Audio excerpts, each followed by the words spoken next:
Chapter 1 The Transmission System Sorangona Sword Spied Upon. In the city of Hanyi, within a modest courtyard off Chintan Observatory, Yilin sat quietly beneath a pavilion immersed in meditation. With a gently exhalation of stale air, Heslo lay penitus, revealing a profound gaze. Just moments ago, his memory had suddenly awakened, revealing his true identity. He was a transmigrator, having crossed into this world 50 and a year prior, only Noragening the memory of his past life. These ways a world teeming with martial arts, where at the martial realm and the imperial court coexisted, balance in Jakother and Adlicate Dancy of power. In the court, dynasty as a cast Great Qin, Great Tang, Great Ming, Beliang, and Beli shone brightly. Beneath their surface, factions like Shuiwa City, Wudi City, and Thiluong were intricately intertwined. Countless sects flourished, and powerful warriors gathered. However, his identity was far from ordinary. Raised by Jinfeng Daoist Sinskildhood, had become a simply off Wanlong Mountain, with his two senior brothers being the National Master Chitian Kanan Thegosli Immortal Moi. Although he had spent many years at Wanlong Mountain, he had not diligently pursued cultivation, yet now, Hebereth the ultimate skills off Wanlong Mountain and address and lay stepped into the real Mo Xiao Tian. Thus, even in the Skadi world, he was, by all accounts, blessed with an extraordinary beginning. Moreover, with the awakening Gotha's memories, he concurrently acquired a system known as transmission system. By taking on disciples or imparting knowledge, he could learn critical words, with bitter words for disciples of greater talent. These words included weapons, martial arts, techniques, and rare treasures. Additionally, for every advancement made by his disciples, he would receive corresponding master points, which could be exchanged for various treasuries in the system shop as an added bonus for activating the system. For the first time, heresy of Ida starter pack containing 4 treasures: Great Return Pill, the Dugo 9 Swords, the Burning Silence Sword, and the Celestial Sword Flight. The Great Return Pill, a secret treasury of Shaolin Temple, could not only revivified butal sahilal internal and external injuries, enhancing Gane's internal power, while Han Wanjuri Estovil at present, the prospect of increasing Ice internal strength was undeniably advantageous. The Dugo 9 Swords, originating from Therialmoth martial arts, possessed a power capable of cleaving through 1,000 troops, an unparalleled sword technique in terms of real combat efficacy. The Burning Silence Sword, hailing from the world of ancient sword legends, was on oft his event fearsome as words forged with Lanjayu and tribusing countless souls. It contained a malevolent fire capable of incinerating Gal, making it an exceedingly precious divine weapon. As for the Celestial Sword Flight, it directly touched upon the realm of immortals, granting the ability to soar through Heskis, allowing Gina to traverse freely between heaven and earth, unburdened. However, the Celestial Sword Flight was not merely an ordinary sword technique of this world, it viewed a transcendent art from a higher dimensional realm. Thus, its power far surpassed that of conventional sword techniques. While sword flight in this world could cover 100 miles, the Celestial Sword Flight could traverse the entire world. Without a moment's hesitation, Yilin accepted and mastered these 4 treasures. As the effects of Great Return Pill spread through his body, his internal strength surged dramatically, increasing by more than 5-fold in an instant. Simultaneously, his sense sharpened, his hearing and vision became clearer, and his perception of the world brightened significantly. Thoth had just stepped into the Yoyotian realm, his strength had already improved considerably. Let me test the other abilities, Yilin murmured. He pointed forward, and the Burning Silence Sword shot forth from the void, grasping the 3-foot-long red sword with and the malevolent fire seemed ready to escape from the blade. However, despite being a weak sword, it posed no negative effects in him, a situation bestowed by the system. The Dugo 9 Swords naturally surfaced in his mind, and had gently swung the Burning Silence Sword. The surrounding flora and fauna stirred without wind, and event the stone to and benches were relifted by some unseen force, floating in midair. Yilin felt as though he had become the center of the world, commanding of everything around him. With a single downward stroke, tranquility returned to his surroundings. The Dugo 9 Swords were swift and powerful, with techniques that were clever and reactive. Now, within the Chintan Observatory, which was under the domain of his senior brother Chitian Kanan, located near the Imperial Palace, Yilin executed this word technique with only a light touch, restraining his strength. Yet, even so, the sheer might of this word play was evident. Indeed, quite formidable. Yilin nodded with satisfaction. Hathen lightly to set the Burning Silence Sword into the air, and it floated in some more. With a flick of his fingers, the sword danced in accordance with his movements, like a divine dragon swimming through the air, weaving back and forth in the courtyard. The Celestial Sword Flight was truly liberating, yet, it was not limited to mere word control. The Burning Silence Sword gradually hovered 12 feet above the ground before him. With a gentle leap, he stepped onto the flying sword, feeling as though he had fused with it, becoming one with the blade. Rise at the command of Fiswell, Thesward stipescended, and did so Aridentatheski. Of course, this being his first experience with flying gasward, he intentionally controlled his speed.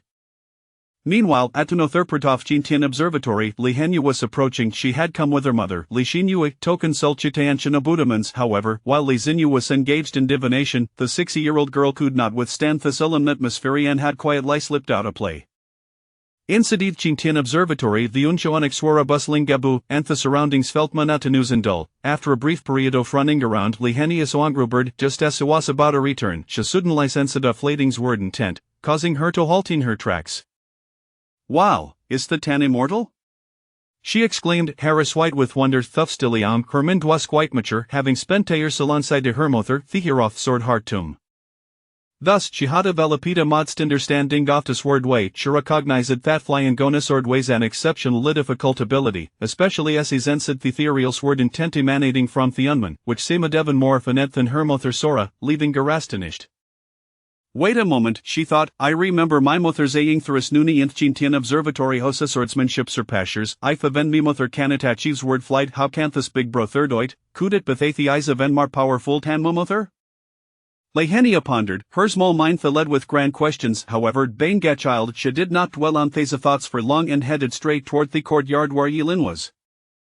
After turning a few corners and spending a brief moment, she arrived at Yilin's courtyard. Slowly she pushed a panthan baretter gistakrak, peering inside.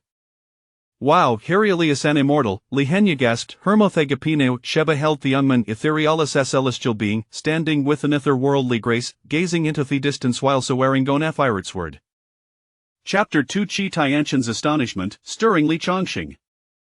Li Hanyi vowed she had never seen such a handsome big brother, 100 times more charming than her unreliable father. Though she was still quite young, she found herself unable to tear her gaze away from the youth. Her small hands gripped the door frame at idly as she watched the severe move, afraid to miss any detail. Inside the courtyard, Yilin remained oblivious to Li Hanyi's presence. After all, Soringona sword was the dream of every young man, and he was no exception. Thus, he was wholly absorbed in mastering the art of sword flight, unaware of the little girl at the door. Even if he had noticed at her, he would have thought little of it. After a period of affidation, he had become a quite proficient in Fedikni case of sword flight. Taking a deep breath, he exclaimed, let's go. With a thought, the burning silent sword shot upward into Theski, the sound of the blade slicing through the airing and jinheezers. In the blink of an eye, he's ended to a height of 100 meters. Then, with a divey kinto free-falling, he plummeted toward the ground, only to perform a sudden 180-degree turn just before hitting Thirth, shooting back up into Theski. Having mastered sword flight, Huasi adjurtotus this limits. Yilin Shiart swelled with ambition as she pointed his fingers toward the heavens, riding the fiery sword light like Iakrim Zondragon, piercing through the clouds. Meanwhile, in the star observation pavilion of Chintian Observatory, Li Xinyu was at across from Chitayanshan Anamat with a humble demeanor. She respectfully addressed him, thought her national master remains behind the curtain, he perceives the nation's fate and understands the world. I, Li Xinyu, have come to secure guidance. You have come for our husband, haven't you? Jitian Ken replied with a smile, shaking his head. This hardly qualifies as for as a tasonaftate young master Soft Bailey, your husband. Laming shot has always been close to the ninth prince. Recently, the ninth princess in Laming shot Chesung City, and this matter has not been concealed. Though I am growing older, I am no Chetsunal. If I cannot comprehend such trivial matters, I should no longer hold the tight leaf national master. Your word, Sir Tumidist, Li Xinyu quickly responded it, as you have said, I indeed came for Laming shot, and I had a dream yesterday. In it, Eisen said that his journey might stir up some waves, so I sought our counsel to divine his fate. Whether it auspicious or ominous, I for you cannot prevent Laming shot from going to Chaisung City, can you? Yes, Eno, but I still wish to. Have a sense of certi. Understood. Chitayansha nodded, refraining from further comment. Tasha gestured to Tarmape above, preparing Tadavine. However, just as she began to consult Thesters, a powerful sword intent surged toward him. Chitayanshan paused, startled. What an astonishing sword intent, both Chitayanshan and Li Xinyu exclaimed in unison. The exchanged glances, each recognizing the Shakmurad in the other's eyes as they felt the extraordinary power emanating from the direction of Star Observation Pavilion. It is coming from over, Li Xinyu stated solemnly. As the hierarch sword heart tomb, she possessed a heightened sensitivity to sword intent. Thus, though separated by distance, she could discern that the owner of this word intent like possessed wordsmanship of Velthe trival their own. And it's very close, rather in Chintian Observatory. Chitian ken furrow disbra slightly, sen singa familiar oro avinthus word intent, one that resembled Hyson. Could it be his junior brother, Yelin? Chitian can hesitated to jump to conclusions, having been away from Wanlong Mountain for many years and having Matilan only a handful of times.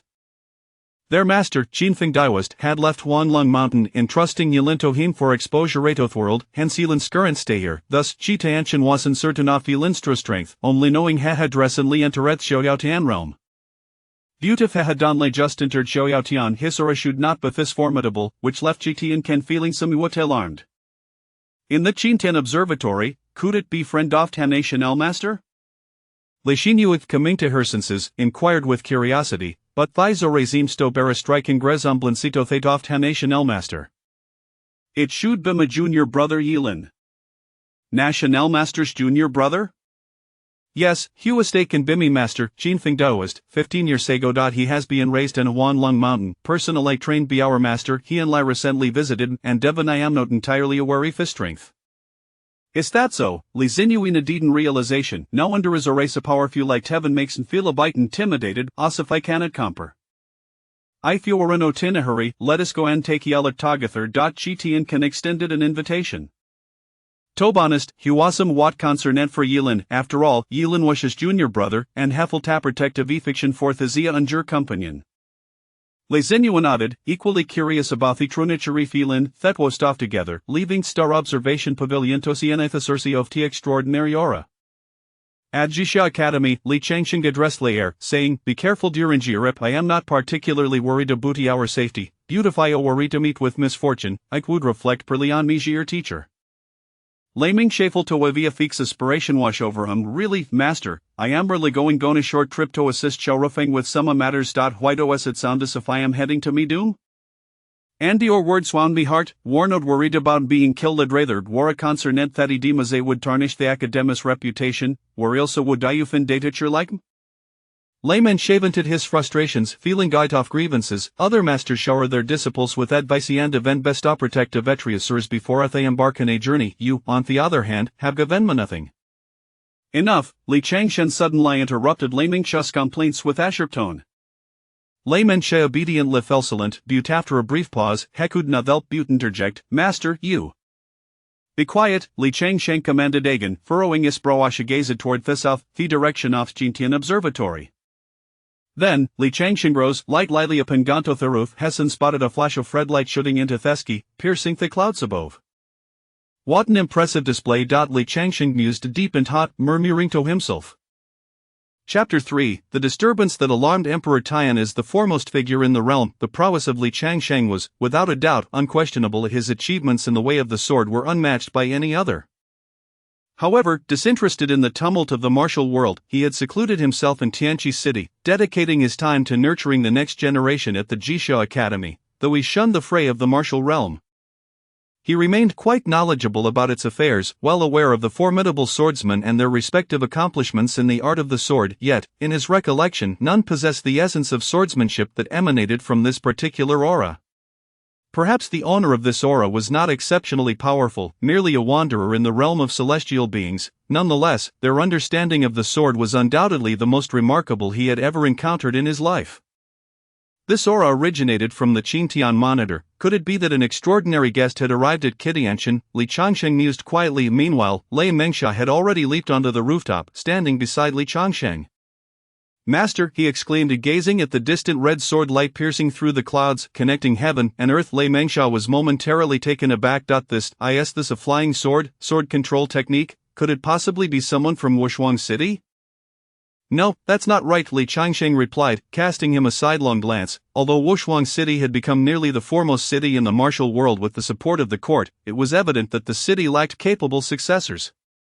Only the original founder, the Wushuang Sword Immortal, stood out, yet, since his time, no formidable figures had emerged from Wushuang City. Why must you ramble on so? Li Changsheng retorted, feeling exasperated by Lei Mengsha's incessant chatter.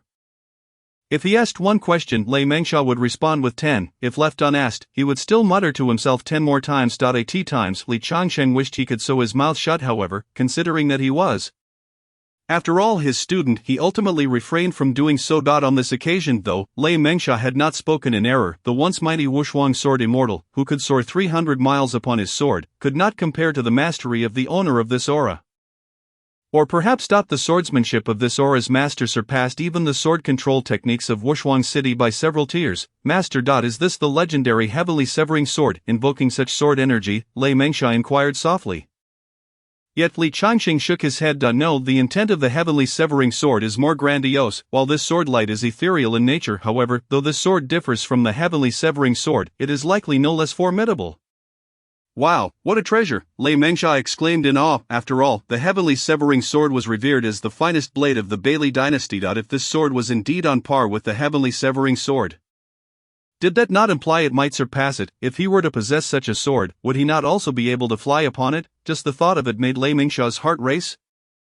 I could give it to you, but you wouldn't be able to wield it. The key lies not in the sword itself, but in the prowess of its master, Li Changxing remarked, casting a discerning gaze at Lei Mengsha.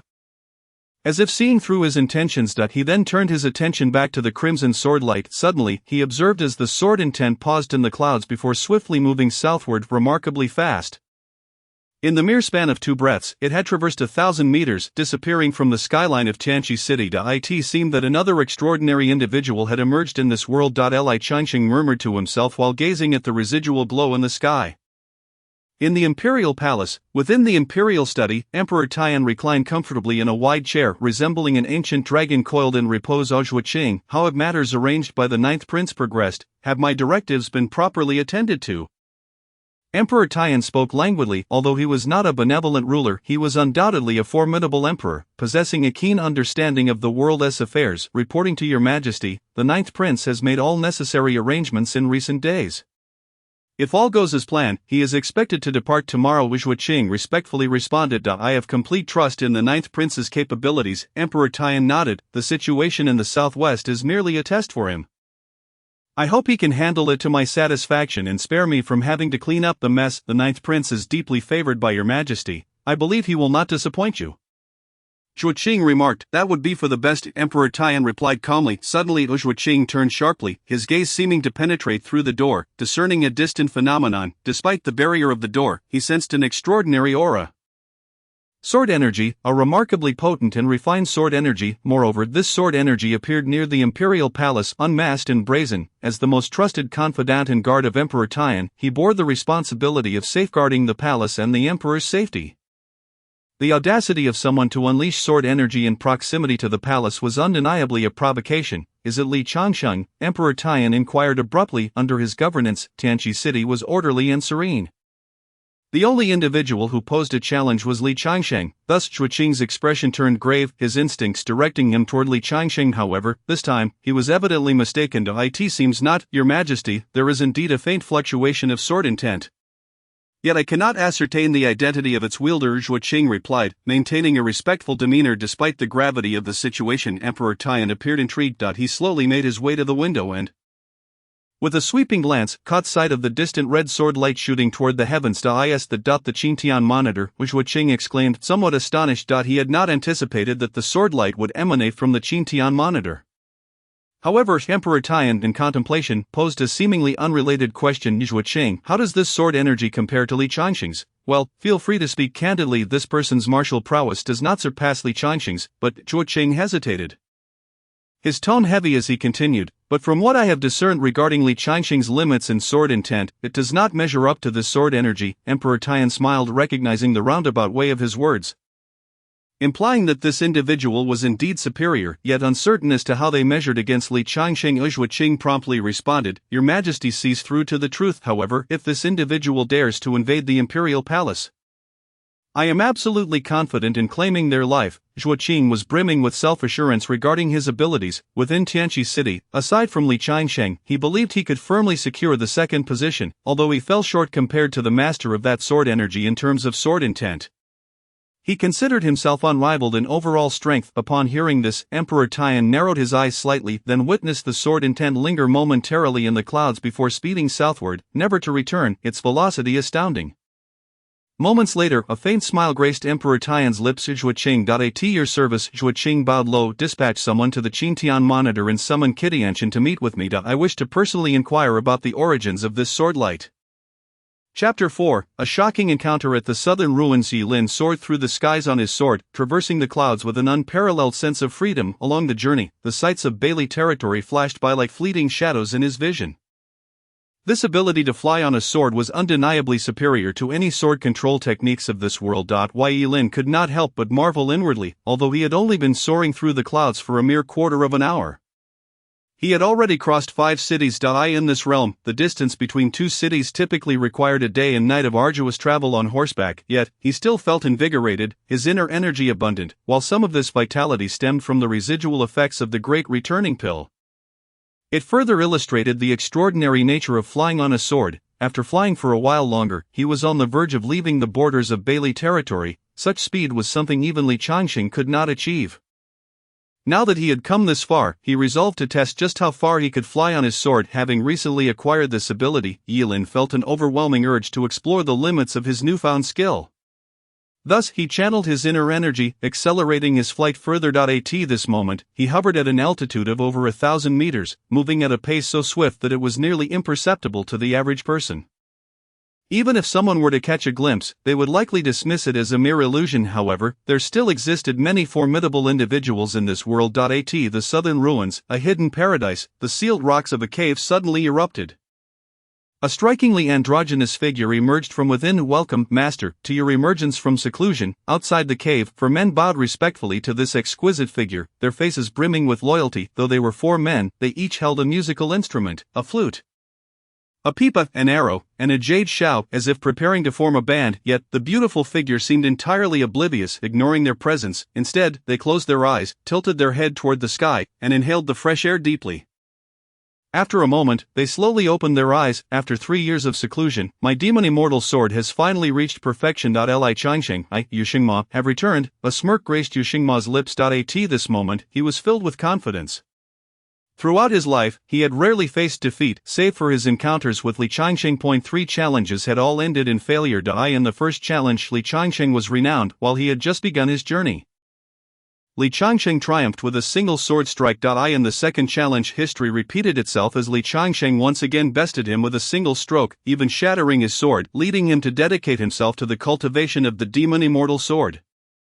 After mastering the sword, he felt he had reached the pinnacle of swordsmanship. Thus, he initiated a third challenge against Li Changxing, yet, without a hint of doubt, he faced defeat once more. Thus, for the subsequent 8 years, he never set foot in Bailey again. Dedicating himself to relentless cultivation, he has now perfected the demon immortal sword. Presently, as he stands there, he embodies an invincible sword immortal. His current mastery of the sword path is unparalleled, far beyond that of an ordinary sword immortal. Therefore, he is confident that he can return to Bailey to avenge past humiliations. What of my disciple, Yidingji? His gaze swept around, as Yushingma queried with intrigue. Master, the young master has already departed for Bailey, replied the man holding a long flute. Indeed, he cannot forget his vengeance against the Qing king, mused Yushingma with a slight smile. It matters not. He seeks retribution against the Qing king, while I too shall head to Tianqi city to settle my grievances. We shall soon make our way to Tianqi city. Yes, master. The 4 men holding weapons responded in unison. Just then, a faint crimson light streaked across the horizon. Yushingma's gaze sharpened, and he immediately looked up. He beheld an almost imperceptible red trace contrasting against the blue sky. His expression darkened considerably. Master, what is it? The 4 men asked, their eyes scanning the heavens, unable to discern anything unusual. That sword intent just now. Yushingma's focus remained fixed on the fading crimson light, muttering, what a sharp sword intent! What incredible speed! There was even a person seated upon that flying sword. What? Yushingma's words left the 4 subordinates astonished. They quickly scrutinized the sky, indeed spotting a faint crimson halo. However, they could perceive nothing beyond that. Although they did not sense it, they trusted their master's judgment. Surely a formidable being had passed through here. Is it an enemy? It does not seem so. Otherwise, why would they not linger? Perhaps it was a concealed powerhouse merely passing by, not targeting us. Otherwise, only the master would have sensed their presence. Indeed, the 4 subordinates exchanged their conjectures, yet, Yushingma's brows knitted tightly in contemplation. There is no such master on this land of Nanju. If this mysterious individual hails from Bailey, then even if they traveled swiftly from the border, they would still be 300 miles away from here. Judging by the mysterious one's speed, it likely did not take long, perhaps even less than a quarter of an hour. But who could fly a sword over 300 miles? Even the unparalleled sword immortal of yore could barely achieve that, yet certainly not at the speed of this mysterious individual. The swiftness was such that even he only sensed it after the flying sword had passed. If that mysterious person had intended to target him, they could have easily harmed him invisibly, leaving him no means to evade. Taking a deep breath, he stifled the myriad of speculations within. They are not an enemy. Otherwise, I would have been injured or even assassinated. Yet, even if they are not an enemy, this person's mastery of the sword path undoubtedly reaches unprecedented heights, likely rivaling that of Li Changsheng. Yu Xingma's gaze sharpened.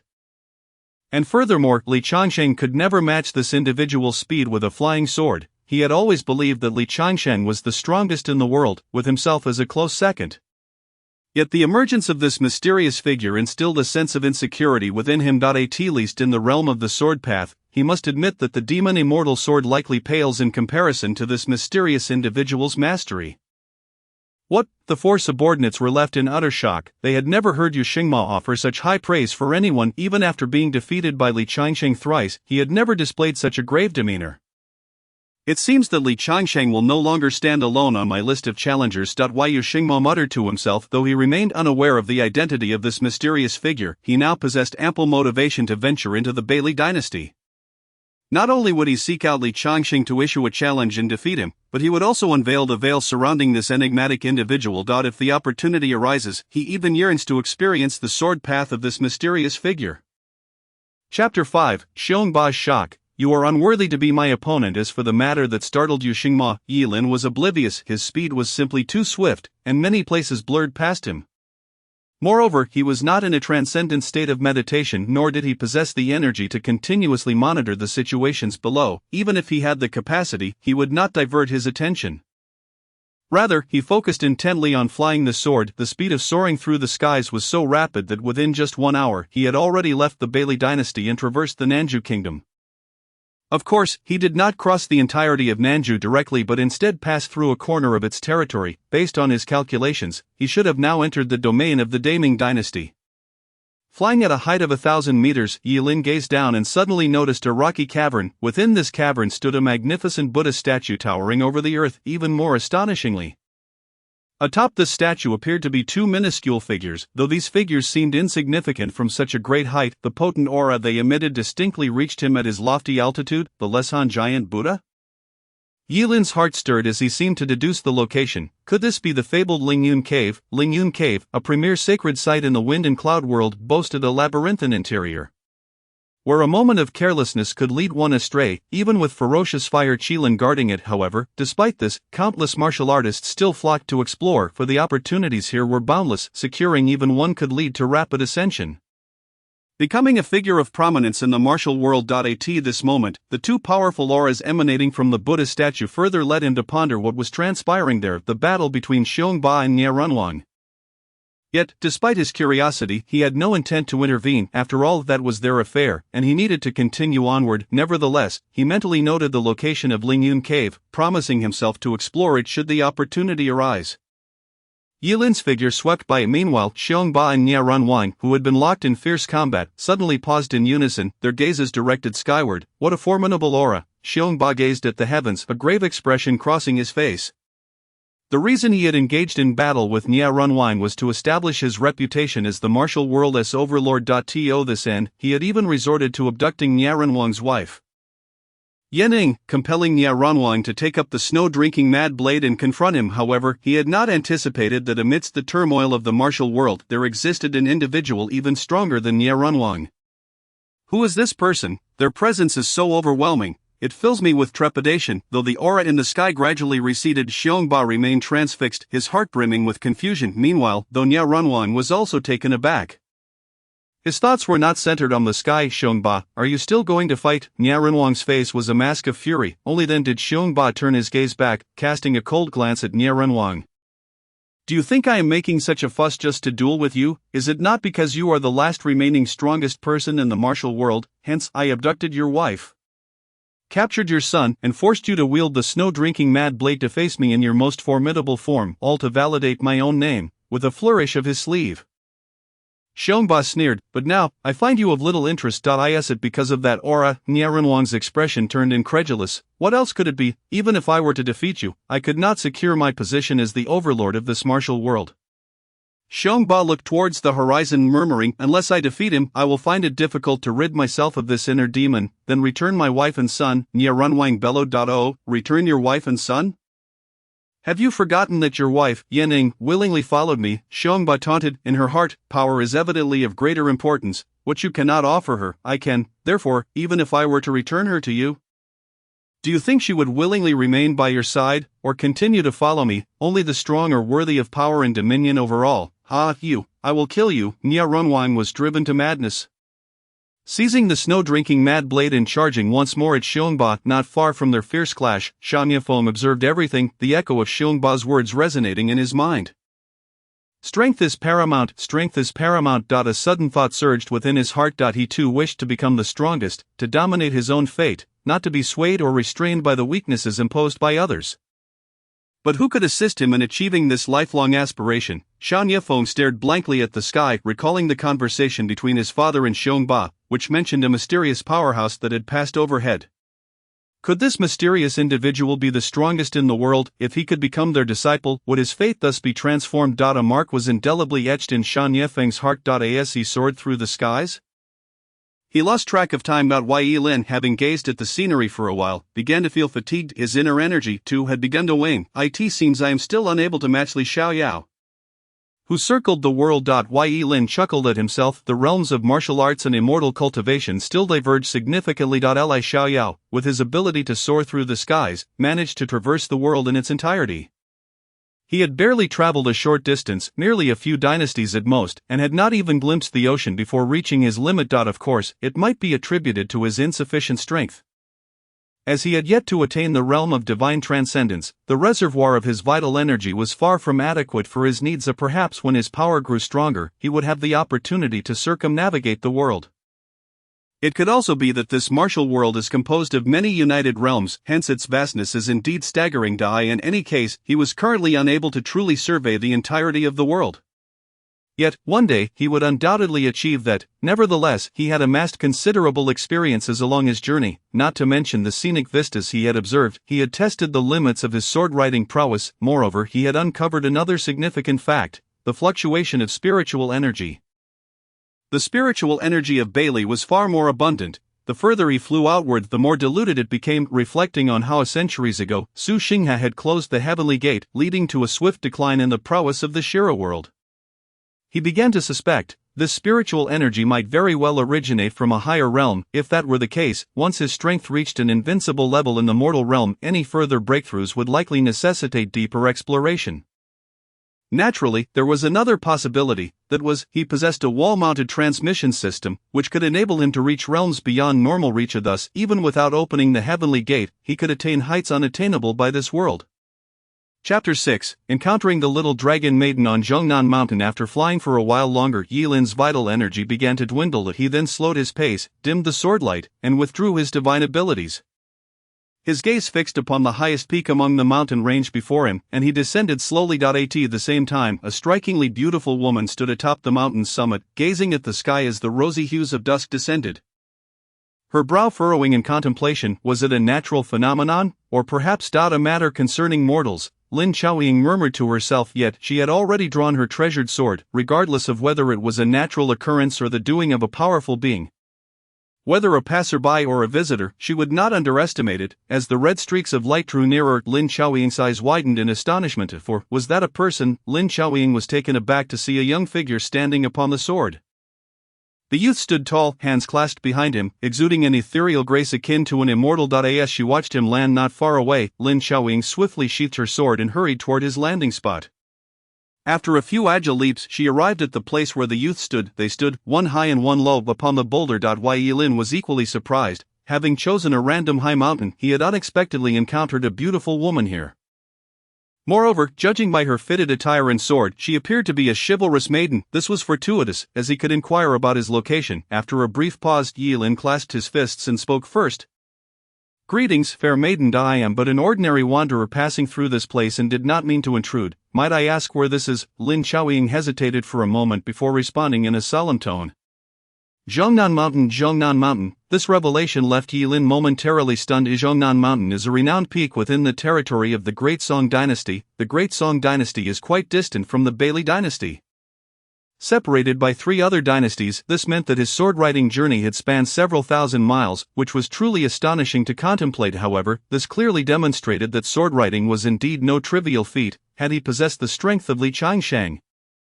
He could have likely made several round trips. Speaking of Zhongnan Mountain, this should be a place largely untraveled. If there was anyone notable associated with Zhongnan Mountain, it would be the little dragon maiden and Wu Macho of the ancient tomb sect.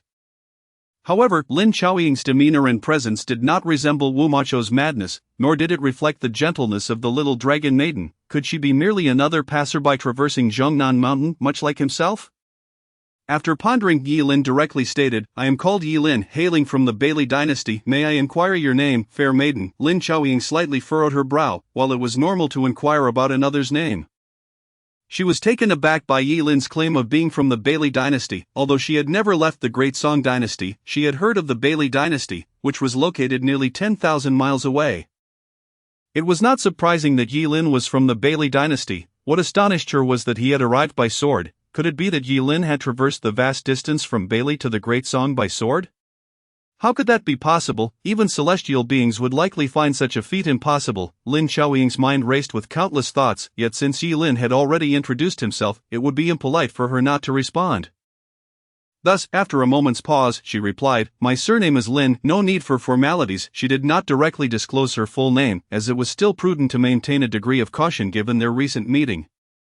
However, Yilin's surprised expression revealed he had already guessed her name. Could it be that you were Lin Xiaoying? Lin Xiaoying was immediately taken aback, instinctively gripping the hilt of her sword, her gaze fixed warily on Yilin.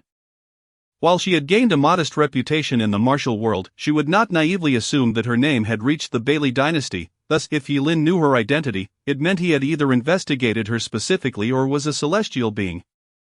Knowledgeable of all past, present, and future affairs, clearly the former was the more likely scenario. Hence, suppressing her astonishment, she inquired cautiously, Who are you? How do you know my name? Are you perhaps a celestial being? Yilin chuckled softly. Realizing he had inadvertently spoken more than he intended, yet, it was not his desire to reveal such information. He was genuinely surprised. Lin Xiaoying was a name known to few, yet she was undeniably a prodigious talent in cultivation. Her martial skills were unparalleled, second only to the renowned Wang Chongyang, the foremost master in the realm. Even if the 4 great martial arts masters, Dongxie, Shidu, Nanti, and Beigai, were to join forces, they would still fall short of her prowess. However, she was a woman who preferred to remain in the shadows, eschewing the limelight, and her humble disposition led to her being little known among the masses. The later fame of the little dragon maiden and Wu Macho, who were disciples of Granny Sun, was rooted in the fact that Granny Sun was both the founder of the ancient tomb sect and Lin Xiaoying's maid. Granny Sun had received a modicum of martial instruction from Lin Xiaoying, which had enabled her to establish the legendary ancient tomb sect. Therefore, to claim that Lin Xiaoying was the absolute progenitor of the ancient tomb sect would be no exaggeration. Yilin had not anticipated that he would encounter Lin Xiaoying here. Presently, Lin Xiaoying's realm was that of the free realm, likely troubled by a bottleneck, which was why she had secluded herself in Zhongnan Mountain. As for her maid, who would later become Granny Sun, she had yet to arrive by her side. In response to Lin Xiaoying's inquiry, Yilin contemplated momentarily that he indeed possessed knowledge of Lin Xiaoying's world, so stating that he could perceive the past and future did not seem entirely erroneous. And matters of traversing realms were hardly for others to discuss. Therefore, he smiled and said, I am not a celestial being, but perhaps I may become one in the future. Lin Xiaoying's eyes brightened. Could it be that she had truly encountered a celestial being? If that were the case, Yilin might be able to assist her with the challenges she currently faced. Considering Yilin's sword-riding ability, she became increasingly convinced of this possibility. Thus, she respectfully addressed him, Lin Xiaoying has met with you, Senior Yilin. Yilin did not adopt an air of superiority, merely nodding in acknowledgement, since a senior could ride a sword. It was evident that his strength must be profound and inscrutable. Lin Xiaoying, relieved by Yilin's approachable demeanor, gracefully leaped down from the rock to stand beside him. She directly broached the subject. Senior, our meeting today is indeed serendipitous. I have recently encountered a bottleneck in my martial path. Might you be able to offer me some guidance? Yilin was momentarily taken aback. Lin Xiaoying was currently at the pinnacle of the Free Realm. This level was not particularly high within the Bailey dynasty, however. As he journeyed further, he increasingly sensed the thinning of spiritual energy. The scarcity of spiritual energy would limit the upper bounds of martial prowess. Which was why, as he ventured farther, he encountered fewer and fewer masters. Thus, Lin Xiaoying's stagnation at the pinnacle of the Free Realm was not due to a lack of talent but rather a consequence of external limitations. Chapter 7, Lin Xiaoying's Quest for Knowledge. Faced with Lin Xiaoying's earnest gaze filled with hope, Yilin decided not to ponder further. He candidly stated, "Your innate talent and foundation are exceptional. Moreover, your martial arts seem to follow a unique path. Therefore, even if you seek my counsel, I fear I may not be able to help you break through your bottleneck." Upon hearing Yilin's words, Lin Xiaoying's expression instantly darkened. Although Yilin recognized that her martial arts were distinctive, the notion that he could not assist her in overcoming her bottleneck left her feeling somewhat disheartened. "I understand," she replied, forcing a smile, though it was tinged with reluctance. However, Yilin's sudden turn of phrase caused Lin Xiaoying to pause. Her curiosity piqued as she looked at him in confusion. "While I may not be able to help you break through your bottleneck, I do know where your bottleneck lies. If one can circumvent the bottleneck, then naturally, a breakthrough is possible." Upon hearing this, hope ignited in Lin Xiaoying's eyes. To circumvent the bottleneck without needing to break through it. Although it sounded somewhat peculiar, if it were indeed feasible, it would be nothing short of excellent. Thus, she eagerly pressed on. "I implore you, senior, to enlighten me. I am immensely grateful." Yilin smiled slightly. "It's quite simple. The limitation preventing your breakthrough is not due to your own shortcomings but rather external factors." External factors? Indeed, external factors.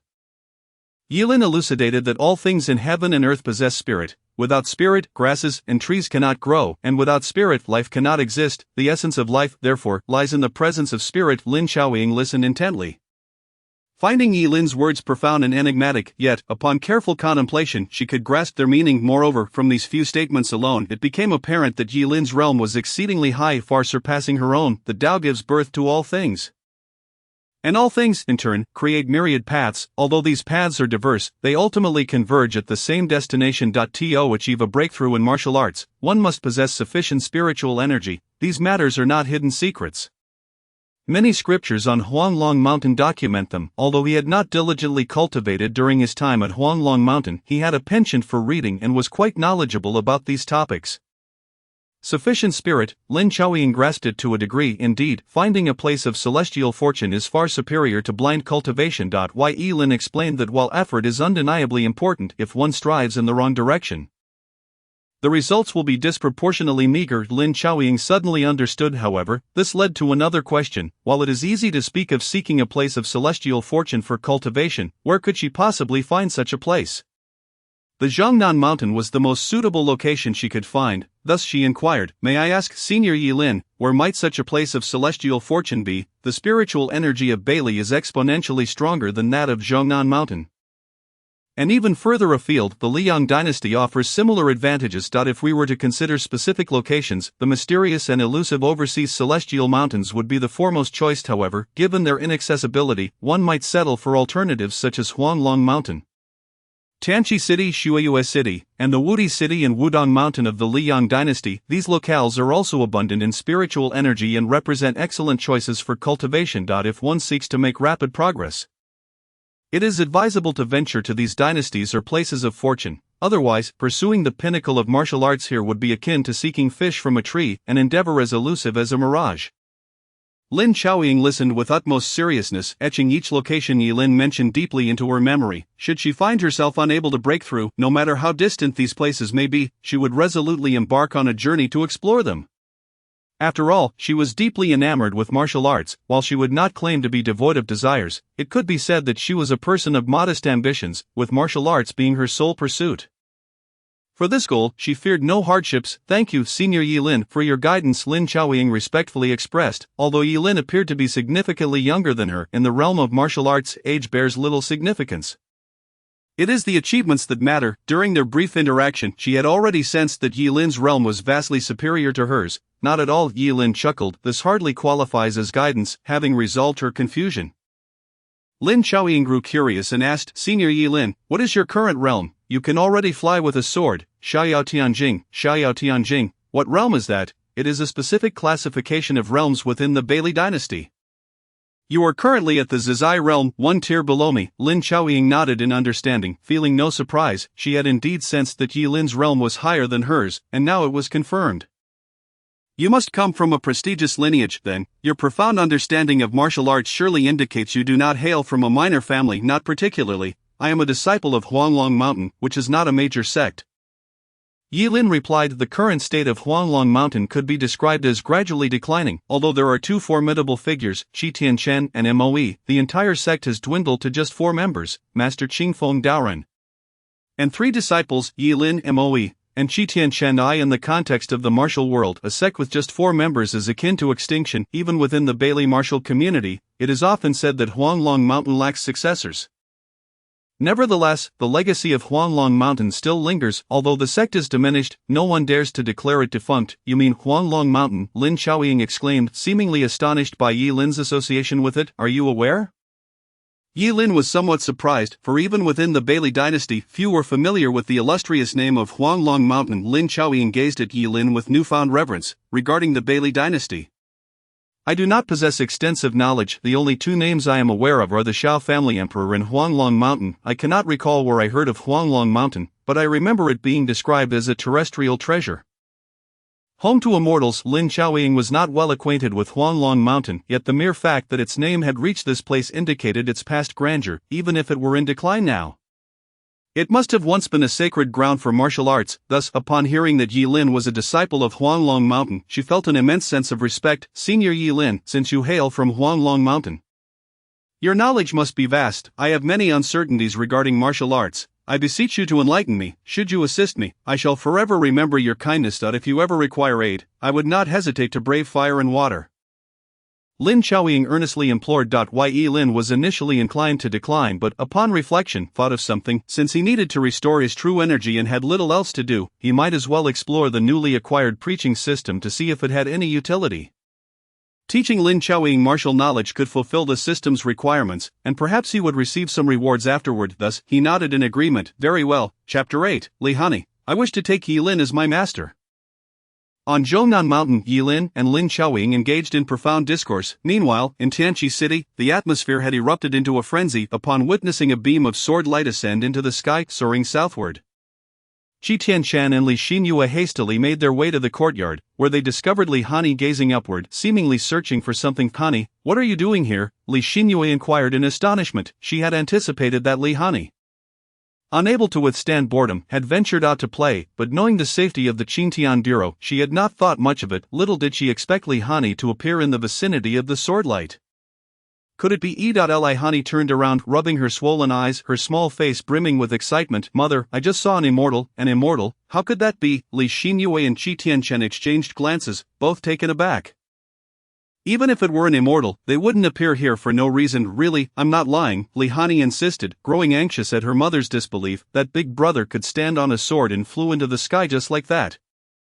She animatedly gestured, striving to convince Li Xinyue of her words. Qi Tianchen's heart stirred as he questioned. The big brother you mentioned, was he dressed in white and exceptionally handsome? Yes, he was so handsome. 100 times more than Daddy. Li Xinyue couldn't help but chuckle, while Qi Tianchen burst into hearty laughter, his expression revealing an understanding of the situation. As he entered the courtyard, he immediately sensed the lingering remnants of sword energy. Furthermore, Yi Lin was nowhere to be found. Indeed, my little junior brother, Qi Tianchen mused, unable to suppress his smile. After all, Yi Lin was family, and the higher his strength, the greater his joy. Now it was certain that the sword energy belonged to Yi Lin. He had yet to delve into Yi Lin's background but was pleasantly surprised by this revelation. At such a young age, he exhibited such profound sword intent, even if he could not match Moe's achievement of entering Xiaoyao at 9 years old. His future accomplishments would undoubtedly be remarkable. Li Xinyue couldn't help but exclaim, who says Huanglong Mountain has no successors? Congratulations, National Master, for the emergence of an exceptional swordsmanship talent in the sect. One wonders if Mr. Yi has a suitable sword. If so, I possess many renowned swords at Jianxin Tomb and could select one for him. Li Xinyue spoke softly. A fine sword deserves a hero. A Jianxin Tomb regards swords as treasures. Yet when faced with formidable swordsmen, it would not hesitate to offer a renowned sword. This is not merely to curry favor, but to seek a worthy home for the treasured sword, a mutual enhancement. I shall express my gratitude on behalf of my junior brother when he returns, Qi Tianchen replied cheerfully. At that moment, a young eunuch hurriedly approached, bowing respectfully. National Master, His Majesty requests your presence, His Majesty seeks me?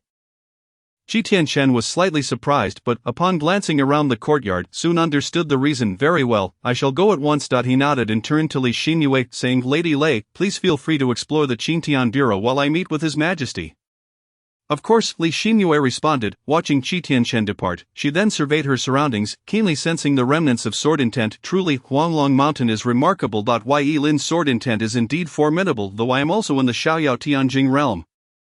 His swordsmanship surpasses mine by at least tenfold. If not more, Li Xinyue mused aloud. Mother, is that big brother named Yi Lin? Indeed, why do you ask? Li Xinyue gazed at Li Hanyi in bewilderment, uncertain as to why she inquired about this matter. Li Hanyi pinched the hem of her garment, seemingly hesitant to speak. Li Xinyue crouched down, tucking Li Hanyi's hair behind her ear, and gently asked, What troubles you? My Hanyi is usually so bold with her words. Why is it that this time you hesitate? Not at all, Li Hanyi immediately retorted, placing her hands on her hips and declaring with conviction, I wish to take Yi Lin as my master.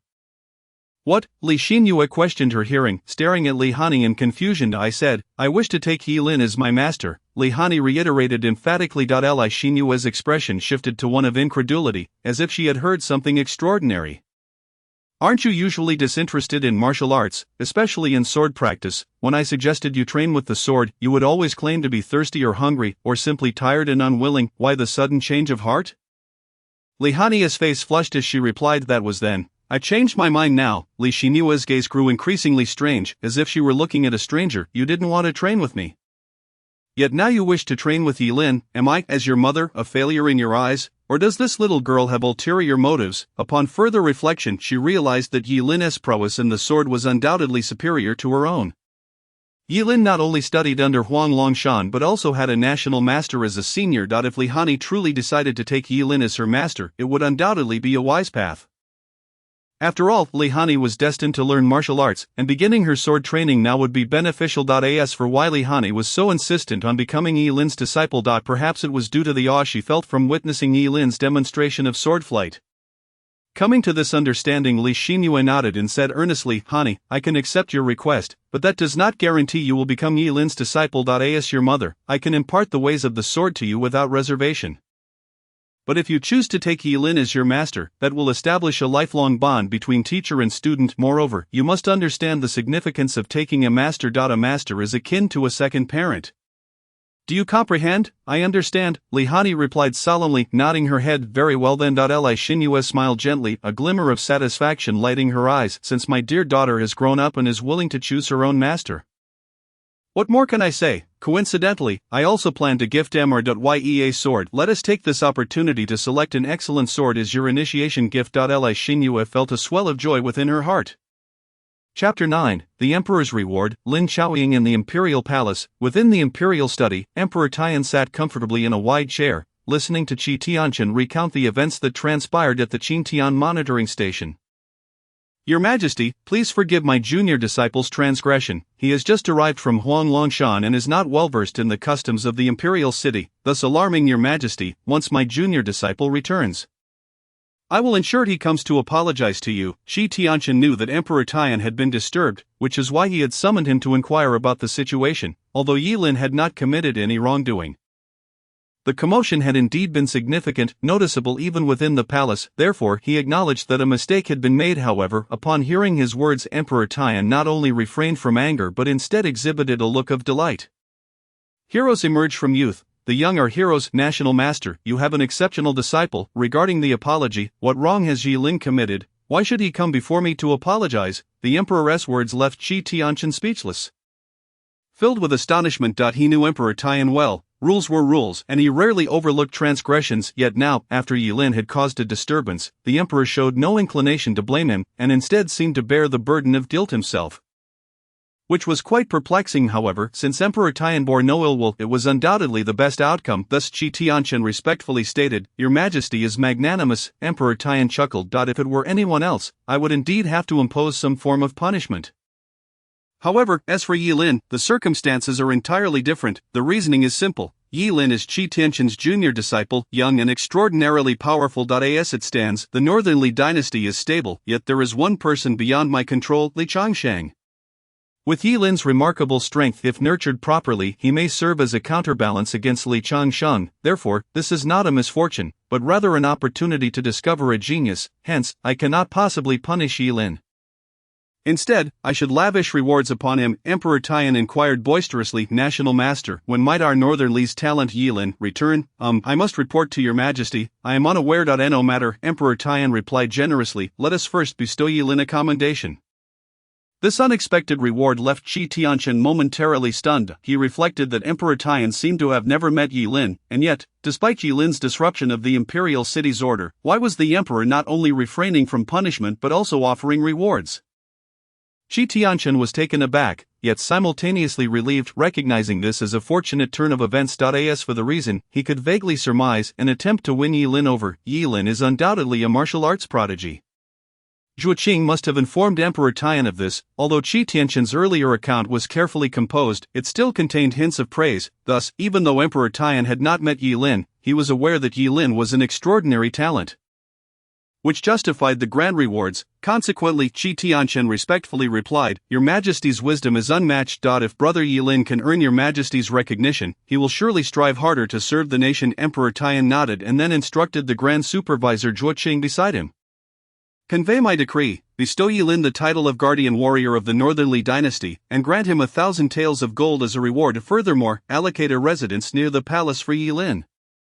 As living at the Qintian monitoring station is not ideal, understood. Grand Supervisor Zhuo Qing's eyes flashed with surprise, seemingly taken aback by such a reward, but he promptly accepted the order. Qi Tianquan was taken aback. Your Majesty, is the title of Guardian Warrior perhaps a bit excessive? The monetary and residential rewards are acceptable, but this title is truly grand. Emperor Tian smiled slightly. It is no problem. Why Yilin possesses this qualification?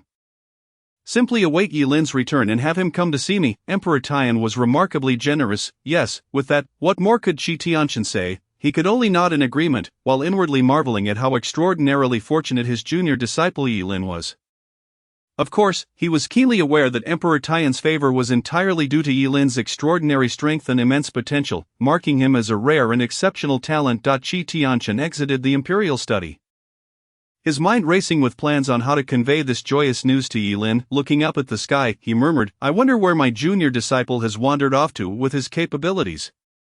He can probably fly 100 miles on his sword. If he has landed beyond that distance, he should return by tomorrow. In the Song dynasty, at Zhongnan Mountain, 3 hours had passed unknowingly. During this time, Yilin and Lin Xiaoying had discussed numerous topics. He had effectively retraced his memories, deepening his understanding of the content within the texts. Thank you for your enlightening guidance, Senior. As the day drew to a close, their discourse reached its conclusion. Lin Xiaoying had come to genuinely respect Yilin. Rising respectfully, she bowed deeply. Thank you, Senior Yi, for your teachings. After hearing your insights today, I feel as though the heavens have widened, the earth has expanded, and the sun and moon have brightened. My path in martial arts will surely be smoother from here on. Your kindness is akin to that of a renowned master imparting wisdom.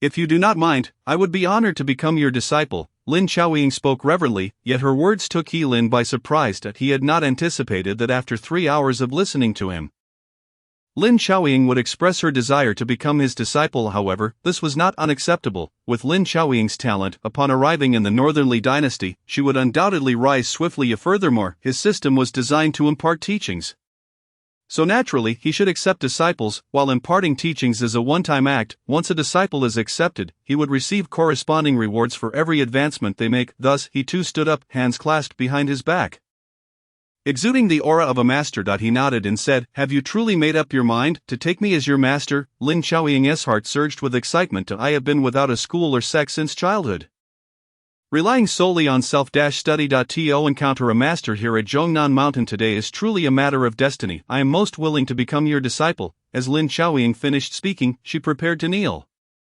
but Yilin gently supported her arm. With a faint smile, Yilin said, If that is the case, from this day forth, you shall be my disciple, Yilin. Just then, the system's voice suddenly resonated. Congratulations to the host for accepting Lin Xiaoying as a disciple. Rewards received. Chapter 10 System Rewards, Xiaolong Benli Macho. Congratulations to the host for accepting Lin Zhaoying, awarded 10-fold critical strikes, acquired the Carefree Mistral Steps, Xianin 12 swords, and 200 master points. The system's rewards had arrived. A flicker of excitement surged through Yi Lin's heart as he immediately turned his gaze towards these rewards. First was the Carefree Mistral Steps. Carefree Mistral Steps, a secret technique of lightness that balances agility and fluidity. Those who master it can move like a shadow, unpredictable and elusive, able to change direction in an instant, making it difficult for enemies to grasp, with speed so swift it is almost ethereal. This was indeed a formidable high-level lightness skill. As the description stated, once learned, one could move as lightly as the wind. In the Northernly Dynasty, the most formidable lightness skill undoubtedly belonged to Jiruofeng's cloud-riding wind steps. However, the cloud-riding wind steps could not achieve the near invisibility of the Carefree Mistral steps, making the latter even more powerful. More critically, the introduction indicated the ability to change direction in an instant. This was a capability that no other lightness skill could boast. Lightness skills typically aim to keep one's form light and gradually maneuver inertia. However, to change direction instantaneously requires a sharp turn. Sudden turns at high speeds could easily lead to disaster, especially at acute angles. If one could truly change direction in an instant, it would provide a tremendous advantage in battle. Thus, the value of the Carefree Mistral steps was undoubtedly immense. Yi Lin was exceedingly pleased with this reward from the system. He then turned his attention to another reward, the Xianin 12 swords. Xianin 12 swords, a set of 12 sword techniques birthed from the malevolent thoughts within the sword realm's sword pool. Each strike is chillingly eerie, and wherever the tip of the sword touches, a frigid aura emanates, capable of freezing the opponent's vital energy and incapacitating them unseen. Upon reading this description, Yi Lin couldn't help but exclaim in astonishment. He was well aware of the specifics of the Xianin 12 swords, also known as the Xianin Sword of Dormancy. It originated from the sword realm of another world within the Fengyun universe. Forged from millennia of evil thoughts in the sword pool, its power was on par with the formidable ninefold fire essence of the red fire divine art. Those who could master this technique were invariably of malevolent nature and even had their minds influenced. However, since the system had granted it to him, it naturally eliminated all negative effects upon him. It would not affect his mind, merely allowing him to wield the pure power of the Xianin sword. Thus, this was indeed a commendable reward, compared to the previously acquired solitary 9 swords, which refined the essence of sword intent. The Xianin sword focused on sword techniques. Both had their merits and complemented each other well. Very well, it was time for me to depart. Yi Lin remarked. This outing was merely to test the limits of sword flight, and not only had he traversed vast landscapes, but he had also gained an exceptionally talented female disciple and received rewards from the system. It could be considered a bountiful harvest. Upon hearing Yi Lin's intention to leave, Lin Zhaoying immediately felt a twinge of anxiety. Master, where are you going? To where I came from, back to the Northernly Dynasty. Lin Zhaoying hesitated for a moment before asking, then may I seek you out in the future? Yi Lin smiled gently. Of course, I will be in Tanchi City. The National Master Qi Tianchen is my senior brother. Finding him will lead you to meet. It was not that he was unwilling to divulge his name, but rather that he had just settled in Tianchi City. Searching for him there might prove to be quite challenging unless the emperor conferred upon him a widely recognized title. So that merely mentioning his name would reveal his location. However, this seemed unlikely, as he had never met the emperor. Why would the emperor bestow a title upon him without cause? Lin Zhaoying nodded. Silently committing Qi Tianchen's name to memory, this would be a crucial clue for her to find Yi Lin after she returned to the Northernly Dynasty. She must not forget. Lin Zhaoying then spoke. Master, I plan to stay here for a while longer to guide my 2 junior sisters. Once I have finished my affairs, I will come to find you. Very well. Yi Lin nodded in agreement. However, he was slightly surprised, as he had always known Lin Zhaoying to be solitary in her cultivation on Zhongnan Mountain. Where had these 2 junior sisters come from? Yet, this did not concern him much. Accepting Lin Zhaoying as a talented disciple was enough. With matters settled here, Yi Lin promptly executed the Carefree Mistral steps, and with a few nimble turns, he had reached the edge of a cliff 100 meters away. He then summoned the Burning Silence sword, casually tossing it over the cliff before leaping down himself. Upon witnessing this, Lin Zhaoying's heart raced, and she hurried towards the edge of the cliff, wanting to prevent her master from taking such a reckless leap.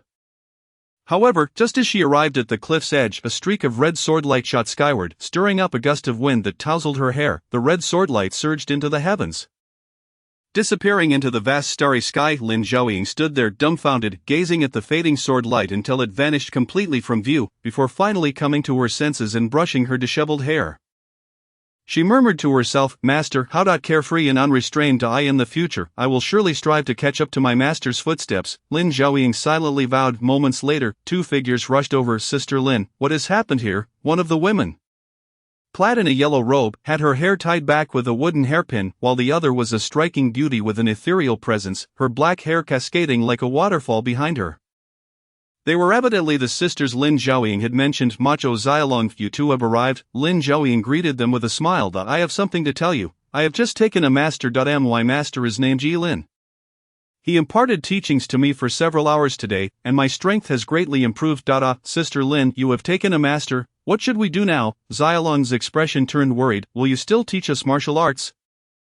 "Sister Lin," Li Macho inquired softly. Lin Zhaoying nodded. "Of course. Moreover, if you also possess the talent for cultivation, you can try to seek my master Lin when we meet next, then we can address each other as sisters." "That would be wonderful." Li Macho and Xiaolong's faces brightened with smiles. Li Macho and Xiaolong indeed were the two sisters Lin Zhaoying had mentioned. If Lin were present at that moment, he would undoubtedly be astonished. Originally, it should have been a relationship between grandmaster and disciple across two generations, yet they now appeared to be of similar ages. Furthermore, Li Macho was no longer the cold-hearted woman of the past but had transformed into a gentler version of herself. Of course, Lin had already departed and was unaware of the happenings here. Chapter 11 Return to the Northern Li dynasty, accepting Li Hanyi as a disciple, sword flight beneath the starry night. Though the temperature was slightly cooler, it possessed a unique charm. Lin simply sat upon the burning silence sword, meditating with his eyes closed, treating it as both rest and a means to fly. If it were a car, that would not be feasible. However, within this martial realm, there were neither traffic police nor formidable beings to hinder him. Thus, on his return journey, Lin's speed was not as swift as when he had come. He merely traveled at a steady pace back to the Northern Li dynasty. Passing by the Leshan giant Buddha at Lingyun Cave, he took a moment to observe, noting that both Xiongba and Nye Runwang had long since departed. He was curious about the outcome and whether the world had continued to function according to its original order. Yet, what did it matter? He had already accepted Lin Zhaoying as a disciple. No matter how chaotic the world became, it no longer seemed so surprising. The only regret was that the Song dynasty was an era of the five greats. If only he could wait a few more decades, he might see the ethereal Xiaolong. However, Lin Zhaoying was not too far behind. As a righteous and kind-hearted heroine, she too was a legendary figure. Lin cast aside his distractions and focused on his sword flight. The next day, after a night of travel, Lin finally returned to Tianqi City. Just as he landed at the Qingtian Bureau, he spotted a woman with a little girl standing at the entrance of his courtyard. He felt a tinge of confusion. Upon seeing him, the little girl's eyes brightened. "Mother, it's him, he is that big brother." Li Hanyi excitedly shook Li Xinyue's hand. If one merely heard this, it would evoke the sensation of having committed a misdeed and being confronted by an upset child. However, Lin recalled this little girl. He had noticed her standing at the door just before he had left on his sword, yet, he was somewhat surprised to see that the woman was actually a matron. He couldn't tell if she was youthful due to good maintenance or if she had simply given birth early, but the next moment, upon the woman introducing herself, he realized it was the latter. "Jianqing Tung Li Xinyue, it is an honor to meet you, Mr. Li Sinue. This little girl is none other than the renowned Snow Moon Sword immortal, Li Hanyi." Lin calmed his thoughts and nodded. "Greetings, Mrs. Lei. May I inquire if you have business with me, junior brother? You have finally returned." Just then, a cheerful voice rang out. Qi Tianqian swiftly approached, coming to Lin's side, ready to speak, but then paused in surprise. Looking at Lin, junior brother, your strength has improved again. A small advancement has been made. Lin replied with a smile. Qi Tianqian sighed softly, his gaze a mixture of joy and envy. Is this a small advancement? Not only has your aura become more refined, but I find myself utterly unable to see through you. It appears you have transcended to a new realm. The realm of carefree transcendence is further divided into four minor realms: the nine heavens, the soaring wind, the great freedom, and the half-step divine wandering. Qi Tianqian currently resides in the half-step divine wandering realm. He met Lin yesterday, who remains in the nine heavens realm. At that time, he could still distinctly perceive Lin's cultivation level and aura. However, today, he finds himself unable to sense Lin's realm. Thus, it can be concluded that Lin must have achieved a breakthrough. Having at least crossed into a minor realm. One must admit that Yilin possesses extraordinary talent, remarkably outstanding, merely one day apart, and Yilin's cultivation and realm have undergone a qualitative enhancement. If Yilin had not been idle in his cultivation during his time on Huanglong Mountain, he might have already reached the half-step divine wandering realm by now. Qi Tianchen mused to himself. Meanwhile, Yilin could only smile helplessly. Although his body had indeed undergone significant changes after consuming the Great Returning Pill, it had not elevated his realm. He was still merely in the Nine Heavens realm. However, due to the effects of the Great Returning Pill, his current realm is far more solid than that of others. In other words, he is invincible among his peers. This is why Qi Tianchen has misjudged him. Nevertheless, Yilin chose not to clarify Qi Tianchen's misunderstanding. There was no harm done. Congratulations, Mr. Yi, on your increase in strength. Li Xinyue sincerely congratulated, though concern lingered in her heart. Why Yilin's swordsmanship was akin to that of a sword immortal, and his strength was profoundly deep. If Li Hanyi were to seek him as a master, would he accept her? Moreover, Yilin appeared even younger than she had imagined. A young man of Yilin's age likely yearns to roam the world freely rather than be encumbered with a burden. This would likely sadden her daughter. Li Xinyue thought. Li Hanyi, however, was not troubled by such thoughts. She approached Yilin and shyly took his hand, unable to meet his gaze. Brother Yi, would you be willing to take me as your disciple? Though timid, Li Hanyi bravely voiced her request. Her voice was as soft as a whisper, yet it resonated clearly in the tranquil morning air, reaching Yilin's ears. Why Yilin looked at Li Hanyi in surprise.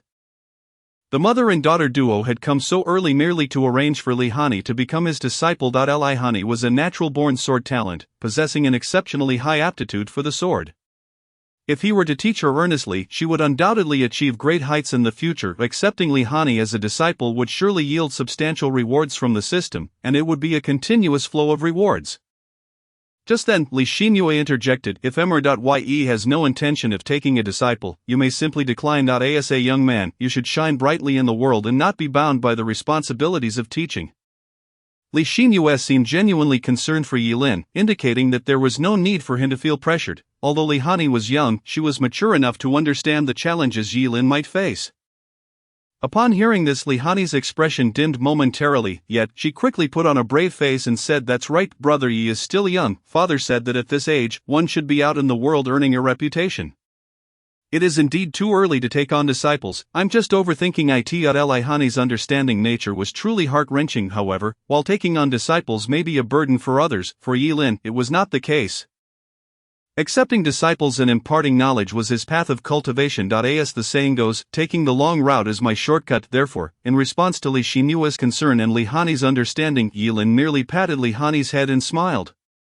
Since you wish to be my disciple, I shall grant your request. However, the path of swordsmanship is long and arduous. You must possess unwavering determination. Do you understand? Upon hearing this, Li Hanyi's eyes sparkled, and a radiant smile blossomed on her face. She tightly grasped Yilin's hand and exclaimed, yes, I understand. Thank you, brother Yi. Still calling me brother? Yilin chuckled. Master. Little Hanyi felt a bit shy. Chapter 12, System Rewards. Teaching Li Hanyi the solitary 9 swords. Congratulations to the host for accepting Li Hanyi as a disciple. Reward, 100-fold critical hit, obtaining the myriad sword technique, 400 master points. As soon as Li Hanyi called him master, the system's notification echoed in Yilin's mind once more. This time, the system reward was singular, the myriad sword technique. Just hearing its name conveys that its capabilities are extraordinary. Yilin promptly opened the detailed introduction to examine it. Myriad sword technique, a group attack martial arts secret. Once perfected, allows for the simultaneous release of myriad swords, with fierce energy running rampant. Wherever the sword energy points, the earth splits, and the heavens collapse. What a treasure, Yilin silently exclaimed in his heart. From this description, one can tell that the myriad sword technique is indeed remarkable. He immediately learned it, and a complete set of martial arts appeared in his mind, which he mastered with ease. Soon after, another system notification resounded. System notification: teaching martial arts to disciples will also yield critical hit feedback. The host can directly condense martial arts into a point of spiritual light and impart it to the disciple. This introduction from the system greatly pleased Yilin. While he had no qualms about imparting knowledge, it could be quite troublesome to care for a disciple. Constantly having 1 or 2 disciples was manageable. But he knew his system would allow him to take on many more disciples in the future. He would undoubtedly find himself overwhelmed. However, with this new ability granted by the system, imparting knowledge would become much simpler. Teaching a martial art would only require a single point of energy. Even if he had thousands of disciples, it would not pose too much of a hassle. One could say that the system had been exceptionally considerate, alleviating all his potential troubles. Yi Lin was quite satisfied. Qi Tianqian smiled and said, "Congratulations, junior brother, you have already taken a disciple upon emerging from the mountains. Even I, your senior brother, have yet to take a single disciple. Nor has our senior brother Moida. I never expected that among the three of us, you would be the first to have a successor. It truly makes me feel quite nostalgic," Qi Tianqian sighed.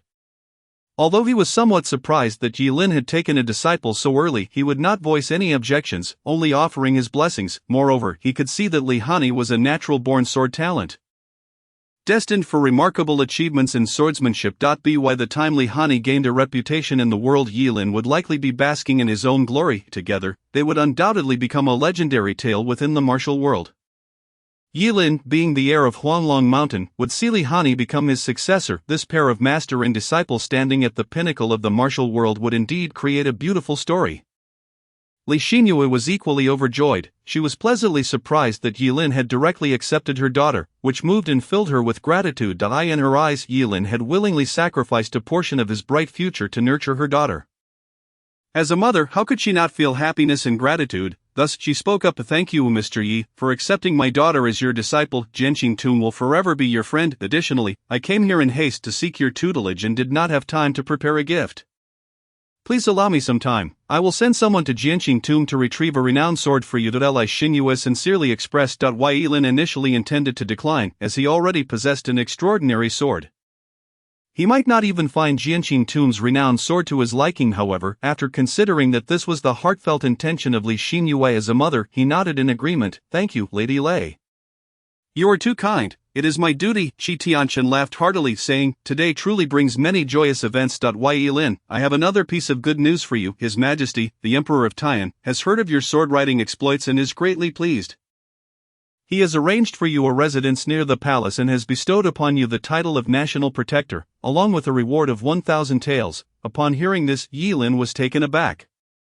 Just last night, he had been contemplating whether the Emperor of Taiyan would grant him a title or something similar. He never expected the Emperor to take such action. However, he knew that rewards were not given without reason.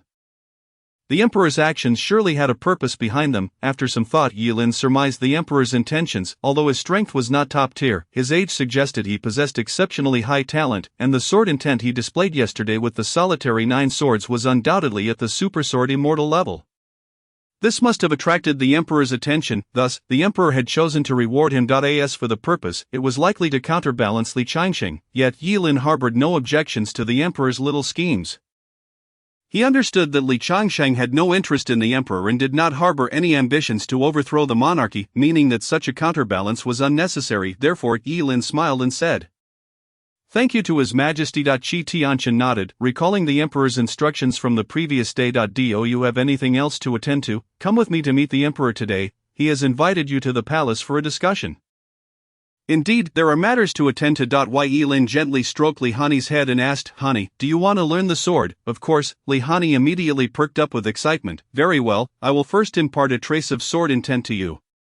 You may explore it for now." As Yi Lin spoke, he placed his finger on Li Hanyi's forehead. Li Hanyi, though perplexed, was acutely aware that as a disciple, she must heed her master's words, and thus refrained from making any movement. Although Li Xinyue and Qi Tianqian were equally bewildered, they too chose not to interrupt. Soon after, they beheld a sudden surge of sword intent emanating from Li Hanyi's form. Yi Lin, in his current mastery of swordsmanship, had acquired, apart from what he learned at Huanglong Mountain, the Duge 9 swords, the flying immortal sword technique, the 12 swords of Xianin, and the recently obtained myriad sword technique.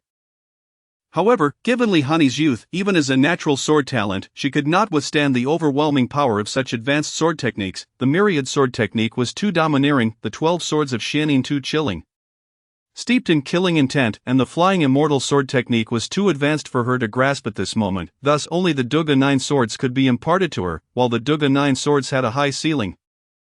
Its lower threshold was comparatively accessible, emphasizing sword intent over sheer power. Therefore, he was able to teach the Duge 9 swords to Li Hanyi, though it was not difficult for her to enter the realm. Mastering the Duga 9 swords would likely require many years of cultivation. However, for him as a master, reaching this point was already sufficient. Hanyi felt an extraordinary surge of vitality, as if something was gradually taking shape in her mind. Moments later, Yilin withdrew his finger. She remained rooted in place, dazed. Just as Li Xinyue was about to voice her confusion, Li Hanyi suddenly shouted in excitement, "Mother, I have mastered the Duga 9 swords." Chapter 13, The Unparalleled Ability of Eternity. Your talent surpasses MOE. Congratulations, host, for imparting the Duga 9 swords to Li Hanyi. Reward, 100-fold critical strike, skill acquired, myriad sword reunification, 500 master points.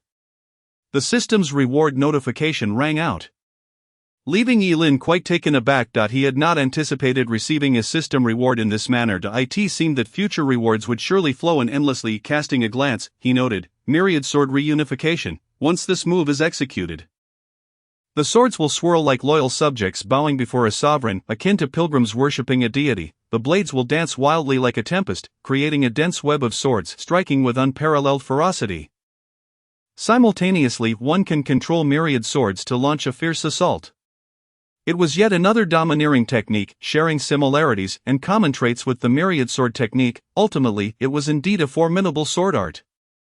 "Hanyi, what are you talking about? What is this Duga 9 swords?" Li Xinyue was startled by Li Hanyi's exclamation, unsure of its meaning. Li Hanyi excitedly explained, "It's the sword technique my master taught me."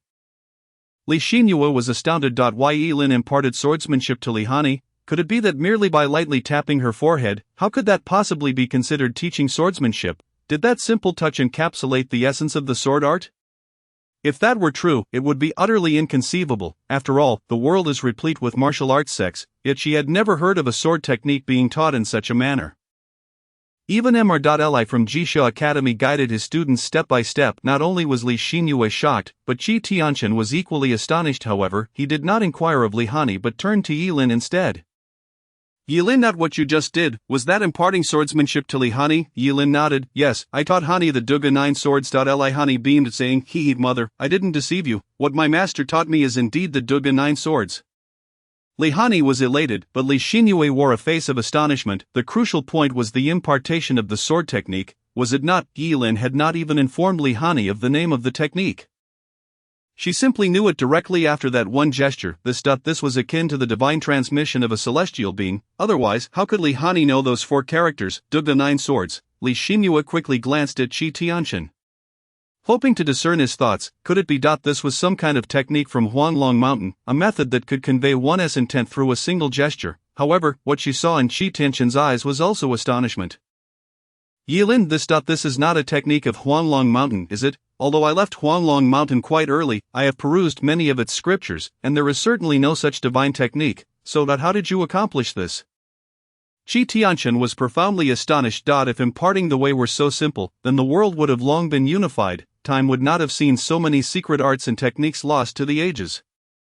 Yilin's method of teaching was undoubtedly a unique phenomenon throughout history. Should the world become aware, it would surely cause an uproar. Of course, if only Yilin possessed such an ability, then no matter how much of a stir it caused, the martial world could do nothing about it. But for Huanglong Mountain, and for Yilin himself, it was truly invaluable. "This is indeed not a technique of Huanglong Mountain," Yilin replied calmly. He could hardly confess that this method was bestowed by the system.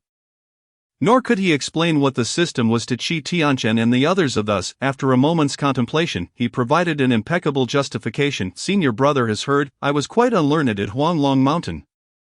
Not focusing my thoughts on martial arts." Qi Tianqian nodded, somewhat perplexed, yet he continued, "Yes, I have heard master mention that you preferred reading rather than practicing martial arts while at Huanglong Mountain. Had you begun your martial training earlier, perhaps you would have already reached the realm of half-step divine travel. Master once said your talent was only slightly inferior to MOE, but that you lacked interest in martial arts."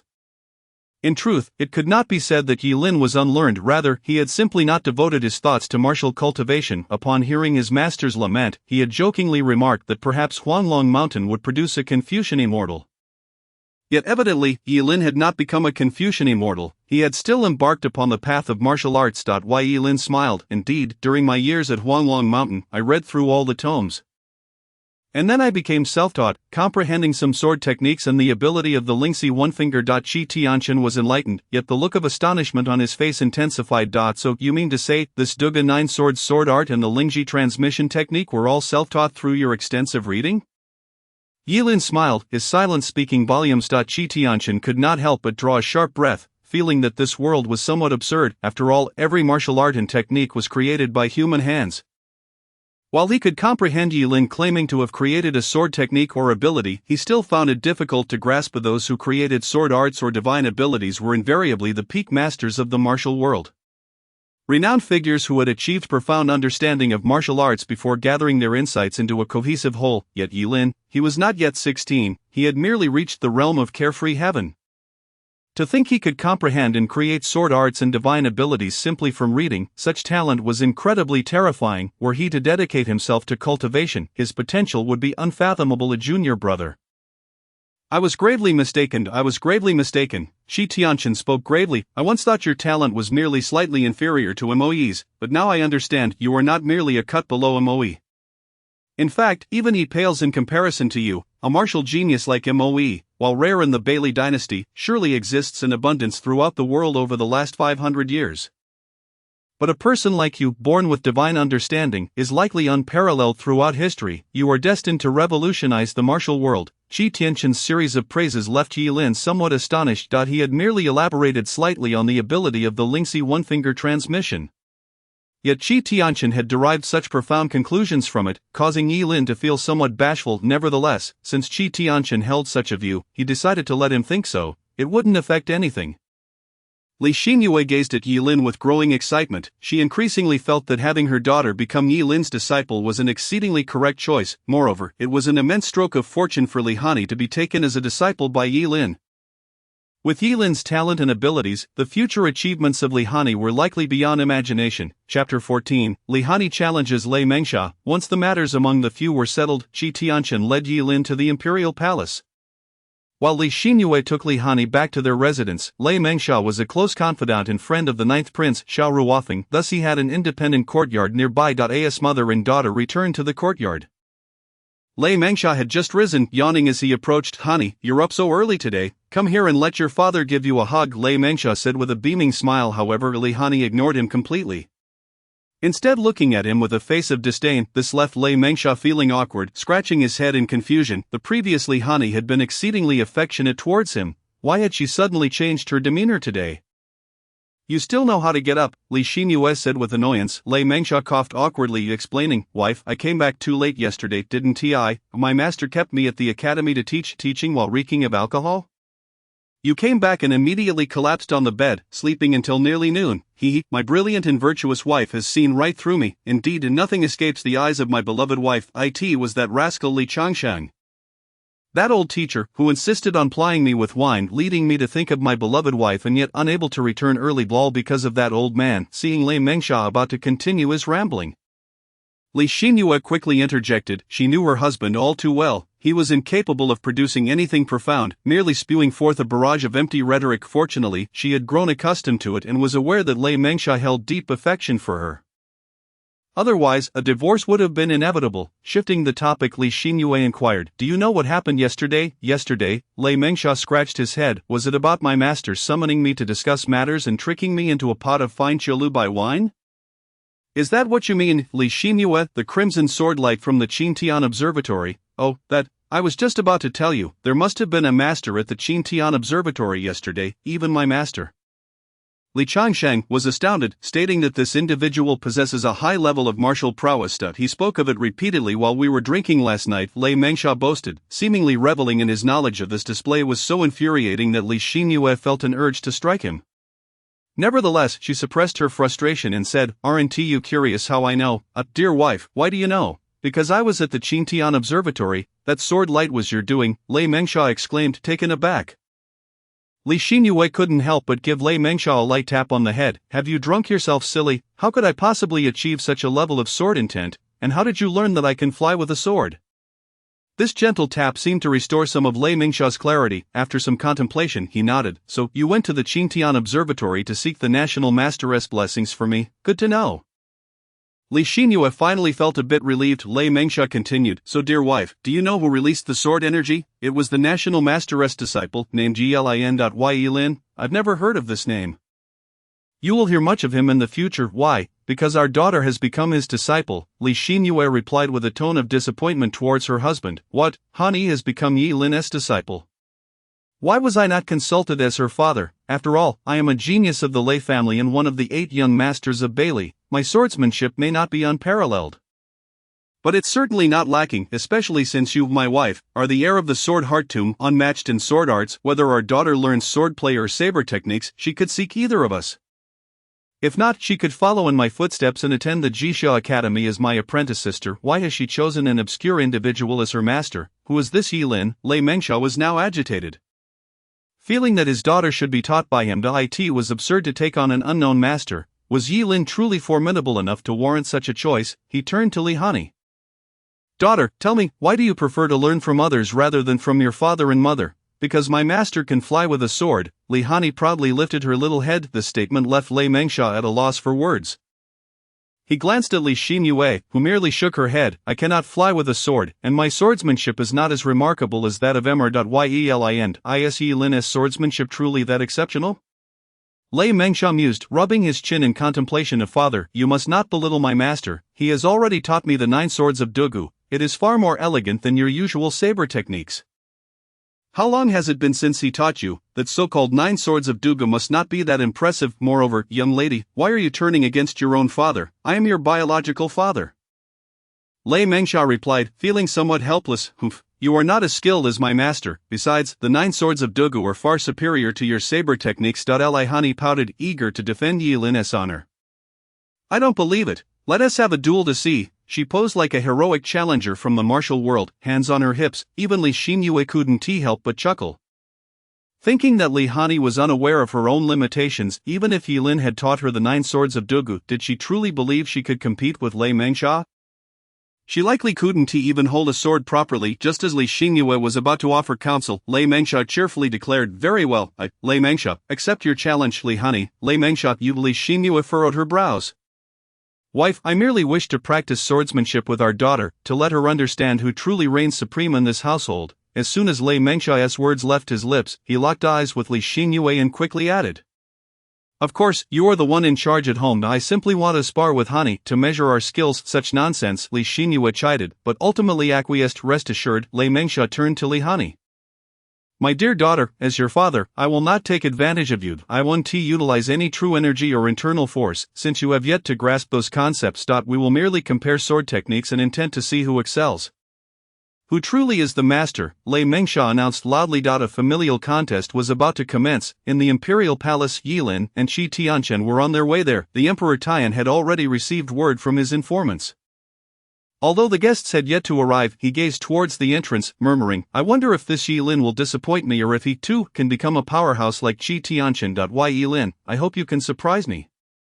Beside the Emperor Qing, the Grand Supervisor, listened intently to his words, a surge of jealousy rising within him. He had never witnessed the Emperor show such interest in anyone before. Moments later, a young eunuch entered to report that the national master had arrived with an unfamiliar individual. Quickly, let them in, the Emperor replied joyfully. Minister Qi Tianchen pays his respects to your majesty. Yi Lin pays his respects to your majesty. The two responded respectfully. The Emperor scrutinized Yi Lin, his eyes lighting up. The young man exuded a graceful demeanor akin to an unyielding pine on a cliff, giving off an extraordinary aura. The Emperor immediately formed an impression. This young man is no ordinary talent. He will soar to greatness. Having navigated the court for years, the Emperor was particularly confident in his judgment. Thus, he firmly believed that Yi Lin was precisely the figure he envisioned. Heroes emerge in youth. National master Yi Lin is indeed your disciple, possessing remarkable talent, the Emperor exclaimed with a hearty laugh. Yi Lin humbly replied, thank you for your kind words, your majesty. The Emperor nodded and proclaimed, bring forth seats. The young eunuch promptly carried in 2 pear blossom chairs and placed them behind Yi Lin and Qi Tianchen.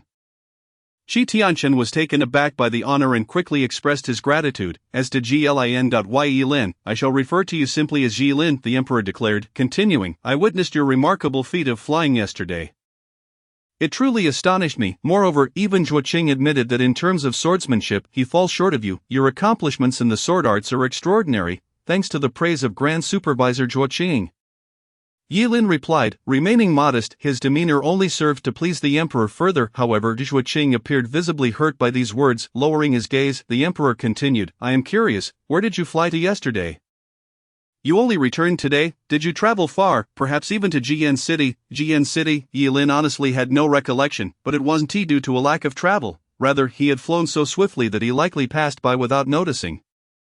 He nodded in acknowledgement. The emperor's eyes sparkled once. The unparalleled sword immortal could only fly 300 miles. If Jian City is 100 miles away, that means Yi Lin's prowess, even if not on par with the unparalleled sword immortal of yore, is certainly capable of reaching such heights with a bit of cultivation. Excellent, truly excellent. It seems that soon another sword immortal will arise in our Bailey dynasty. The emperor laughed heartily, yet at that moment Zhuo Qing interjected, Your Majesty, I believe it is prudent not to take Yi Lin's words at face value. It would be wise to verify his strength personally. The emperor responded softly, casting a meaningful glance at Zhuo Qing.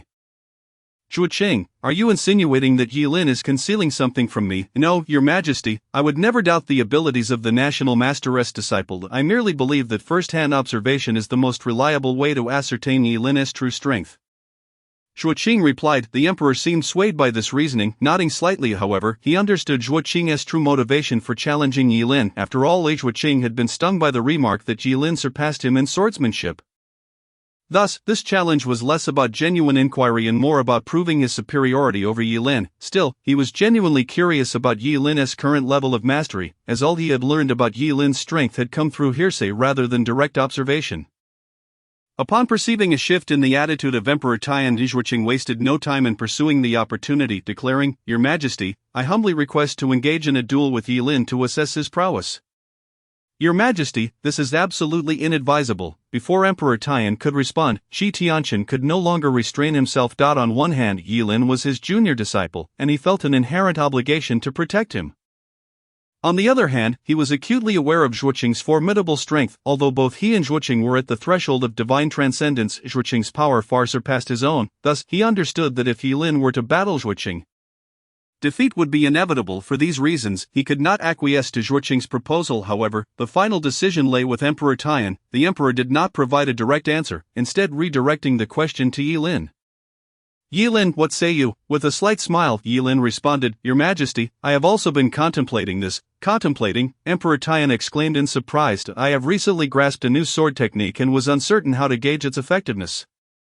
If Supervisor Zhuo Qing is willing to spar with me, I would gladly accept. Why Yi Lin's words were a blend of truth and artifice. His assertion regarding the verification of the 10,000 swords technique was a fade.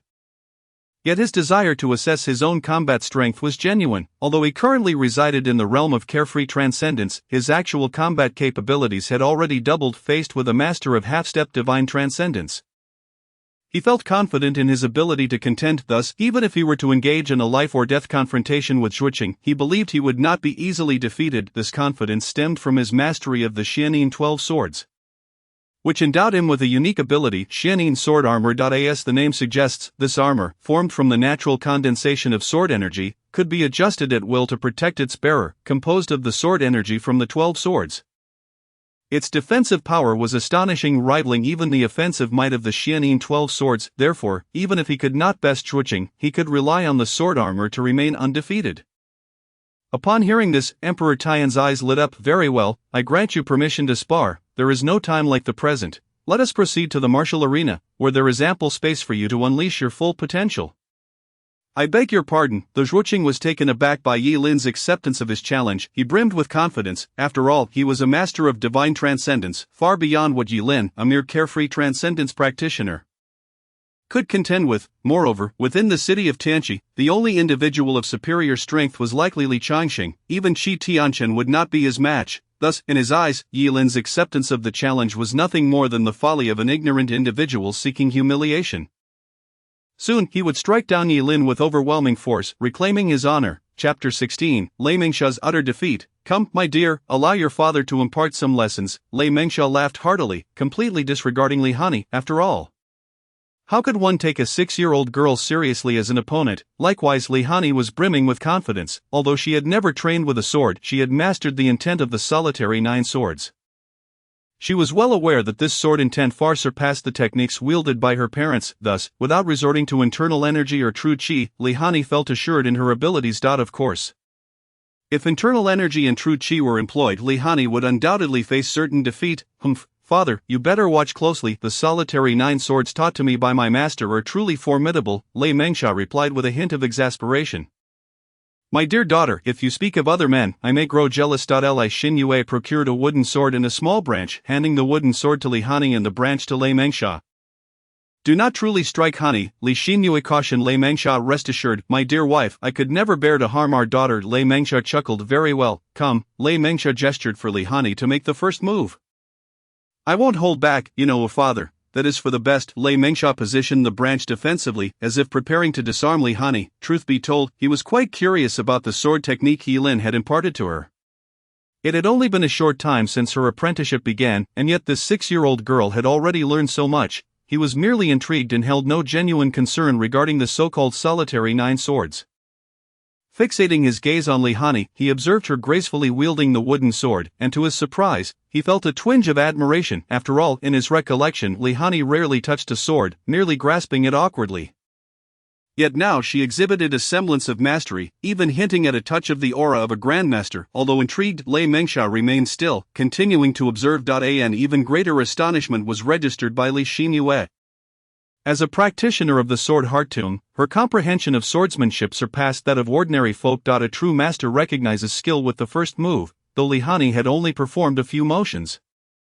Li Xinyue discerned an ethereal, intangible sword intent emanating from her, reminiscent of the sensation she had experienced at the Qintian monitor the previous day. Yilin. Had he truly taught Hanyi? Li Xinyue pondered in astonishment. Initially, upon witnessing Yilin's mystical gesture and his claim of having taught Li Hanyi the solitary 9 swords, she harbored doubts, but now she was wholly convinced Yilin had indeed taught Li Hanyi the solitary 9 swords. Why Yilin's methods are truly unfathomable. Li Xinyue murmured, her attention fixed on Li Hanyi as she danced with the sword. And the next moment, a glimmer of cold light streaked across the sky, akin to a shooting star, hurtling towards Lei Mengsha. In that instant, Lei Mengsha felt an unprecedented sense of threat, as if this strike was not merely a physical attack but a direct assault on the very depths of his soul. The sword's edge had yet to arrive, yet he could already perceive the piercing sword intent, penetrating the air and even his skin, aiming straight for his heart. In a moment of distraction, Lei Mengsha hastily raised the branch to block, only to realize he had struck nothing but air. How could this be? Lei Mengsha gasped in horror. The sensation he had just experienced was not a reality but rather an overwhelming pressure that had induced a vivid illusion. This strike seemed to transcend the realm of normality. While lacking the sharpness of a sword, it embodied an irresistible will and symbolism. This strike was akin to a bolt of lightning, causing the entire world to tremble beneath its weight. Suddenly enlightened, Lei Mengsha understood that this contest was not merely one of technique, but a clash of spirit, and while faced with such ferocious sword intent, he felt an overwhelming sense of helplessness. A desire to cast down his sword and surrender surged within him. Break sword style, Li Hanyi called out, her sword now aimed directly at Lei Mengsha. Finally regaining his composure, Lei Mengsha felt his true chi involuntarily beginning to circulate, preparing for a counterattack, yet he suddenly realized that his opponent was merely a 6-year-old girl. He struggled to suppress the surge of true chi and internal energy as he wielded the branch with brute force, attempting to sever the wooden sword in Li Hanyi's grip. However, just as the branch was about to descend, Li Hanyi's wooden sword executed a magnificent flourish, striking upward at an incredible angle to target his jaw. Impossible! That previous strike had been a feint. Lei Mengsha was taken aback, but it was too late. While he could forcefully reverse the outcome using his true chi, it was evident that he could not. The branch fell harmlessly to the ground, while Li Hanyi's sword was poised at his jaw. The battle concluded. Li Hanyi leaped lightly, attempting to touch the tip of her sword to Lei Mengsha's chin, but could barely graze it. Oh dear, I can't reach, Li Hanyi exclaimed, feeling a wave of disappointment as she set the sword down. Well, I concede, I simply can't reach. Observing this, Li Xinyue rushed forward to embrace Li Hanyi, offering a few gentle words of comfort. Turning her gaze towards Lei Mengsha, she found him still in a state of shock. Seemingly unable to fathom the outcome, she furrowed her brow and called out softly. Only then did Lei Mengsha gradually return to reality. His gaze fell upon the branch in his hand and the wooden sword on the ground, a whirlwind of complex emotions swirling within him. Who had truly lost? Was it Li Hanyi? Although she claimed defeat, he did not perceive the result as her loss, rather, it was he who had faltered. Initially he had been daunted by Hanyi's sword intent, causing him to lose his composure and make a grave miscalculation. Subsequently, his true chi had been involuntarily expelled. Ultimately he had been rendered vulnerable to Hanyi's sword, though her height prevented her from landing a strike. Had he faced any other opponent, he would have met his demise. His victory over Hanyi was solely attributable to the advantages of adulthood. Had Hanyi been his equal in skill, he would have faced utter defeat. Thus, it was not Hanyi who had lost, but rather he himself. My dear wife, Lei Mingsha's expression was one of bitter resignation. There is no need to say more. I have seen it all, Li Xingyue replied gravely, for she too recognized that Lei Mingsha had suffered a crushing defeat. The sword intent of a 6-year-old Hanyi had utterly overwhelmed him.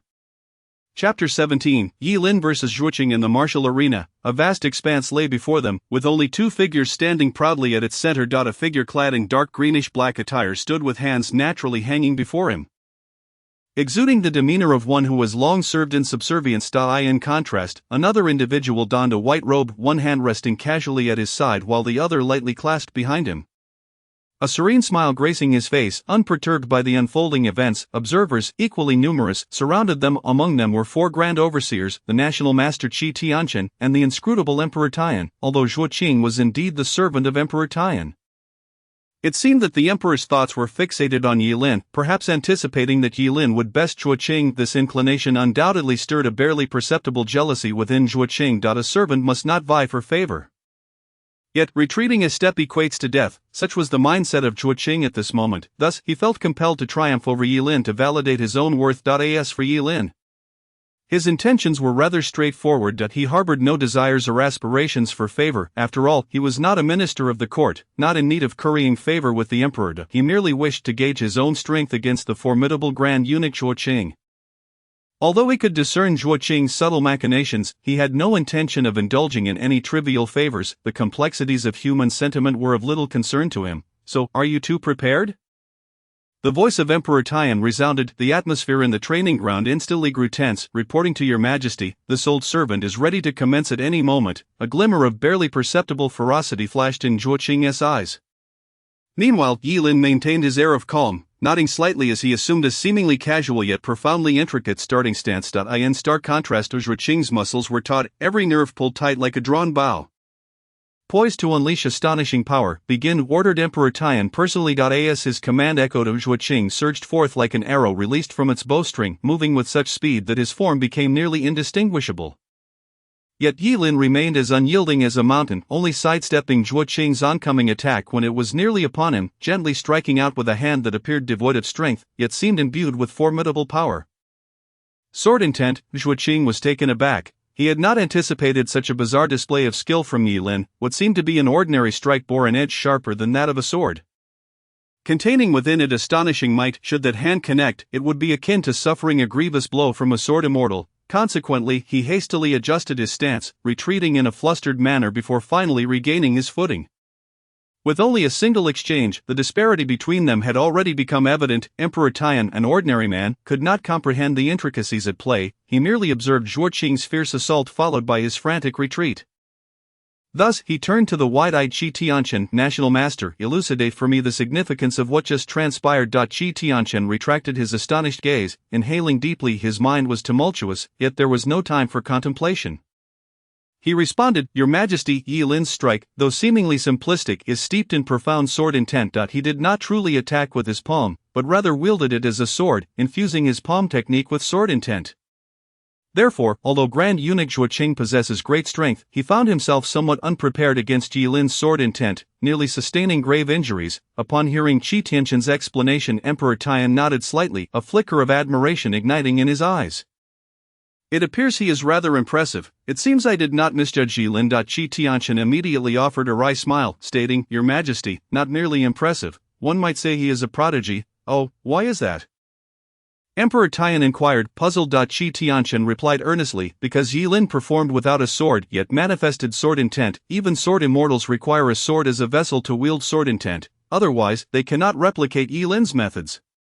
If anyone in the Bailey dynasty could achieve what Yi Lin has, it would likely be only Masterly from the academy. Emperor Tian's eyes sparkled with intrigue as he pressed further. Are you suggesting that wielding sword intent with one's palm constitutes an exceptionally advanced martial art? In the entire Bailey, only Li Changxing is capable of such a feat. Qi Tianqian nodded, to my knowledge. There is no third individual. The emperor's expression visibly brightened with excitement. After all, his intention in recruiting Yilin was predicated on the belief that Yilin possessed the potential to surpass Li Changxing.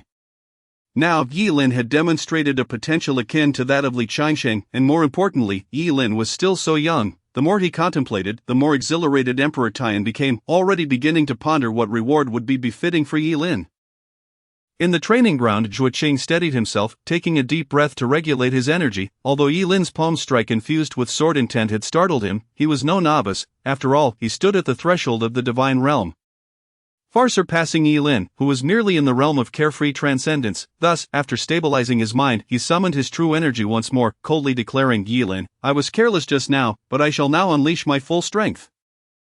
Yilin smiled slightly, his fingers forming a sword shape as he gently flicked them. A sword flew from the weapon rack at the side of the training ground into his grasp. Then I shall not hold back. Why Yilin's action heightened Emperor Tian's excitement. Although he could not comprehend the previous hand strike, he recognized this maneuver. Yilin was about to display his true mastery of the sword. Seeing this, Zhuo Qing's heart grew solemn. He had discerned that Yilin was a genius of the sword, indeed a sword immortal. Yilin remained composed, holding the sword, the tip lightly touching the ground as an invisible sword chi began to permeate the arena. His gaze sharpened, as if capable of piercing through all illusions. Zhuo Qing, not daring to slacken his efforts, channeled his true energy to its zenith before charging forward like a ferocious lion. Upon reaching Yilin, he found Yilin's form flicker, transforming into a streak of flowing light. The sword's tip danced like twinkling stars. Each strike seemed to leave a chilling trace in the air. When Zhuo Qing's body grazed this ethereal barrier, he felt a piercing pain against his skin. This infuriated Zhuo Qing. Despite his greater strength, he could not land a blow on Yilin. It felt as though he were grasping at dandelion fluff, perpetually just out of reach, just a fraction short. Damn it! Zhuo Qing's frustration escalated. Suddenly, Yilin's figure came to a halt before him, just as he believed this was an opportune moment to counterattack. He heard Yilin softly utter 5 words, The heavens and earth are my path. Chapter 18, Victory over Zhuo Qing. The 15-year-old sword immortal. The 12 swords of Hanyi encompass 12 distinct sword techniques. The heavens and earth are my path. I navigate the universe, and all beings are at my mercy. Heavenly thunder guides my sword, all things become my blade, the extremes rebound my sword. The first 6 sword techniques, unified, are known as 6 paths returning, unmatched by any, their power unparalleled. When the 12 sword techniques converge, it becomes Yilin's ultimate defense, Hanyi sword armor. Each of the 12 techniques possesses unique effects. For instance, all things become my blade manifests material into a sword to strike at the enemy, while heavenly thunder guides my sword summons heavenly thunder to obliterate foes, though the latter boasts immense destructive power. Its preparatory motion is somewhat lengthy, prompting Yilin to opt for the most straightforward and forceful technique. The heavens and earth are my path. A torrential cascade of sword light enveloped the arena. Devoid of self, only sword light remained. It was not his intention to slay Zhuo Qing, but to suppress him, and that should suffice. As Yilin's words resonated, the sword seemed to resonate with an invisible force of the universe. The tip radiated a brilliant light, and sword chi surged forth like a tempest. Zhuo Qing felt a blur before his eyes, as Yilin's figure vanished, replaced by a torrent of sword light. Intricately weaving a vast net that ensnared him completely. Alarm surged within Zhuo Qing. He instantly realized he had been ensnared within Yilin's domain of sword intent, therefore, he dared not underestimate the situation. Channeling his true energy to its utmost limit, striving to defend against the onslaught while also attempting to break free from the sword net's confinement. However, Yilin's sword intent seemed omnipresent, no matter how he struggled.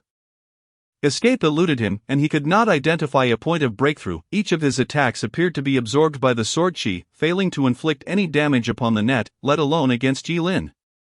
Cursed, Zhuo Qing felt an overwhelming surge of rage. At this moment, he had wholly succumbed to a passive position. Each struggle only served to amplify the radiance of the sword net, sharpening the sword chi further. Ultimately, after a particularly violent struggle, his true energy began to exhibit signs of instability. Just then, a sword suddenly manifested from within the sword net. Found you. A sinister smile crept across Zhuo Qing's lips.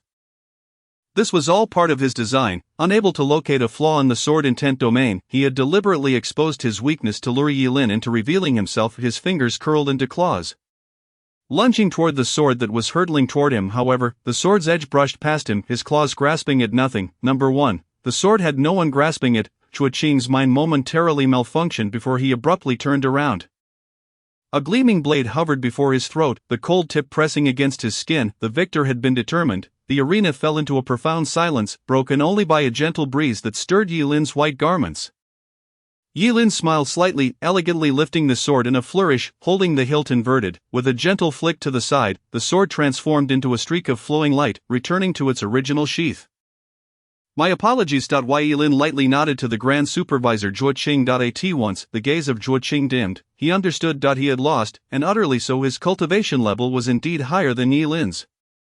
However, Yilin had, through sheer swordsmanship, bridged the gap between their realms. Within the Northern Li dynasty, those who reached the pinnacle of the free and unfettered realm and wielded swordsmanship on par with those who had taken half a step into the divine realm were known as sword immortals. He himself was among those half-step divine beings. Yilin, on the other hand, was at the free and unfettered realm, albeit not at its zenith, yet he had defeated this half-step divine powerhouse, and not merely matched him, he had triumphed. Moreover, the sword Yilin had wielded was merely an ordinary sword, not a renowned blade, and certainly not his own. When all these factors coalesce, it is entirely justifiable to declare that Yilin is a true sword immortal. A sword immortal at merely 15 years of age, Chuaqing could hardly fathom the heights Yilin might reach in the future. Stunned, he gazed deeply at Yilin and sincerely expressed, "Thank you for showing mercy." Had Yilin not held back, he would have perished beneath Yilin's blade moments ago. Nonetheless, he remained puzzled as to why he had not seen Yilin during that final strike. "What was that last sword of yours?" "The 10,000 things become my sword of the Xianin 12 swords." "The Xianin 12 swords? Could it be that your sword technique encompasses as many as 12 forms?"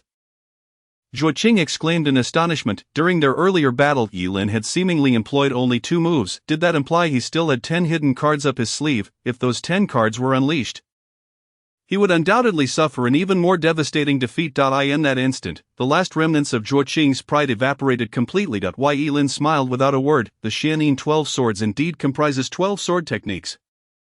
It possesses 14 capabilities, thus, he still harbored 12 hidden cards. Furthermore, this was merely the Xianin 12 swords. He also possessed the 10,000 sword art and the 10,000 swords returned to origin. His original intention had been to gauge the efficacy of the 10,000 swords returned to origin against Chuaqing, yet Chuaqing had not even compelled him to reveal his Xianin 12 swords.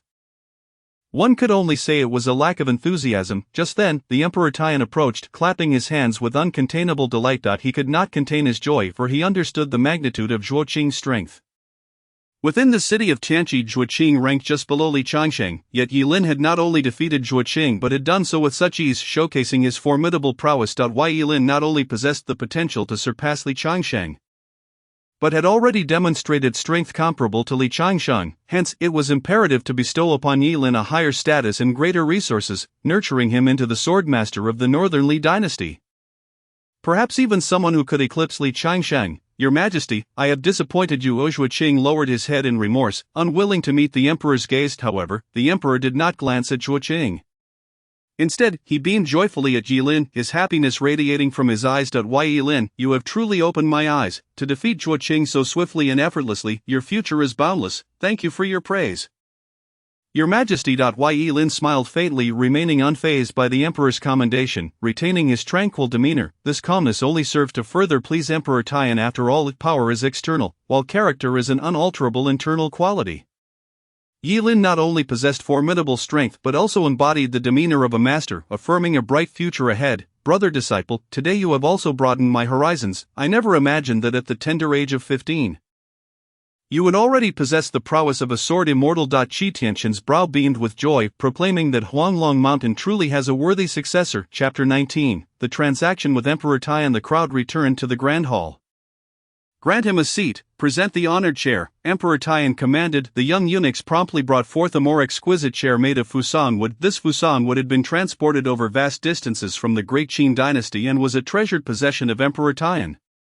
Typically reserved for his personal use and never offered to others, yet this time, he granted it to Yilin. Even Qi Tianqian's gaze brimmed with a hint of envy and jealousy. After a series of polite exchanges, Emperor Tian suddenly inquired, "Yilin, are you familiar with the Jixia Academy in Tianqi City?" Yilin nodded, indicating he had some knowledge. The Jixia Academy's predecessor was the Jixia School of the Warring States period.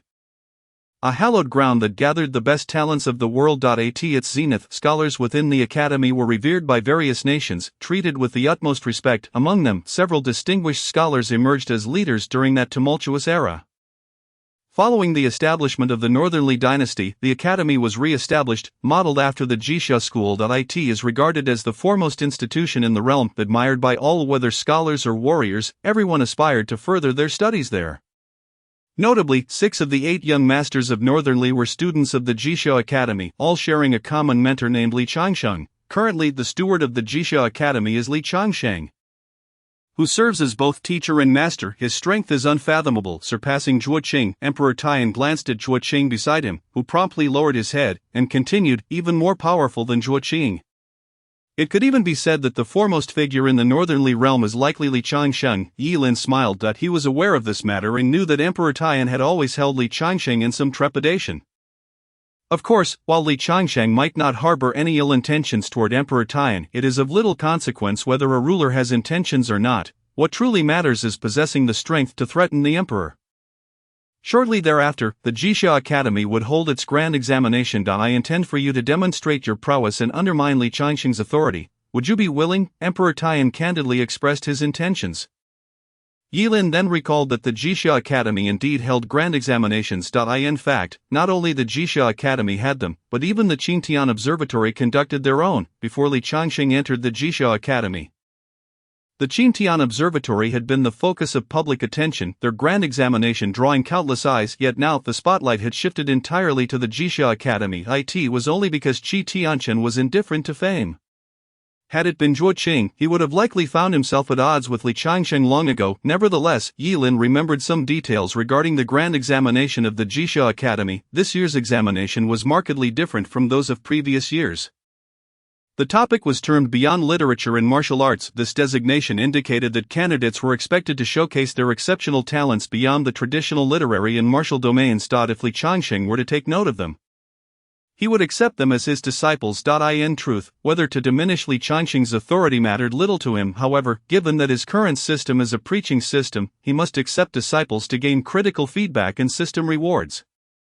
Since Li Changsheng also aimed to take on disciples, it is evident that a competitive relationship existed between them. Even without Emperor Taiyan's request, he would still compete with Li Changsheng. Thus, after some contemplation, he nodded in agreement. Upon hearing his commitment, Emperor Taiyan's expression brightened. Excellent. With your assurance, I can rest easy. However, I have a condition. Speak freely. As long as I am able, I shall comply. I require some exceptionally gifted disciples.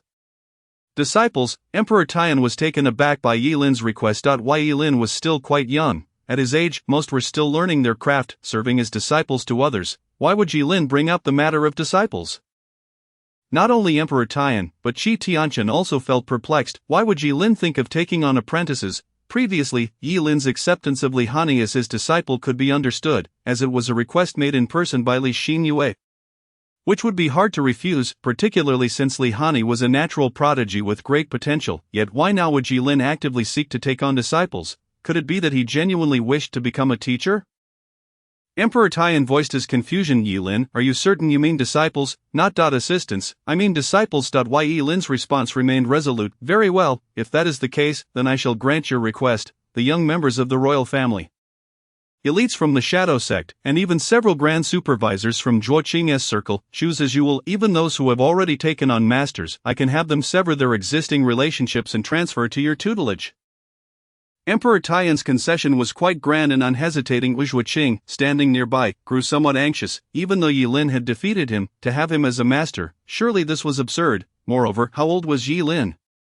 With such a young age, he could not lower himself to seek apprenticeship under Yilin. However, this was a request from Emperor Taiyan. Though he felt a surge of indignation, he merely opened his mouth, ultimately falling silent. Yilin cast a glance at Zhuo Qing, feeling somewhat speechless. Even if Zhuo Qing wished to become his disciple, he would not accept such an old hand. Yet it must be said that Emperor Taiyan's offer was quite generous. He had no interest in taking on the 5 grand supervisors, nor did he seek those who already had masters. He possessed no malicious intent to usurp others' apprentices, unless someone willingly expressed a desire to be his disciple. He would consider it, therefore, he replied, just the royal offspring and the younger generation of the Shadow sect will suffice. Excellent. Without hesitation, Emperor Tian agreed, whether it be the royal offspring or the disciples of the Shadow sect. After undergoing the tutelage of Yi Lin, they are bound to become more formidable. Yi Lin is evidently aiding the Shao family's royal lineage and solidifying their position. Such a boon, how could he possibly refuse? Moreover, not only should he not decline, but he ought to lavish great rewards upon Yi Lin. Yi Lin, do you possess a treasured sword? I have resolved to bestow upon you a magnificent sword as a token of my appreciation. Furthermore, while I initially intended to grant you a monetary reward of 1,000 taels, I shall now amend that to 5,000 taels. Additionally, I shall personally send someone to refurbish your residence. Your abode must befit your esteemed status. At that time I shall bestow upon you the title of Shaoshi, which signifies the teacher of the princes, although Yi Lin harbors no ambition for courtly matters. Should he take a prince as his disciple, the title of Shaoshi would indeed be fitting. Thus, he nodded in agreement, expressing his gratitude to the emperor. No need for thanks, it is I who should express my gratitude to you. Every deed you undertake is for the sake of the nation. The Emperor Tian laughed heartily. Chapter 20, Yi Wenjun's decision. I wish to become Yi Lin's disciple. Yi Lin departed from the imperial palace. Yet his news had already begun to circulate in the shadows. The Shadow sect, established by General Yi, one of the 8 founding pillars of the nation, serves to defend the Shao family's clandestine power. Its status is analogous to that of the Black Ice Terrace of the Great Qing dynasty and the Jinhui of the Ming dynasty. The Shadow sect is loyal solely to the Shao family, rather than the Bailey dynasty, which distinguishes it from the Dark River. Hence, the Shadow sect dwells in the shadows, perpetually engaging in activities that manipulate the edge of a blade, even bearing the heavy responsibility of balancing the powers of the Dark River. However, General Yi's unwavering loyalty to the Shao family does not guarantee that each succeeding generation will share the same fidelity. The current leader of the Shadow sect, Ibu, has begun to entertain thoughts of stepping out of the shadows. No longer wishing to remain a hidden rat that preys upon others' junior sister, the emperor has decreed that within Tianqi city, those with potential in martial arts shall be sought after. Luo Qingyang relayed to Yi Wenjun, recounting the news he had just heard, suggesting that a certain powerful individual seeks to take on disciples. Yi Wenjun raised her delicate brows, exuding a hint of charm amidst her gentility, yet her clear eyes seemed to harbor sorrow. One could not help but feel a pang of pity. Yi Wenjun scattered fish food gently upon the pond's surface, contemplating quietly. Understood. Yi Wenjun appeared somewhat indifferent to Luo Qingyang's words, or perhaps her thoughts were elsewhere. Not on feeding the fish, but hidden within her brow. Luo Qingyang continued, according to the decree, this esteemed elder is greatly respected by the emperor, who has agreed to allow this elder to take on disciples, stating that anyone from Tianqi city who catches this elder's eye may be chosen. It will, even if the chosen one has a master, the emperor will permit the severance of that bond, allowing them to become this elder's disciple. As he spoke, a hint of confusion flickered in Luo Qingyang's eyes. Who possesses such charisma as to prompt the Emperor Tian to make such a significant decision? Upon hearing this, Yi Wenjun lifted her gaze, looking at Luo Qingyang with curiosity. The emperor regards this elder with such importance. It seemed that even the Jixia Academy had never approached such a level of respect. Indeed, it is of utmost significance. I can sense that the emperor values this individual even more than Li of the academy. I wonder what his background is. Luo Qingyang clenched the sword in his hand and remarked, it is said that anyone who can become this elder's disciple may even gain substantial power. Upon hearing this, Yi Wenjun's attention was fully captured. She gazed intently at Luo Qingyang. Is there anything else? Nothing more. That is all I know. Yi Wenjun fell into a contemplative silence. After a moment of quiet, she suddenly declared, brother, I wish to become this elder's disciple. What, you wish to become this elder's disciple? Luo Qingyang exclaimed in astonishment. Although you have not apprenticed under the sect leader, you are the sect leader's daughter, having studied martial arts under him. Are you not satisfied? No, it is not for that reason. Yi Wenjun's gaze became resolute, her voice firm. I wish to seize control of my own destiny. I do not want to marry into the Jing Wangfu. Luo Qingyang fell silent instantly. Not long ago, during an unexpected encounter, Jing Wang Xiaoruojin had caught sight of Yi Wenjun's stunning beauty and subsequently requested the Emperor Tian to take Yi Wenjun as his concubine. The emperor agreed, and the sect leader, Ibu, who was also Yi Wenjun's father, did not object either. This meant that barring any unforeseen circumstances, Yi Wenjun was destined to marry Jing Wang Xiaoruojin. He had previously protested to the sect leader, But Yi Bu had ignored him, seemingly pleased to see Yi Wenjun wed to the Jingwang, hoping to alter the shadow sect's hidden status through familial ties, though Yi Wenjun had never voiced her discontent. He could see the sorrow concealed within her eyes, yet he had no recourse. Now, the sudden emergence of this mysterious elder appeared to present an opportunity to change Yi Wenjun's fate, and she was determined to seize it. Yi Wenjun suddenly inquired, "Brother, what is this elder's name? It seems to be Yi Lin. Yi Wenjun slightly tilted her head towards the sky. I must become Yi Lin's disciple and alter my fate." At the Jixia Academy, Li Changsheng was drinking with Xiao Ruofeng. Among his many disciples, Li Changsheng particularly enjoyed drinking with Xiao Ruofeng, for as a prince, he possessed the most wealth, providing him with boundless supplies of Xiaolu Bai, allowing him to drink to his heart's content. Of course, Li Changsheng was not a slave to alcohol, he simply enjoyed a few sips. "Feng Qi, have you arranged everything with your people?" Li Changsheng inquired casually. Xiao Ruofeng, finding an outlet for his frustrations, vented, "Everything was prepared long ago. I wanted Lei Meng to go yesterday, but after he visited you, he stayed here instead." "Master, tell me, did you drink all night yesterday?" "What nonsense," Li Changsheng retorted. "Are you reprimanding your master now? Moreover, that was not a night of drinking. It was merely a light sip, do you understand? It was just that Lei Meng could not hold his liquor. He had barely taken a few sips before he became inebriated." Xiao Ruofeng rolled his eyes at this. "Lei Meng cannot hold his liquor, he could outdrink a crowd. If anyone cannot hold their liquor, it is certainly in comparison to you, Master. By the way, Master," Xiao Ruofeng shifted to a more serious tone, "did something happen in Tianqi City yesterday? You do not know. I was not in the palace at that time." "Oh, indeed, something did occur. It was a report from the Qintian Monitor." "Qintian Monitor? Is it Qi Tianqian? He lacks that capability." Li Changsheng showed no mercy to Qi Tianqian, stating that the individual was far more capable than him. "More powerful than the national master," Xiao Ruofeng exclaimed in shock. Just then, Lei Meng rushed in, bursting through the door. Master, I know now. I have discovered who caused the great commotion at the Qintian Monitor yesterday. And I even sparred with his disciple, my daughter. Guess what the result was? Ha, I lost to his disciple, to my own daughter." As Lei Meng entered, he spoke rapidly like a machine gun. Xiao Ruofeng could only roll his eyes in exasperation. "Could you please organize your thoughts before speaking? You sound so disorganized, as if you were rushing to reincarnate. Are you saying you sparred with your daughter Li Hanyi? Feng Qi, you were here too?" Lei Meng greeted with a hearty laugh. "Isn't it obvious? Don't tell me you just now noticed me." Lei Meng approached the table, plopped down on a chair, propped one foot on the opposite chair, raised a cup, and drank it in one gulp. "Master Feng Qi, I have something to tell you. I lost to my daughter." Chapter 21. The shock of Xiao Ruofeng and Li Changsheng. "Slow down and articulate your words." Li Changsheng sensed an unusual significance in Lei Meng's words and became serious. Xiao Ruofeng also turned his attention to Lei Meng. Although he was unsure what it meant to be defeated by one's daughter, it appeared that Lei Meng's revelation was connected to the events at the Qintian Monitor yesterday. After pondering for a moment, Lei Meng slowly began. "Yesterday at the Qintian Monitor, the ethereal sword intent and the flying sword technique, you both should be aware of them. The one who created that ruckus was the national master's junior disciple, Yi Lin." "Yi Lin." Li Changsheng murmured the name. "I believe I have heard of him. He is the youngest of the 3 disciples of Qingfeng Daoist, likely the last disciple of Huanglong Mountain as well. Additionally, I should mention that another disciple is named Moe, who possesses astonishing talent. In that case, it seems Yi Lin is quite extraordinary." Extraordinary does not even begin to describe it, as soon as Yi Lin's prowess was mentioned.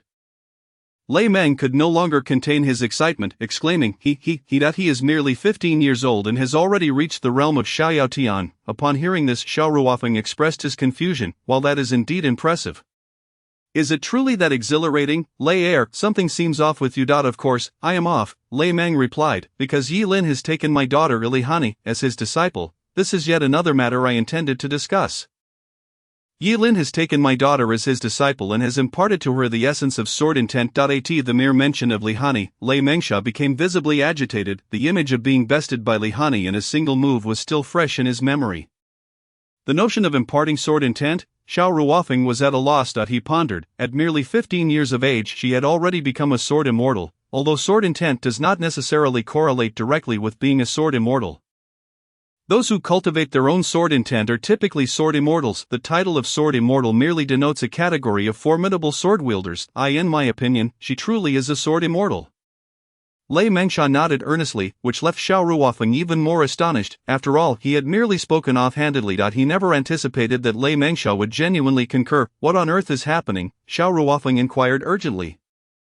Yilin, just this morning, accepted my daughter Li Hanyi as a disciple and taught her a unique sword technique known as the Duga 9 Swords. This technique is extraordinary, possessing an exceptionally high level of sword intent.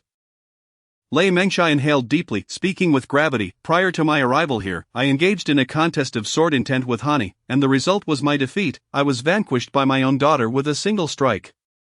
Li Hanyi's sword intent overwhelmed me. Had it been a life and death struggle, I might have perished. Upon hearing this, not only was Xiao Ruofeng taken aback, but even Li Changsheng paused his drinking, fixing a serious gaze upon Lei Mengsha. I understand that this may sound somewhat absurd to you, although I did not employ true energy. Considering Hanyi is merely a 6-year-old child, I could not possibly bully her. Yet, can you fathom being defeated by a 6-year-old child without utilizing true energy? My combat experience, knowledge, common sense, strength, speed, agility, and mindset. As an adult, how could I not be tenfold stronger than Hanyi? Moreover, I did not underestimate her in battle. In fact, I found myself ensnared by Hanyi's sword intent. She even compelled my true energy to instinctively activate for defense against danger. Lei Mengsha's eyes sparkled with a hint of lingering shock, seemingly lost in recollection. Li Changsheng, after some contemplation, furrowed his brow and asked, "Are you saying Li Hanyi defeated you solely through sword intent?" Lei Mengsha immediately corrected. "It rendered me utterly powerless to resist. I am at the 9 heavens realm of the Xianyao celestial domain, yet, I am certain that had Hanyi possessed the strength of the early stage of the Zizai realm, she could have slain me using that very sword intent." Lei Mengsha's words left Xiao Ruofeng drenched in cold sweat. Wait, let's not exaggerate. No matter how formidable sword intent may be, it cannot allow one to transcend realms and kill. Moreover, I am aware of your strength. You are as resilient as an unkillable cockroach. Xiao Ruofeng found it hard to believe, yet Li Changsheng spoke softly. If what Lei Mengsha says is true, then Li Hanyi indeed could slay him in the Zizai realm. Master, Xiao Ruofeng wished to say more, but was interrupted by Li Changsheng. On that day, I sensed that sword intent. Its master was but at the Xianyao celestial domain, yet the essence of power contained within it left me feeling inadequate. Upon hearing this, both Xiao Ruofeng and Lei Mengsha fell silent. Their master was indisputably the foremost figure in the world. His accomplishments in the way of the sword were unparalleled. If even their master acknowledged that he could not compare to Yilin, then could it be that Yilin is extraordinarily exceptional? After a moment of silence, Xiao Ruofeng remarked, "Master, should I investigate his background?" "Do as you wish, just don't disturb me while I drink." Li Changsheng smiled lightly. Lei, merely drinking is rather dull. Go buy 2 roast geese from the street. Roast goose paired with wine only enhances the experience. Ha ha ha. Lei Mengsha. Xiao Ruofeng, "Master, can you not be a bit more serious?" "Serious? How so?" Li Changsheng mischievously stuck out his tongue and countered, "Should I say that your 7 disciples are not as good as Yilin's single disciple?"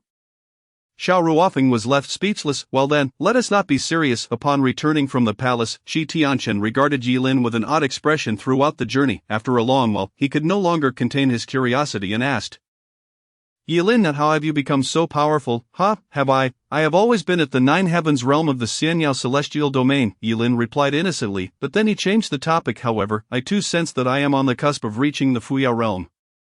The Xianyao celestial domain consists of 4 minor realms, 9 heavens, Fuyao great freedom, and half-step divine travel. The half-step divine travel truly surpasses the boundaries of the Xianyao celestial domain, marking the threshold to the divine travel mystical realm. Due to consuming the great Huan Dan, his power surged dramatically. Additionally, even his realm began to tremble. If he so desired, he could directly break through to the great freedom realm. However, that would render him no different from an ordinary martial artist. He needed to maintain the essence, allowing his realm to solidify. Nevertheless, the effects of the great Huan Dan are manifold. Even if he breaks through to the Fuyao realm, there would still be much power that spills over. If he wished not to waste this power, it would be best to pass it on to someone else. As for whom to bestow it upon, he had already decided. Li Hanyi, let his little disciple experience the feeling of being a master as well. Yilin mused. Chapter 22, Enlightenment and Hundredfold Critical Return. Also, I too am unaware of your true strength. Today, I have come to realize your profound mastery in the way of the sword. It is evident that you are not even a naturally born sword body. Yet your comprehension and achievements in the sword path far exceed those of sword bodies and sword immortals. Shi Tianchen exclaimed, "I have consistently underestimated your talent." As Shi Tianchen expressed his admiration, A hint of regret surfaced. Had Yilin diligently practiced martial arts while under their master's tutelage at Huanglong Mountain, he would likely have already reached the half-step divine travel stage by now. Given his accomplishments in the sword path, he would undoubtedly be the strongest sword immortal of the age. However, it is not too late. Remember, Yilin has only recently broken through to the divine travel mystical realm. He is now on the verge of ascending to the second stage of the divine travel mystical realm, the Fuyao realm, accumulating strength for a grand emergence. Indeed, Shi Tianchen contemplated, senior brother, for this new disciple. Let me use the name of the Qintian monitor. Yilin stated. Shi Tianchen's heart stirred. Are you suggesting that you will take disciples under the name of Yilin from the Qintian monitor? Since I am merely residing here, attaching the Qintian monitor's title should be acceptable. Little junior brother. Shi Tianchen gazed at Yilin with deep emotion. In truth, the title itself does not matter. However, by appending the Qintian monitor's title, it serves as an advertisement for the institution. Due to the emergence of the Jixia Academy, the reputation of the Qintian monitor has been overshadowed. Yilin's actions undoubtedly aim to restore its name. Though he himself may not care about reputation, having a good name is certainly a positive thing. Thus Shi Tianchen felt immensely touched by Yilin's thoughtful concern. Little junior brother, at Huanglong Mountain. We are now the last three remaining sprouts of our brotherhood. I have immersed myself in the affairs of the court, striving to benefit the world. You, however, have followed your convictions to the overseas celestial mountains. Shi Tianchen spoke sincerely. The burden of Huanglong Mountain now rests solely upon your shoulders. Sometimes I cannot help but feel an overwhelming sense of guilt. It should be us caring for you, yet you bear the standard of Huanglong Mountain, which has led to your premature maturity. At nearly 15 years of age, you possess a maturity and composure that defies your years. In the future, if there is anything, do not hesitate to inform your senior brother. Whatever it may be, I will undoubtedly assist you, Shi Tianchen said with utmost seriousness, his emotions genuine. Yilin nodded, expressing his gratitude for his senior brother's concern. The two returned to the Qintian monitor, where Yilin sought a moment of solitude to digest the residual effects of the great Huan Dan. Simultaneously, before commencing any tasks, he summoned a young eunuch to fetch Hanyi. Upon receiving the message, Hanyi hurried over with great enthusiasm. After searching the courtyard, she found Yilin, who was seated with his eyes closed. Master, Hanyi has arrived. Hanyi exclaimed joyfully as she ran to Yilin's side. Yilin opened his eyes, affectionately ruffling Hanyi's hair, and asked, Hanyi, do you wish to possess power? To possess power, master, have you not already taught me the Duga 9 swords? Master, I even used these Duga 9 swords to defeat my father. My father conceded to me, Hanyi said proudly. Yilin chuckled in amusement, quickly realizing the situation. It was either Lei Mengsha teasing Hanyi or Lei Mengsha had deliberately suppressed his realm, allowing Hanyi to best him. However, such victories, while fair, could only be confined to the father-daughter relationship. Should Hanyi encounter others, they would not suppress their realms. Therefore, he asked Hanyi, do you wish to defeat your father head-on? The kind where your father, even at full strength, cannot best you. Truly, can I achieve that? Hanyi blinked her large eyes, appearing quite eager. If all goes smoothly, perhaps in a year's time. It will take that long.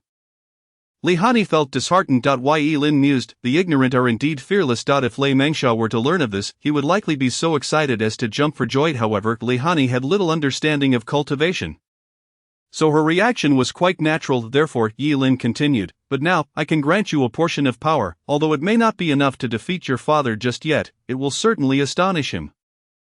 Wonderful, Hanyi eagerly agreed, immediately adopting a cross-legged position facing him. Very well, my disciple, Hanyi responded obediently. Subsequently, Yilin absorbed the unrefined energy of the great alchemy pill, setting it into rapid motion within him. His internal vital energy began to accumulate, causing his aura to grow stronger by the moment. After a brief interval, he suddenly opened his eyes, and a wave of power radiated from his body.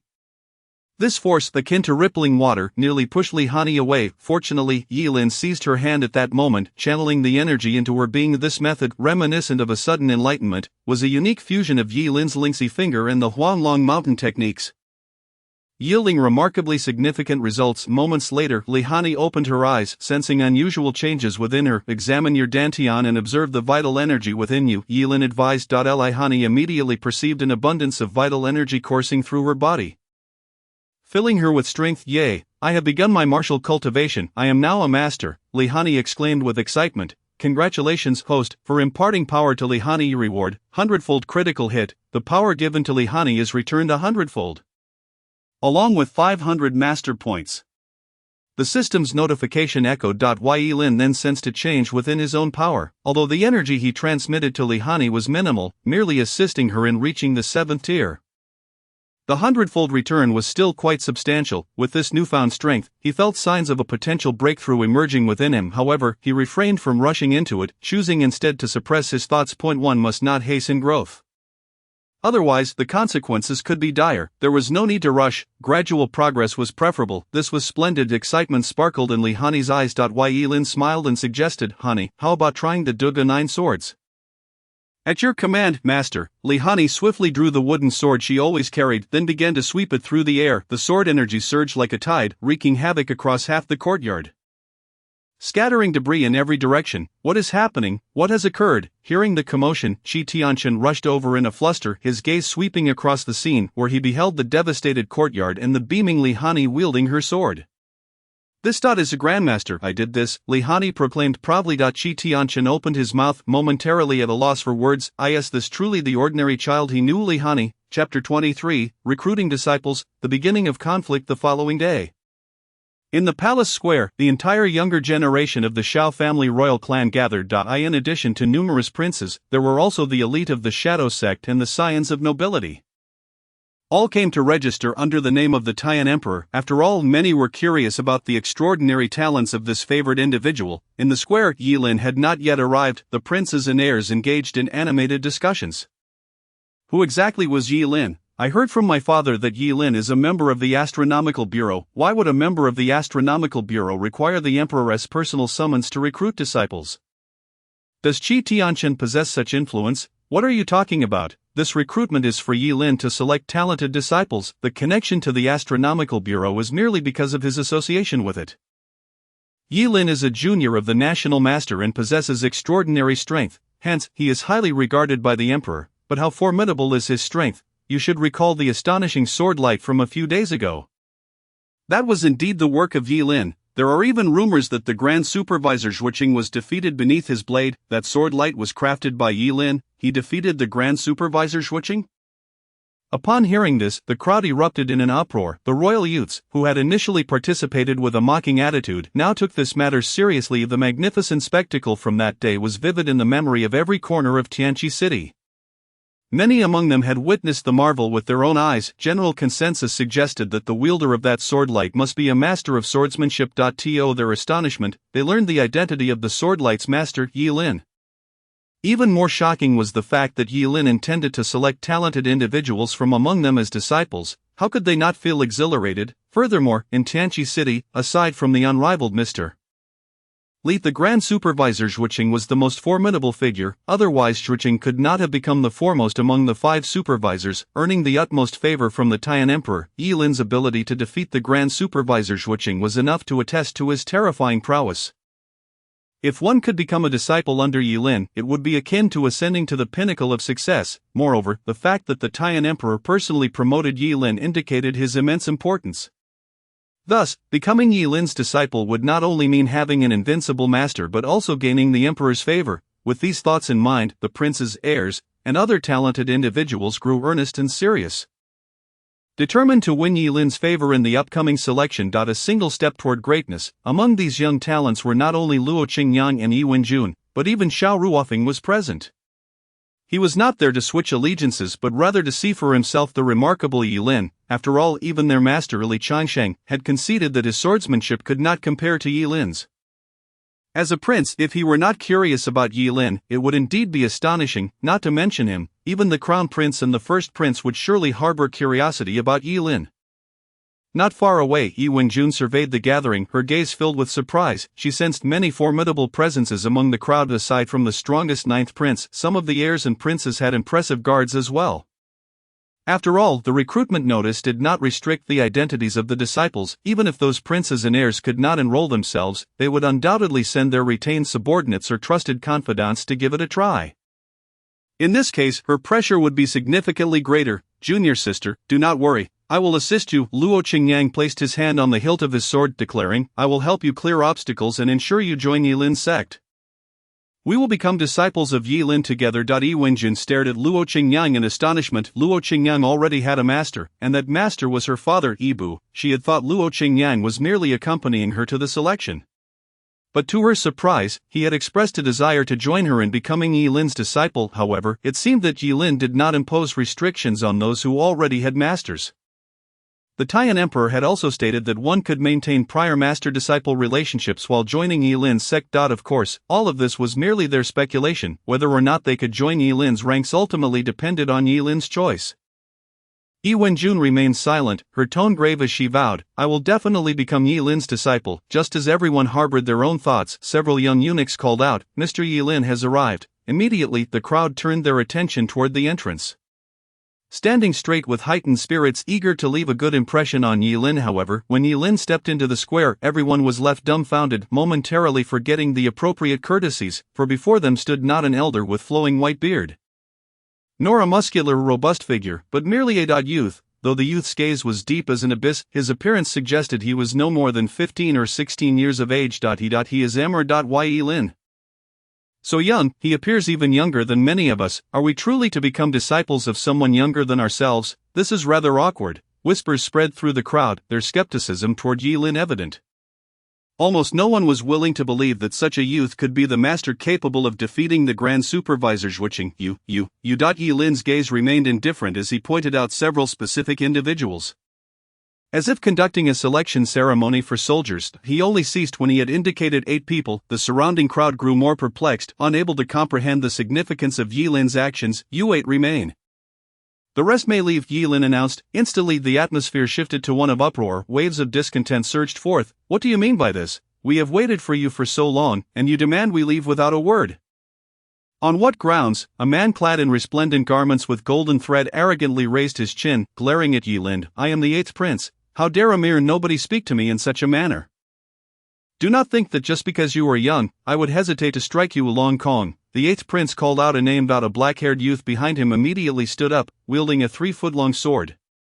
His gaze fierce and fixated on Yi Lin, as if ready to kill him at a moment's notice upon his master's command. However, Yi Lin remained unfazed. With a tone still calm, he inquired, "Could someone explain the reason behind this fool's behavior?"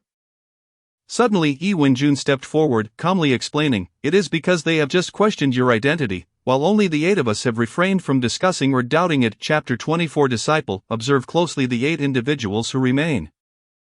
Among them Yi Wenjun, Luo Qingyang, and Xiao Ruofeng, along with several other young lords. Upon encountering Yi Lin, they displayed astonishment, yet they harbored no doubts nor engaged in gossip. In stark contrast, the rest of the assembly expressed skepticism. Consequently, Yi Lin chose to retain only these 8. Hearing this justification, the 8th prince was immediately displeased. Asa Royal, how could he tolerate being treated in such a manner by a youth significantly younger than himself? Therefore, he retorted sharply, "You claim to be Yi Lin. I refuse to believe you are Yi Lin. Heihu, teach this little brat a lesson. Let him temper his arrogance." Heihu, the 8th prince's retainer, swiftly unsheathed his sword and charged toward Yi Lin. However, in the face of Heihu's aggressive advance, Yi Lin stood composed, hands clasped behind his back, seemingly assured that Heihu would not dare to harm him. Clang! The sound of metal clashing echoed as a beautiful longsword intercepted Heihu's strike. Yi Wenjun, gripping her sword with both hands, positioned herself protectively in front of Yi Lin. Taken aback by the sudden turn of events, her resistance was momentarily strained. "Who are you? Step aside for His Highness." The 8th prince barked, clearly irritated. "Do not disrupt my affairs. Brother, your actions are rather excessive." Xiao Ruofeng interjected, his expression dark. Although he had come to probe Yi Lin's background, he found the 8th prince's conduct to be overstepping. Yi Lin was personally appointed by their father to be aided, and the 8th prince's behavior was undoubtedly a challenge to the authority of Emperor Taiyan. "Step aside, this does not concern you." The 8th prince's anger flared, and several of his allies stepped forward in solidarity. In an instant, the disciple selection process appeared to devolve into a factional clash. Nevertheless, the majority remained composed, neither siding with the 8th prince nor defending Yi Lin. "Brother, do you wish to fight? Who do you think our father will support?" Xiao Ruofeng smiled, his expression devoid of mockery yet resonating with derision. The 8th prince, still wary, recognized that Xiao Ruofeng was a favored individual under Emperor Taiyan. While he himself was not, however, given the current situation, he could not afford to retreat without losing face before the others. "I am not targeting you, I am merely teaching this girl a lesson." The eighth prince redirected his ire. I ask you, who are you? Why do you defend this person? Yi Wenjun, Yilin's future disciple, Yi Wenjun declared firmly as she shielded Yilin. Her actions were undoubtedly a desperate gamble. Should she fail to become Yilin's disciple, she would incur the eighth prince's wrath, yet she was resolute. She would sacrifice everything to become Yilin's student and alter her fate. Thus, despite the formidable challenge posed by He Hu, she remained unyielding. Even if it meant death, she would not retreat. Behind Yi Wenjun, Yilin's eyes glimmered with satisfaction, clearly pleased with her resolve. In that case, He Hu, eliminate this insubordinate woman. The eighth prince's murderous intent surged. I will assist you, fat dragon. You too, dispatch this woman, and I Ditsom will also join in. A chorus of arrogant young lords clamored in agreement, while they feared harming Yilin given his special status bestowed by Emperor Tian. They felt no trepidation toward a mere woman lacking any notable background. Upon witnessing this, Luo Qingyang grew anxious. He cared not for Yilin's fate, but he deeply valued Yi Wenjun's safety. However, if he intervened, the repercussions for the shadow sect could be significant. His master, Ibu, would certainly wish to avoid a commotion that could tarnish their reputation. Torn between his master and the woman he loved, Luo Qingyang found himself in a quandary. He lifted his foot yet did not advance. Grasping the hilt of his sword tightly, he resolved that should Yi Wenjun's life be in jeopardy, he would undoubtedly draw his weapon. As 7 or 8 individuals charged toward her, a glimmer of determination flashed in Yi Wenjun's eyes. She was prepared to fight to the bitter end, yet at that moment, a calm voice resonated behind her. Are you afraid? Yes, I am afraid, but I will not back down. Excellent. Just as Yilin's words fell, Yi Wenjun felt a gentle hand rest upon her shoulder. Instantly, a powerful surge of energy coursed through her veins, propelling He Hu, who had been her equal, back several meters, leaving deep imprints on the ground. He Hu collided with a stone lion, blood trickling from his mouth as he stared incredulously at Yi Wenjun. Yi Wenjun, equally astonished, gazed at her hands in disbelief, murmuring, This is my power. This shall be your power. Yilin gently patted her shoulder and stepped forward, his strides resolute as if accompanied by an army. Exuding an immense sense of pressure, disciple, watch closely. Though Yilin's words seemed antiquated, they resonated in Yi Wenjun's ears like the sweetest of melodies. Disciple, Yilin acknowledges me as his disciple. In that moment, Yi Wenjun felt an overwhelming surge of emotion, tears threatening to spill among the gathered. Her talents were far from extraordinary. She had only recently reached the realm of freedom, although she had been regarded as talented in the martial world. She was somewhat mediocre among the truly gifted. She had worried that she might miss her chance to catch Yilin's eye, but now Yilin had called her disciple. Did this signify that he had recognized her? Had she passed his test and officially become his disciple? In that instant, tears brimmed in her eyes, her heart swelling with pride. At your command, master, Yi Wenjun's voice rang out, powerful and unwavering. Yilin's smile widened. Brighter than ever. Among all the prodigies present for the selection, Xiao Ruofeng and Luo Qingyang were undoubtedly more exceptional than Yi Wenjun. Logically, they should have been prioritized. However, Xiao Ruofeng was a direct disciple of Li Changshang, and his purpose here was to seek his master rather than to become a disciple. As for Luo Qingyang, though gifted, he lacked decisiveness, often hesitating and drifting along without the necessary assertiveness and strength. Thus, neither was suited to become a disciple. Consequently, in this selection, only Yi Wenjun stood out, unwaveringly positioned before him, ready to serve him. Though she was not a powerhouse, under his guidance she would surely become one.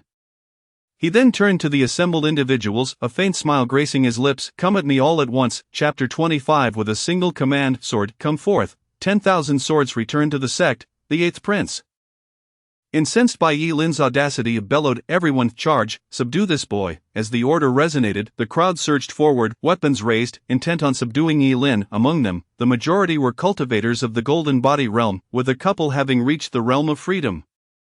In their own domains, they were undoubtedly outstanding talents, yet, in the presence of Yilin, their actions appeared comically futile. Their movements played out in Yilin's eyes as if in slow motion. Every detail of their actions was laid bare before him. Yilin advanced leisurely, as if strolling through a garden, effortlessly gliding past one retainer after another. As he passed, the retainer remained rooted in place, perplexed as to why he had failed to land a blow. Yilin's pace remained unhurried, his steps steady as before. He leaned back in a manner that defied logic, easily evading a horizontal blade wielded by a young lord. He then straightened with an elegance that seemed to disregard the laws of physics.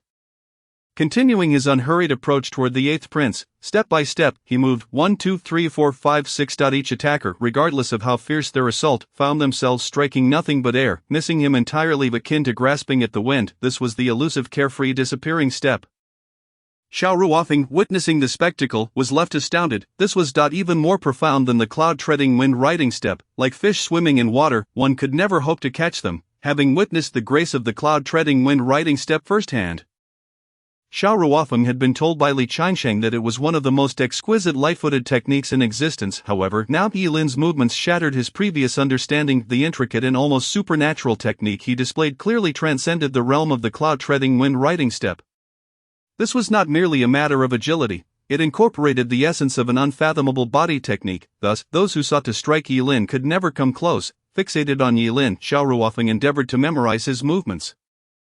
His purpose in coming here had been to uncover Yilin's secrets, and now he had indeed glimpsed a mere fragment of Yilin's prowess. Just based on this peculiar technique, Yilin could undoubtedly stand among the strongest without fear of defeat. Incredibly wondrous, indeed. Upon returning, he must share this revelation with his master. Xiao Ruofeng watched, utterly captivated. The eighth prince was engulfed in dread as he observed Yilin gradually advancing towards him. Hurry up, the eighth prince anxiously urged.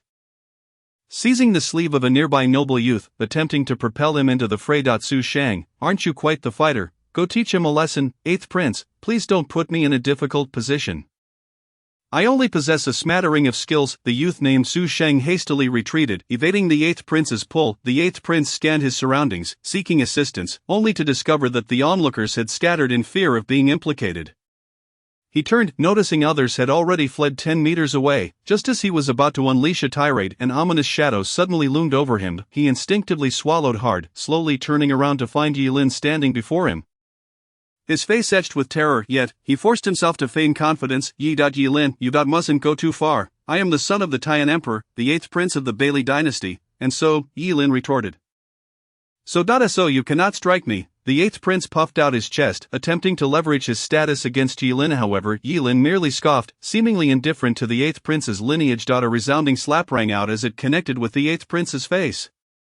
The crisp sound echoing throughout the square, all eyes were fixated on the center of the plaza, momentarily forgetting their actions, for a distinct handprint now adorned the eighth prince's cheek, one not inflicted by Yilin, but by Xiao Ruofeng. This strike is on behalf of Mr. Yi, Xiao Ruofeng coldly stated. Such insolence and bullying, eighth brother, you have brought shame upon our royal family. With that, he delivered another slap to the other side of the eighth prince's face, leaving two swollen handprints as a testament to his actions. Yilin cast a glance at Xiao Ruofeng, discerning his intentions. Xiao Ruofeng feared that Yilin might impulsively kill the eighth prince, leading to an uncontrollable situation. After all, the eighth prince, for all his faults, was still a royal of the Bailey dynasty. It was important to maintain the dignity of the royal family, should matters escalate.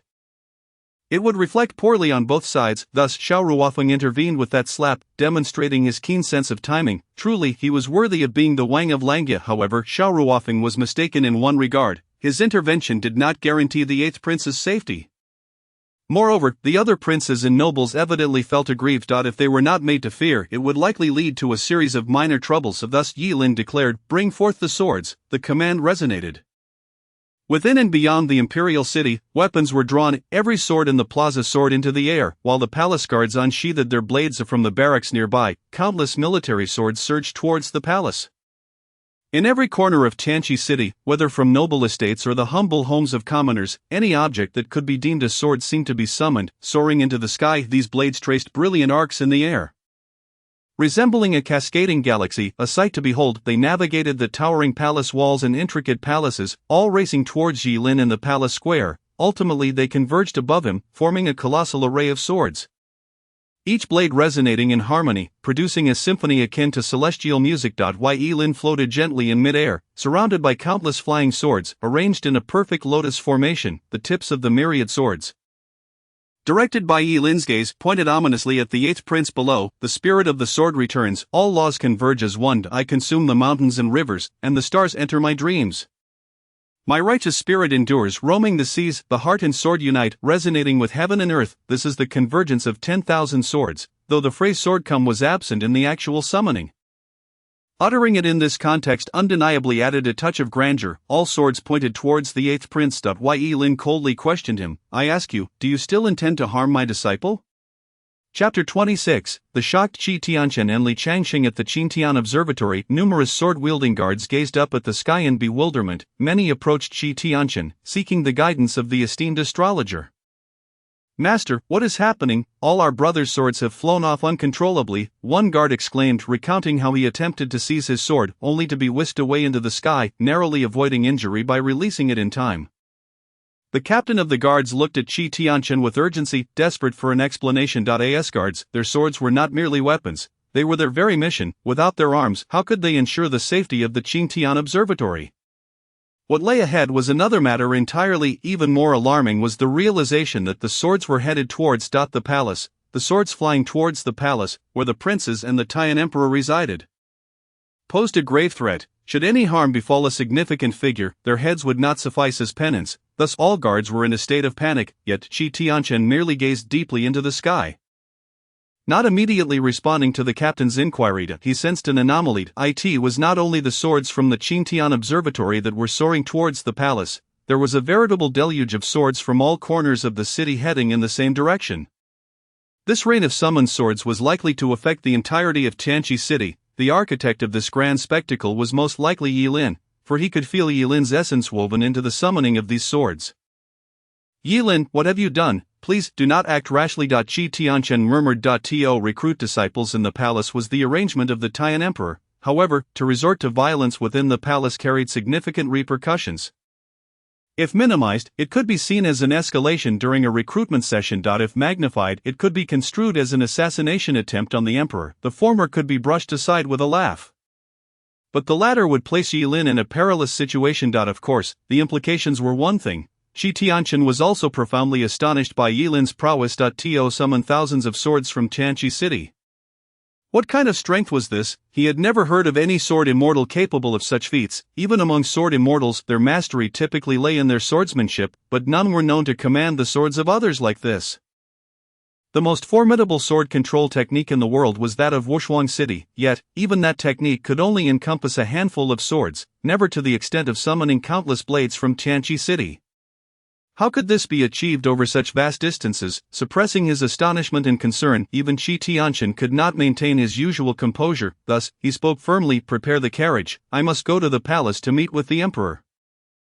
At the Jixia Academy, Li Changsheng stood before an empty sword rack, his gaze intense. Previously, a treasured sword had occupied this space. While it was not particularly renowned, nor was it his personal sword, it nonetheless represented his dignity. Just moments ago, that very sword had flown away before his eyes. He had attempted to resist the summoning force with his true energy, but to no avail. Of course, with his strength, had he truly reached out to seize it, no one could have taken it from him. However, to do so would be utterly humiliating. While others controlled swords from kilometers away, he, Li Changsheng, would be reduced to snatching a sword with his hands. What a laughingstock that would be! Thus, he only sought to obstruct the sword with his true energy, yet to his astonishment, he failed. Despite his interference, the sword merely paused momentarily before flying away without a backward glance. Akin to a child running away from home after a quarrel with their parents, completely indifferent to their entreaties, this left Li Changsheng feeling quite vexed. "You little rascal, I know you're formidable, but even the strongest must have their limits," Li Changsheng muttered. As the prowess of the sword immortal was revealed, the lower the individual's realm, the greater their potential seemed. Within the Bailey dynasty, all sword immortals were at least of the Xianyao realm, which was further divided into 4 stages: Jiuxiu Fuyao Daxianyao, and half-step Shenyun. To be deemed a sword immortal at half-step Shenyun was commonplace, while being recognized as a sword immortal at Daxianyao was the norm. Those at Fuya were seen as geniuses, likely possessing innate sword talent, yet those at Jiuxiu were exceedingly rare. Even after multiple attempts to start anew, he often reached the sword immortal stage at Fuya, rather than Jiuxiu. According to Lei Mengsha, when Yilin unleashed a sword intent that had even him trembling at the Qingtian Observatory that day, it had been at the Jiuxiu realm. "Your sword intent is stronger than that day. Did you conceal your strength then, or have you progressed further?" he recalled. "Be sure to return the sword to me. After all, it's been mine for over a decade, and many skilled individuals have fallen to it.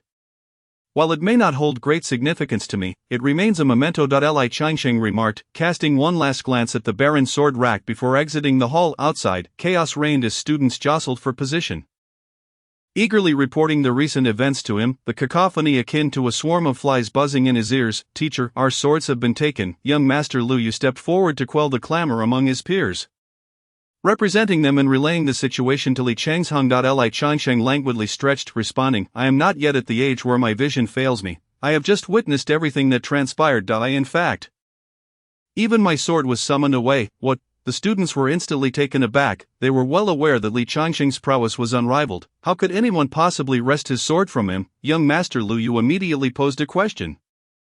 Teacher, were you perhaps absent at the time? Is that why your sword was stolen by that person? There is no need to defend me, nor is there anything to defend, Li Changxing replied with calm assurance.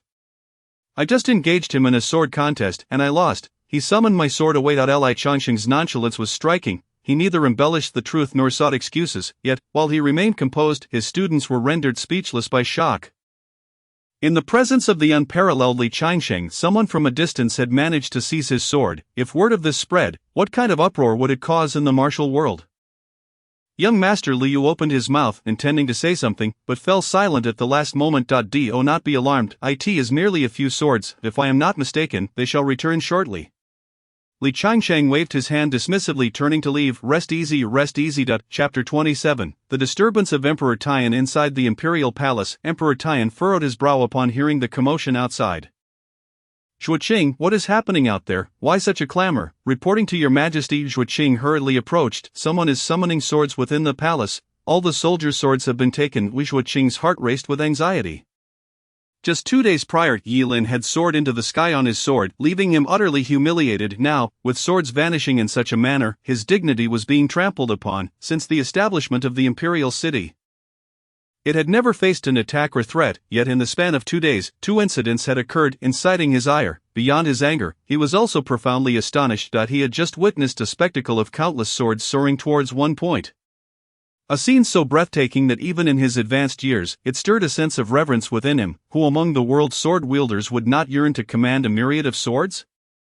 Even he harbored such aspirations. However, he was now the sworn protector of Emperor Tian. Such occurrences within the palace undoubtedly posed a danger. All the swords have been summoned away. Emperor Tian was puzzled, failing to grasp the full implications of this statement, but upon stepping outside and witnessing the guards clutching their scabbards and the swords soaring through the skies, he suddenly understood. Was this some form of martial prowess? Who was responsible? Reporting to your majesty, all the swords are heading towards the palace square. I suspect it is Yilin. Emperor Tian's eyes brightened. He distinctly recalled that Yilin was selecting disciples today. Right in the palace square. This magnificent scene must surely be the work of Yilin. Not only did Yilin possess the strength to defeat Zhuoqing, but his methods were evidently highly sophisticated as well. Let us go to the square, Emperor Tian decisively commanded. Zhuoqing, however, expressed concern. Your Majesty, we are still unaware of the situation at the square. If you proceed like this, it may be what might happen, that I am in danger. Emperor Tian's gaze instantly turned icy. If Yilin harbored any intent to harm me, do you think I could stand here unperturbed? Your Majesty, I acknowledge my error. I acknowledge my error. Do not think I am unaware of your thoughts. Zhuoqing, being defeated by such a young upstart as Yilin must surely fill you with envy. Emperor Tian admonished. Suppress your petty thoughts. One must not overthink, just as one should not step into boiling water. Understand, I acknowledge my error. I acknowledge my error. Zhuoqing knelt, trembling with fear. Come, follow me to the square. Yes, in the center of the square. Yilin pointed downward at the 8th prince, wielding his finger as though it were a sword. The myriad swords behind him similarly pointed at the 8th prince, resembling a well-trained, disciplined army, poised and ready for the general's command to charge forth. As for the 8th prince, he trembled in the face of such overwhelming aura.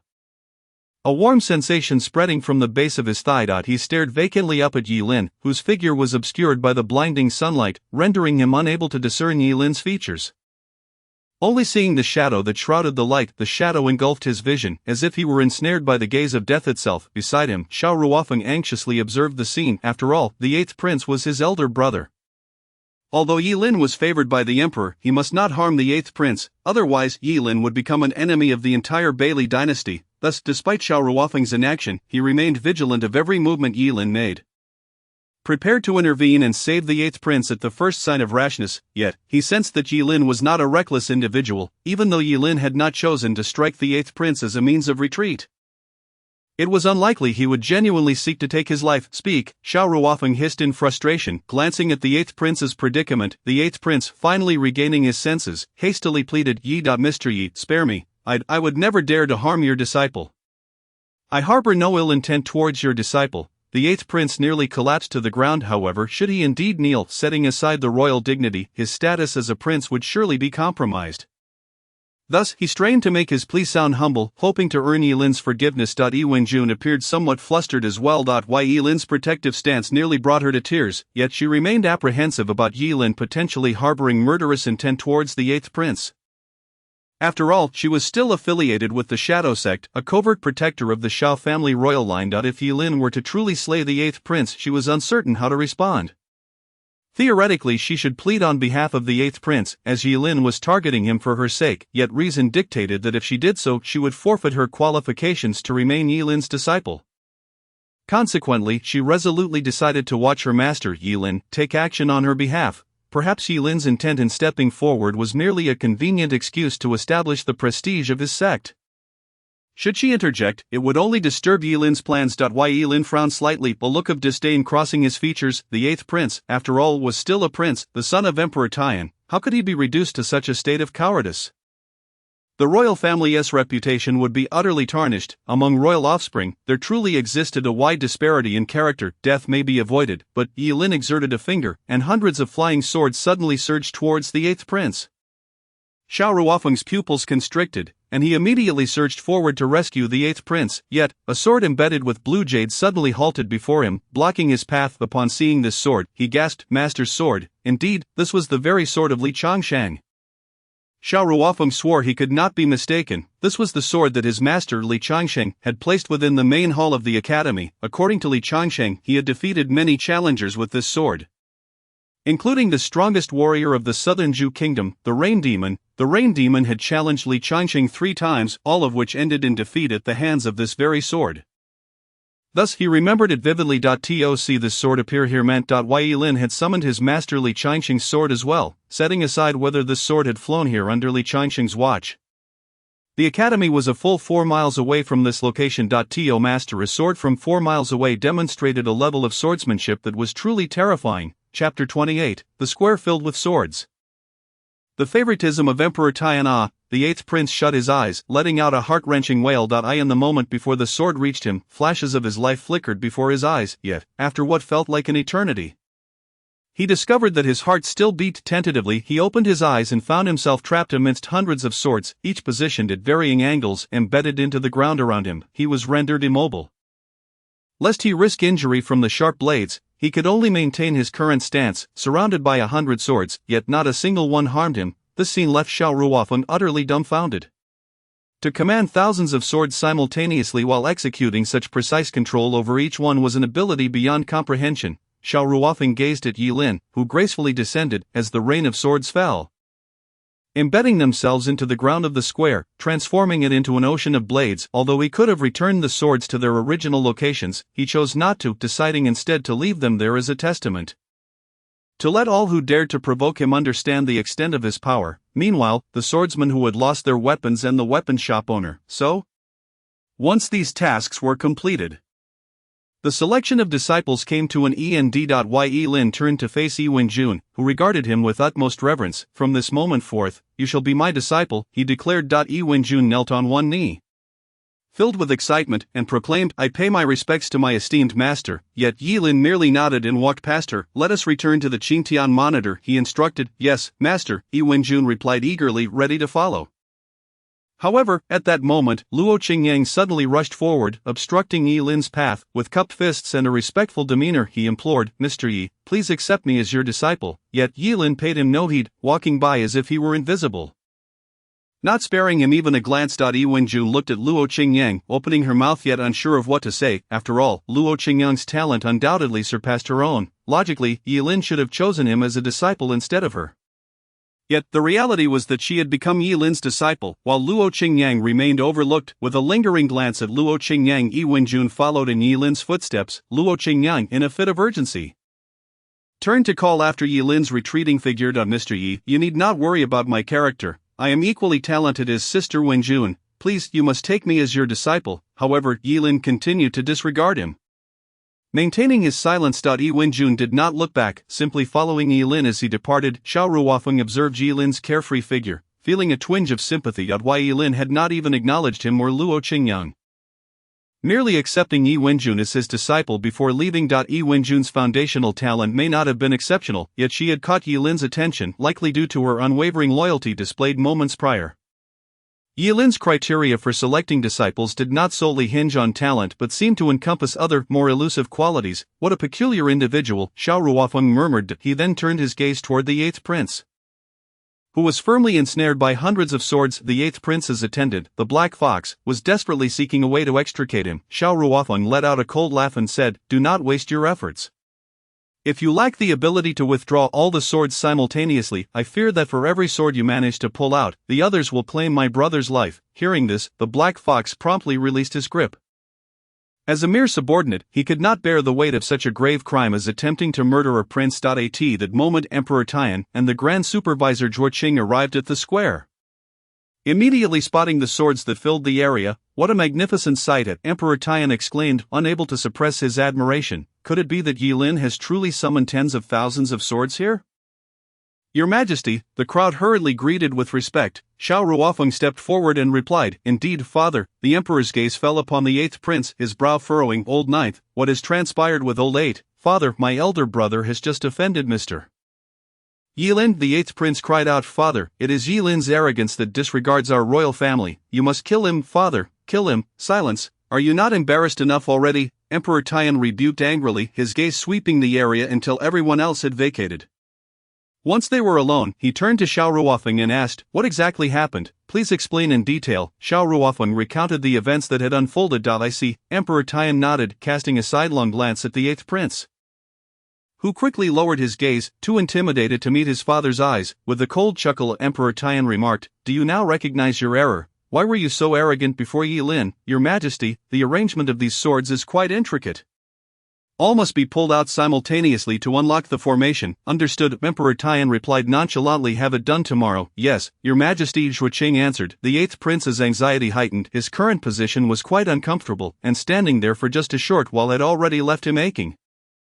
Being forced to remain in the sword formation for an entire day would be tantamount to torture. He was utterly bewildered that his father not only failed to punish Yilin for his contempt of royal authority but even allowed Zhuo Qing to approach the sword formation immediately, while opting to delay action until tomorrow. This blatant favoritism towards Yilin was intolerable. Despite being Emperor Tian's biological son, he found himself overshadowed by Yilin. Why? Meanwhile, Emperor Tian remained oblivious to the eighth prince's discontent, instead surveying the myriad swords surrounding them. "Zhuo Qing, do you believe that Li Changsheng could accomplish such a feat?" "I feared he would be unable to," Zhuo Qing replied, shaking his head. "A father," Xiao Ruofeng interjected, pulling out a sword with a wry smile. "This sword belongs to my master. It was summoned by Yilin." "Oh." Emperor Tian's interest peaked instantly. He gazed at the sword adorned with a blue gemstone, a smile creeping into his eyes. "These swords were gathered from Tianqi city, I presume." The emperor mused aloud. "Zhuo Qing, issue a decree. Although today's events were instigated by Yilin, these swords shall not be returned.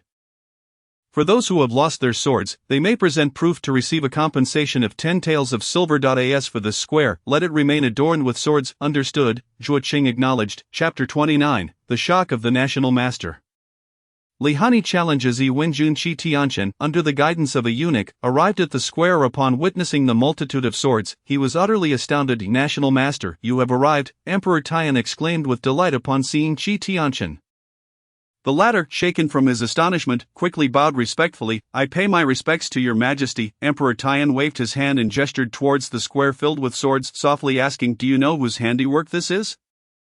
"Your Majesty, I have come specifically regarding this matter. Why Yilin has caused trouble within the palace, violating its rules. I implore you to consider." Before Qi Tianchen could finish, he was interrupted by Emperor Tian. "Do you think I intend to hold Yilin accountable?" Qi Tianchen bowed his head. "What crime has Yilin committed?" "Acting martial within the palace. That was permitted by me, damaging palace property, yet I find this spectacle of swords to be quite pleasing. As for imprisoning a prince with swords and tarnishing the royal family's reputation, in my eyes, he is merely disciplining a wayward son." Emperor Tian's expression bore no trace of displeasure. Qi Tianchen felt a wave of relief wash over him. He had feared the emperor's anger towards Yilin, but it appeared that Emperor Tian's disposition was even more forgiving than he had anticipated. This was undoubtedly beneficial for Yilin, with his worries alleviated. Qi Tianchen shifted his focus back to the square. Though Yilin had already departed, he could still sense the lingering aura of the swords, even without feeling the remnants of the sword energy. Witnessing the square filled with thousands of swords was an awe-inspiring sight, and it was no wonder Emperor Taiyan appreciated such grandeur. However, the sword owners from Tianqi City would likely be in tears.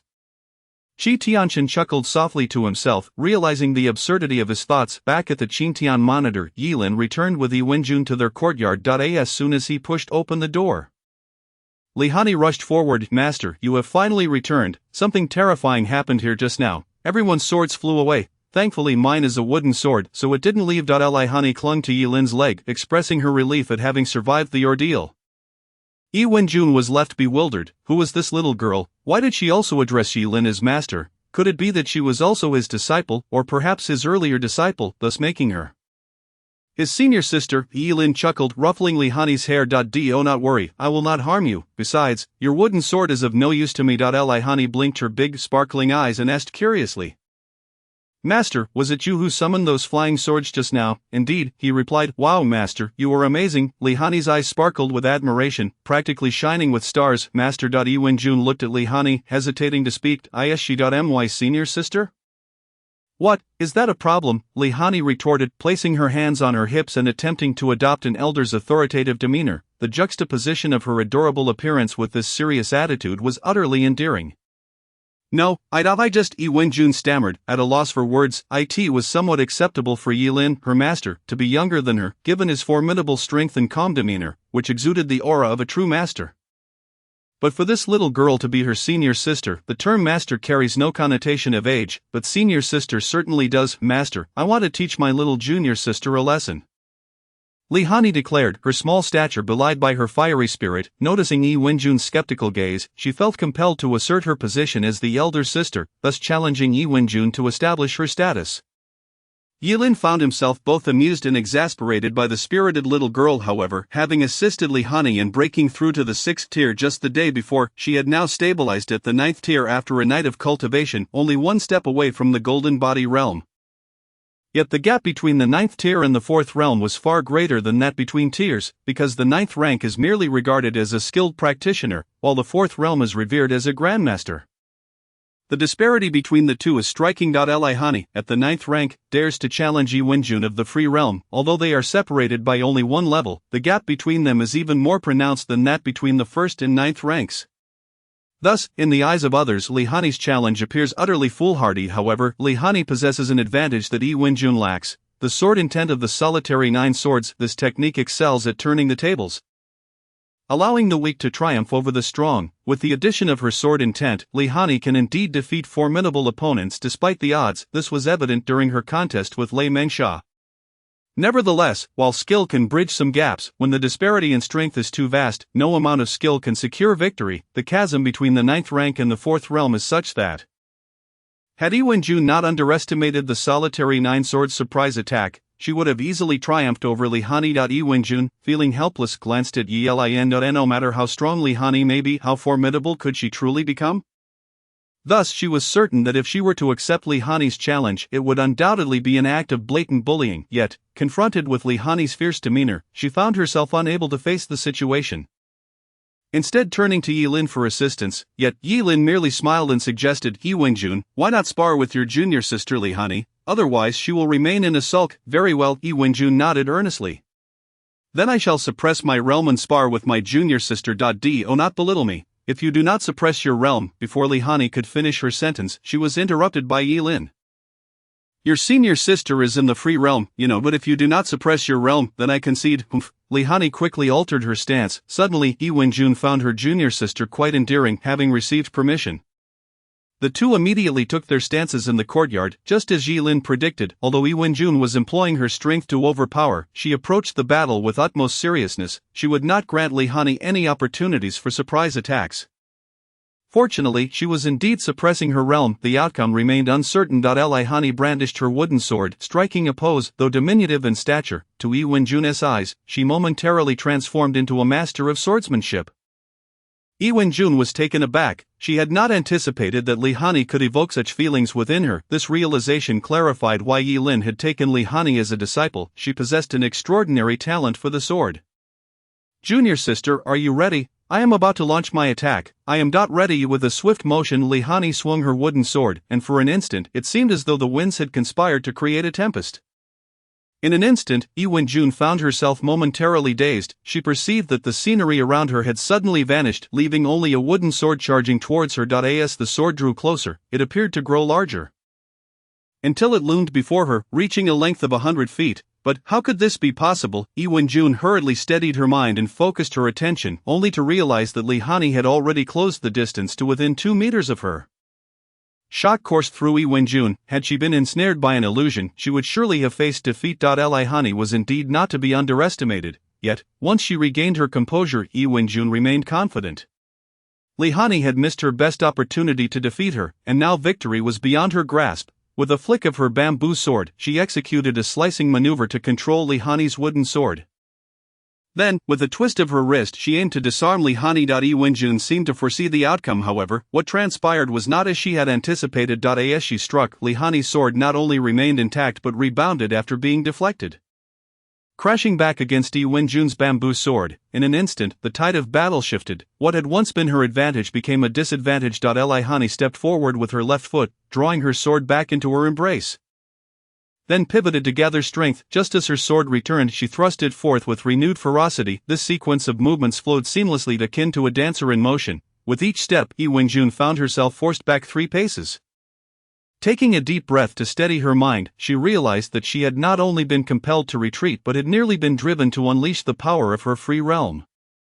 If she were forced to tap into that strength and still managed to win, it would feel as though she had lost. After all, she, a 17-year-old woman, was essentially bullying a 6-year-old child. This was inherently an unfair duel. Should she lose, it would be a tremendous embarrassment. Junior sister, I must take this seriously. Yi Wenjun seemed to be seeking to preserve her dignity, yet, her calling Li Hanyi junior sister was genuine. Come on. I won lose regardless. Yi Wenjun took the initiative to attack. Her swordsmanship was inherited from her father, Yibu, the leader of the Shadow Sect. Yibu's ascendance to the position of sect leader was not merely due to his surname but rather his formidable strength. The Shadow Sect, as the clandestine protectors of the Shao family, would not have been able to fulfill this role without substantial power backing them. Hence, Yibu, being the strongest within the sect, occupied the leader's position. His extraordinary prowess was well known, and he had once told Yi Wenjun that he was invincible beneath the threshold of divine transcendence. While this statement may have been tinged with arrogance, it nonetheless underscored Yibu's remarkable abilities. Having studied under Yibu from a young age, Yi Wenjun, despite her average talent, had achieved a modest level of skill and swordsmanship over the years. She did not pursue flashy techniques but instead focused on identifying and exploiting her opponent's weaknesses to deliver the simplest and most effective strikes. Danzhong, Renning, Jiwei, Qihai. With each attack, Yi Wenjun proclaimed her target, granting Li Hanyi the opportunity to react and defend. Of course, she seemed to have forgotten that a child as young as Li Hanyi would be unaware of these acupoint locations. Nevertheless, even without this knowledge, Li Hanyi faced these challenging angles of attack with unwavering composure, her wooden sword moving as if it possessed its own consciousness, skillfully deflecting Yi Wenjun's strikes and countering effectively. As the battle progressed, Yi Wenjun became increasingly astonished, fatigued, apprehensive, and anxious. Her hand movements unconsciously quickened. In just a few breaths, her sword speed exceeded what one would expect from a 9th-rank practitioner, yet, she was utterly absorbed in the duel. Oblivious to the anomaly, Li Hanyi remained unaware of any irregularities, and Yilin observed but refrained from intervening, knowing that Li Hanyi had yet to reach her limit and could continue, until, bang, Yi Wenjun instinctively unleashed her full power in a forceful strike. Delivering a heavy horizontal slash that sent Li Hanyi flying 10 meters away, the friction between Li Hanyi's shoes and the ground left a long black mark before she finally came to a halt. Her wooden sword splintering under the strain, dejected, Li Hanyi hung her head. Master, I have lost. My sword has even broken. She felt quite aggrieved. Wai Yilin merely smiled at her, saying nothing. Meanwhile, Yi Wenjun stood frozen, staring blankly at her bamboo sword. Crack, her bamboo sword also shattered. She looked at the gash on her palm, a painful reminder of the encounter. Yi Wenjun's expression turned bitter. Who truly lost? It was not Li Hanyi but rather herself. Yi Wenjun, she had been compelled to unleash the full force of her free realm powers, yet the outcome had been a mutual defeat. Moreover, Li Hanyi had emerged unscathed, while she bore the injury. Taking a deep breath, Yi Wenjun's expression grew serious as she approached the dejected Li Hanyi. Kneeling slightly, with a respectful clasp of her fists, she declared, Yi Wenjun pays her respects to senior sister Li Hanyi. She was humbled. She had been completely won over by Li Hanyi's comprehension and prowess in swordsmanship, far beyond her own capabilities. If Li Hanyi was a genius, then Yi Wenjun could only consider herself an utter mediocrity. Thus, how could she continue to judge Li Hanyi based on her age? She had no right to belittle her junior sister. Upon witnessing this, Li Hanyi's gloom lifted, and she quickly beamed with joy. Supporting Yi Wenjun's arm, "Come, let us rise, junior sister, from this day forth. We shall be good sisters." Li Hanyi patted her small chest, adopting the demeanor of a gallant hero, and declared in a seasoned tone, "From now on we shall share blessings and bear hardships together." Yi Wenjun found herself at a loss for words. "Junior sister, we share the same master, not a bond of sworn brotherhood. It's all the same." Li Hanyi waved her hand dismissively. Yi Lin sighed in exasperation. Perhaps it was due to Li Hanyi taking him as her master that the gap between her current demeanor and the image of the proud genius he recalled was quite pronounced. Nevertheless, considering Li Hanyi's achievements, her self-satisfaction and pride seemed quite justified. After all, among her peers, who else could claim to have reached the 9th rank at the tender age of 6? Chapter 31, The Dual Transmission of the 10,000 Swords Returning to the Sect. Junior sister, what sword technique are you employing? How is it so formidable? Yi Wenjun's heart brimmed with confusion. Despite my initiating every attack, your swordsmanship effortlessly dismantles my moves and counterattacks. It is the Duga 9 swords. Li Hanyi replied with a triumphant smile. It is the sword technique imparted to me by our master. Moreover, when I launched my initial strike, did you not see certain illusions? That was the sword intent bestowed upon me by our master. Upon realizing that it was indeed a gift from their master, Yi Wenjun's eyes sparkled with desire. If Li Hanyi could learn it, surely she could as well. Consequently, she turned to Yi Lin, her voice laced with respect and sincerity.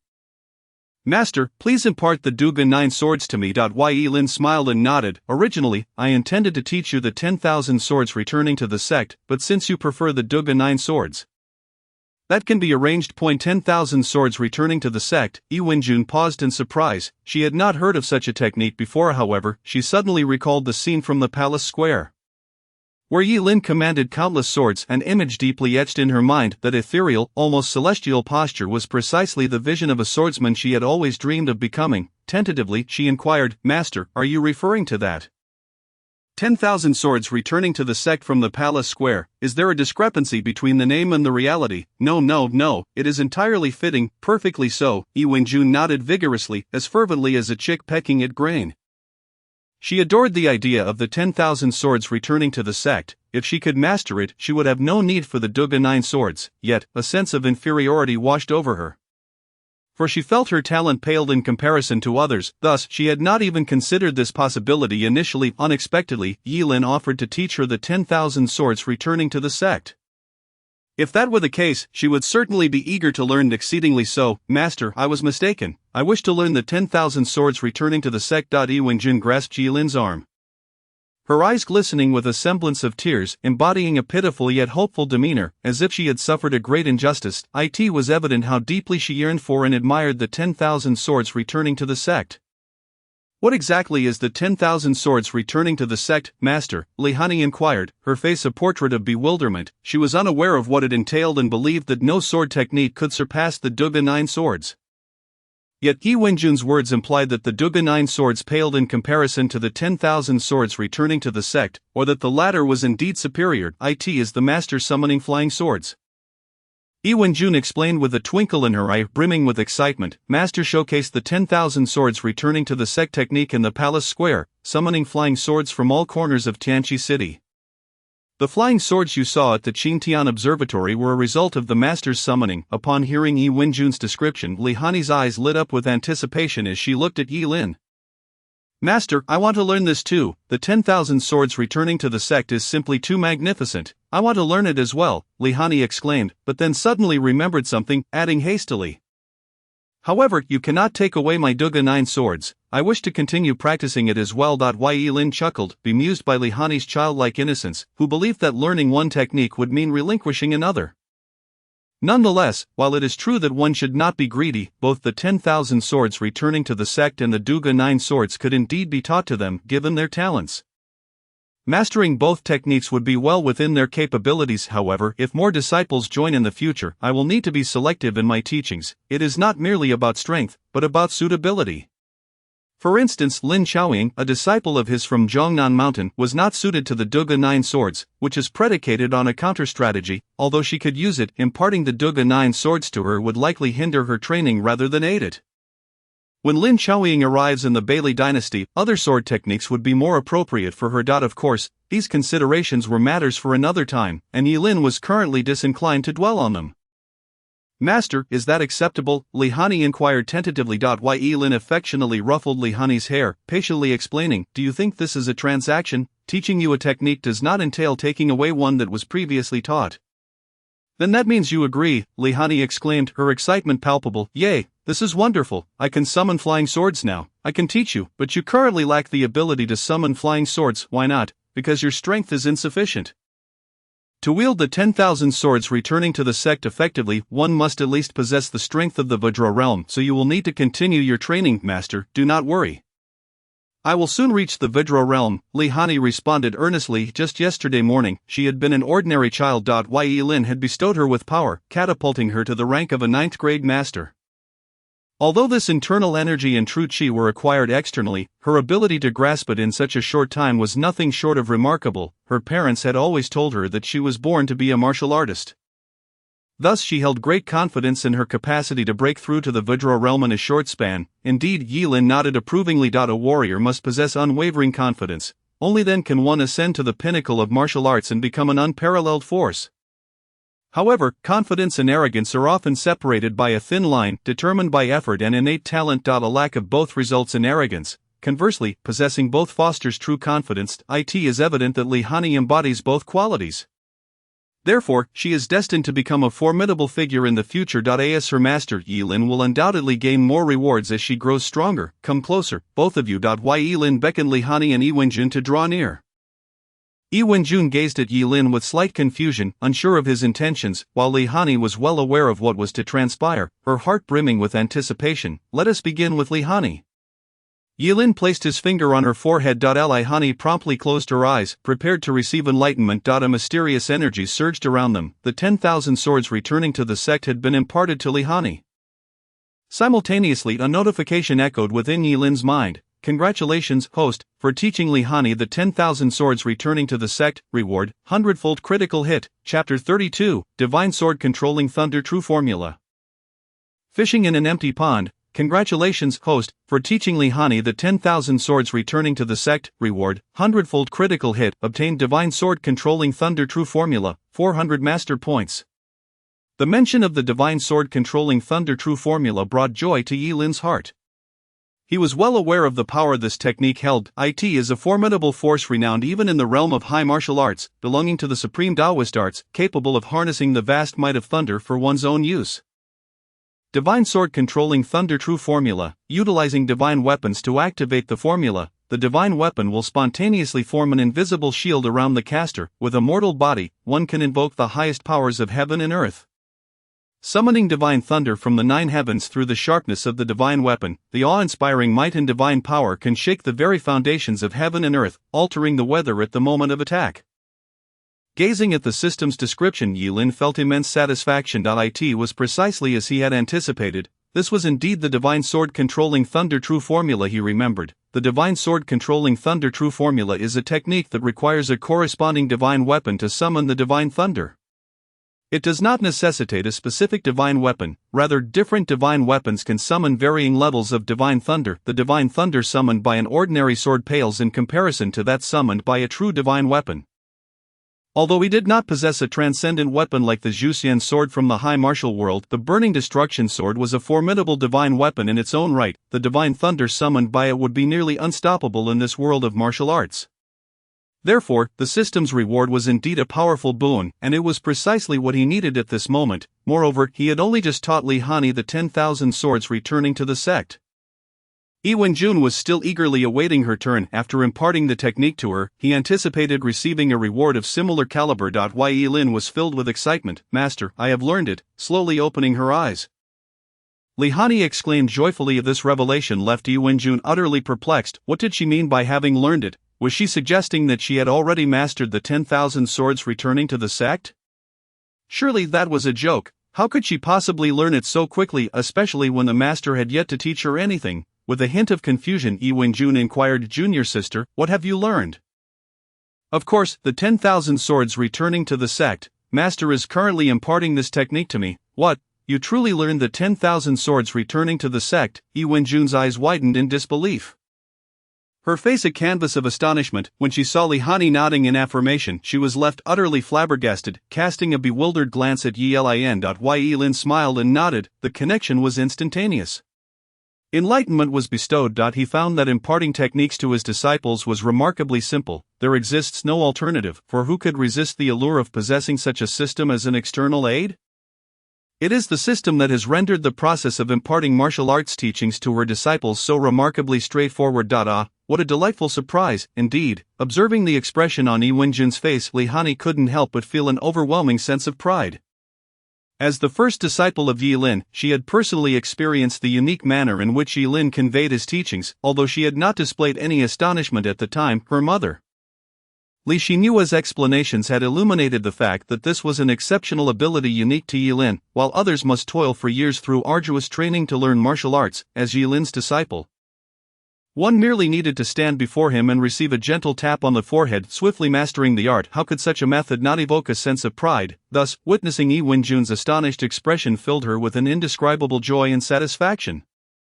As if all of this were her own accomplishment, yet Yi Wenjun remained incredulous. Li Hanyi's words had challenged her understanding. She had never encountered a method of teaching martial arts quite like this. After all, her current prowess and mastery of swordplay had been forged through countless days and nights of relentless practice, countless hours of perspiration, and numerous swings of the sword. Yet now, in the span of a single breath, Li Hanyi had grasped the profound technique of all swords returned to one. How could anyone accept this? How could anyone believe it? How could anyone remain free of doubt? Yi Wenjun's mind was besieged by a flurry of questions. Sensing her disbelief, Li Hanyi softly encouraged her, "Just watch, I'll demonstrate for you." With that, Li Hanyi pointed skyward and uttered coldly, "All swords return to one." However, to her embarrassment, the courtyard was only filled with the sound of the whispering wind. Where were the swords? "All swords return to one," Li Hanyi called out again, unwilling to accept defeat. Yet still, only the gentle breeze responded, devoid of any swords. Growing increasingly anxious, she shouted, "All swords return to one. All swords return to one. All swords return to one." But still, no sword appeared. Instead, Yi Lin delivered a light tap to her forehead. "What are you thinking? You wish to master all swords return to one at this moment?" Yi Lin reprimanded with a mix of amusement and exasperation. "Did you forget what I just told you? To perform all swords return to one, one must reach the realm of Vajra ordinary. Wait until you break through before trying again." In truth, another reason lay behind this. There were no swords left in the Qintian monitor. All of them had been summoned to the imperial palace, and none had been returned. Thus Li Hanyi's attempts were akin to fishing in an empty pond. No matter how long she tried, she would catch nothing. Disheartened, Li Hanyi wore an expression of innocence. "I merely wished to give it a try." Although she had not yet reached the Vajra ordinary realm, it was not entirely impossible. "Really, master, what should I do?" The speed of Li Hanyi's mood shift was akin to turning a page in a book. One moment she was despondent, the next she radiated with joy. Yi Lin said nothing, merely gestured, and a bamboo sword flew over from a distance, landing gracefully before Li Hanyi. At this distance, you should still be able to control a wooden sword. "Give it a try," Yi Lin instructed. Without hesitation, Li Hanyi attempted. All swords returned to one. As her voice fell, the wooden sword began to rise slowly into the air. Although it wobbled, it still showed signs of her mastery. Li Hanyi had indeed learned all swords returned to one. Yi Wenjun's eyes widened in astonishment, as if they were the size of copper bells. She could hardly believe that Li Hanyi had truly mastered all swords returned to one and could summon a sword. Though it was merely a wooden sword and there were still limitations in distance, Li Hanyi was only 6 years old. She was still at the 9th rank of martial arts, in the martial world. 9th rank martial artists were typically engaged in fierce battles with swords, yet, here was Li Hanyi, already capable of wielding a sword through her chi. If word of this spread, it would undoubtedly shock the martial realm. Chapter 33, Yi Wenjun Masters All Swords Return to One. Yi Wenjun's heart surged with excitement as she watched Li Hanyi's unsteady control of the sword. If Li Hanyi could achieve such a feat, surely she could excel even further. When Yi Lin had performed all swords return to one, Yi Wenjun had gazed upon him with immense admiration, pondering how many years it would take her to reach such a level. Yet now, it seemed she could achieve it almost immediately. When the bamboo sword finally fell to the ground, Li Hanyi exhaled deeply, feeling a sense of relief, yet Yi Lin could not help but marvel. Truly, Li Hanyi was deserving of her reputation as a natural-born sword cultivator. At present, she was merely a martial apprentice, yet being able to summon a sword using all swords returned to one was already a remarkable feat. Especially as she had managed to sustain it for a full 2 minutes. He had originally thought it would be impressive if she could maintain it for just a few seconds. But Li Hanyi had exceeded all expectations, leaving him pleasantly surprised. With such a disciple, how could one worry about not growing stronger in the future? Yilin nodded in satisfaction, then turned his gaze to Yi Wenjun. Instinctively, Yi Wenjun met Yilin's eyes, her face flushed with excitement. Master, now, it is your turn. Yes, Yi Wenjun nodded vigorously, her heart racing like a deer. She approached Yilin, watching as he placed his finger on her forehead. A gentle warmth radiated from his touch, seemingly unremarkable, yet, in the next moment, an overwhelming tide of knowledge surged into her mind, as if the ocean itself had poured into her consciousness, her entire being tensed. And a surge of power coursed through her, as if she were being guided by an unseen force. This sensation was utterly unique, and Yi Wenjun struggled to articulate it, yet the knowledge and the feeling of the techniques blossoming within her heart filled her with exhilaration. For she knew she had mastered all swords returned to one. As Yilin withdrew his finger, Yi Wenjun felt a clarity wash over her. The world seemed to open up, her mind becoming crystal clear. She had grasped all swords returned to one, and she understood the techniques and sensations of summoning flying swords. Master, I that you have already learned all swords returned to one. Give it a try. Yes, Yi Wenjun nodded earnestly. Then took a deep breath, her expression serious, connecting her spirit with the cosmos. She felt as though she became one with the universe. In her mind, numerous bamboo swords appeared, and she could accurately sense their positions in the surroundings. However, there were only a scarce few swords left. The others had been summoned to the palace, yet a few swords lay quietly within the main hall of the Qintian Monitor. Do not summon those swords. They are ceremonial swords of the Qintian Monitor in my senior brother's collection, Yilin advised. Yi Wenjun nodded. She was not a reckless individual and understood the importance of discretion. Why Yilin was aware that when he summoned swords at the Imperial Plaza, he had not called upon these particular swords, indicating their special significance. Moreover, when he had summoned Li Changxing's sword, he had refrained from summoning the Tianjin sword, which represented imperial authority. She did not believe that the Tianjin sword was any more difficult to summon than Li Changxing's sword. Yet the reality was otherwise. This only indicated that Yilin had exercised restraint during his summoning, rather than being overtaken by anger. A spark of inspiration ignited within Yi Wenjun. Subsequently, she summoned all the bamboo and wooden swords from the Qintian Monitor.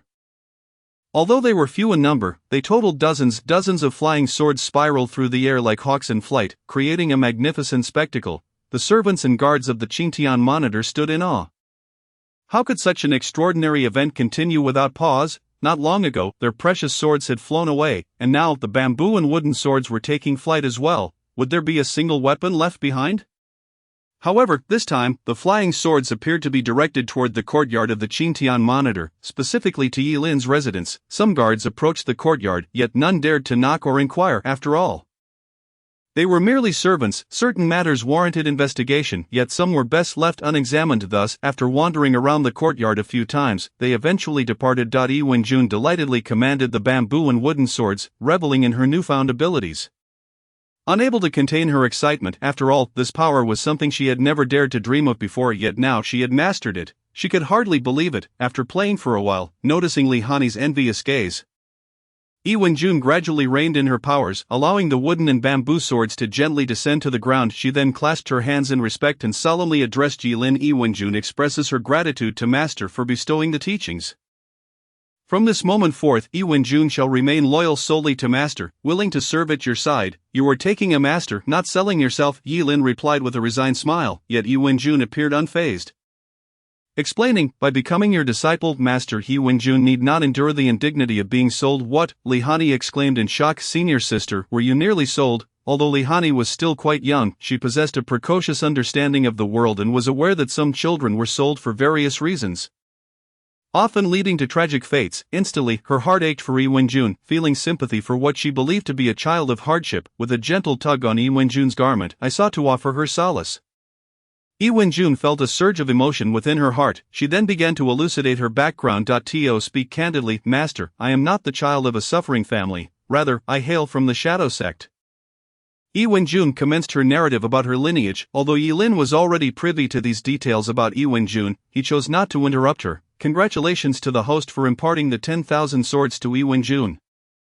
receiving a 100-fold critical hit and acquiring the Heavenly Palace, by Yu Jing, along with 400 points of master value. The system's notification resonated at that moment. Yi Lin refrained from hastily examining the system's rewards, opting instead to quietly listen to Yi Wenjun's account. After all, Yi Wenjun was his disciple, and it was essential for him to show concern for her. Hanyi wore a perplexed expression and posed a question: Shadow Sect? What is that? A clandestine organization within the Bailey dynasty. Yi Wenjun's countenance dimmed slightly but quickly regained its composure as she continued, stating that the Shadow Sect is affiliated with the Bailey dynasty but solely loyal to the Shao royal family. Accountable only to them and not to the Bailey dynasty, the activities of the Shadow Sect are shrouded in secrecy, harboring numerous dark aspects, and I am the daughter of the sect leader. Yi Wenjun, Chapter 34, The Most Extraordinary Ability, by Yu Jing. If your identity is so esteemed, why do you claim to have almost been sold? Li Hanyi expressed her confusion. She could not fathom the connection.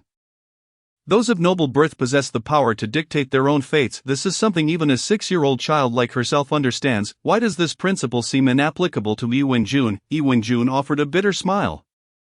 For my status is not sufficiently exalted. There are those who can still govern my fate, who, the leader of the Shadow Sect, my father. What do you mean, your father intends to sell you? Li Hanyi was taken aback. For Yi Wenjun's words shattered her understanding. In her perception, parents are always kind to their children, just as her own were to her. How could Yi Wenjun's father wish to sell her, to my father?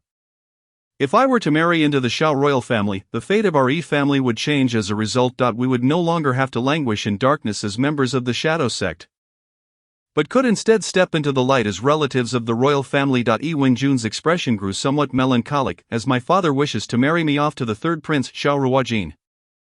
So that is how it is. Li Hanyi nodded in realization, then huffed, your father is truly inhumane, forcing his daughter to marry someone she does not love, even if the person is a member of the royal family. That is still unacceptable, especially since you have no feelings for the third prince. Li Hanyi spoke with the wisdom of someone who had experienced life, her youthful demeanor quite amusing. Even Yi Lin found himself chuckling, shaking his head in amusement. Master, am I wrong? Li Hanyi inquired, her expression one of confusion. No, you are correct. I knew it, Li Hanyi declared proudly to Yi Wenjun, although you nearly faced the fate of being sold. You are now under Master's wing, so there is no need for concern. Master will certainly protect you well. I never claimed that you did, Yi Lin teased. Li Hanyi immediately grew anxious. Master, as your disciples, we are like family. You must protect us, right? If I take you as disciples, must I also protect you? What do I gain from that? Yi Lin posed a thought-provoking question, suggesting that he might treat them as children since he had none of his own. If Master is willing, I would gladly call you. Stop, Yi Lin interjected sternly. Continuing down that path would lead to undesirable outcomes. Even Yi Wenjun, who had been deeply saddened, was now amused by Li Hanyi's antics. She quickly clarified, I have already taken you as my master, so I no longer need to be sold or marry someone I do not like. Li Hanyi seemed puzzled. What do these two matters have in common? Yi Wenjun further explained, the Emperor Taiyan holds master in high regard. Regardless of one's background, anyone who enters master's tutelage can master their own destiny. Even if one has a master, the Emperor will order the dissolution of that relationship, allowing them to come under Master's guidance. In the eyes of the Emperor, it is evident that Master is the most significant person. Yi Wenjun gazed at Yi Lin with gratitude. She then added, Master, although I possess martial skills, I have not formally taken on a master, as my abilities were taught to me by my father Yibu. He instructed me but was strict and does not truly count as my master. Understood. Yi Lin was unfazed, as his attention had already submerged into his consciousness, perusing the system's rewards. Heavenly Palace, by Yu Jing. He felt a profound sense of bewilderment. He was familiar with the Divine Sword Thunder control technique, but he had no inkling of what the Heavenly Palace, by Yu Jing entailed. He clicked to view the detailed introduction. By Yu Jing, a mysterious space hidden deep within the host's psyche, capable of unlocking more secrets and powers as the host grows. It manifests as a magnificent group of palaces floating above the clouds, consisting of 12 pavilions and 5 cities, each with its unique function and symbolism. By Yu Jing, comprises 12 pavilions and 5 cities. 5 cities: Yujing City, Qinglong City, Baihu City, Zhuke City, Xuanwu City. The 5 cities include a total of 12 pavilions: Jinke, Yuyu, Danlu, Wulo, Qianglu, Yaotai Bishou, Ziwei Palace, Tianfeng Lu, Jinghuan Pavilion, Suiwei Lu, Biliuogong. Upon progressively unlocking the pavilions, different effects can be obtained within the respective cities, and the pavilions can also be summoned into reality. Note, when the 12 pavilions in 5 cities are summoned into reality, their scale can increase with the growth of one's strength. After perusing the introduction of Baiyu Jing, Yi Lin was deeply shaken. This ability was undoubtedly the most astonishing of all. The complexity of its description alone surpassed any ability previously acquired. Moreover, even without the system, possessing such a Baiyu Jing would certainly render him an extraordinary being, for Baiyu Jing is not merely his hidden space. He can accomplish many things within it, and even summon it into reality. Even more astonishing is that the scale of Baiyu Jing will expand as its power grows. If his strength reaches remarkable heights, could Baiyu Jing potentially become a world unto itself? It is truly akin to being a creator. Yi Lin continued to explore the more detailed descriptions. Baiyu Jing can be categorized as follows. The main city of Baiyu Jing itself contains 4 high towers, the 4 symbol cities: Jinglong City, Baihu City, Zhuke City, Xuanwu City. Within each city of the 4 symbols, there are 2 towers. Each tower possesses its unique special purpose. Although he had only just acquired Baiyu Jing, 2 of the towers had already been unlocked: Baiyu Jing Jin K Tower, the residence of the sovereign of Baiyu Jing; unexplored, Baiyu Jing Yu Tower, a venue for competitions, where martial battles can take place. Once the arena is damaged, it can restore itself within a fixed timeframe. Gazing at the description of Yu Tower, Yi Lin's eyelids involuntarily twitched, regardless of the extent of the damage. It can revert to its original state. Is this a miracle of time reversal or merely a form of inherent refreshing mechanism? It remains unclear. Nevertheless, this ability is undoubtedly formidable. One can foresee that the effects of the other towers will also be extraordinary. It seems that this time, he has acquired an immensely precious ability. He even had a premonition that Baiyu Jing would accompany him until he reached the pinnacle of martial arts.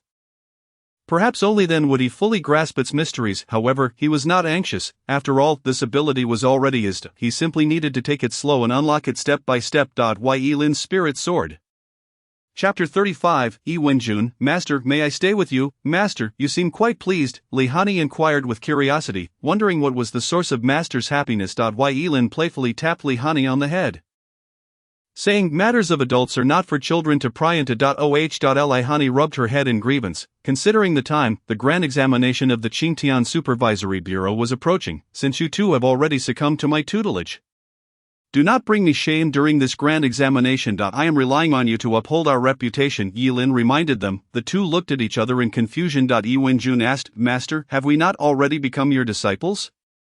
Why must we still participate in the grand examination of the Qingtian Supervisory Bureau? Being a master is one thing, and the examination is another. Gaining admission to the Qingtian Supervisory Bureau would also provide you with a formal position. Yi Lin clarified, it does not conflict with being my disciples. In truth, whether or not they participate in the grand examination of the Qingtian Supervisory Bureau does not significantly impact Li Hanyi and Yi Wenjun. However, participating in the examination offers numerous advantages. Firstly, obtaining a public office within the Bailey dynasty serves as a protective talisman. Secondly, Emperor Tian intends to leverage his influence to pressure Li Changxing, coinciding with the grand examination of the Jixia Academy, thereby providing an excellent opportunity for competition. Thirdly, the Qingtian Supervisory Bureau has long been overshadowed by the brilliance of the Jixia Academy. As a junior of Qi Tianqin, it is only natural for me to restore some dignity for my senior brother. Moreover, should he surpass the Jixia Academy in this upcoming grand examination, his renown would resonate throughout the entirety of the Bailey dynasty, making it significantly easier for him to attract disciples in the future. Of course, whether he can truly outshine the Jixia Academy still hinges on the performances of Li Hanyi and Yi Wenjun. If they manage to dazzle the world with their exceptional abilities, that would indeed signify success. Thus, under numerous compelling reasons, this examination held by the Qingtian Bureau must be executed with utmost brilliance. Yi Lin reiterated his instructions, urging them to diligently cultivate in the days to come, ensuring they do not bring shame upon their master. Do you understand? We understand, Master. Li Hanyi and Yi Wenjun nodded earnestly. Whatever tasks were assigned by their master were to be fulfilled without fail. Since their master harbored high hopes for them, they absolutely could not let him down. Furthermore, the examination would be a stage before many, providing them with the opportunity to showcase their prowess to the world. They too wished to avoid embarrassment. After all, who wouldn't desire the admiration of others? Alright, if there are no further matters, you may return. Reflect well on the power of the 10,000 swords returning to origin. After all, you have merely learned it, yet to truly grow stronger and more adept, relentless cultivation is imperative. Do not slacken off. Do you remember? We remember, master, the two responded in unison once more. Then, Hanyi playfully took her leave, saying, Master, I shall return home now and come to see you again tomorrow. Yilin nodded, then turned his gaze to the still motionless Iwanjun. Iwanjun hesitated for a moment before speaking. Master, may I stay here with you? I do not wish to return. Iwanjun's eyes held a hint of melancholy as she continued, as you have already heard, my relationship with my father is quite strained. And he is an exceedingly domineering individual. If I were to go back, it may be challenging for me to come here again. Her voice was soft, yet her resolve was unwavering. She yearned to escape the shadow sect and the fate that bound her. She did not wish to marry the third prince, Xiaoruojing. She aspired to seize her own destiny, and Yilin was her sole pillar of support. Until she gained sufficient strength, she could only seek refuge under Yilin's protection. Yilin paused, then nodded. The courtyard is quite spacious. I cannot occupy it alone. However, if you choose to stay here, you must assist me with chores such as cooking and cleaning in the future.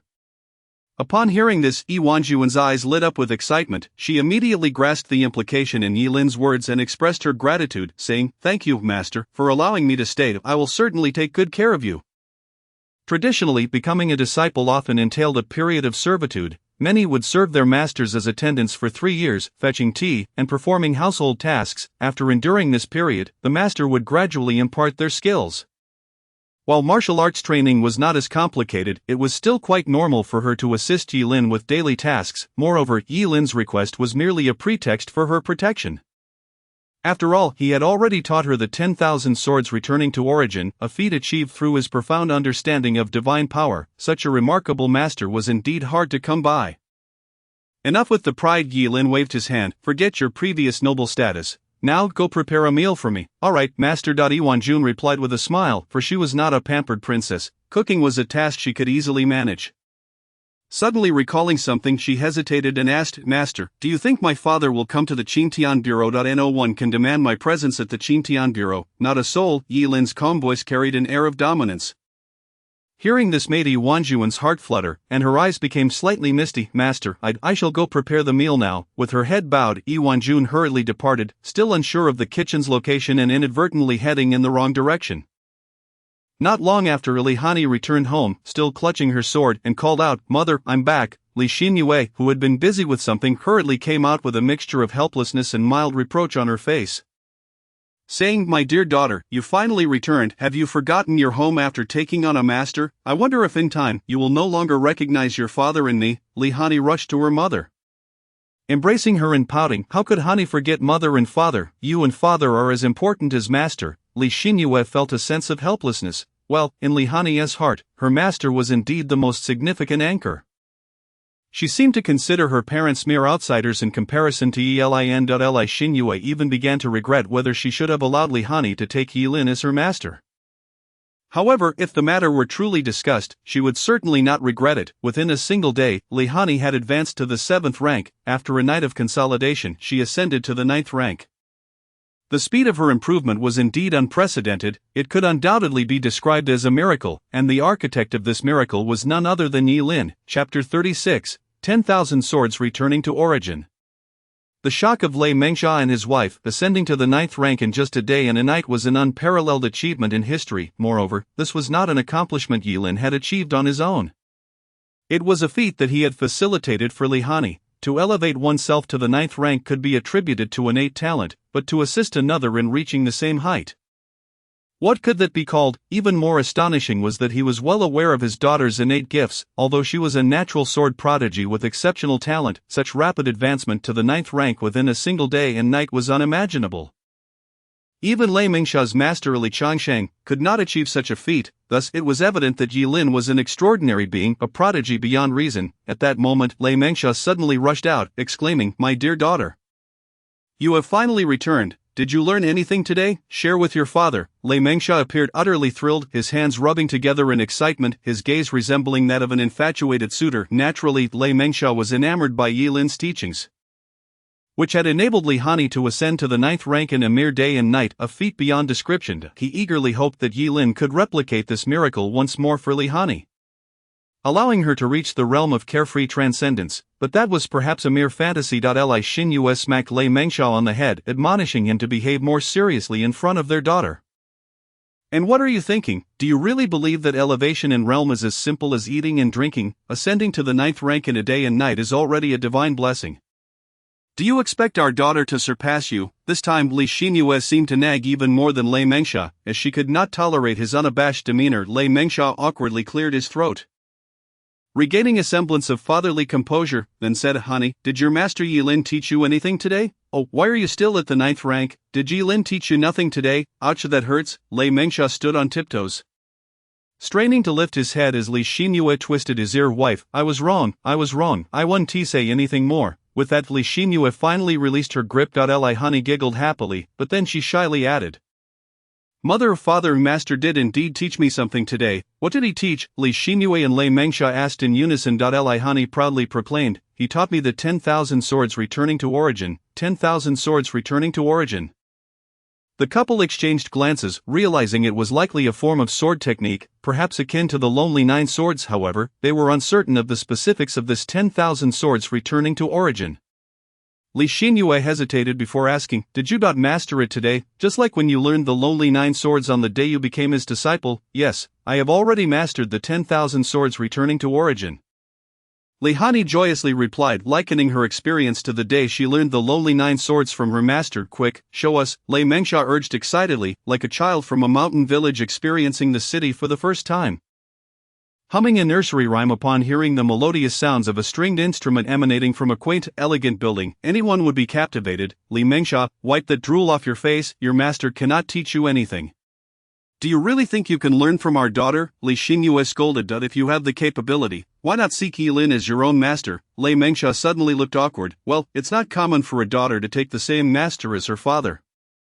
My master, while somewhat eccentric, is still my master, so let's not dwell on that. That's settled then, just watch closely." Li Xinyue clearly held the reins of the household. At this moment, Li Hanyi scratched her head in embarrassment and said, Father, mother, I fear I may not be able to fully demonstrate it." "Why not?" Lei Mengxia inquired, puzzled. "The 10,000 swords returning to origin is a summoning technique for swords. I have yet to reach the level of the diamond ordinary realm, so I can only barely summon 1 or 2 swords." "Summoning swords?" The phrase 10,000 swords returning to origin suddenly struck Li Xinyue and Lei Mengxia with a realization. Could the 10,000 swords returning to origin refer to the scene that transpired during the day?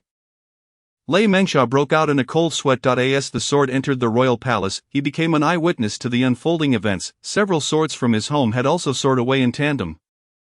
Moreover, at the moment the swords took flight, he had attempted to intercept them personally, but ultimately he was unsuccessful. Consequently, he harbored a profound apprehension towards that scene when Li Hanyi suddenly mentioned summoning the swords. He was struck with a realization. The meaning of 10,000 swords returning to their origin could very well pertain to the spectacle of the day. In other words, that forceful summoning of swords was indeed orchestrated by Yilin? At this thought, Lei Mengxia felt an involuntary chill running down his spine. Just how formidable was Yilin's power? Daddy is truly clever. Li Hanyi praised Lei Mengxia in an almost exaggerated manner before explaining that the scene indeed resulted from her master's actions in the palace square. It seems someone had threatened to kill her senior sister, prompting her master to intervene and teach that prince a lesson. Lei Mengxia and Li Xinyue shared a moment of stunned silence at the weight of this revelation. Yilin summoning swords in the palace square, Li Hanyi's senior sister, teaching a prince a lesson. What on earth had Yilin done in their absence? These matters were undeniably outrageous. Suddenly, Lei Mengxia felt a shiver at his neck.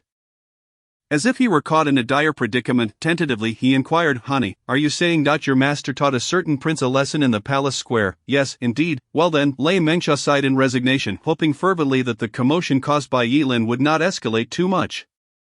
Otherwise, if it provoked Emperor Tian to the point of execution, it could drag Li Hanyi into the fray, and consequently, implicate them as well. The ramifications were unthinkable. Fortunately, he had the steadfast support of Xiao Ruofeng.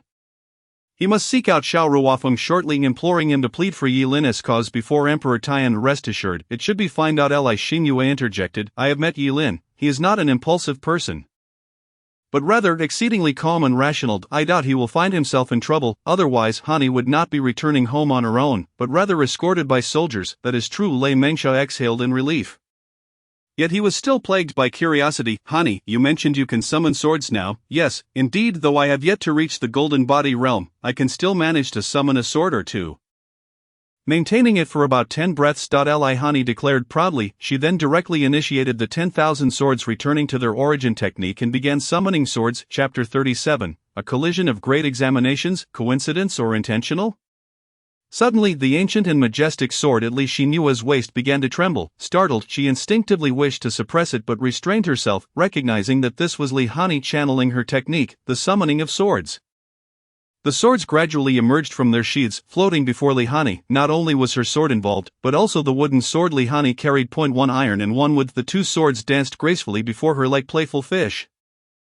Li Hanyi's expression grew serious, her cheeks flushed, as if she were expending immense energy. However, as Li Xinyue and Lei Mengsha exchanged glances, the astonishment in their eyes was unmistakable. They could not help but be astounded.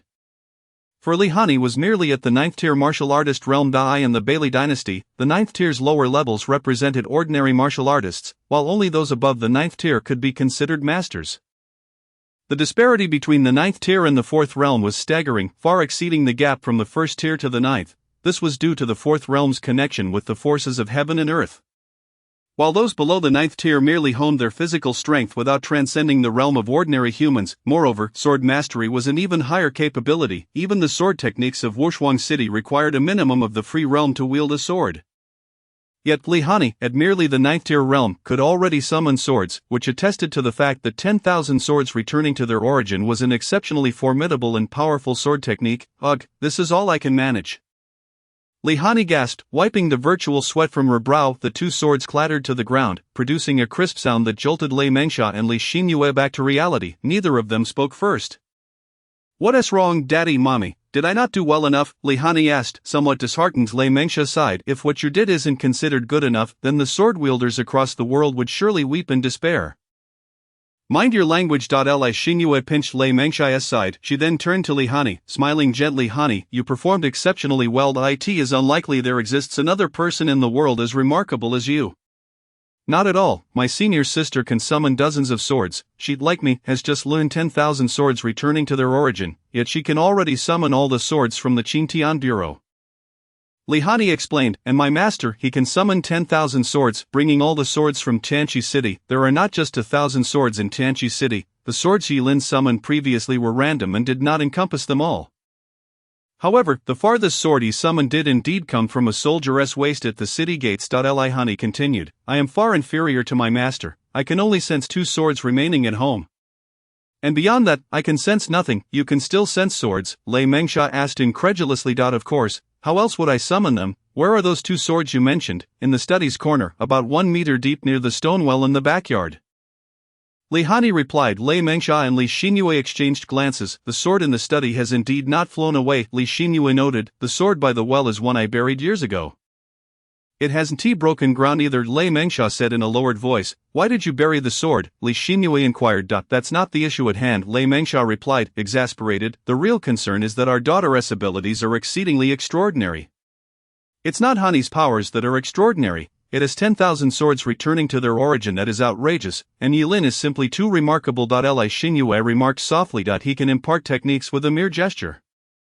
Help Li Hanyi ascend 9 tiers in a day, and teach her such an extraordinary ability to sense and summon swords. Why, Yilin is undoubtedly an unparalleled figure." Suddenly Lei Mengsha posed a question. "By the way, dear daughter, who did your senior sister Yilin take as a disciple?" "My senior sister is named Wenjun. She mentioned she is from the Shadow Sect. So she is from the Shadow Sect."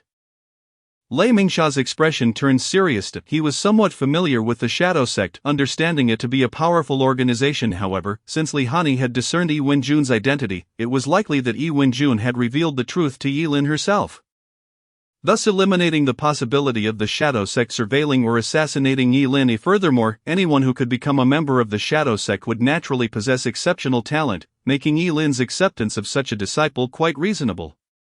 After pondering these matters, Lei Mengsha continued, "Is there anything else?" There is indeed one more thing. My master instructed my senior sister and me to prepare diligently for the upcoming Qingtian Bureau examination.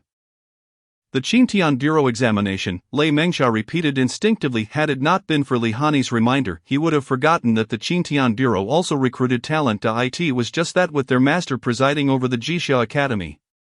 The Qingtian Bureau had been overshadowed, causing many to forget that it had once been the most sought-after organization in Tianqi City. Numerous individuals came seeking to participate in the Qingtian Bureau examination, hoping to gain entry. Of course, gaining admission to the Qingtian Bureau did not guarantee one would remain there. Rather, it served as a means for the emperor to gather talent. Talented individuals would pass through the Qingtian Bureau and be assigned to various important positions thereafter. After all, they were not adept at observing celestial phenomena or predicting the stars. However, upon hearing this, Lei Mengsha fell into contemplation. Shortly thereafter, the Jixia Academy would also have its examination. Why Yilin's sudden mention of this matter raised suspicions. Was it merely a coincidence or a deliberate act? It was hard to tell. Nevertheless, the most prudent course of action would be to communicate with Li Changsheng. After all, the Jixia Academy's examination was an annual grand event, and ensuring everything proceeded smoothly was of utmost importance. After a brief pause, Lei Mengsha turned to Li Xinyue and said, "My dear, I must make a trip to the academy immediately. You need not wait for me to dine." Li Xinyue furrowed her brows, questioning, "Are you planning to drink again? You are about to leave Tianqi City. Can't you cut back on the drinking?" Lei Mengsha instantly looked aggrieved. "My dear, do you truly view me as so immature? I am going to visit my master at the Jixia Academy to report on our daughter's situation." And also, pausing for a moment, Lei Mengsha added solemnly, regarding the matters concerning Yilin. "Very well, go ahead." Li Xinyue acquiesced reluctantly. She understood that this dragon Yilin was bound to stir up trouble in Tianqi City, and as its guardian Li Changsheng would inevitably cross paths with Yilin. Their encounter was unavoidable. The question remained, who was stronger? Chapter 38. Lei Mengsha, my daughter's master is far more formidable than my own. At the Jixia Academy, Li Changsheng sat atop the roof, holding a wine jug, but not having taken a sip. His face was etched with a look of frustration. He shook the jug and muttered to himself, "What on earth? I mistakenly misjudged the situation. Yilin possesses the ability to summon swords, yet lacks the capacity to return them." Just then, Lei Mengsha hurriedly arrived. Upon bursting through the gate into the courtyard, he spotted Li Changsheng on the rooftop. "Master, why are you seated up there? Your name is written on it, and yet you won't allow me to sit." "Master, your words are misplaced. I was merely expressing concern for you. Not only are you ungrateful towards your disciple, but you also speak harshly to me. I had intended to discuss some matters with you, yet now my heart feels utterly shattered. Get lost. Spare me your theatrics." Li Changsheng hurled the wine jug at Lei Mengsha. However, Lei Mengsha reacted swiftly, catching it in mid-air, then leaped onto the rooftop, a shameless grin on his face as he plopped down upon the tiles, forcefully placing the jug onto the small table with a resounding thud. "Are there no wine cups? I'll fetch some." Lei Mengsha glanced around, ready to descend, yet Li Changsheng leisurely remarked, "No need. Feng Qi will arrive shortly. Have him bring up a couple. A couple. Master, aren't you drinking?" Lei Mengsha inquired. Puzzled, "I wish I could seal your lips." Li Changsheng snatched the wine jug from him, tilted his head back, and took several hearty gulps. With a flourish of his sleeve, he set the jug upon the table, gazing nonchalantly towards the horizon as he said, "Now speak. What matters weigh upon your mind? Seeing as you don't seem particularly urgent, I shall delay my words as well. You are the master, and I am the disciple?" "Of course, it is you. I thought it was you. I asked you to speak, yet you say you'll wait." Cough cough. It was then that Lei Mengsha discerned the sarcasm in Li Changsheng's tone, scratching his head awkwardly as he prepared to elaborate. "Let's discuss it later. What now?" Lei Mengsha. "A Feng Qi has arrived." "Master." Xiao Ruofeng appeared at the entrance, brandishing a sword adorned with blue gemstones, exuding an air of urgency, seemingly with matters to report. "What is it with everyone having something to discuss?" Li Changsheng muttered, then instructed, "Place the sword on the central display and fetch 2 wine cups." Lei Mengsha queried, "2 wine cups? Master, are you truly not drinking? Go to hell, you have no part in this." After returning the sword to its rightful place, Xiao Ruofeng brought 3 wine cups instead. The 3 cups were arranged neatly, and he poured wine into each. "Now, who shall speak first?" Li Changsheng resumed his elder demeanor, gently sipping from his cup. "I shall begin." Lei Mengsha cleared his throat and revealed that Yilin was the one who manifested the myriad swords returning to their origins. "I am already aware of this matter." "You knew, master. I assumed you were unaware, considering you seldom venture outside." Lei Air, be quiet. Cough cough. "Master, I was mistaken. Allow me to share another piece of news. My daughter Li Hanyi has now reached the 9th tier realm." Upon hearing this, Li Changsheng's hand froze mid-air, his brow furrowed in confusion as he inquired, "You mean to say Li Hanyi has attained the 9th tier martial artist realm?" Xiao Ruofeng also gazed at Lei Mengsha in disbelief. Lei Mengsha proudly straightened his chest, surprised. Aren't you? My daughter, at 6 years old, has reached the 9th-tier martial artist realm. Just the day before, she was an ordinary person, not even a first-tier martial artist. Not even a first-tier martial artist. Yet she has defeated you. Li Changsheng remarked with a hint of melancholy. What a disgrace, to be bested in swordplay by your own 6-year-old daughter. Clearly touched on a sore spot, Lei Mengsha retorted angrily. That is only because my daughter had an excellent teacher. Are you insinuating that I am a poor teacher? Regardless of whether I am good or bad, you trained me, while my daughter was taught by Yilin. I do not feel ashamed to be defeated by my daughter. Some teachers ought to reflect upon themselves. This time it was Li Changsheng who grew incensed, exclaiming, You little rascal, Feng Qi, make sure he drinks his fill and throw away the cups. What does that have to do with me? Xiao Ruofeng replied innocently, finding himself caught in the fray. The master and disciple continued to exchange barbs until Xiao Ruofeng intervened to mediate, suggesting, Master Lei, let us cease this bickering and return to serious matters. Only then did Li Changsheng rein in his anger. Although he refused to admit he was inferior to Yilin, the fact remained that Li Hanyi had only recently become Yilin's disciple and had already achieved the 9th-tier martial artist realm. Yilin must possess some extraordinary talent. Otherwise, such a feat would not be possible. As for the notion that it was solely Li Hanyi's innate ability, he was not convinced, for he had examined Li Hanyi's talent, a natural sword embryo. A natural sword embryo was indeed a remarkable gift, yet many existed each year. A few would emerge. Therefore, in his eyes, Li Hanyi could only be considered a genius, but certainly not to the extent of achieving the 9th-tier martial artist realm in merely 2 days. Even the likes of Moe, who entered the realm of freedom at 9 years old, could not reach the heights Lei Mengsha attributed to Li Hanyi. The speed at which Li Hanyi was advancing was undoubtedly unparalleled in the current era. However, just as he had pondered earlier, there were a few sword embryos like Li Hanyi each year. Thus, the crux lay not with Li Hanyi, but with Yilin. It was Yilin who had done something to facilitate Li Hanyi's swift ascent. Lei Mengsha cleared his throat and stated earnestly, Moreover, my daughter has not only reached the 9th-tier martial artist realm, but she has also learned the myriad swords returning to their origins. Lei Mengsha. O Lei Mengsha. Li Changsheng sighed, you have indeed been fortunate in life. Not only have you found a good master for yourself, but your daughter has also aligned herself with an extraordinary figure. Lei Mengsha opened his mouth, seemingly wanting to say something, but after a moment's thought, chose to remain silent. The myriad swords returning to their origins is indeed an extraordinary ability, Xiao Ruofeng spoke solemnly. I was present at the time and witnessed the scene firsthand. Swords filled the skies, obscuring the sun, a truly magnificent sight. This myriad swords returning to their origins is certainly several tiers above the sword control of Wushuang City. The sword control from Wushuang City is incapable of managing such a multitude of swords. Alas, Yilin can only summon swords, but cannot return them. Li Changsheng gently shook his head with a sigh. His concern stemmed precisely from this oversight. However, upon hearing this, both Xiao Ruofeng and Lei Mengsha responded in unison, Master, the myriad swords returning to their origins should indeed allow for the return of swords. Chapter 39, Li Changsheng. Finally, a worthy opponent. Li Changsheng looked at the two in astonishment. Why were they so in sync today? Lei Mengsha and Xiao Ruofeng exchanged glances before continuing. My daughter demonstrated the myriad swords returning to their origins for us. Is it not astonishing? Yilin taught my daughter this ability, and despite her being merely a 9th-tier martial artist, she could wield swords, typically only after reaching the realm of Vajra can one achieve the unity of heart and sword.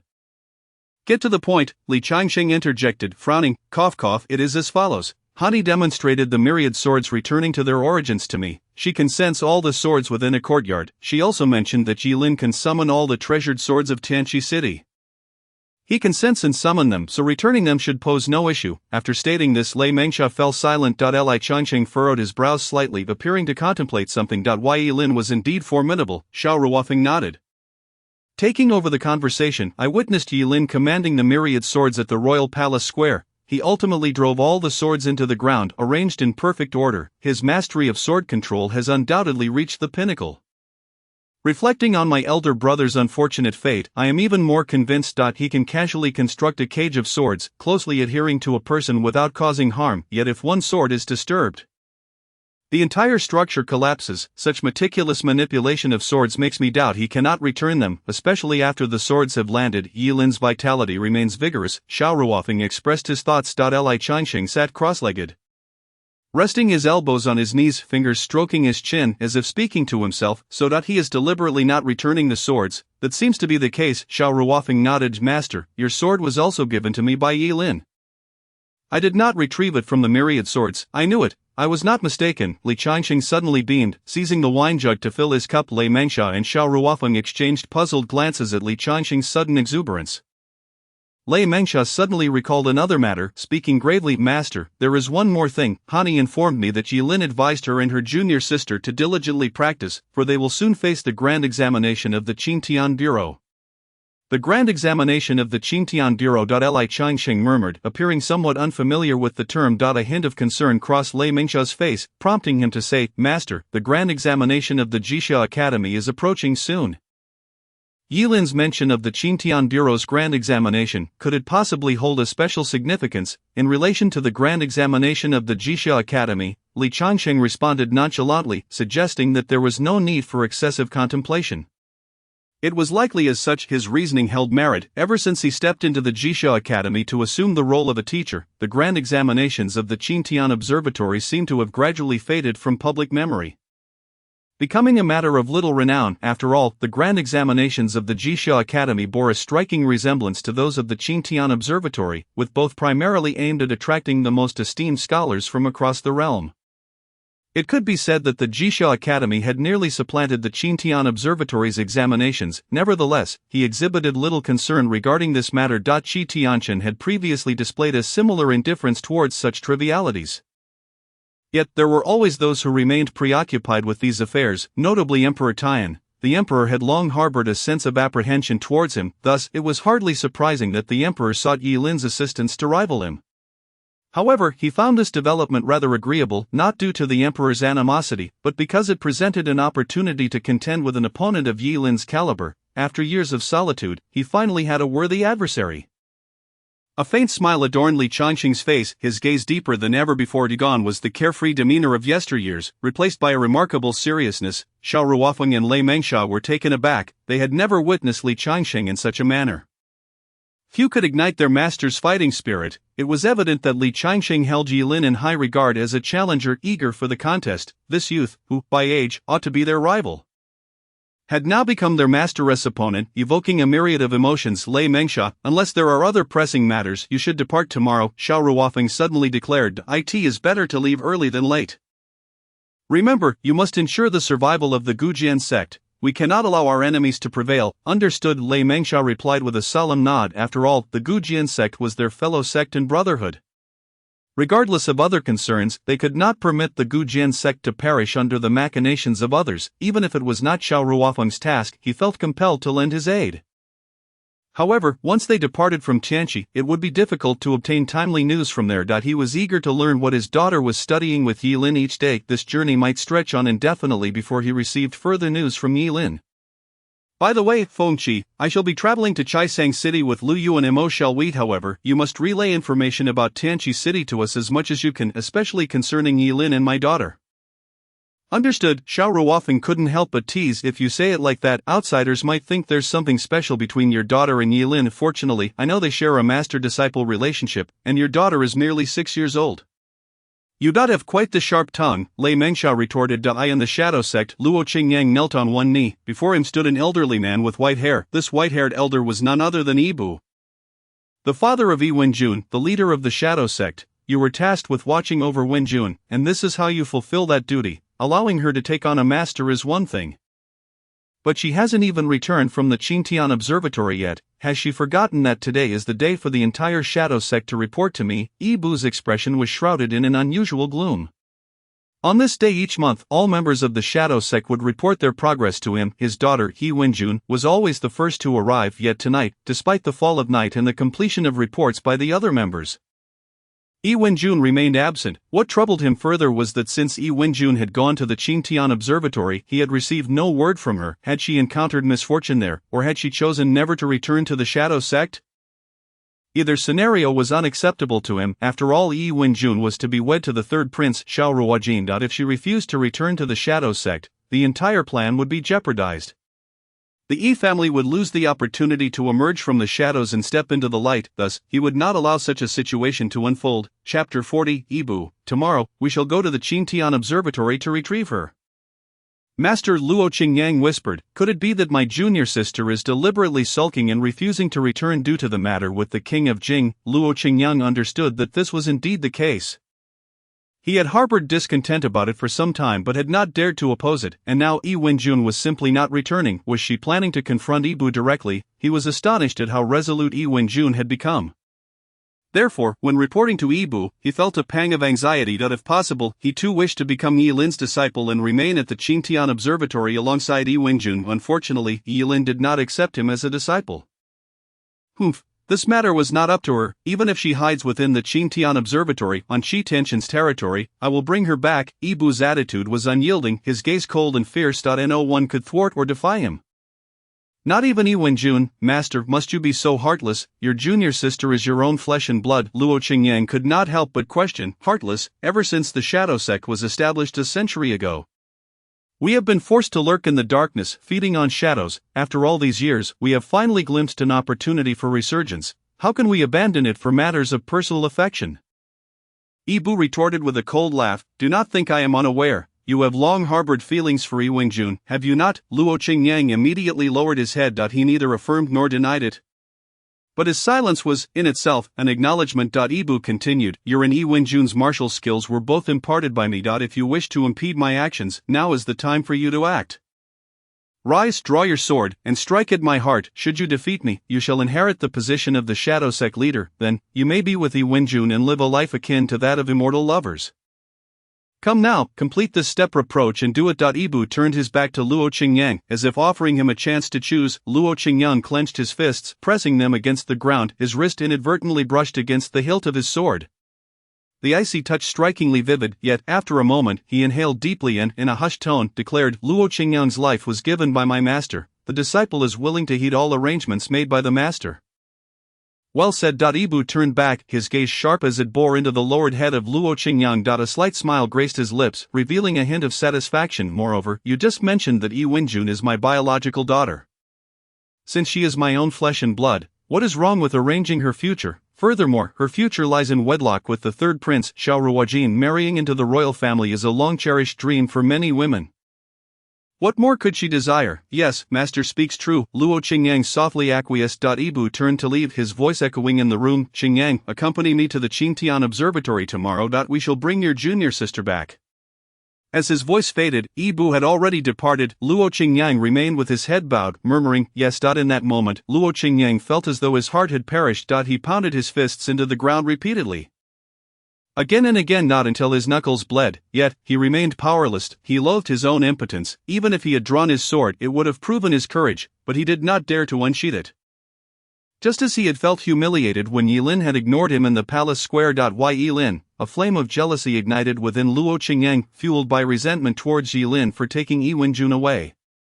Perhaps it was because he did not dare to harbor animosity towards Yibu. The next day, Hanyi did not arrive in the morning. It was not until later that he hurriedly made his way to the Qingtian Observatory. When Yilin inquired about the reason, Hanyi responded that his father had left, stating he was going to Chaisang City. To this, Yilin paid little heed, considering the timing. It was indeed the moment when Lei Mengsha and the others were headed to Chaisang City.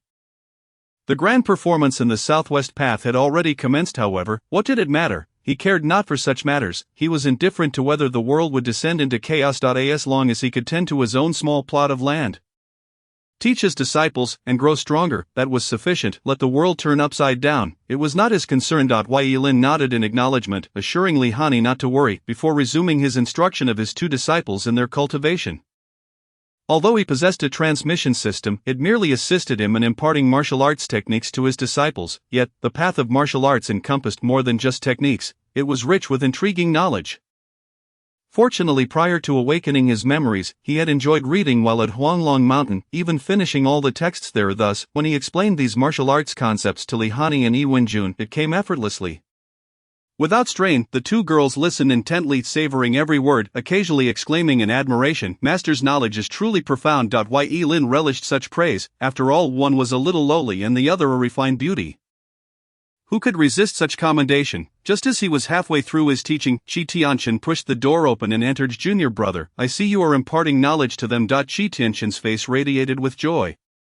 Appearing quite cheerful, senior brother Yilin rose to greet him. No worries, no worries, continue with your work. Qi Tianchen waved his hand, saying, I'm just passing through to the palace, thought I would stop by to see you.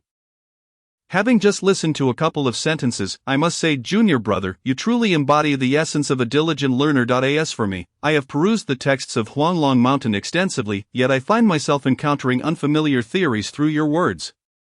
It seems that I, as your senior brother, still have much to learn. Qi Tianchen sighed wistfully. Yilin chuckled lightly, replying, Senior brother, you flatter me. During my time at Huanglong Mountain, I lacked any substantial knowledge. How could you claim to lack knowledge?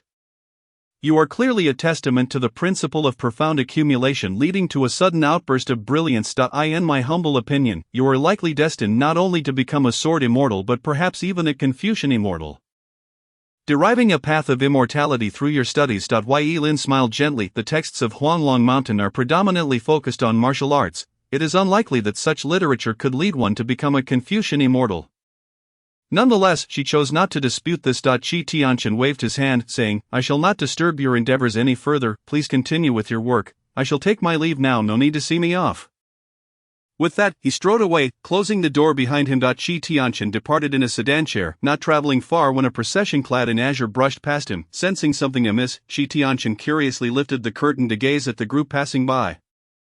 The sedan bearer inquired, National Master, do you wish to halt? No need, Qi Tianchen replied, lowering the curtain as he made his way to the imperial palace. Some were headed to the palace, while others ventured to the Qintian Monitor. However, it was evident that those heading to the Qintian Monitor did not harbor good intentions. Chapter 41, The confrontation between Yi Wenjun and her father. The Qintian Monitor is an expansive observatory, inaccessible to the common folk, let alone the various smaller courtyards within, yet this posed no challenge to Yibu, a loyal guard of the Shao family royal lineage. They sometimes wield the special privilege of executing decisions post factum, sanctioned by imperial authority. Thus, when they brandished their insignia, the guards of the Qintian Monitor hastily permitted their entry, for Yibu's insignia belonged to the 2nd Guard Battalion, although it was merely a fade. The insignia he presented was authentic, impervious to scrutiny, hence Yibu and his companion smoothly entered the Qintian Monitor. Inside, Yilin and the others were in a small square, instructing Li Hanyi and Yi Wenjun on various swordsmanship techniques until a deep voice interrupted them. Yi Wenjun, upon hearing that familiar voice, Yi Wenjun instinctively trembled, causing the bamboo sword in her hand to clatter to the ground. Junior sister, what is the matter? Li Hanyi inquired, her brow furrowed in concern. Are you unwell? Yi Wenjun did not respond but slowly turned to face the newcomer. There were 7 in total, 5 formidable experts from the Shadow Sect, along with Luo Qingyang, and, most unwelcome to her, her father, Yibu. Father. Yi Wenjun's lips curled bitterly as she slightly lowered her head. Yibu's gaze casually swept over the composed Yilin before fixing on Yi Wenjun with a sneer. Do you still regard me as your father? Have you grown wings and dared to stay out all night? Li Hanyi, emboldened, stepped forward to shield Yi Wenjun, declaring with conviction, so you are the father of my junior sister. I wondered who it might be. What of her staying out? She resides at my master's home. Is there an issue with that? A robust woman behind Luo Qingyang spoke in a husky tone. This matter does not concern you, child. Why should it not concern me? I am her senior sister. Naturally, I must protect my junior sister. It is only right. Does a senior sister have a closer relationship than a father?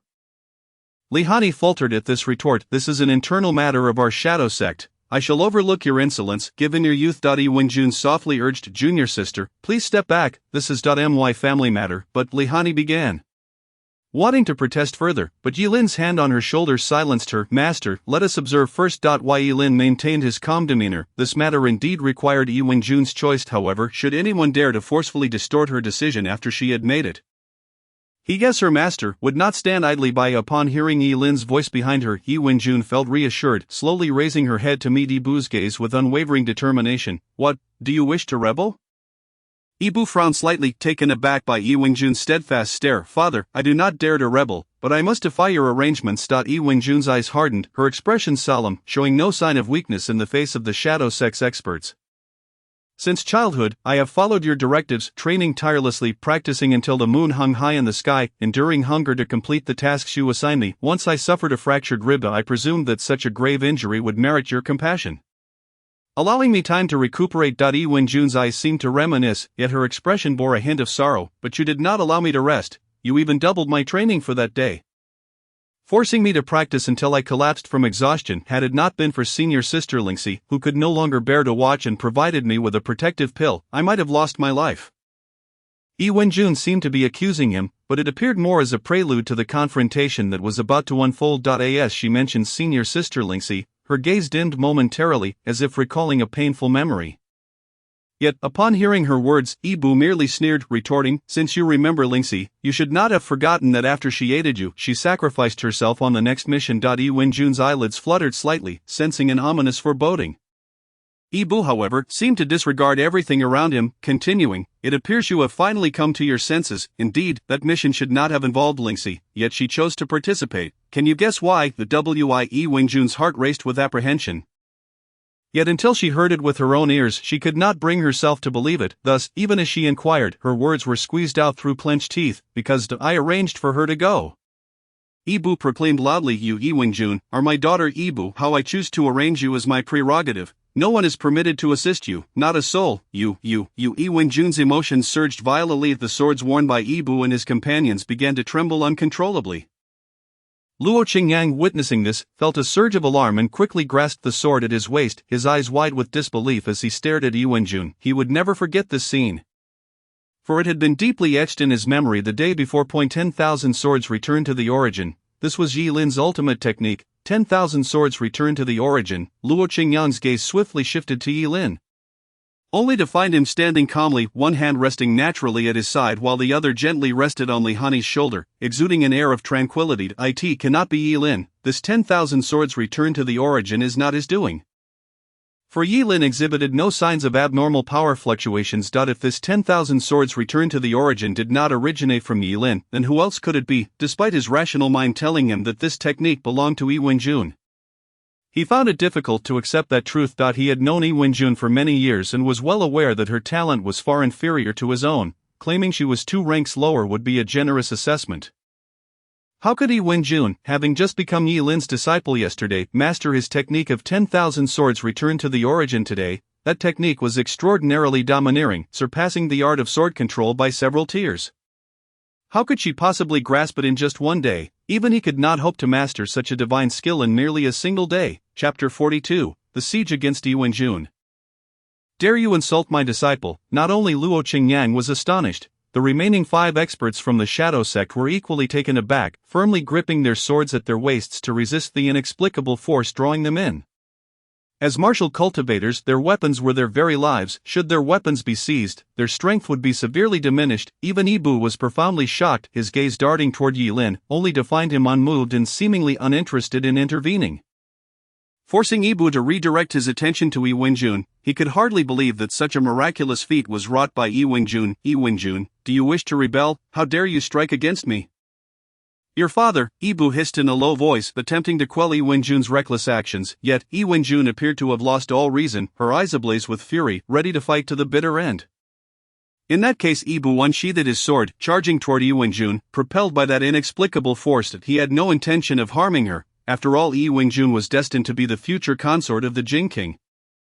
If he were to injure her, how could he explain himself to the Jin King? However, refraining from harm did not mean he could not subdue her. As a peak expert of the Xiaoyao heavenly realm, on the brink of stepping into the realm of semi-divine transcendence, he was confident in easily subduing Yi Wenjun. With incredible speed, he swiftly closed the distance and was almost at Yi Wenjun's side.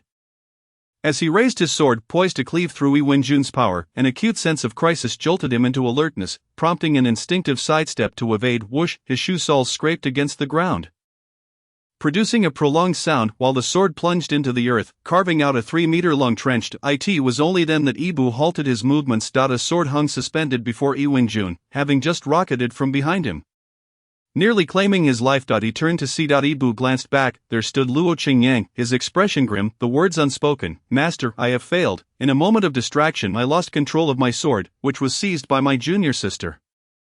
Was it a failure or a deliberate act? Luo Qingyang likely had his own conclusions. He had granted Luo Qingyang an opportunity to assassinate him yesterday, yet he had refrained. Now, however, he was thrusting a dagger into his back.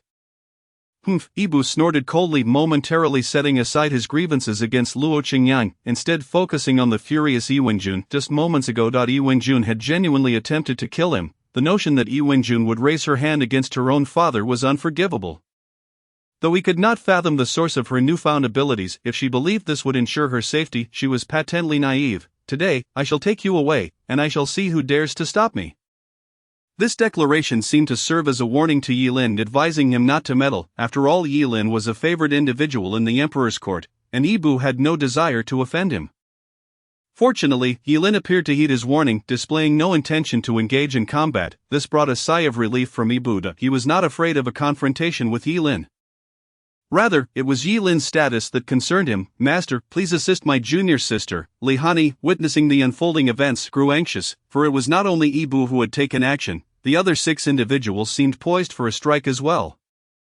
Hanyi could not discern who was stronger or weaker, but it was clear who had the advantage in numbers. Ibu and his companions were clearly employing their numerical superiority to intimidate. However, in response to Hanyi's plea, Yilin remained unmoved, continuing to observe the spectacle, seemingly intimidated by Ibu's warning and unwilling to intervene. Luo Qingyang and the other 5 advanced, forming a half-encirclement around Yi Wenjun.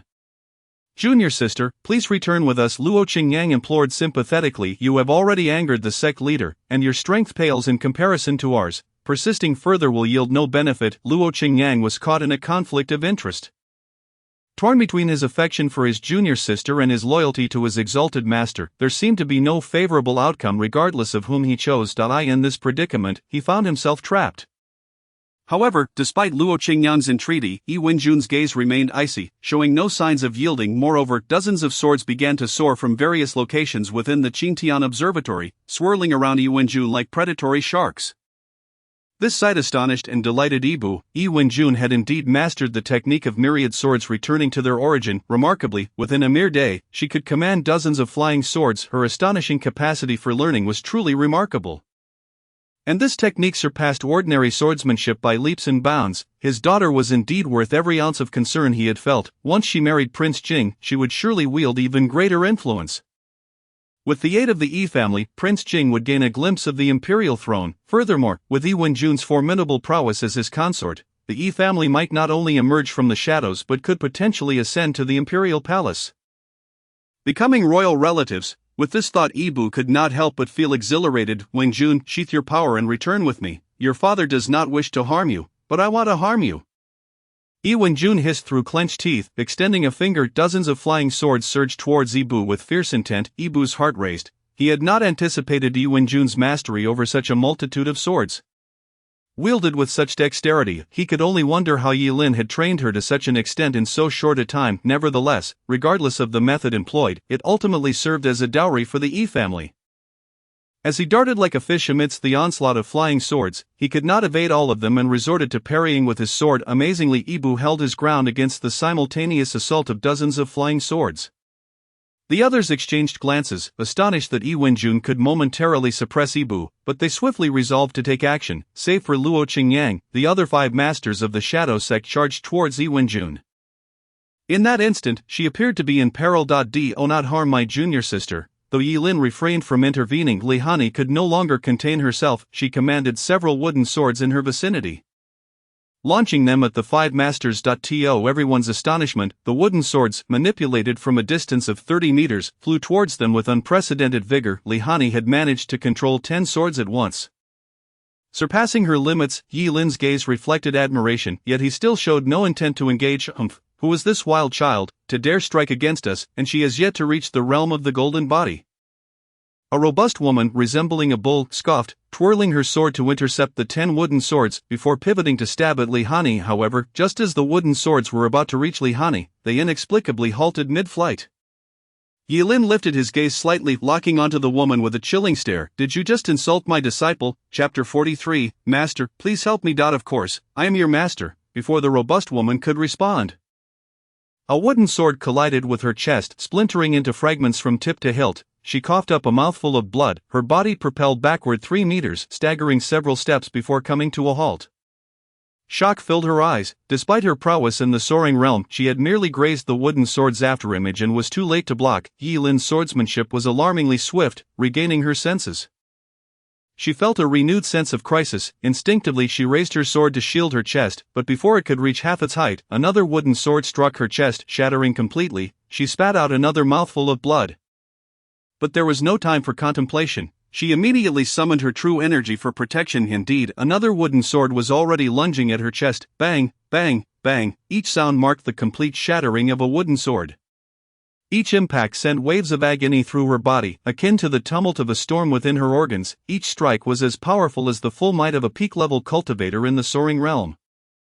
Leaving her unable to withstand it, even with her protective barrier, she could not endure the force of the onslaught. Boom! The 10th wooden sword shattered entirely, embedding the robust woman in the wall, creating a deep indentation that protruded outward.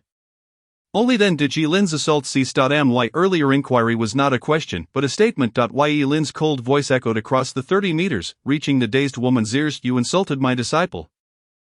And you should be grateful to her, for she is still young and not suited to witness such bloody scenes. Yilin's actions were merciless and violent, resembling a walking harbinger of death. Though his demeanor remained genteel and composed, Luo Qingyang and the others felt a chill run down their spines. Terrifying, utterly terrifying. It was not merely Yilin's strength that instilled fear, but the indifferent attitude and gaze he bore. Far more chilling than that of a killer. They must not offend Yilin. Luo Qingyang harbored no thoughts of avenging his companion. Instead, a notion arose within him. Even he would find it no easy task to defeat the robust woman. Yet Yilin had effortlessly triumphed over her. Yilin's power was truly formidable. Luo Qingyang took a deep breath, his gaze towards Yilin laden with trepidation. The other 4 masters of the Shadow Sect shared similar sentiments. None daring to consider avenging the robust woman. Fortunately, it seemed Yilin had no desire to involve himself in their sect's affairs, otherwise, their leader would likely face a formidable battle against Yilin. Clang! A resonant clash echoed as Ibu shattered the final flying sword like a leaping leopard. He dashed toward Yiwenjun with lightning speed, pressing his sword against her neck. Casting a glance at Yilin, he noted his lack of intent to intervene, and a smirk creased Ibu's lips. It appeared Yilin was wise enough to recognize the futility of opposing him and chose not to act. This made matters considerably simpler. My dear daughter, do you have anything to say? Will you return with me willingly, or shall I render you unconscious and carry you away? Ibu's voice was frigid, presenting an inquiry that left Yiwenjun with no choice. I do not wish to return. I do not want to marry Prince Jing. Yiwenjun spoke, her spirit shattered. I could not avenge Sister Lingxi. She died because of me. The death of Lingxi had passed. There was no need for further self-recrimination. Ibu sincerely urged. Moreover, marrying Prince Jing is a joyful occasion. Why do you refuse? Yiwenjun scoffed coldly, her once vibrant eyes devoid of emotion as she fixed her gaze upon Ibu. Suddenly, she leaned forcefully against the sword, seemingly intent on taking her own life. Alarmed, Ibu hastily withdrew his sword, only to deliver a kick to Yiwenjun's chest, forcing her to kneel on the ground, clutching her abdomen in agony, before once more placing the sword at her neck. You startled me. If you were to perish, how shall I account to the King of Scenery? If you were to die, when shall the Yi family ever encounter such an opportunity to bask in the light of day again? Ibu Xin, haunted by lingering fears, felt an undercurrent of fury. Master, Hanyi could no longer bear to witness this. Grasping Yilin's hand, she shook it desperately, yet Yilin remained motionless, gazing silently, as if her coldness had reached its zenith. Ibu, I kneel before you today, severing our father-daughter bond, renouncing our blood ties. I owe you nothing more. Yiwenjun gradually regained her composure, lifting her gaze to fixate on Ibu, her eyes icy and proud, devoid of any hint of despair or sorrow. That haughty gaze seemed to regard Ibu as mere refuse. You. Ibu appeared increasingly frantic, his hands trembling, as if he wished to eliminate Yiwenjun, yet dared not act. Yiwenjun declared her stance. Should you wish to take me away, you may only do so with my lifeless body. I shall not kill you, but I will render you utterly powerless. With that, Ibu raised his sword, aiming for Yiwenjun's dantian. However, midway through his motion, the sword abruptly froze, as if it had been welded in midair, unable to budge an inch. Ibu suddenly looked up at Yilin, who approached with calm strides. She is no longer your daughter. Nonetheless, she remains my disciple. Step by step, Yilin drew closer, prompting Ibu to instinctively retreat 2 paces. Upon realizing his actions, he cursed inwardly, exerting all his strength to move the sword, yet it remained steadfast, until with a resounding clang, the sword hilt broke, forcing him several steps back and allowing Yiwenjun to escape. Yilin halted beside Yiwenjun, who lifted her head, her eyes brimming with tears. Master, please help me. Yiwenjun's eyes shimmered with tears, reflecting a profound despair suddenly illuminated by a glimmer of hope. Yilin was her sole anchor now. She longed to escape the clutches of the King of Scenery and Ibu's control. Only Yilin could assist her. Naturally, Yilin smiled gently, tousling Yiwenjun's long black hair, playfully disheveling it before smoothing it down once more. After all, I am your master." With that, Yilin took another step forward, addressing the solemn Ibu with a puzzled inquiry. "What was it you just said, that marrying the king of scenery is a momentous occasion?" Yet Wenjun refuses to accept it. Correct, Yilin's words were not inquiries but declarations. Smiling, she added, "If that is the case, then why not marry the king of scenery yourself?" Chapter 44. What I declare false is indeed false. Ibu's countenance turned ashen. He felt deeply insulted to marry the third prince, Xiaoruojin, setting aside the fact that he is male. Merely considering his age, it would be akin to an old bull pursuing a young calf. Any form of cattle fodder would suffice, but a bull cannot. Thus Yilin's words represented the utmost affront to him. "Yilin, that you must think this through. I entered bearing the token of the guard camp. My identity to is false. Yilin dismissed this notion to it as a genuine token. A master from the shadow sect retorted loudly, "If false." Yilin's reply remained unyielding. It is indeed a genuine token, no matter how you investigate. It remains genuine," the shadow sect master countered. "I insist, it is false." Yilin pointed, mimicking the sword with her finger towards a nearby wooden sword rack. Instantly one of the wooden swords began to vibrate, as if a wild bull bound by ropes was poised to break free. With a mere gesture towards the shadow sect master, the wooden sword shot forth. Although fragile in nature, it seemed imbued with an indomitable force. The wooden sword traversed the 30-meter distance to the shadow sect master in an instant, leaving behind a trail of fiery red afterglow, ignited by the friction of the sword tip against the air. Clang, boom! The wooden sword collided violently with the iron sword, producing an unexpected sound akin to metal striking stone. The subsequent rumble was the sound of the shadow sect master crashing against the courtyard wall. Like the formidable woman before him, he too became embedded within the wall, despite having learned from the prior encounter. He was unprepared and ultimately became a mere mural, unconscious against the wall. Alongside the formidable woman, the other shadow sect masters fell silent, their gazes darkening. Luo Qingyang, equally astonished, stared at Yilin with disbelief.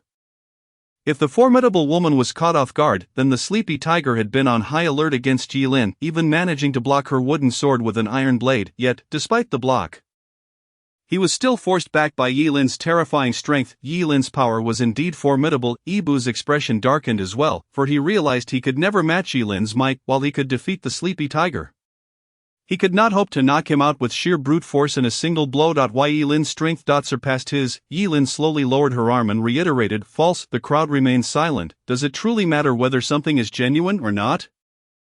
Both parties were well aware of each other's true identities. What they referred to as the truth was the authenticity of the second guard camp token. Yilin's assertion of falsehood pertained to their lack of affiliation with the second guard camp. Both sides spoke truths, yet when truths collide, it seems a battle must ensue. The victor would hold the right to assert their perspective. Currently, the outcome dictated that Yilin had the right to uphold her viewpoint. While they did not, it appeared no one objected. Thus, their identities were indeed false, and they had come impersonating the identities inscribed on the token. Yilin had no knowledge of the identities inscribed upon that token.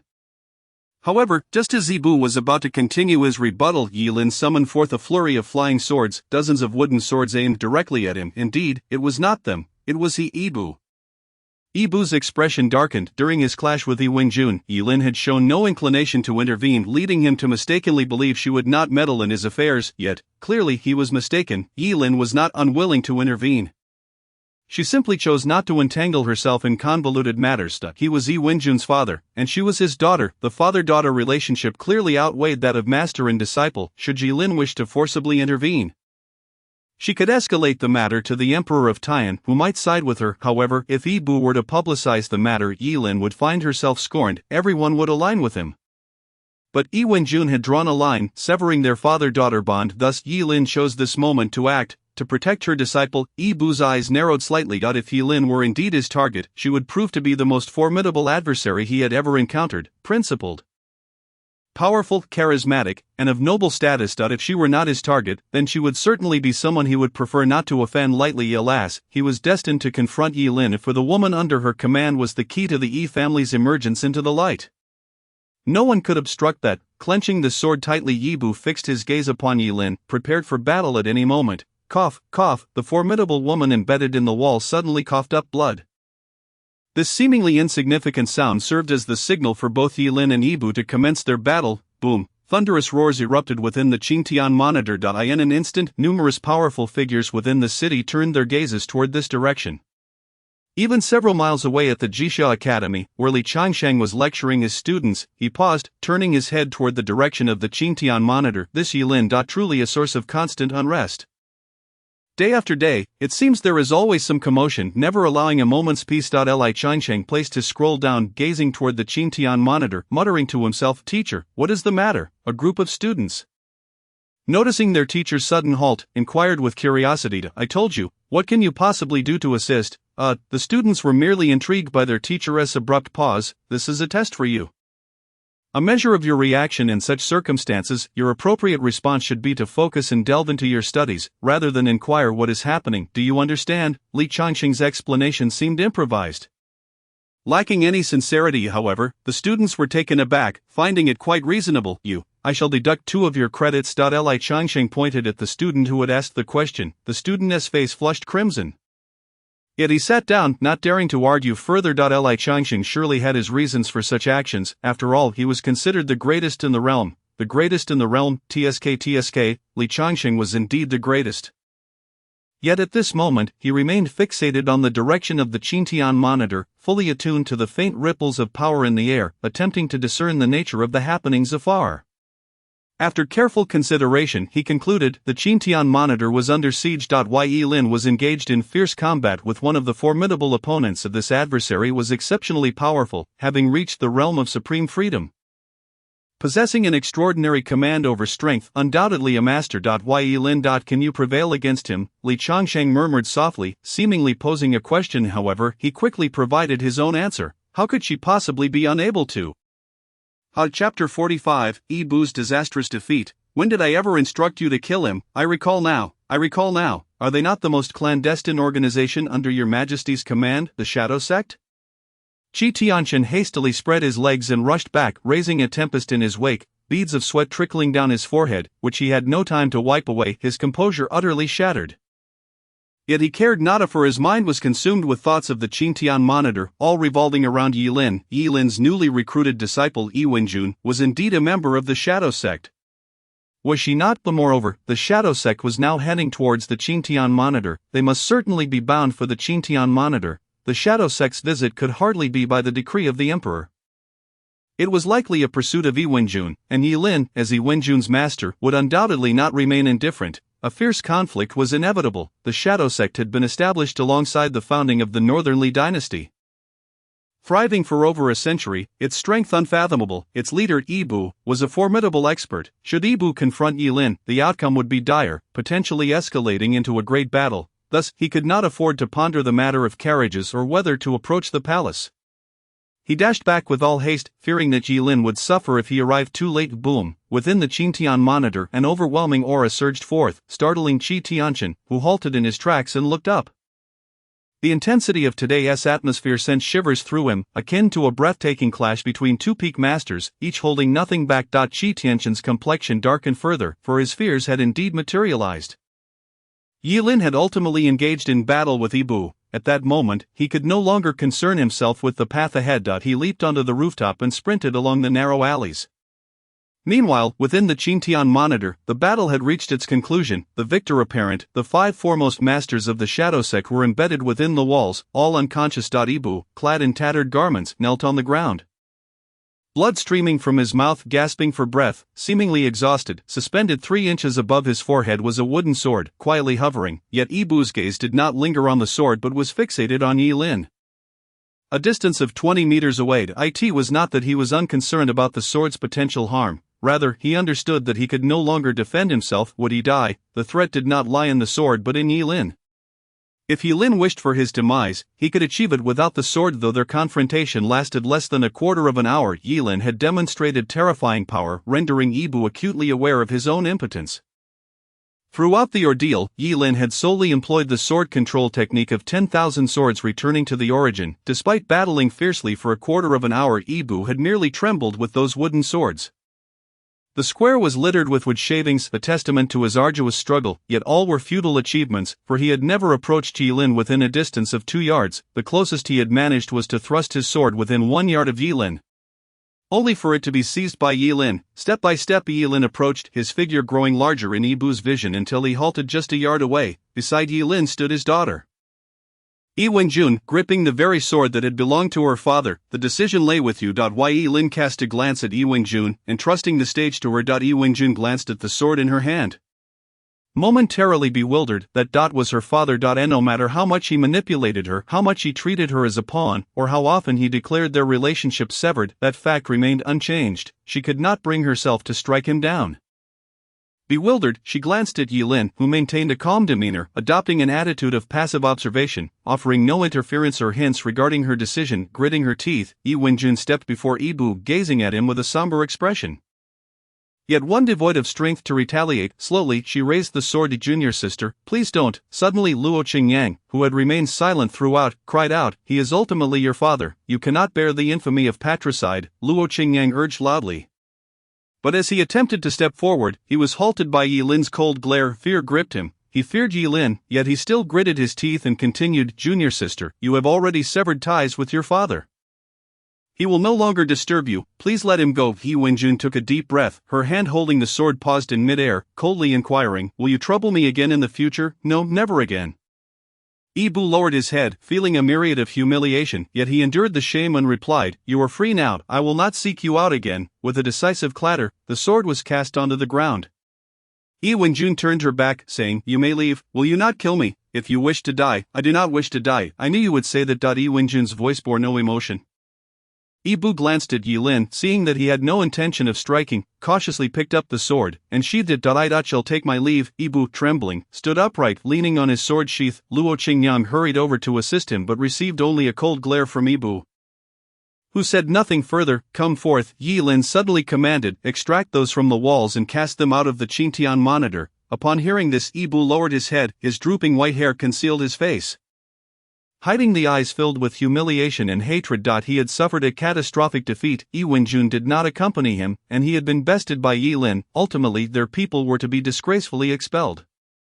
He had completely miscalculated, failing to foresee that this mere youth from the Qingtian monitor possessed overwhelming power, utterly defeating him. It was terrifying indeed. Nonetheless, upon hearing Yi Lin's order to expel the members of the Shadow Sect, he had no recourse but to feign ignorance and continue on his way. The guards of the Qingtian monitor emerged, extracting and carrying away the fallen figures with efficiency. Yi Wenjun, facing Yi Lin, lowered her head. Master, I have disappointed you. I am sorry. Disappointed? Why, I could not bring myself to harm him. After all, he is still my father. Yi Wenjun's eyes reflected her despondency, as if feeling guilty for failing to meet Yi Lin's expectations.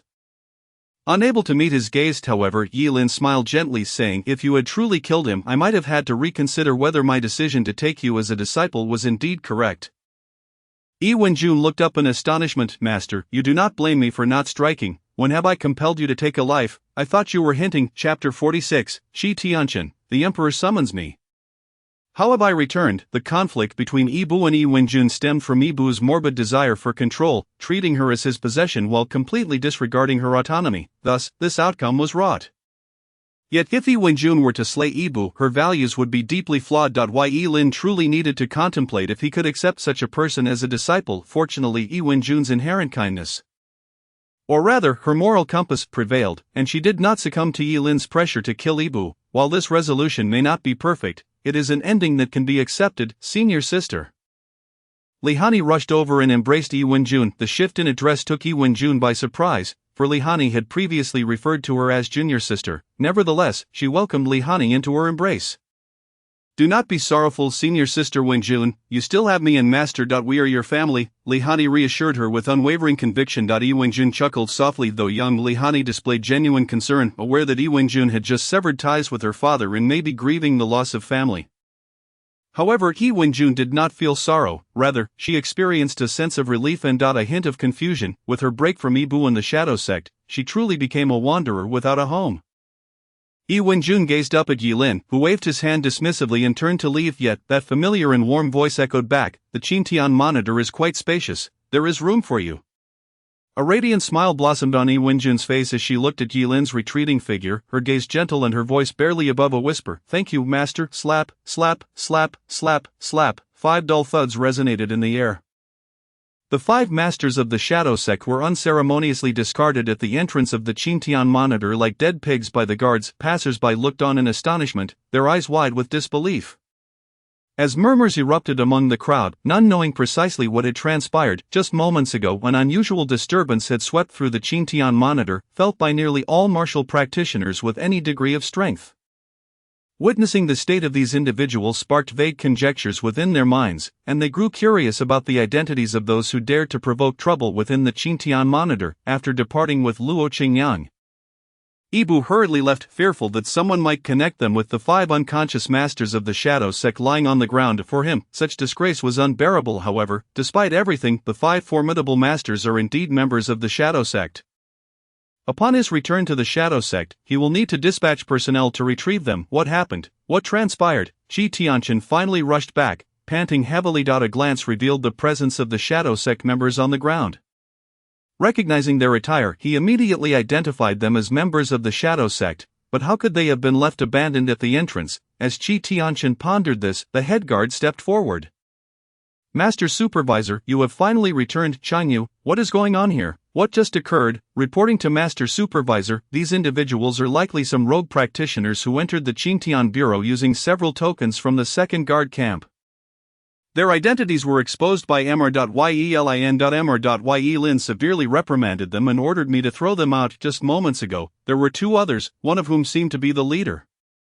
He still had some strength left and managed to escape in a rather disheveled state, abandoning his companions. Chanyu recounted the events he had witnessed without any concealment. However, the reality had slightly deviated from the truth. Yet Qi Tianqian, as the national advisor of Bailey, was no fool. He deduced the general situation from these words. The weight that had been pressing upon his heart was alleviated somewhat. Was Yilin unharmed? Mr.Ye is safe and sound, having suffered no injuries. He maintained control over that rogue leader throughout the encounter. Although the leader was formidable, he proved to be no match for Mr. Yi's swordplay. Changyu's excitement grew as he spoke, his eyes brimming with admiration for Yilin. Though he served as a court official, Chanyu himself was a practitioner of martial arts and held a certain reverence for powerful martial prowess. After witnessing Yilin's impressive sword technique, he could only feel admiration. Not just him, all the guards of the Qingtian Bureau shared this sentiment. Just moments ago, while they were carrying the individuals away, they had been discussing Yilin. Qi Tianqian nodded, his heart finally at ease. He then inquired further, what can you tell me about that leader you mentioned? How old is he? He has white hair and a stooped back. He appears to be an elder. Is he somewhat similar to me? This just speak plainly. Indeed. Qi Tianqian's lips suddenly curled into a smile, for he had already deduced that the leader Changyu spoke of was Ibu. Although Yi Wenjun was Ibu's daughter, she was born to him in his later years. Having met Ibu, Qi Tianqian knew that Ibu was nearly half a generation younger than him, also graced with a head of white hair. Thus this all implied that Ibu had come seeking Yilin for Yi Wenjun, only to be thoroughly bested by Yilin. The masters of the Shadow Sect had been decisively incapacitated. Ibu, feeling embarrassed, had fled in disgrace, while the remaining Shadow Sect masters would undoubtedly require further handling. Chanyu, gather a few carts to transport these individuals away. Were east of the palace, to the second military camp. Just leave them there, and someone will take care of them. Qi Tianqian gently brushed the dust from his white beard and spoke leisurely. The Qingtian Bureau serves as the nation's observatory for celestial phenomena and divination of auspicious and inauspicious events. If such matters occurred here, would it not tarnish our moral standing? Do you understand? Qi Tianqian's mood was evidently quite cheerful. Chanyu and the other guards observed this and could tell, since Qi Tianqian had already assigned the task, they could only follow orders. Thus Chanyu gathered a few comrades, procured several carriages, and transported the individuals away, just as Qi Tianqian prepared to return to the Qingtian Bureau to inquire about certain matters with Yilin. He suddenly recalled something, smacking his forehead in a moment of panic. How could I have returned again? His Majesty summoned me for urgent matters and instructed me to arrive promptly. As he stepped into the threshold of the Qingtian Bureau, he quickly withdrew his foot and hurriedly dashed in the direction of the palace once more. He had been so preoccupied with Yilin's safety that he nearly forgot about the Emperor's summons. Oh no, he had actually forgotten. Chapter 47, The Shock of Emperor Taiyan. Yilin defeated Ibu. In the palace, Emperor Taiyan was reading in the imperial study upon seeing Qi Tianqian finally arrive. He did not set down his book. Instead, he inquired languidly, National Advisor, I dispatched someone to summon you, yet I heard you turn back halfway. Did you forget something? The Emperor's words were casual, but their implication sent a shiver down Qi Tianqian's spine. The question implied, what could be more important than my summons as emperor? A poor response could lead to dire consequences. Though losing his head was unlikely, it would certainly cause a rift with the emperor.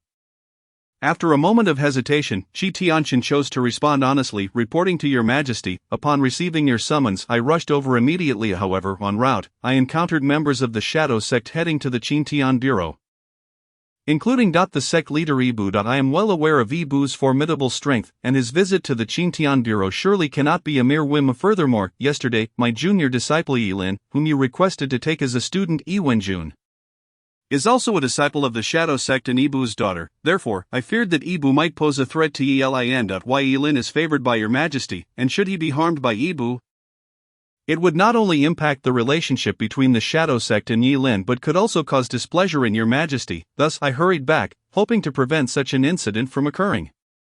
With this explanation, Shi Tianqian's intent in returning transformed entirely into a matter of concern for Emperor Tian. While it couldn't be said to be a fabrication, it certainly served as a means of self-preservation in his role. After hearing this, Emperor Tian suddenly set down his book, his gaze sharpening as he fixed it on Shi Tianqian. You say Ibu brought people to the Qintian Bureau? Indeed, your majesty. What was the outcome? Fortunately, Yilin emerged unscathed. While it appears that Ibu was gravely injured and left hastily, however, the several masters of the Shadow Sect he brought with him were all severely wounded and incapacitated. Having been expelled from the Qintian Bureau by Yilin's orders, I dispatched personnel to send them to the military camp east of the palace, so that the members of the Shadow Sect may retrieve them conveniently. As he spoke, Shi Tianqian unexpectedly dropped to his knees without warning. National advisor, what is the meaning of this? Emperor Tian inquired, somewhat puzzled. Your majesty, the Shadow Sect serves as the guardian of the nation. My junior disciple Yilin's reckless wounding of them is a sign of disrespect to the country. I hope your majesty will consider Yilin's youth and inexperience and treat him leniently. Shi Tianqian's words were sincere, his expression grave, as if he would not rise unless Emperor Tian acquiesced. Observing his demeanor, Emperor Tian chuckled, you rascal, do not think for a moment that I am unaware of your intentions. Emperor Tian waved his hand and said, as the national advisor, you should not kneel before me, please rise and speak. Unless your majesty agrees, I shall not rise. Shi Tianqian defied the emperor's wishes. Emperor Tian sighed in exasperation. I consent. How could I possibly refuse? Furthermore, do not think that I cannot see through your little scheme. On the surface, you appear to be pleading for him, yet in your heart, you are undoubtedly overjoyed. For your junior disciple has indeed defeated Ibu. Emperor Tian had thoroughly grasped Shi Tianqian's thoughts. He even knew that Shi Tianqian's earlier excuse about rushing back to the Qintian Bureau was merely a pretext. Shi Tianqian had returned solely out of concern for Yilin's safety, rather than worrying about any repercussions. However, he did not mind this, as he recognized Shi Tianqian's loyalty to Bailey upon receiving the emperor's consent. Shi Tianqian slowly stood, a smile gracing his face. He was indeed proud. Ibu, as the leader of the Shadow Sect, was undoubtedly powerful. That Yilin not only defeated him but also incapacitated several Shadow Sect masters indicated that Yilin possessed strength far surpassing Ibu's, enabling him to triumph against multiple opponents. Although he was advocating for Yilin, Shi Tianqian knew that Emperor Tian would not reprimand him. He felt pride in Yilin, and Emperor Tian shared in the astonishment at Yilin's performance. However, formalities still needed to be observed. This would also provide Emperor Tian with a justification for pardoning Yilin, preventing the Shadow Sect from perceiving any favoritism, which could lead to discontent. Why Yilin? You truly surprise me. How many more secrets do you have yet to unveil? Emperor Tian slowly rose, murmuring to himself, yet, he abruptly shifted his tone, his demeanor cooling. I have already stated that Yilin may accept any disciple he wishes. Yet Ibu dares to seek Yilin at the Qintian Bureau for someone. Emperor Tian's mood soured somewhat, as he understood Ibu's intentions. The Shadow Sect had long ceased to be a mere guardian. It had become a player in the struggle for power. Almost every prince ascended to the throne through factional conflict. He himself was no exception. In fact, it could be said that the faction he chose back then was precisely the Shadow Sect. He owed his rise to the throne of Bailey in no small part to the Shadow Sect. Of course, the Shadow Sect's current prominence was also closely tied to his relationship with them. However, when he was a prince, the Shadow Sect had merely been a piece on the chessboard, remaining in the shadows, and now Ibu sought to step into the spotlight. Ibu aimed to leverage the marriage between Wenjun and Xiao Ruojin to gain prominence. In truth, he did not oppose this. He was even willing to provide Xiao Ruojin with an opportunity to leverage factional conflict, but the Shadow Sect could not take center stage. That was also his red line. Yet, now some unforeseen complications had arisen. Originally intended by Yibu to arrange a marriage between Yi Wenjun and Xiao Ruojin, she unexpectedly became a disciple under Yi Lin. This was a significant opportunity facilitated by Yi Lin for accepting disciples. It was stated that anyone could become Yi Lin's disciple, and once accepted, their master-disciple relationship with Yi Lin would take precedence over any other affiliations or troubles. Thus, with Yi Wenjun having joined Yi Lin, her identity within the Shadow Sect was automatically relinquished. Yibu could no longer exploit her for a marriage alliance with Xiao Ruojin to forge a faction. However, Yibu seemed unwilling to accept this outcome. Reluctant to let such a splendid opportunity slip away, this prompted him to furiously storm into the Qintianji and to demand an audience. Regrettably for him, instead of gaining an audience, he ended up receiving a beating from Yi Lin.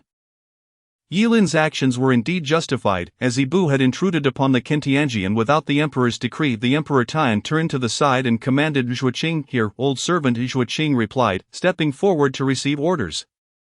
"You shall personally visit the Shadow Sect and inform Yibu that the individuals cast out from the Qintianji shall be exiled to the far northern territories as punishment. Additionally, let him know that if Yi Lin encounters any misfortune in the future, the Shadow Sect will be held accountable. While the Shadow Sect is indeed necessary, a disobedient one is not." Chapter 48. Your Majesty, I refuse. Mr. Yi, the Emperor requests your presence. Just as Yi Lin was engrossed in solitary cultivation, a soft voice reached his ears. Opening his eyes, he found an androgynous man with black hair and blue eyebrows standing before him. To be precise, he was no longer a man, having lost his masculine traits entirely.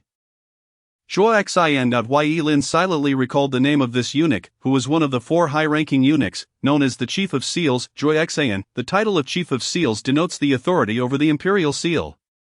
His position symbolized the issuance of edicts. Although his status was lower than that of Zhuo Qing, his symbolic authority was considerably higher. Typically, he remained in the palace, as his role involved handling the imperial seal, making his presence as a messenger exceedingly rare. Upon noticing Yi Lin's gaze, Zhuo Xian quickly introduced himself. "I am Zhuo Xian, Chief of Seals under His Majesty's command, here to invite you to the palace for a discussion." "Thank you for coming, Chief." Zhuo Xian. Yi Lin nodded and stood up. Zhuo Xian appeared flattered. "I am not worthy of such praise. I am merely following the Emperor's orders to invite you. Moreover, it is my fortune to have the honor of inviting someone as brilliant and capable as you, who, at such a young age, possesses the strength to defeat the leader of the Shadow Sect." Yi Lin smiled. "Truly, a eunuch who serves both the Emperor and the powerful," inadvertently revealing the reason for the Emperor Tan's summons. Just as well, it was fortuitous that the Emperor sent for him, as he had matters he wished to discuss with the Emperor. "Lead the way, Chief, please, Mr. Yi." Zhuo Xian stepped aside to lead the way.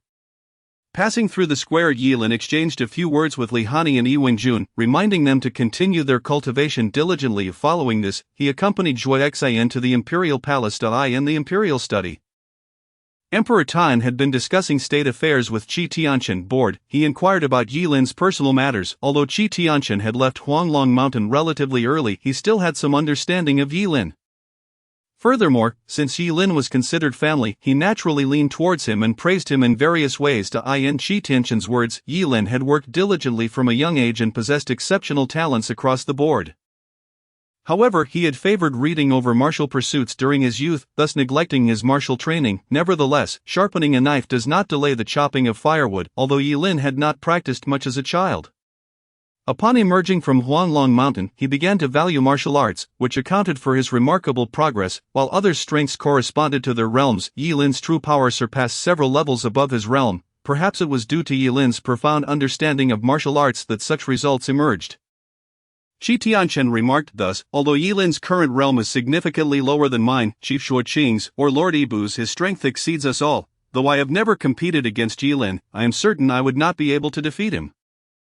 Qi Tianqian sighed. Emperor Tan was clearly delighted to hear this, taking great interest. After Qi Tianqian had paused for a moment, he clicked his tongue. "My young friend Yi Lin is indeed an extraordinary talent."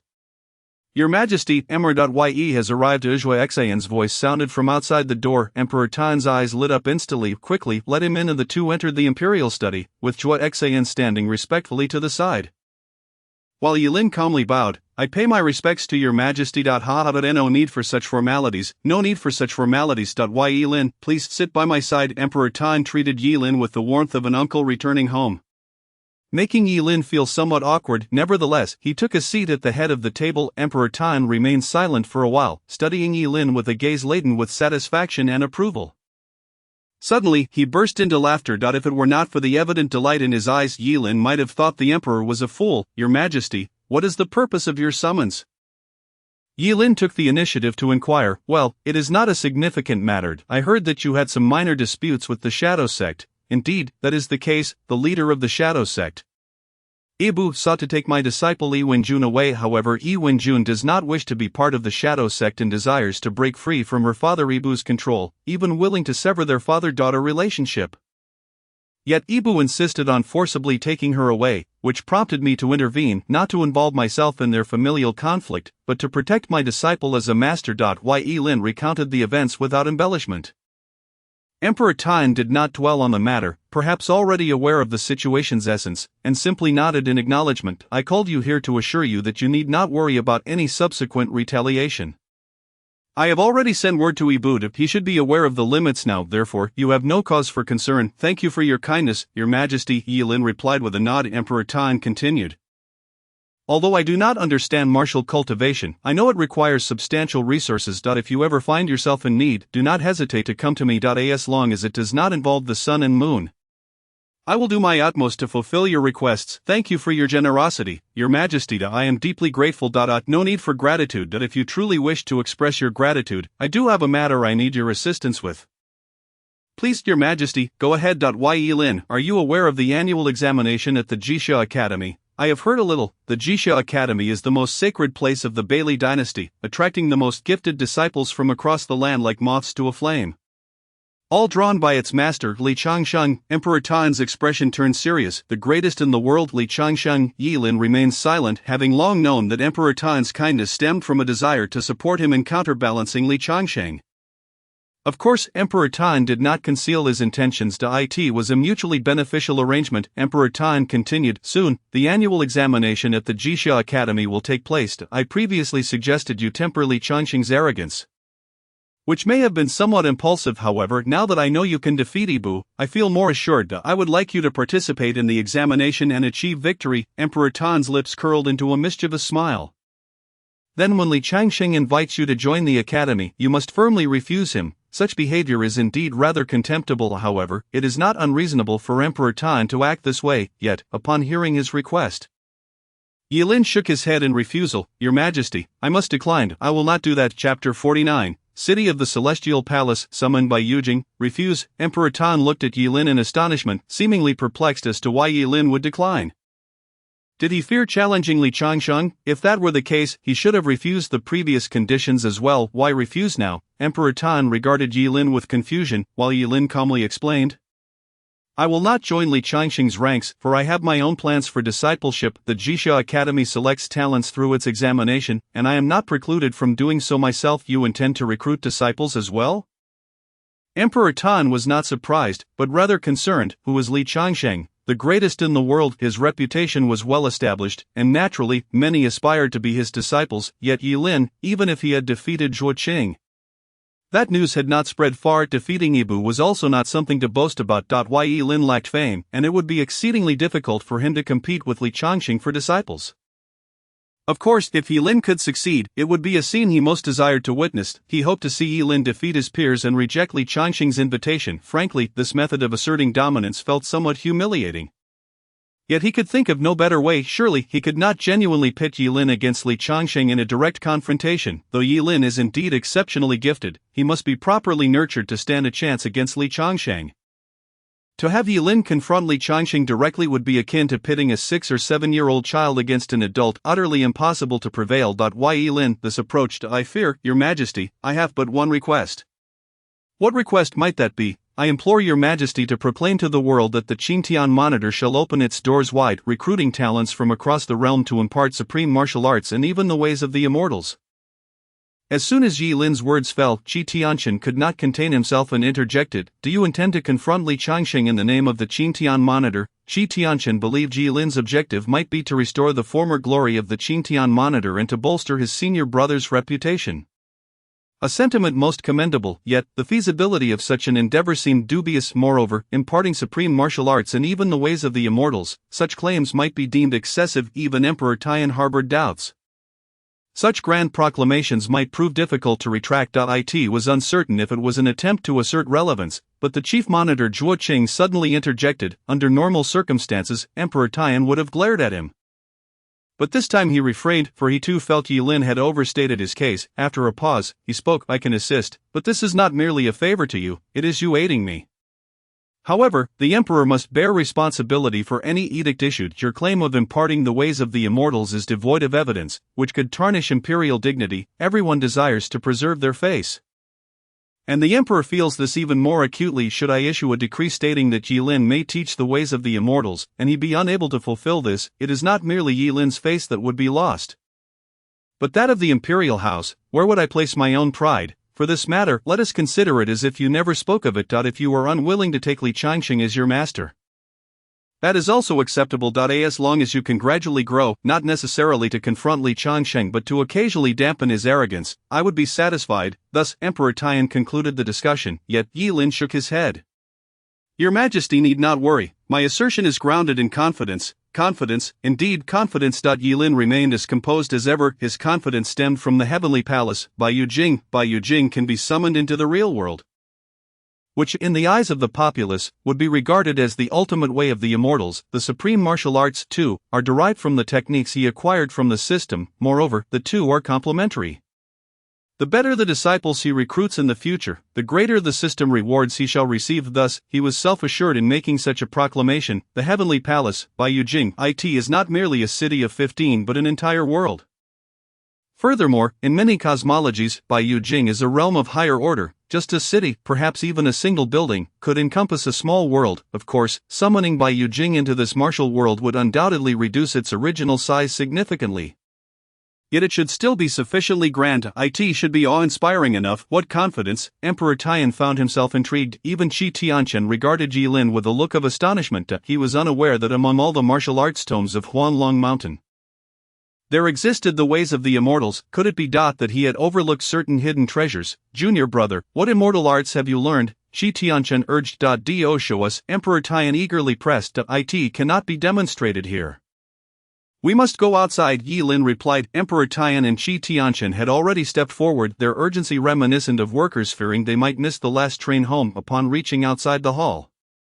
The weather was fair, and a gentle breeze caressed their faces, inviting them to breathe in the fresh air. However, Emperor Tian and Qi Tianqian were not preoccupied with these pleasant sensations. Their focus remained fixed on Yilin, eager to witness the display of his immortal arts. Yilin smiled gently, inhaled deeply, as if to absorb the natural gifts around him. He then turned to face Emperor Tian and Qi Tianqian.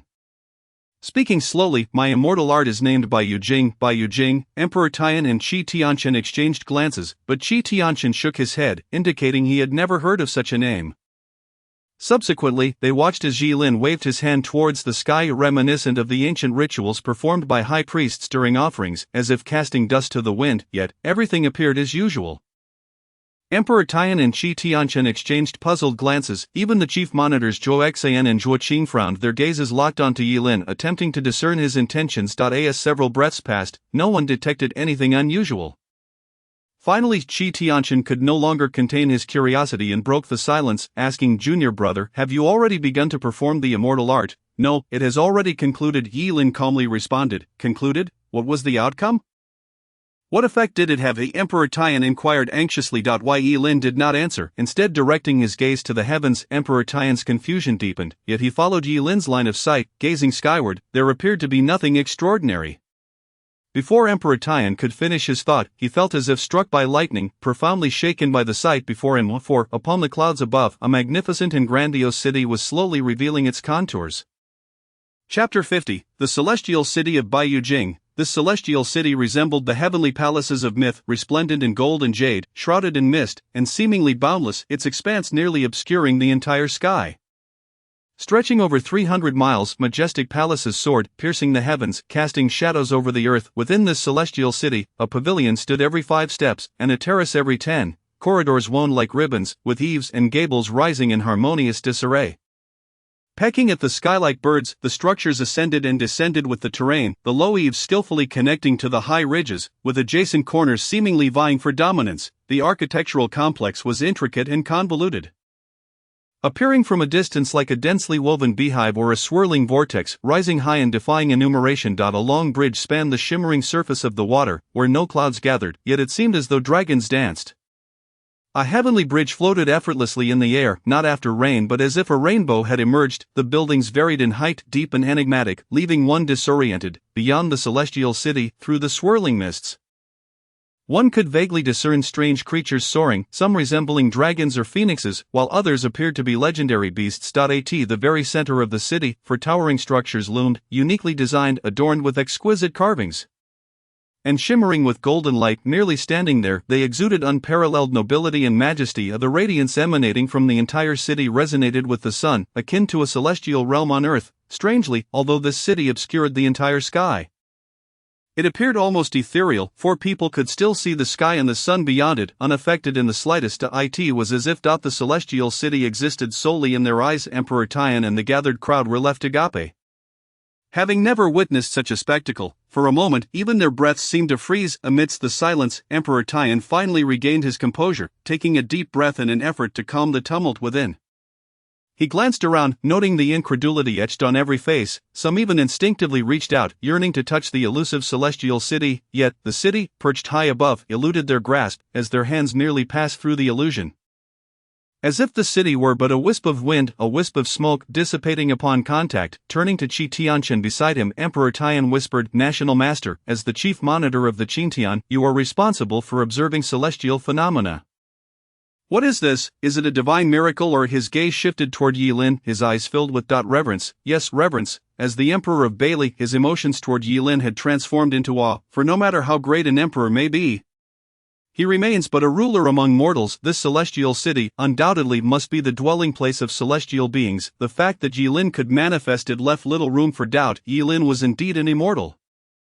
Consequently, his previous attitude toward Yilin, that of a sovereign to his subject, had completely reversed. Now embodying the distinction between mortal and divine, he was but a mortal, while Yilin stood as an immortal.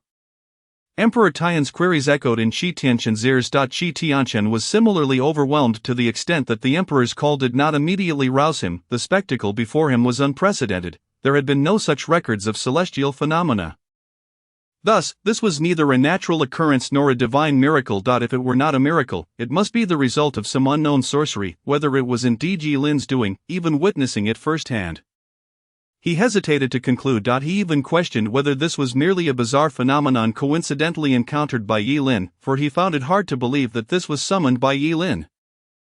Yet, Yilin's words and actions seemed to be compelling evidence that it was indeed his doing. At last, responding to Emperor Tian's inquiry, Qi Tianchen emerged from his reverie, his expression grave as he replied, "Your Majesty, I can affirm that this is not a mere natural phenomenon. As for whether it is related to the celestial palace above," he paused, "I dare not make a hasty judgment." In Qi Tianchen's words, there was an abundance of caution. He was acutely aware that this mysterious celestial phenomenon fell within his purview and that it was his responsibility to provide an explanation. However, confronted with such an extraordinary spectacle, even as the head of the Astronomical Bureau, he found it exceedingly difficult to offer a definitive interpretation. Nevertheless, Emperor Tian did not express any reproach. He merely nodded slightly before turning his gaze towards Yilin.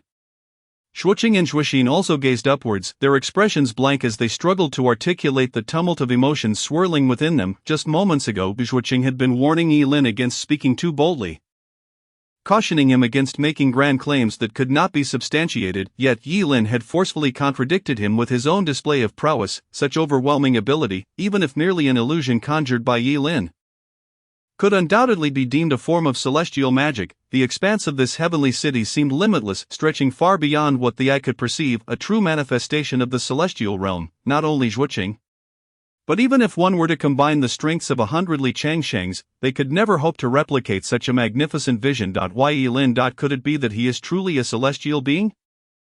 A question suddenly arose in Zhuqing's mind. Meanwhile, Li Zhuxin, having had no prior conflict with Yilin, felt a deep respect for him, which only deepened into profound reverence upon witnessing such a scene. He understood that Following Yilin's revelation of this heavenly city, Yilin would undoubtedly hold an unparalleled position in Emperor Tian's esteem. Even the numerous sons of Emperor Tian would likely pale in comparison to Yilin's significance in his heart.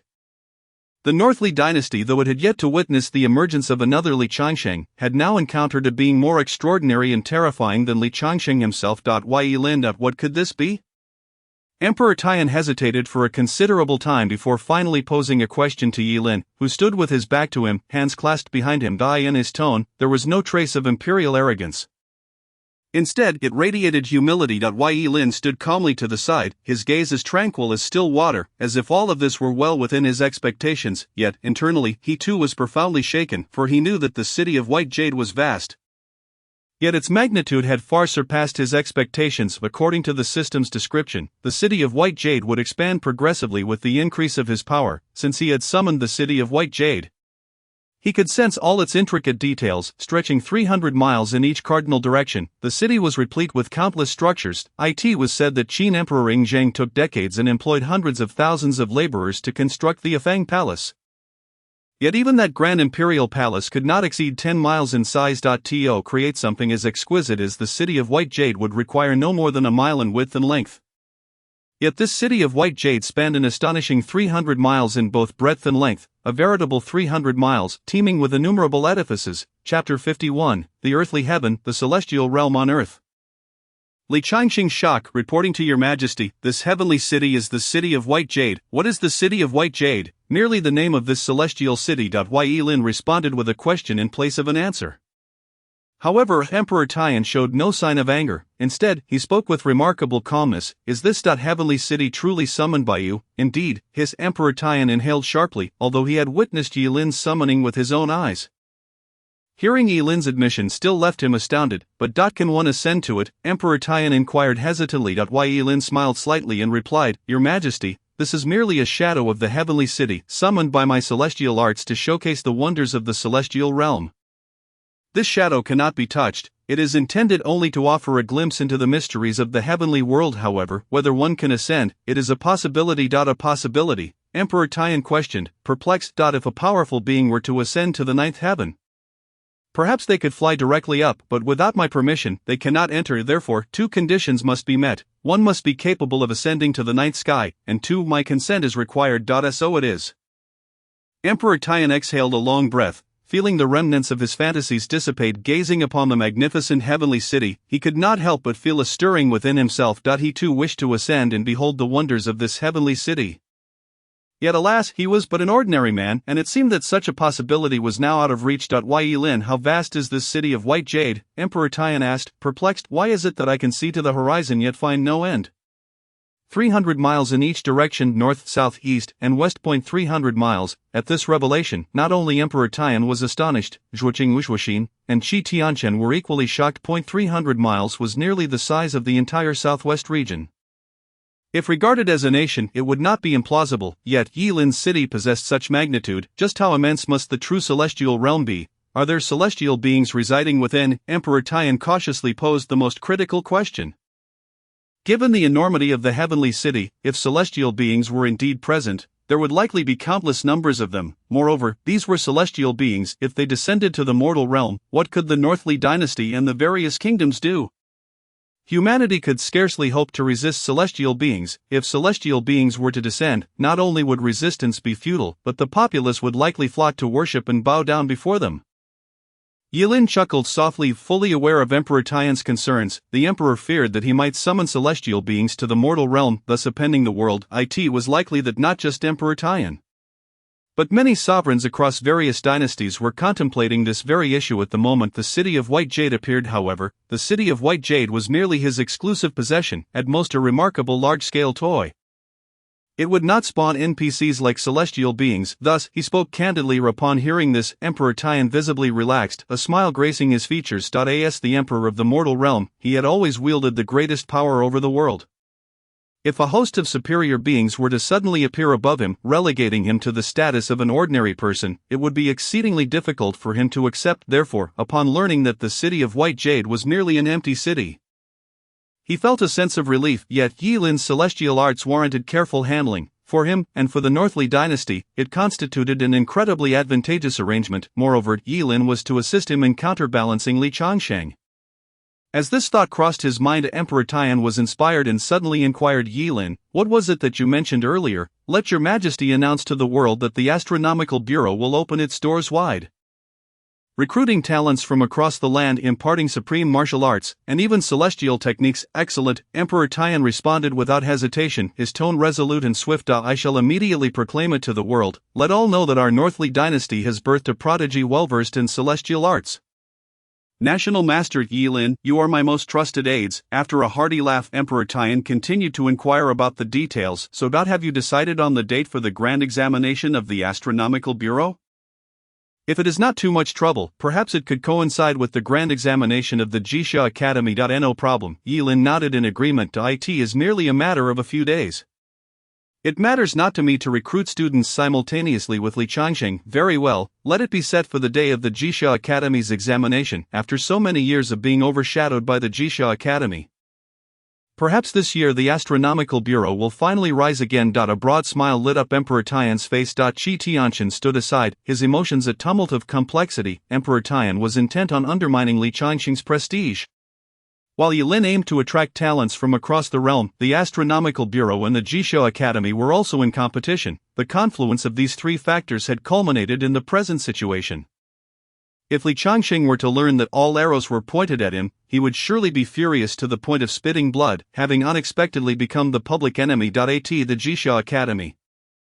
Li Changsheng suddenly lifted his gaze towards the sky, where he beheld the colossal heavenly city that obscured the sun, his pupils constricting sharply. What is this? Li Changsheng's companion, Xiao Ruofeng, could not help but exclaim. His mouth fell agape, nearly capable of accommodating an ostrich. As the ninth prince of the Northly dynasty, favored by Emperor Tian, Xiao Ruofeng's knowledge was not something an ordinary person could rival. Yet, regardless of how vast his experience was, he had never encountered such a sight. Thus, he found himself at a loss for words. Master. What is this? Xiao Ruofeng could only seek guidance. Celestial beings. Li Changsheng murmured gravely. He was indeed the unrivaled champion of the realm, yet being invincible among mortals did not equate to being invincible against celestial beings. Should celestial foes descend from the heavens, he would find himself at a loss. Moreover, as a pinnacle martial artist, he harbored little fondness for celestial beings. He did not believe that celestial beings were truly as carefree and untouched by worldly desires as depicted in the books. Even if celestial beings existed, they would undoubtedly possess the full range of human emotions, desires, and attachments. They merely wielded greater power than humanity. Such celestial beings would likely bring calamity to mortals. What then was this magnificent heavenly city that loomed in the vast sky? Li Changsheng pondered inwardly. Was it an illusory mirage or a tangible reality? If it was but an illusion, then this boundless spectacle was utterly exaggerated. Who could possess such immense power to conjure such a vast mirage? However, if it were indeed real, the implications were unfathomable. Could it be that the heavens had collapsed, revealing the celestial city to the world? If that were the case, the mortal realm would likely face a cataclysm of unimaginable proportions, the consequences of which were too dire to contemplate. Chapter 52, The Celestial City of the Heavenly Palace. It is widely acknowledged that within the Imperial Palace, Emperor Tian was taken aback. The Jisha Academy. Li Changsheng and his fellow students were equally astonished. Throughout Tianqi City, it seemed that no one remained unaffected by the astonishing spectacle. Within the Shadow Sect, Yibu was dispatching personnel to prepare for the exile of 5 formidable experts from the sect. After all, Zhuo Qing had just personally communicated the emperor's decree to him, mandating the banishment of these 5 masters. While this was not an egregious punishment, it was nonetheless a palpable reprimand. The emperor could not possibly be unaware of Yibu's visit to the Qintian Bureau. Yet he chose only to banish these 5 masters without uttering a word regarding Yibu. This silence did not imply favoritism, rather, it suggested his displeasure. In truth, Yibu would have preferred a direct reprimand from the emperor, as it would have offered him some solace. Yet, the emperor remained silent. Master, look outside. Suddenly Luo Qingyang, who was being punished by kneeling at the door, exclaimed. Yibu's expression darkened. He had already been displeased with Luo Qingyang's conduct at the Qintian Bureau, and now he dared to call out. Just as he was about to express his anger, Yibu's peripheral vision caught sight of the sky. He was instantly rendered speechless, rushing outside to behold the colossal celestial city above. Leaving him momentarily at a loss for words, What is this, Ibu? It seems to be a celestial palace. Luo Qingyang also found it hard to articulate, gazing dreamily at the magnificent sight in the sky. Countless people looked up in awe, many even kneeling in reverence, referring to it as a celestial omen. Some more rational scholars, though not exhibiting the same fervor, exchanged glances, unable to provide a definitive explanation. However, some elders suggested that the appearance of the celestial city must carry profound significance, perhaps serving as a warning from the Northern Li dynasty, or as some portent. In a grand residence, an elderly man clad in resplendent official robes trembled as he stepped outside.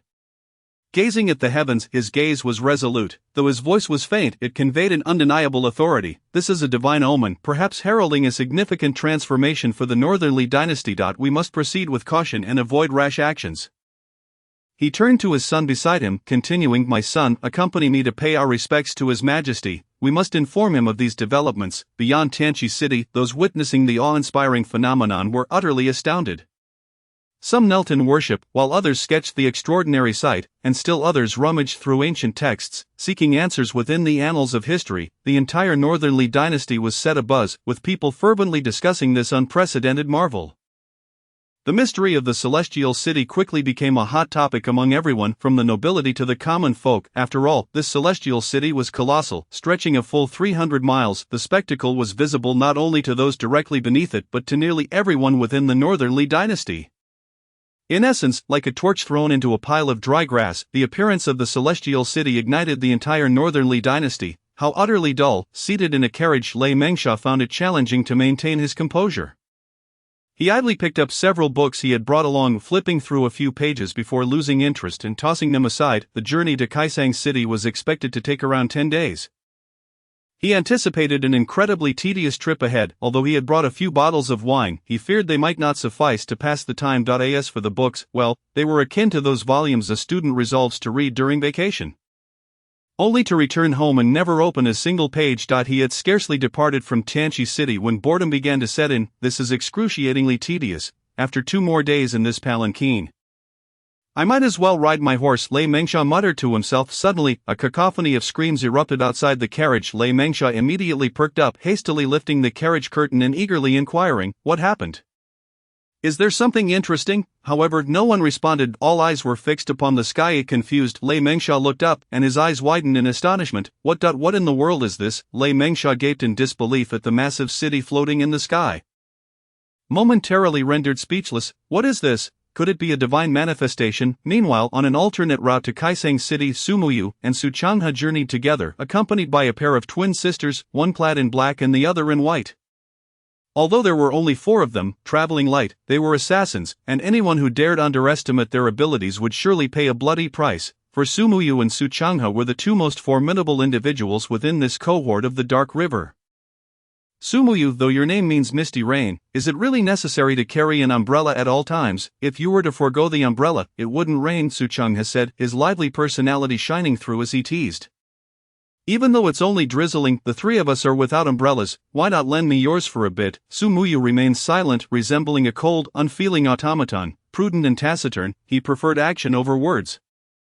Refraining from responding whenever possible, "Our elder brother is speaking to you. How dare you ignore him?" The woman clad in black was about to reprimand this arrogant leader on Su Changhe's behalf when she noticed Sumuyu suddenly shifting the umbrella aside.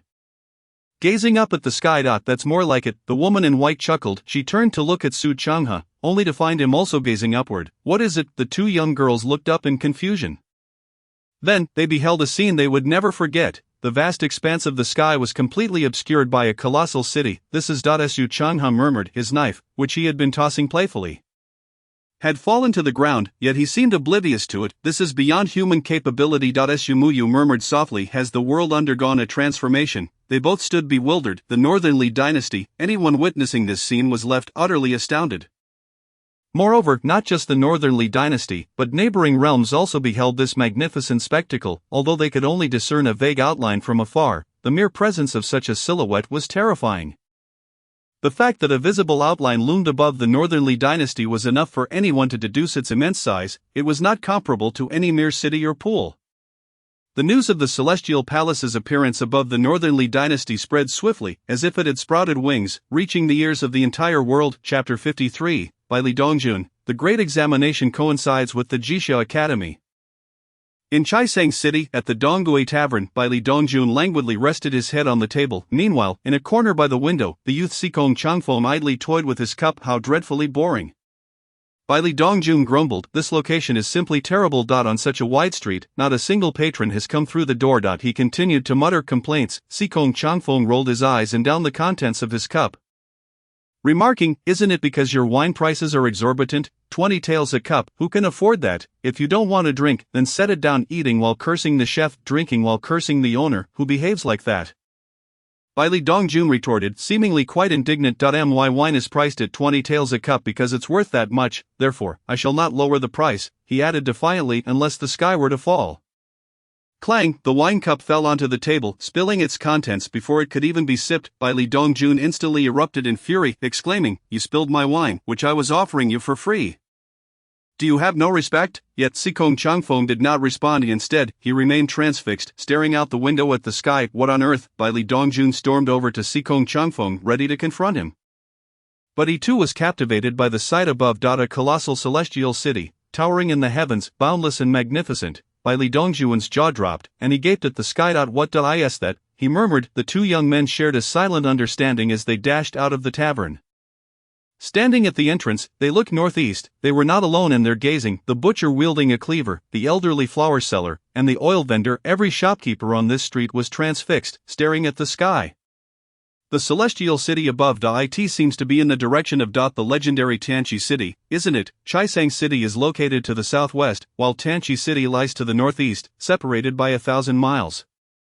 Yet, from their vantage point, they could still see the enormous celestial city floating high above, resembling a realm of deities. Sikong Changfeng rubbed his eyes, instinctively saying, I can't possibly be drunk, even if you were drunk. I am not, and even if we both were, the butcher, the elderly woman, and the oil vendor must surely be sober, Li Dongjun said gravely. We are not mistaken, there truly is a celestial city on the horizon. And it likely stretches for countless miles, but one thing is certain, Tanchi City lies beneath this celestial city. In this world. Sikong Changfeng hesitated, at a loss for words. After a prolonged pause, he finally uttered, how eccentric, a term that seemed perfectly apartment. Li Dongjun could not help but nod in agreement, suggesting, it appears we should pay a visit there. Where? There. Li Dongjun pointed towards the direction of Tiancheng. Sikong Changfeng retorted, we can see Tiancheng from here, floating in the sky. Who knows how high it must be to reach it? Can you fly there? We ought to see it up close, rather than merely gazing from afar. What about this tavern? A few more days of business won't hurt. I have a premonition that a storm is brewing here as well. You are relentless, always chasing after excitement, although Sikong Changfeng jested. He did not oppose the idea. Not far away in the Gu family, Gu Jianmen gazed contemplatively at the sky. Young master, a middle-aged man with a sword, stood beside him. I have seen it. I do not know what it is. Perhaps it is some portent from my elder brother. Gu Jianmen's eyes dimmed at the thought. If only my brother were here. After a moment's pause, he murmured, that direction must be Tianchi City. My master must have seen this too. I wonder how he perceives this bizarre spectacle. He would certainly say to look up at Itli in Nanju. Yu Xingmo stared at the sky adjacent to Nanju. His position was on the border, allowing him to notice the peculiar Tiancheng above the Bailey dynasty. A tightness gripped his heart as he pondered, what is happening? His four subordinates were at a loss. Could it be? A miracle has descended upon the Bailey dynasty. If that is the case, I must journey to the Bailey dynasty. Li Changsheng, and this strange Tiancheng, can only be understood once I arrive there. In the Daming dynasty, the formidable Xiongba, who had just slain Nia Runwine, gazed towards the Bailey dynasty. In the Song dynasty, Lin Chaoying accompanied the little dragon girl and Wu Macho, also en route to the Bailey dynasty. Having noticed that minuscule point in the sky, concurrently the neighboring dynasties of Bailey also took note of the anomaly farther away. Although many could not see it, numerous martial arts experts sensed or deduced the unusual occurrences in the heavens and earth. They soon learned that the source of this peculiarity was indeed the Bailey dynasty. In short, a single stone stirred 1,000 waves. The emergence of Tiancheng rapidly agitated the entire realm. In the Bailey dynasty, at the Jixia Academy, a servant hurriedly approached. After reporting certain matters to Xiao Ruofeng, he took his leave. Upon hearing the news, Xiao Ruofeng's expression changed dramatically. What is it? Why the urgency? Li Changsheng inquired with curiosity. Master, just now, my father issued a decree stating that the Qingtian monitor will resume the grand examination, scheduled for 2 months hence. Which day? Li Changsheng asked nonchalantly. No specific date, but it will coincide with the day of the grand examination at Jixia Academy. Xiao Ruofeng's tone was laced with a hint of gloom. To prepare for unforeseen circumstances, the date for the grand examination at Jixia Academy usually fluctuates within a 10-day timeframe in mid-May. With the exact date confirmed only 20 days prior, even if the Qingtian monitor sets a date 2 months later, Jixia Academy could avoid it, yet Emperor Tian explicitly stated it would align with Jixia Academy's examination. This was clearly an open challenge directed at Jixia Academy, thus Xiao Ruofeng felt a surge of resentment. He sensed his father seemed to always target Jixia Academy, particularly Li Changsheng. However, he dared not confront Emperor Tian. For he was, after all, his father, hence, he could only vent his frustrations on the Qingtian monitor and Yilin. Well, it doesn't matter. A grand examination is just that, a grand examination. The date is at the discretion of the Qingtian monitor. Li Changsheng chuckled dismissively, exuding confidence in Jixia Academy. Chapter 54, Li Changsheng, let's ascend to the heavens, Yilin. He cannot reach the sky. Li Changsheng suddenly asked Feng Qi, do you wish to ascend to the heavens? Xiao Ruofeng immediately grew excited. Ascend to the heavens? Of course, master. Are you taking me to Tiancheng? Can you fly? No, then how can I take you? Xiao Ruofeng felt as if he had been teased. You should just watch. Li Changsheng chuckled, then gazed skyward, his expression deep and contemplative. What kind of entity is this Tiancheng? Let me investigate its true nature. With that, Li Changsheng took a step forward, his foot treading upon the wind. Ascending to a height of 10 zhang, he then proceeded to walk towards the sky as if ascending a staircase, moving far more swiftly than if he were to ascend ordinary steps. Xiao Ruofeng watched in astonishment. He knew of Li Changsheng's profound strength, but he had not anticipated such extraordinary abilities. This skill of walking upon clouds was likely unparalleled in the world, having trained under Li Changsheng for many years.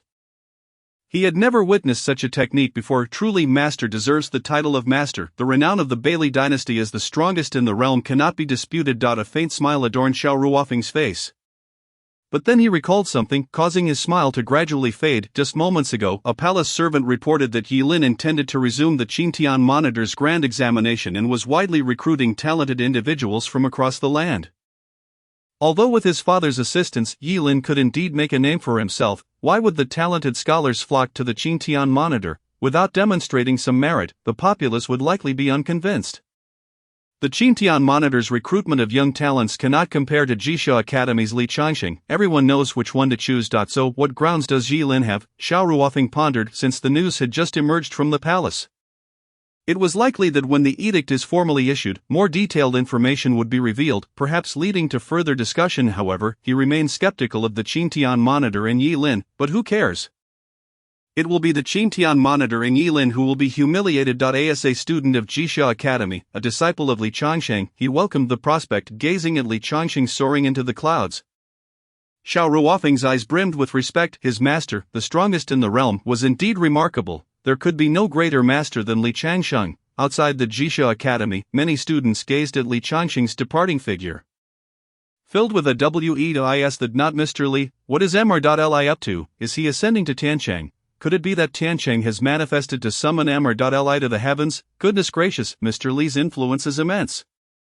The students of the outer academy marveled. In their eyes, the appearance of Tiancheng was a tribute to Li Changsheng, otherwise, why would he be heading towards it? Yet, the celestial beings were rather stingy, having summoned such a grand phenomenon. They did not even send a celestial carriage to escort Mr. Li. Instead, he must ascend on foot, such a breach of etiquette. Within Tianqi City, many also witnessed Li Changsheng's ascension. While astonished, they could not help but wonder who this person was. Perhaps a celestial being? Is this an immortal departing from the mortal realm for the heavenly realm? Indeed, aside from immortals, who else could soar to the skies? Humans cannot fly. Who would have thought there was an immortal in Tianqi City? Why have we not seen them before? The direction. Could it be Mr.Li from Jixia Academy? The people of Tianqi City buzzed with speculation, trying to discern the identity of the figure soaring through the heavens. Even if he were not an immortal, possessing the ability to walk upon the clouds was certainly no ordinary feat. After all, in the martial world, aside from riding swords, there seemed to be no other accounts of individuals capable of flight.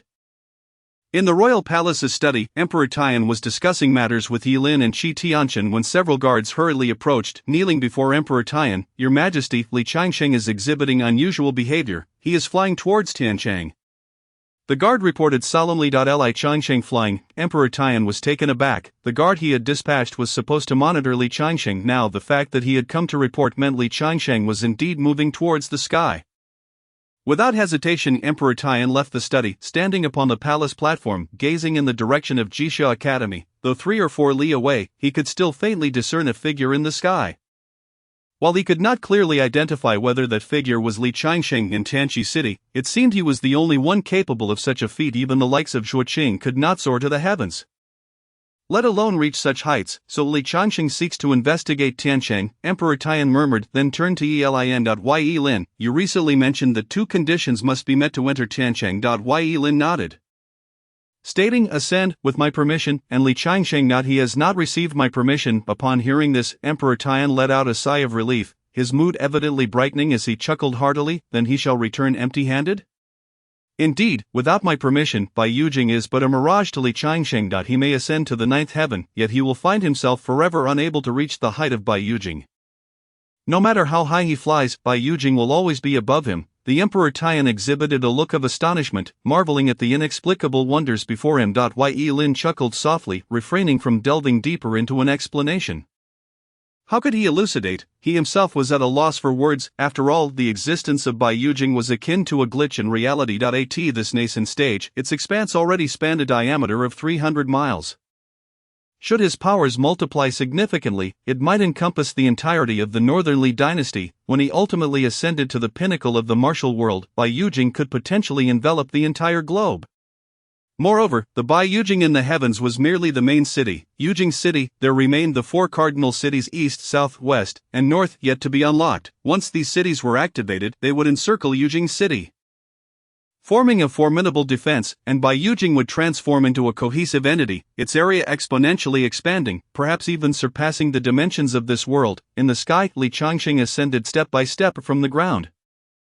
This celestial city appeared to hover at an elevation of 4,000 to 5,000 meters. However, despite his considerable ascent, the Tianchi city beneath him had diminished to the size of a mere chessboard. Yet when he gazed upward, the distance to the heavenly city seemed unchanged. Even if this celestial city was but a mirage, having risen to such heights should have brought him closer rather than imparting an impression of stagnation.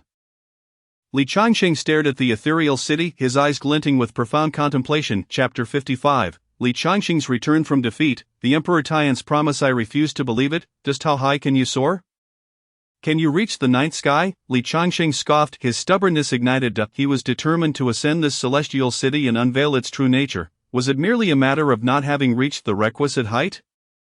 Then he would persevere. Once more Li Changsheng channeled his vital energy, lifted his foot, and took a step. With that leap, he ascended 100 zhang, another step, another 100 zhang. In Buddhism, there exists a sect of ascetics known as the Yitkaksing, who, regardless of their ultimate purpose, engage in rigorous practices, bowing every 3 steps and prostrating every 5. At this moment, Li Changsheng experienced a similar epiphany. Perceiving himself as one of these ascetics, his aspiration was the heavenly city.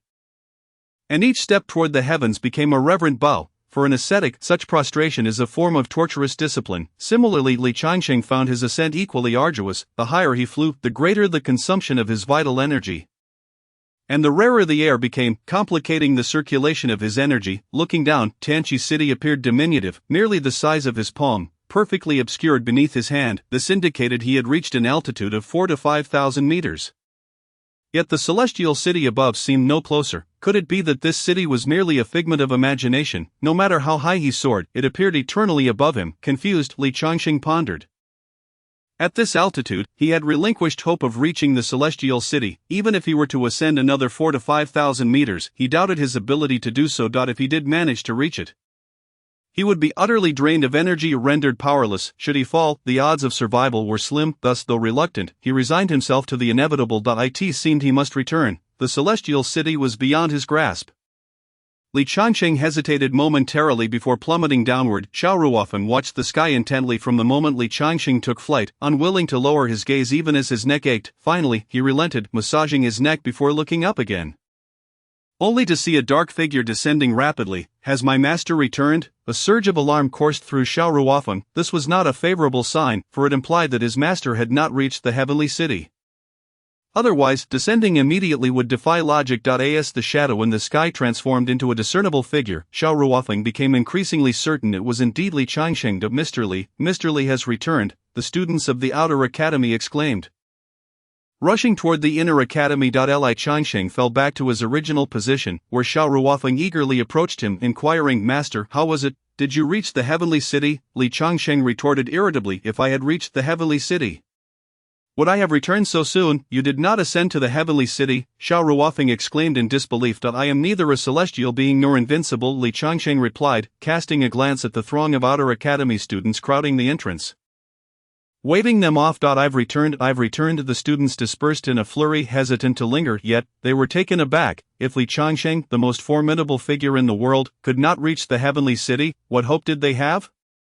This sparked further questions. What exactly was this heavenly city? Why had it suddenly appeared above them? Xiao Ruofeng slowly emerged from his daze. Although Li Changsheng was correct, he was not invincible. He found the reality difficult to accept.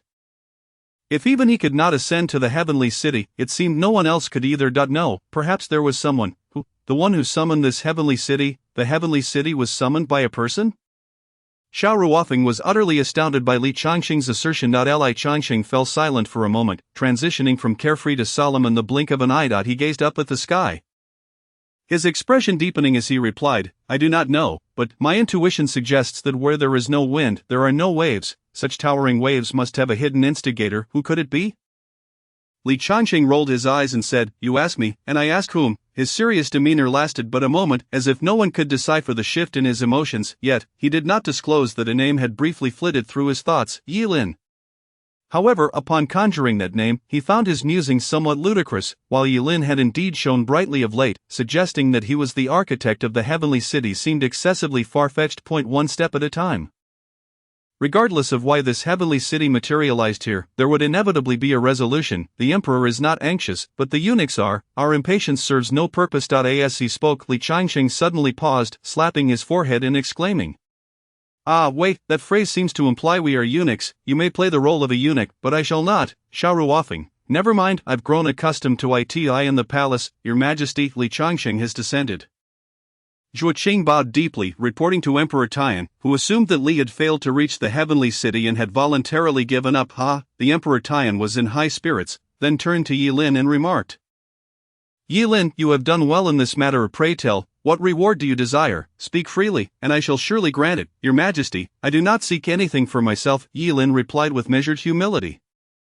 But I have 2 disciples who will participate in the upcoming examination of the Qingtian Supervisory Bureau. They require considerable resources for their growth. Before Yilin could finish, Emperor Tian interjected, Agreed, no matter the quantity of resources, heavenly materials, earthly treasures, or elixirs, whatever is available within the Northern Li dynasty, simply let me know. Yilin's disciples were set to take the examination, which would effectively benefit him as well. How could he possibly be stingy? Yilin nodded appreciatively. Thank you, Your Majesty. I will prepare a list and request your assistance in gathering the items. Not at all, do not stand on ceremony. Whatever you need, feel free to ask of me. As the ruler of Northern Li, if I cannot fulfill even this modest request, it would be a shameful display of incompetence. Emperor Tian gently patted Yilin's shoulder, speaking earnestly, Then it is settled. I shall announce the examination of the Qingtian Supervisory Bureau tomorrow. You may proclaim that you are capable of imparting the supreme martial arts and celestial methods, but do not disclose that the heavenly city was summoned by you. Understood, Yilin affirmed. Chapter 56, For my master, you shall earn honor. A visit to the heavenly city. Yilin and Qi Tianqian returned to the Qingtian Supervisory Bureau. Along the way, Qi Tianqian inquired about Bai Yujing. Although Yilin had shared much in the palace, Qi Tianqian's curiosity remained insatiable. The grandeur of the scene was undoubtedly awe-inspiring. Huanglong Mountain could not possibly possess such sorcery, thus, one could only conclude that Bai Yujing was a unique opportunity for Yilin. Entirely unrelated to Huanglong Mountain, however, Yilin refrained from divulging further details. He had already said what was necessary. Any more would be inappropriate. Upon their return to the Qingtian Supervisory Bureau, they were greeted by Li Hanyi and Yi Wenjun, who rushed to them. Master, what is the meaning of the celestial city? Li Hanyi exclaimed, her expression one of panicked, the sky about to collapse, while Li Wenjun's demeanor lacked Li Hanyi's dramatic flair. Her face was equally marked with worry and confusion. Given her recent estrangement from the Shadow Sect, she could rely solely on Yilin now, prompting her to ask with concern, "Master, is this a natural phenomenon? Is the world about to undergo a great transformation?" Meanwhile, Qi Tianchen remained silent, a smile hinting at his satisfaction and delight. Yilin chuckled as he explained, "That city was summoned by me." "What?" Li Hanyi and Yi Wenjun exclaimed in unison. Could it be that the colossal city in the sky was summoned by their master, Yilin? The shock this revelation brought them was no less than the astonishment they felt when they first beheld the city appearing in the heavens.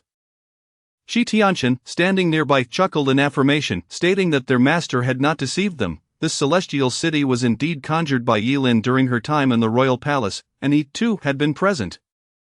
Witnessing the entire spectacle, Yi Wenjun's expression grew serious. As a member of the former Shadow Sect, she possessed a profound understanding of Qi Tianchen. She knew him to be a person who neither lied nor jested. If Qi Tianchen asserted that the celestial city was summoned by Yilin, then it was undoubtedly true, yet this news was overwhelmingly astonishing. The vast, boundless city in the sky, an existence akin to a divine miracle, was entirely the creation of Yilin. Was Yilin truly human, or could it be that she was not a fallen celestial being? "Master, your prowess is astounding." While Li Wenjun managed to contain her shock, Li Hanyi, being a child, could not hide her excitement and admiration.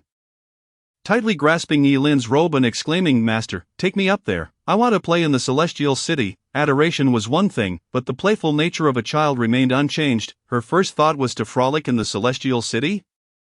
Nevertheless, it was not out of the question, for Yilin already harbored another idea. He turned to Qi Tianchen and said, "Brother, please inform His Majesty that I intend to hold the celestial examination atop the celestial city." "What, hold it in the celestial city?" Qi Tianchen's eyes widened in disbelief. Wasn't it said that one needed to fly and Yilin's permission to ascend? For Yilin, and granting permission was merely a matter of words. Easily spoken, however, the issue of flying up there seemed insurmountable. "Yes, we shall hold it in the celestial city," Yilin stated sullenly. "Moreover, I have already devised the examination's topic. It shall be called within the literary and martial realms." Within the literary and martial realms. Qi Tianchen pondered this phrase, unable to grasp its deeper significance, yet his primary concern was not the examination's topic, but rather the audacity of hosting the examination in the celestial city. This was undeniably a bold move. Just imagine the excitement of the day of the examination, when countless talented disciples would soar to the celestial city to compete. Merely contemplating it stirred a fervor within him. Surely, if it were announced that one could ascend to the celestial city, all prodigies would eagerly participate in the celestial examination, disregarding the prestigious examination at Jisha Academy. As for the celestial city, I will handle matters concerning it. There is no need to inform His Majesty just yet, as we should keep this under wraps for the time being. Yilin smiled, a hint of mischief in his expression. When the day of the examination arrives, revealing this news will yield even greater impact. "I understand," Qi Tianchen replied gravely, nodding in acknowledgement. Yilin then turned to Yi Wenjun and Li Hanyi, playfully teasing, "You two must diligently cultivate over the next 2 months, for your master's reputation will rest upon your shoulders." Though he held the position of an enrollment mentor, and would undoubtedly attract countless talents eager to join his ranks once the celestial city was opened, witnessing his disciples achieve unparalleled success in just 2 months of training would be even more impressive.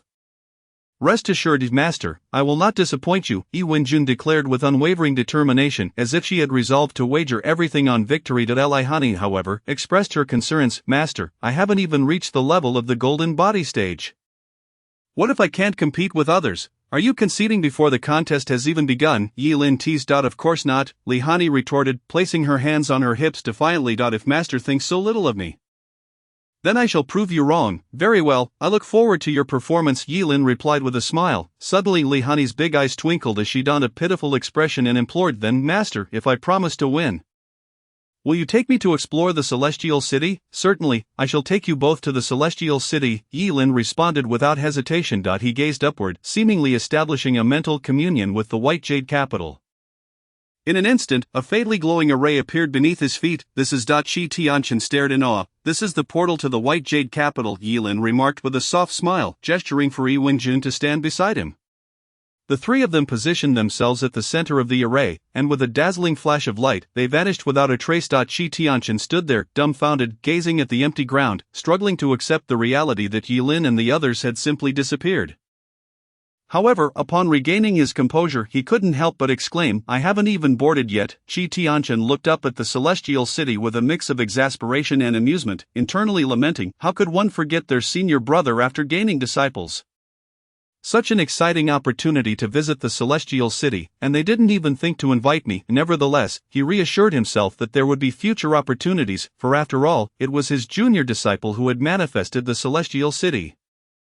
With that thought, a smile crept onto Qi Tianchen's lips. Chapter 57, Touring the Jade Capital. Yi Lin issues directives. The White Jade Capital, the Jade Capital City, was currently open to only two buildings, the Golden Throne Pavilion and the Jade Cosmos Pavilion.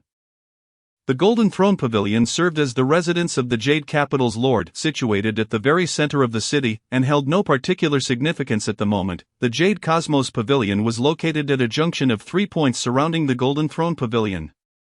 While the other two buildings, the Dan Pavilion and the Martial Pavilion, remained closed for now. However, the open Jade Cosmos Pavilion possessed the remarkable ability to instantly restore itself, regardless of the extent of damage it sustained.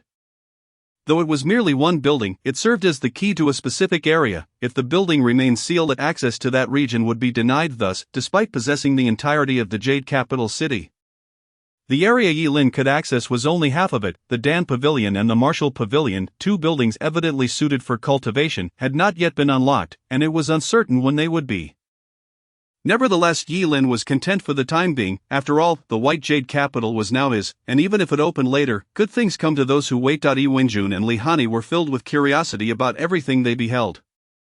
Everywhere their eyes wandered, they encountered opulence and grandeur. Each building was exquisitely crafted, with diverse shapes and arrangements that dazzled the senses. Just the palace courtyard alone left Yi Wenjun in awe. The Imperial Garden was divided into 4 sections: Yuhua, Dongchang, Shiyuan, and Nangong, covering an impressive area of 102 acres. Each section boasted its own unique scenery and history. Yuhua Garden was renowned for its water features, Dongchang Garden for its peculiar stones, Shiyuan for its seasonal flowers that attracted visitors, and Nangong for its towering ancient trees, creating a tranquil and pleasant atmosphere. Together, these 4 gardens contributed to the magnificence and beauty of the Imperial Garden. The construction and meticulous restoration of this Imperial Garden took over 20 years, and in the subsequent decades, each emperor of Bailey invested considerable effort in its maintenance. Although I was merely a member of the Shadow Sect, I have learned much about the Imperial Garden, Yi Wenjun remarked, gazing at the picturesque surroundings. I always believed the Imperial Garden to be the epitome of luxury, with no place more extravagant than it. Yet, having seen this, I suddenly feel as though the Imperial Garden is nothing more than a rural field. The shock in Yi Wenjun's heart was indescribable. The mere construction of the Imperial Garden had taken 2 decades. This palace courtyard surpassed the Imperial Garden, let alone the vastness of the Celestial City. Could it be that the entire Celestial City was adorned with such exquisite scenery? At this thought, Yi Wenjun felt a shiver run down her spine. How long would it take to construct such a celestial city? This celestial city was undoubtedly beyond the capabilities of mortal hands. Even if it were created by celestial beings, the time required for such a monumental task was unfathomable. Master, just how vast is this celestial city? When we were underground, we could not perceive any boundaries. Yi Wenjun could not help but voice her curiosity. Approximately 300 miles in each direction, Yi Lin replied. 300 miles, Yi Wenjun's composure faltered as her mouth fell agape in astonishment. This point, 300 miles, surely only our current location can be this grand, like the flat and fertile land surrounding Tianqi City. Outside, it must be utterly barren. Yi Wenjun cautiously probed, hoping for a negative response. However, if Yi Lin denied her assertion, it would only be more difficult for her to accept. Yi Lin smiled faintly. You wish to know if other areas are equally exquisite? Yi Wenjun instinctively nodded. Not quite, this is merely the leisure and entertainment area. If all regions were like this, the Jade Capital would be nothing more than an empty shell, a decorative vase, Yi Lin explained. This picturesque scenery is essentially a superfluous addition designed to fill the flaws and voids of the Jade Capital. Yi Wenjun, I see, this area is deemed superfluous. If the Emperor of Tian were to hear this, he would surely be devastated. Yet, from Yi Lin's words, she discerned a different implication. This Jade Capital was not merely a residence, was it? It served other purposes as well, just as Yi Wenjun was lost in her thoughts. As the light before them shifted, an expansive, vast expanse emerged, the martial arts arena, a colossal training ground. The ground, paved with meticulously laid blue stone tiles, was remarkably even, with each stone almost identical in size. their dimensional discrepancies hardly exceeding the thickness of a fingernail. Furthermore, each tile had been polished to perfection, gleaming like the still surface of a windless pond. Surrounding the martial arts arena were neatly arranged weapon racks, adorned with an array of weaponry ranging from long spears to short swords, from bows to shields, everything one could possibly desire. "What a flat surface," Hanyi exclaimed as she knelt down, her fingers grazing the blue stone tiles. Seemingly filled with curiosity, this place, known as the martial arts arena, served as a sacred ground for martial arts sparring. With that, Yilin brandished his flying sword and plunged it deep into the ground. The sword shattered into countless fragments, and the blue stone tile was instantly cracked. The tile is broken. Such a beautiful expanse, how will we repair it?" Hanyi cried out, for a child naturally finds inexplicable joy in beautiful things. And witnessing the destruction of such a splendid surface tugged at her heartstrings, yet Yilin merely smiled faintly and replied, "These blue stone tiles are merely a simulation of the genuine tiles found on the ground. Thus, as long as your strength is formidable, you may destroy them at will." With a gentle snap of his fingers, Wenjun and Hanyi were astonished to see the shattered blue stone tiles instantly restored to their original state. This bizarre scene shattered their common sense. The stones had been broken, yet they could still return to their former glory. Observing the two girls in utter disbelief, Yilin explained, "Everything in Yujing City is under my control. And the area we are in is known as the Yuyulu region, where all things can be effortlessly restored, regardless of the extent of the damage or the nature of the injury." "Such magic," Wenjun stammered, utterly astonished. In her eyes, Yilin had undoubtedly transformed into an omnipotent celestial being. This extraordinary ability was, without a doubt, akin to divine magic. She felt a surge of gratitude for having become Yilin's disciple. Otherwise, she would still be the muddled pawn. Wenjun, unaware of such enigmatic and wondrous scenes and abilities. Yilin smiled and said, "In the next 2 months, you shall cultivate within Yujing City. The rare treasures and restorative medicines will be provided in abundance by Emperor Tian. My expectations for you are quite simple." Yilin then earnestly issued his directives. "Hanyi, you must cultivate to the realm of freedom. Wenjun, you must reach the grand realm of carefree transcendence." Chapter 58. The eve of the great examination, Lin Chaoying and her companions arrive in Tianqi City. Time swiftly passes, and 2 months have flown by. At this moment, Tianqi City, compared to 2 months prior, was bustling with an overwhelming crowd. As the capital of the Bailey dynasty, Tianqi City was already densely populated, but with the enrollment period of Jixia Academy, the numbers surged even more. However, this year, Tianqi City was far more prosperous than in previous years, not least due to the ethereal manifestation of the celestial city hovering above the Bailey dynasty. In past years, only the geniuses of the Bailey dynasty would participate in Jixia Academy's admissions. Yet this year, many diverse individuals had arrived. They donned an array of attire, spoke with various accents, and bore different weapons. Their purpose for coming was to investigate the enigma of the celestial city. Naturally, many had also heard of Jixia Academy, with a number of promising youths inquiring about its admissions. While inquiring about Jixia Academy's enrollment, they also learned of another equally noteworthy examination, the recruitment of the Qingtian supervisor.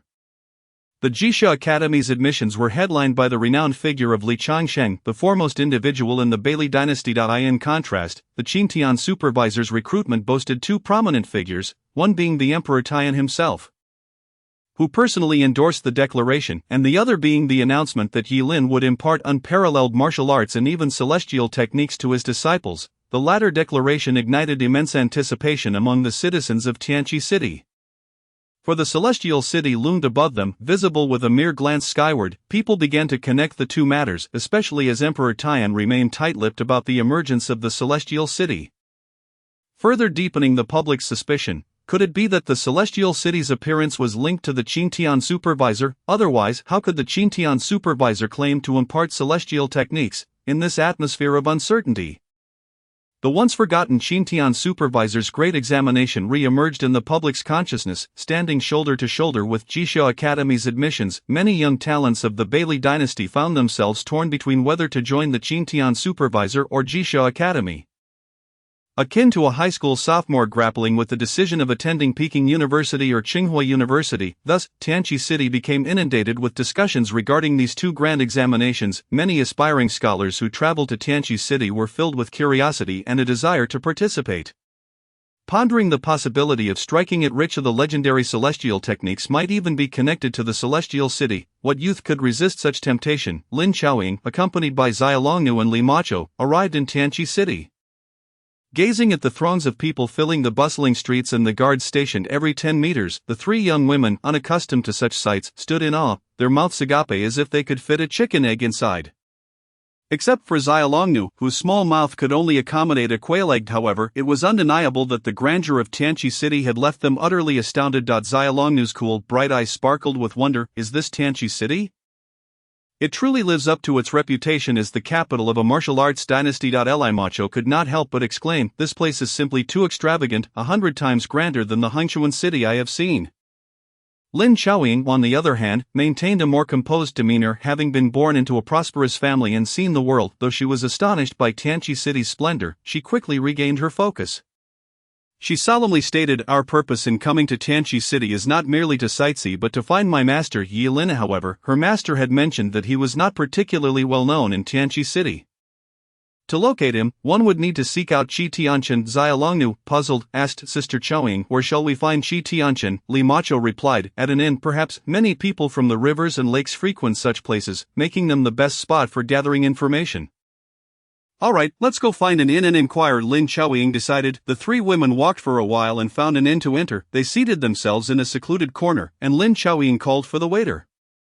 Ordering a few dishes before tossing out 2 taels of silver, young man, I would like to ask you something. Oh, you are too kind, esteemed guest, please, ask away, the waiter beamed, pocketing the silver with a smile. Standing attentively beside their table. Do you know who Qi Tianchen is? Where might we find him? The waiter hesitated for a moment before responding, Qi. Lin Xiaoying did not show disappointment. She hadn't expected to receive an answer immediately. The National Master, esteemed guest, you must be from outside the dynasty. The name you mentioned belongs to our esteemed National Master here in Tianqi City. The waiter looked at the three women with surprise before suddenly realizing. You must be here to participate in the Qintian Supervisor's Grade Examination, am I right? I knew it. Guests like you have been quite common these days. Many have come drawn by the allure of the celestial city above Bailey. And upon hearing of the Qintian Supervisor's Examination, they wished to take part. Lin Xiaoying was somewhat taken aback, realizing that Yilin's reputation must be significant enough for Qi Tianchen not to be a common name. The Qi Tianchen Yilin referred to must indeed be the National Master. After a moment's pause, Lin Xiaoying nodded and continued, regarding the Great Examination, it had been dormant for over 20 years. However, this year, His Majesty suddenly revived the Qintian Supervisor's Examination and even issued a decree stating that those who pass will be taught unparalleled martial arts and even celestial techniques. Celestial techniques? Limacho interjected skeptically, how could a mere Qintian Supervisor possess celestial techniques? Who knows? Regardless, that is what the decree states. His Majesty would not issue a decree to deceive us, would he? The waiter scratched his head. Contemplating, but considering the celestial city above us, it wouldn't be impossible for celestial techniques to exist. Indeed, it's possible, Lin Xiaoying murmured to herself. Ye Lin's mastery of swordflight could traverse thousands of miles.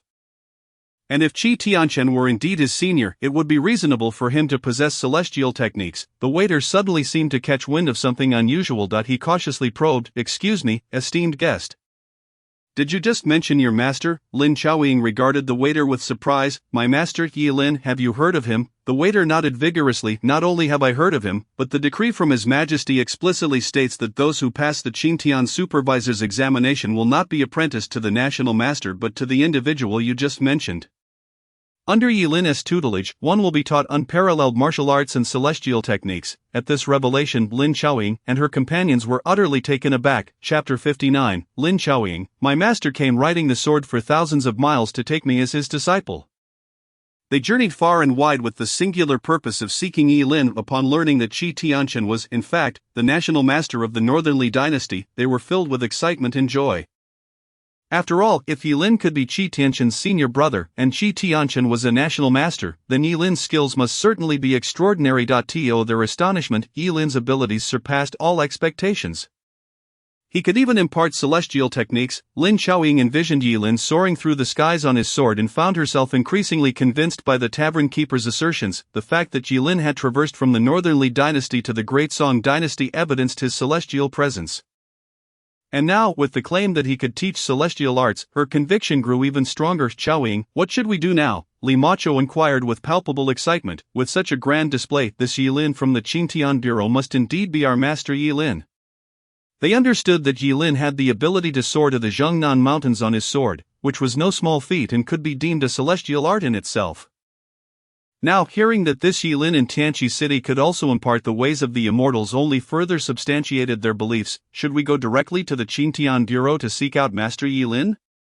Asked Xiaolongnu. Although Xiaolongnu and Li Macho were not yet disciples of Yilin, they were still under Lin Qiaoying's guidance, forming a lineage of sorts. Their purpose for this journey was to become Yilin's disciples. Hence they had referred to him as master throughout their travels. Suppressing her excitement and thoughts, Lin Qiaoying pondered for a moment before responding, "No, we shall not go, not go." Both Li Macho and Xiaolongnu were taken aback. They had traveled such a great distance solely to find Yilin. How could they suddenly decide against it at the doorstep? Both girls were perplexed. "It is not the right time to go," Lin Qiaoying said, her eyes shimmering with a different light. "Since our master has opened his doors to accept talented individuals from all corners of the world, we must not take the easy path. Otherwise, it would bring disgrace to the master and cause him embarrassment. Do you mean? Since the examination at the Qingtian Bureau is open to all, we should register to participate. We shall present ourselves as worthy contenders and honorably become our master's disciples. We will approach our master through the main entrance and pay our respects," Lin Qiaoying declared with righteous fervor. This was her character, kind, just, and at times adhering to principles to a degree that others might find foolish. Yet, it was precisely this quality that attracted Xiaolongnu and Li Macho to her. Xiaolongnu and Li Macho exchanged glances, their faces lighting up with radiant smiles as they nodded vigorously. "All right, but remember, Qiaoying, you will be paying your respects again. While we will be doing so for the first time, thus, you will still be our senior sister. Indeed, the three of us sisters shall remain together," Li Macho echoed in agreement, just as the three girls were speaking. A harsh voice rang out from the entrance. "Who is Yilin? What audacity does he have to hold an enrollment examination on the same day as the esteemed Li Changsheng? Does he think he can stand on equal footing with Master Li simply because of a word from His Majesty? To boast of imparting supreme martial arts and celestial techniques, when even Master Li himself lacks such skills, what right does this unknown figure from the Qingtian Bureau have to make such claims? Such arrogance is utterly outrageous. If I encounter him, I shall teach him a lesson and make him understand why flowers bloom so vividly. I am Bai Chong of the White Wolf Gang, and I only revere the strong, the unparalleled Li Changsheng." The words dripped with disdain. "Why Yilin? I do not even regard him." A group of individuals appeared at the tavern's entrance, the leading youth grumbling in dissatisfaction. His face bore a ghastly scar extending from his right ear to the left corner of his mouth, lending him a fearsome appearance. He arrogantly scanned the tavern until he spotted a seat by the window. Rudely pulling the occupant up, "Move aside, this seat belongs to me. I shall cover your meal, no need for thanks, just scram." Bai Chong waved his hand impatiently, and several subordinates understood the cue, swiftly dragging the individuals out and tossing them onto the street. Meanwhile, he leaned back with his legs crossed, pouring himself a drink. A murmur spread through the tavern. "Is he truly the young master of the White Wolf Gang, Bai Chong? I heard he is only 20 this year. Yet already possesses the strength of the Golden Body realm, a true prodigy. It is said that he once fought alongside his father, the leader of the White Wolf Gang, against 5 or 6 formidable opponents of the same realm. And that scar is a testament to his glory. He has returned to Tianqi City, presumably to participate in the examination at the Jixia Academy. It said he has tried twice before but was not accepted as Master Li's disciple. Perhaps this time he shall succeed." The surrounding patrons whispered amongst themselves, lowering their voices as if fearing Bai Chong would overhear. Clearly Bai Chong had grown accustomed to his arrogant demeanor and had a certain reputation in Tianqi City. Moreover, the White Wolf Gang held sway in Tianqi City, making it unwise for even the strongest from elsewhere to provoke them lightly. But Lin Qiaoying slammed her palm on the table, exclaiming, "Humph! How dare such a petty wretch slander my master Yilin? My master Yilin is a formidable being who can soar thousands of miles on his sword. How can he be so belittled in your words?" She approached Bai Chong, unsheathing her sword and coldly demanding, "Apologize to my master. Who are you?" Bai Chong did not flinch but instead stared at Lin Qiaoying in confusion. "Your master Yilin's disciple? Are you Yilin's disciple?" Bai Chong sprang to his feet, seemingly finding an outlet for his frustrations. "Humph! Go back and tell your master not to overreach. Even if he wishes to compare himself, he should not dare to stand beside Master Li. He is unworthy." With a swift motion, Lin Qiaoying's sword glimmered, resting against Bai Chang's neck. She offered no rebuttal, maintaining her icy demeanor as she reiterated, "Apologize." She would not tolerate anyone maligning her master. Bai Chong immediately broke into a cold sweat. Taken aback by the youthful beauty's formidable sword aura and the speed of her strikes, he could hardly react. After all, he was a Golden Body realm expert. "You claim he can soar on his sword for thousands of miles?" Who would believe such empty boasts? Bai Chong still clung to his pride, refusing to yield. I am from the Great Song Dynasty, Lin Chaoying asserted. My master arrived riding the sword to the Great Song Dynasty 2 months ago and accepted me as his disciple. Upon hearing this, the tavern erupted in astonishment. Certain memories were stirred. 2 months ago, soaring on a sword. Could it be that it was the radiant light from the Qingtian Bureau? Was it truly Yi Lin who did that? I had suspected it was the national master. Not only was it Yi Lin who soared through the skies, but according to this girl's words, it seemed he had directly flown to the Great Song Dynasty. Chapter 60, Xiao Ruofeng proves, Li Changsheng values Yi Lin. The patrons in the tavern were left in a state of disbelief. Even Bai Chong was no longer composed. He was aware of the radiant light 2 months prior and had seen a figure soaring southward on a sword. Yet, no one could confirm that it was Yi Lin, and now, hearing the girl before him, doubt crept into his mind. Could it be that extraordinary sight was indeed Yi Lin's doing? Perhaps this explained why Yi Lin dared to openly challenge Li Changsheng. Despite his internal musings, Bai Chong remained obstinate, unwilling to concede, firmly believing that Li Changsheng was unrivaled. Thus, he retorted with indignation, just because you say it is so, does that make it true? What proof do you have of Yi Lin's prowess? Stubborn and unyielding, Lin Chaoying did not bother to explain further. With a flick of her wrist, the sword struck Bai Chang's face, sending him tumbling to the ground, leaving a deep red mark across his cheek. You dare strike me? Bai Chong seethed, propping himself up with fury blazing in his eyes. Kill her. At his command, a group of henchmen brandished their weapons and charged at Lin Chaoying. However, they were mere ordinary martial artists who had yet to reach the fourth realm. Utterly insignificant against Lin Chaoying, a formidable being of the free realm, Lin Chaoying sheathed her sword, using the scabbard as a whip, dispatching them one by one in mere moments. Seeing this, Bai Chong not only refused to back down but also seized a broken table leg.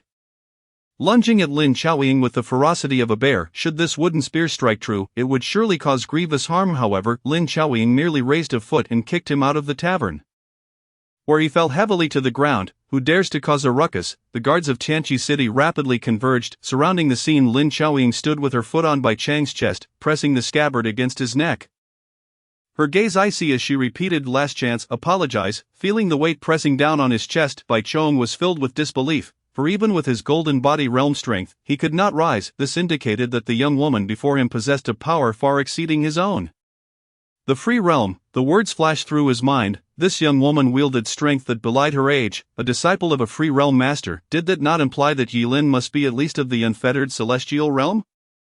At that moment, Bai Chong felt a pang of regret, realizing he had underestimated Yi Lin. Yi Lin was truly powerful, which explained why Emperor Tian had personally drafted an edict to support Yi Lin's reputation. As the guards closed in, brandishing their long spears to encircle the two, the leader of the guard shouted for Lin Chaoying to lower her weapon and surrender, yet Lin Chaoying remained fixated on Bai Chong, seemingly intent on awaiting his apology regardless of the circumstances. At that moment, a cacophony of hooves echoed through the air. Xiao Ruofeng and Bailey Dongjun, mounted on their majestic steeds, approached. What transpired here? Xiao Ruofeng inquired, casting a glance at Lin Chaoying and Bai Chong. Upon spotting Bai Chong, a sudden smile spread across his face. I remember you. You previously participated in the Jixia Academy's grand examination, and it seems you were rather arrogant. It appears you've met your match this time. Xiao Ruofeng was well acquainted with these spoiled scions, yet this time he had evidently misjudged the situation. Bai Chong, upon seeing Xiao Ruofeng, was elated and hurriedly exclaimed, "Your Highness, the ninth prince, this woman claims to be a disciple of Yi Lin." I said Yi Lin dares to compare himself with Master Li, which is utterly presumptuous. She insisted that I apologize to Yi Lin, and I implore you to intercede on my behalf. How could Yi Lin possibly be compared to Master Li? The examination of the Qingtian Supervisory Office is merely Yi Lin riding on Master Li's coattails. However, upon hearing this, Xiao Ruofeng oddly fell silent. After a moment of contemplation, he finally spoke. "In truth, you deserve the beating. Although Yi Lin is our rival at Jixia Academy, even my master speaks highly of him, urging us to treat this examination with utmost seriousness. Thus, you are indeed unqualified to critique Yi Lin." These words sent shockwaves through those present. Was it possible that the esteemed Yi Lin was not merely a figure of empty renown? Xiao Ruofeng, as the ninth prince and a direct disciple of Li Changsheng, certainly wouldn't utter falsehoods. Bai Chong was left utterly dumbfounded. He had intended to exacerbate the conflict by leveraging Xiao Ruofeng against Lin Chaoying, but unexpectedly Xiao Ruofeng had directly acknowledged Yi Lin's merit, even stating that Li Changsheng took him seriously in this examination. Was this an official endorsement? Xiao Ruofeng glanced once more at Lin Chaoying, Seemingly perplexed as to when Yilin had acquired a disciple, yet he harbored no doubts. At such a young age she indeed bore the demeanor of Yilin's apprentice. He merely remarked, "As long as you don't kill him. We are in Tianqi City after all." The guards stepped back and those uninvolved should disperse. With that, Xiao Ruofeng mounted his horse and departed. As he passed Lin Qiaoying, Bailey Dongjun suddenly halted his steed, with an air of mystery. He addressed Lin Qiaoying, "Are you a disciple of Yilin? Please convey to your master that the heir of the Duke of Jinqi has arrived, and I would like a reserved spot for his disciple." "Bailey Dongjun, you previously declared your intent to study at Jixia Academy." Xiao Ruofeng's voice, tinged with annoyance, echoed from ahead. Bailey Dongjun spurred his horse to catch up, his tone languid. "Who could resist your incessant tales about Yilin along the way? Moreover, I have not yet firmly resolved to take Li Changxing as my master." The two sped past like the wind, parting the crowd that had gathered in the street, yet the onlookers had shifted their sentiments. For the dialogue between Xiao Ruofeng and Bailey Dongjun seemed to unveil a momentous revelation. Yilin truly appeared formidable. Bai Chong, who found himself beneath Lin Qiaoying's heel, swallowed hard observing her somewhat smug yet composed gaze.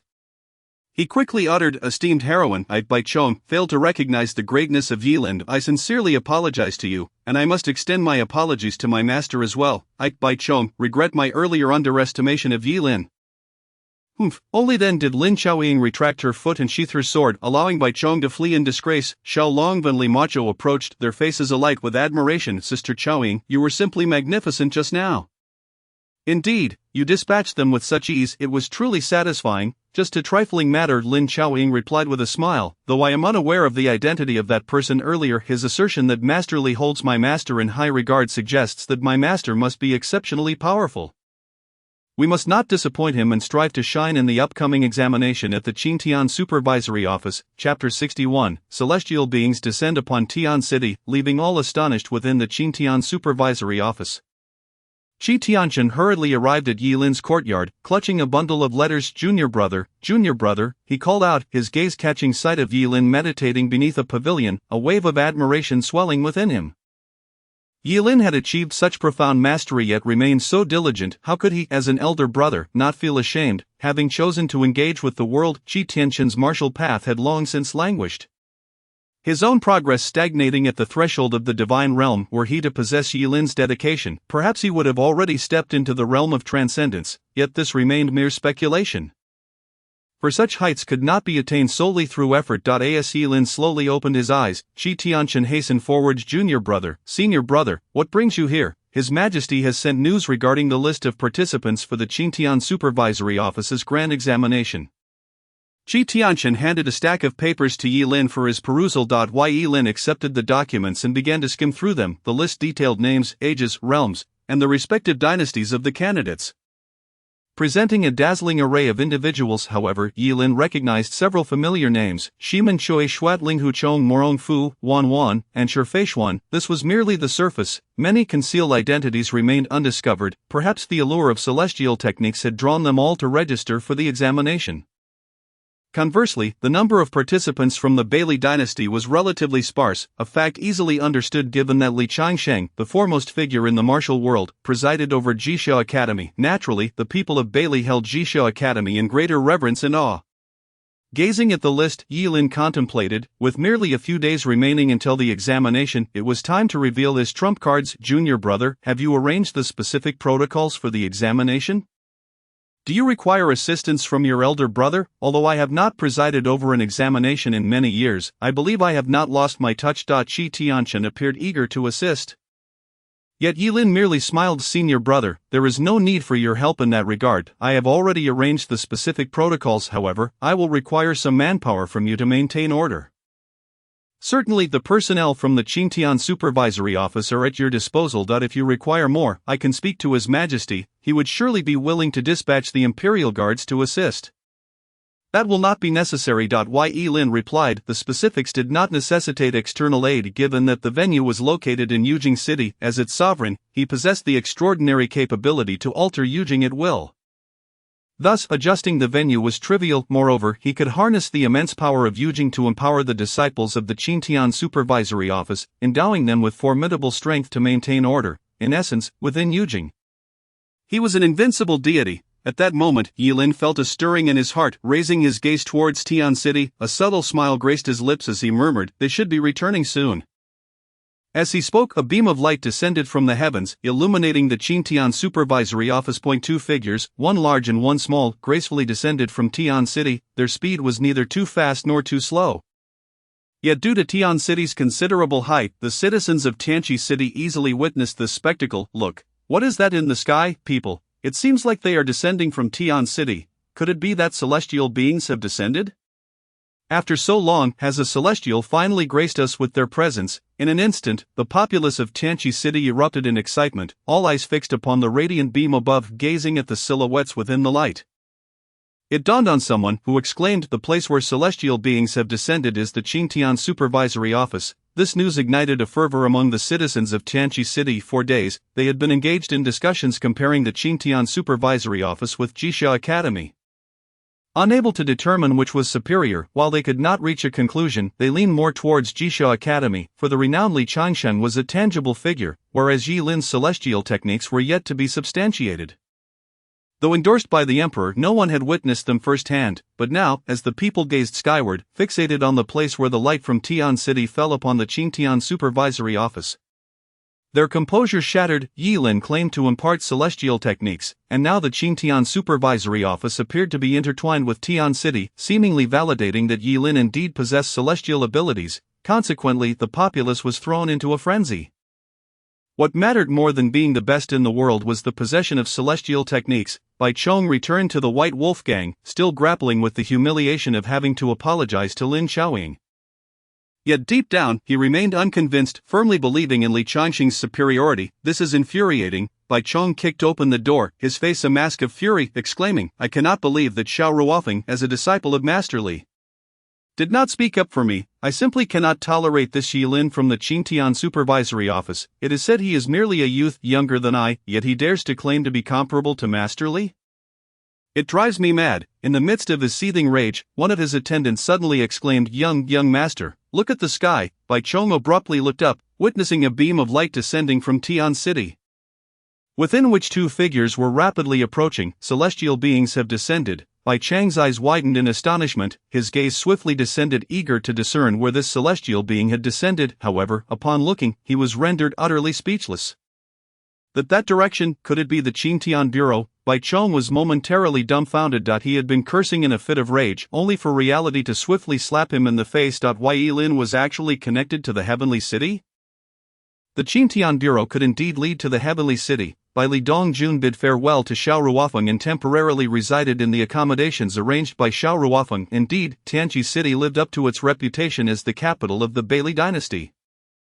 Even the decor of this inn surpassed that of the finest establishments in Qiandong City by several magnitudes of luxury. Bai Li Dongjun pushed open the window and inhaled a deep breath of air, feeling quite satisfied. Yet, when he gazed towards the horizon, he was suddenly struck motionless. In the far distance, a beam of light pierced through heaven and earth, within which were two figures. The Heavenly City truly harbored celestial beings. Bai Li Dongjun was instantly filled with exhilaration. Xiao Ruofeng had deceived him, claiming that the Heavenly City maintained no contact with the mortal realm, but how could this not be contact? With that thought, Bai Li Dongjun leaped down from the window, intent on racing towards the point where the light descended. That place was the Qingtian Bureau. Just as he landed, he heard an exclamation from behind him. The mention of the Qingtian Bureau caused Bai Li Dongjun to momentarily pause, only for it to swiftly morph into sheer ecstasy. The Qingtian Bureau, Yi Lin, Xiao Ruofeng had not misled me. Yi Lin was indeed enigmatic. Chapter 62, The Qingtian Bureau's Examination. Between literature and martial arts, the mystery of the Heavenly City revealed today. Bai Li Dongjun hastened towards the Qingtian Bureau. Although the two figures had already vanished from sight, he was still eager to see for himself whether celestial beings truly descended from the Heavenly City, or if they were merely others. He was not alone. Others along the way were also rushing towards the Qingtian Bureau, clearly in pursuit of these so-called celestial beings. Amidst the crowd, he even spotted a familiar figure, the woman who had recently reprimanded Bai Chong of the White Wolf Gang on his way back. I recall that woman claiming to be a disciple of Yi Lin, did I not? Within the Qingtian Bureau, Qi Tianchen could not help but stare in awe at Li Hanyi and Yi Wenjun, who had descended from the Heavenly City, having trained atop the Heavenly City for 2 months. This was their first return to the mortal realm. The transformation in their demeanor was nothing short of astonishing. Akin to a concealed sword, its sharpness hidden from view, the impression they left on him was profound. When he assessed their levels of power, he was utterly taken aback. Master, I have accomplished the goal you set for me. Hanyi exclaimed with excitement and anticipation. I have now attained the free realm. Wenjun chimed in with a gentle laugh, thanks to the abundant resources provided by our master and such a blessed environment for cultivation. I have also reached the great free realm. You too. Just as Qi Tianchen uttered those words, disbelief flooded his features as he stared at the pair, his eyes nearly bulging out. How did you both progress so rapidly? I recall when you left 2 months ago, one of you had yet to reach the diamond realm, and the other had just attained the free realm. How is it that both of you now stand at the free realm at the very least? Qi Tianchen had never witnessed such rapid advancement in cultivation. Even Moe from years past could not have achieved such speed, especially Hanyi, whose cultivation speed was nothing short of miraculous. Nearly 2 months prior, she was an ordinary girl who had never even encountered martial arts. Her only advantages lay in her parents' profound strength. Hanyi had inherited their merits, being a natural sword genius. Yet, natural talent in swordsmanship only conferred some innate advantages in practice. How could she compare to Hanyi, who, in just over 2 months, had progressed from an ordinary person to the free realm? Moreover, she was merely 6 years old. Such a feat of achieving the free realm at the age of 6 after just over 2 months of training would surely send shockwaves through the martial world. Even Moe could not accomplish this. Should we commend Hanyi's astonishing talent, or should we attribute this to Yilin's extraordinary guidance? It seems likely the latter, for Wenjun was evidently not exceptionally gifted. Yet she too advanced from the early stages of the free realm to the great free realm in just 2 months. This rate of cultivation could indeed be deemed miraculous. In summary, Yilin's teachings must be extraordinarily effective. Isn't it due to our master's outstanding instruction? Hanyi declared with pride. Wenjun, her face aglow with satisfaction, replied, were it not for our master, I fear it would have taken me a decade or perhaps a lifetime to reach the great free realm. Enough of your banter. Yilin interjected, interrupting Hanyi and Wenjun's praise. In a few days, the great examination of the Xintian Bureau will commence. Are you confident? Of course, Hanyi and Wenjun replied in unison, their confidence brimming. They possessed ample reasons for such self-assurance. They had the unique Duga 9 swords taught by Yilin, along with the unrivaled 10,000 swords returning to the sect. Relying solely on these two formidable trump cards was enough to overshadow most formidable figures in the martial world, let alone participate in the Xintian Bureau's examination, which was exclusively for the younger generation. Yilin nodded in satisfaction and instructed, after 2 months of intense training, it is time for you to rest. Return before the great examination at the Xintian Bureau. The time is yours to allocate as you wish. Yay, hooray, Hanyi exclaimed joyfully, jumping up in delight. After all, she was still just a little girl who had not seen her parents for 2 months. Naturally filled with longing and eager to return home to showcase her achievements. Then, Master, I shall take my leave. Take the back entrance of the Xintian Bureau. Your descent has caused quite a stir, and the front will likely be congested. All right, Hanyi joyfully embraced Yilin before scampering off. Wenjun gazed tenderly at Hanyi's retreating figure. She too had a father, though regrettably from the past. She could not return to the Shadow Sect. However, she was grateful to still have a master. Yilin then turned to Qi Tianchen and said, Brother, could you kindly make a trip to the royal palace? Inform the emperor that the matters regarding the heavenly city can be made public. Qi Tianchen felt a stir in his heart. Is it confirmed? Even if it is uncertain, it must be confirmed. Yilin replied, very well, I shall go at once. Just as Qi Tianchen prepared to leave, he was called back by Elin. Is there anything else? There is one more matter that can be disclosed. What is it? Qi Tianchen inquired, curiosity piqued, as Yilin had not previously revealed the examination questions. He had contemplated asking several times but ultimately chose to respect Yilin's discretion. Yilin smiled softly and said, between literature and martial arts. If he remembered correctly, the examination question for the Jixia Academy was beyond literature and martial arts, and as for the Xintian Bureau's examination, which stood in opposition to Li Changsheng, it was time to announce the topic. He wondered how Li Changsheng would react upon learning of this pointedly contrasting question for the Xintian Bureau's examination. All right, I understand. Qi Tianchen nodded and made his way towards the royal palace. However, as he pushed open the doors of the Xintian Bureau, he was startled by the throngs of people gathered outside, yet he quickly realized that these individuals had likely come in response to the recent descent of Hanyi and Wenjun from the heavenly city. With a gentle smile, he addressed the crowd. I apologize, esteemed guests. I must make my way to the royal palace and cannot linger. Is it true, National Master? did celestial beings just descend from the heavenly city? A voice from the crowd inquired loudly, with everyone else looking expectantly at Qi Tianqian, yet Qi Tianqian merely replied leisurely, I am on my way to the royal palace to meet with the emperor. However, I assure you, your queries will be officially resolved today. With that, he motioned for his attendants to disperse the crowd before departing. Today, the people buzzed with anticipation. Would the secrets of the heavenly city finally be unveiled? What entity orchestrated this vast, sprawling city that spanned hundreds of miles? The truth was on the verge of revelation. Chapter 63, Lei Mingsha's shock. My daughter has reached the free realm, mother and father. I have returned, Li Hanyi's exuberant voice echoed even before she stepped into the courtyard. Upon hearing her voice, Li Xinyue rushed out of the house, swiftly running to embrace Li Hanyi, her face brimming with longing. My dear daughter, you have finally returned. I have missed you so much, mother, I have missed you dearly too. Li Hanyi nestled her head in Li Xinyue's embrace. My good daughter, you have returned, let your father have a look. Let him embrace you, Lei Mingsha's anxious voice echoed from within the house. He too had recently returned and had not seen Li Hanyi in a long while, thus his emotions were running high. However, as he dashed out of the house to face Li Hanyi, he was taken aback, standing frozen in astonishment. No, you are not my daughter. Lei Mingsha's expression suddenly turned serious, his gaze fixated intently on Li Hanyi. What are you talking about? How could she not be your daughter? Li Xinyue exclaimed, bewildered. With a grave demeanor, Lei Mingsha reiterated, our daughter is only 6 years old. Do you truly believe she could have attained the free realm? Li Xinyue paused, realizing only then that Li Hanyi had indeed reached the free realm. However, she exclaimed in delight, Hanyi, your prowess has advanced so swiftly, you have already reached the state of freedom. Is it not due to my master's excellent guidance? Li Hanyi replied, brimming with pride. No wonder Yilin mentioned to me earlier. Lixinu murmured, since Li Hanyi's visit to the Qintian bureau. She had not returned. When Li Xianu went to search for her there, Yilin informed her that Li Hanyi had embarked on a journey to a secret training base and would require approximately 2 months for her return.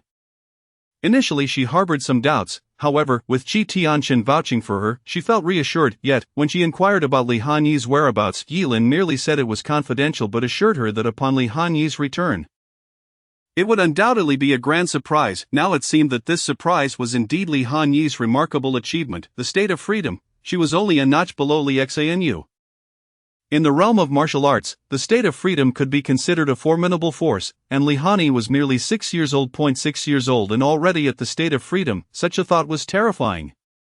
However, a lingering question remained in her heart, where exactly had Yilin taken Li Hanyi for her training? There was not a single trace left behind, and to achieve such a rapid ascent from a 9th-ranked martial artist to the state of freedom in just 2 months was an unprecedented feat.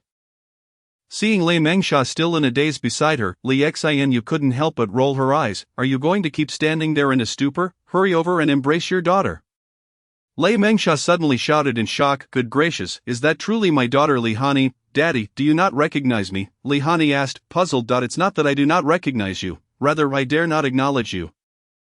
A 6-year-old at the state of freedom, how could I, Lei Mingsha, have the audacity to claim you as my daughter? If word got out, others would surely rush to snatch you away. I, Lei Mingsha, only reached the state of freedom at 16, yet here you are achieving it at such a tender age. 6 years, 6 years. Lei Mingsha wore a face of exaggerated grief, but the crazily upward curve of his lips betrayed his immense joy and excitement. How could he not be thrilled? After all, a 6-year-old at the state of freedom was none other than his own daughter. Just imagine the heights she could achieve in the future, with a bit of effort.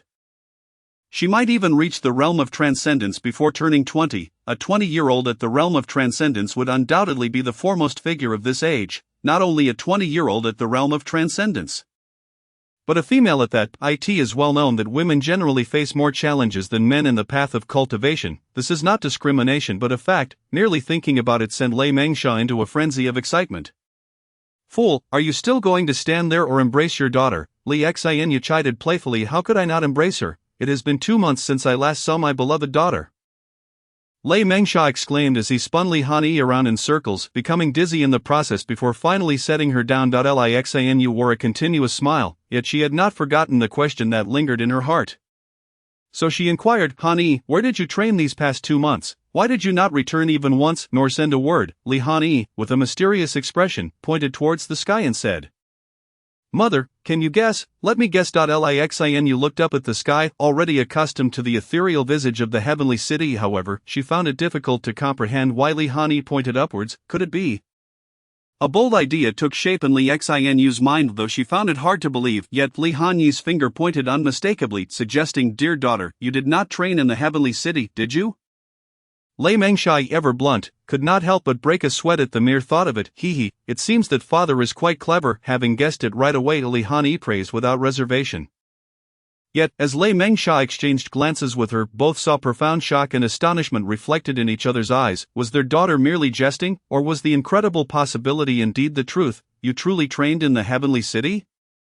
Li Xinyue could not resist asking once more. Of course, Master sent me and my senior sister to the heavenly city for secret training over the past 2 months, during which we were fed numerous heavenly materials and treasures. That is how we have attained our current realms, Li Hanyi explained. Lei Mengsha could not help but interject, "Is your senior sister Yuan-jun, what realm has she reached now?" Before going to the heavenly city, she was at the state of freedom. Now she has reached the great freedom realm within the realm of transcendence. The great freedom realm, Lei Mengsha and Li Xinyue exclaimed in unison. The great freedom realm surpassed both of their current levels. They had each attained the realms of 9 heavens and soaring respectively, and it seemed their paths to advancement had reached a dead end, making progress increasingly difficult. As for Yuan-jun, they knew a bit about her. She was not exceptionally gifted, merely an ordinary genius. Being at the state of freedom was her rightful level, the great freedom realm? Something felt amiss. There was a significant discrepancy. "Dear daughter, how did you manage to train in the heavenly city?" Lei Mengsha suddenly posed the crucial question. Chapter 64, Li Changshang. I had long suspected that the heavenly city was summoned by Yilin.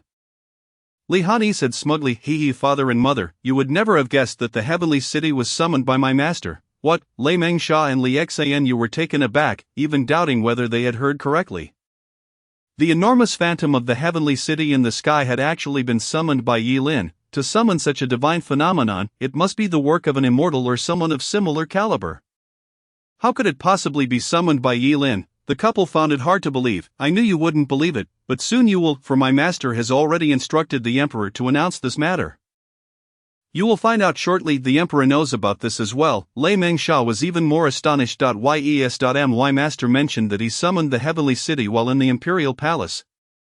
At that time, both the emperor and the national master witnessed it. They can attest to it. Li Hanyi's words left Lei Mengsha feeling a whirlwind of emotions. He could hardly fathom that Yilin possessed such capabilities.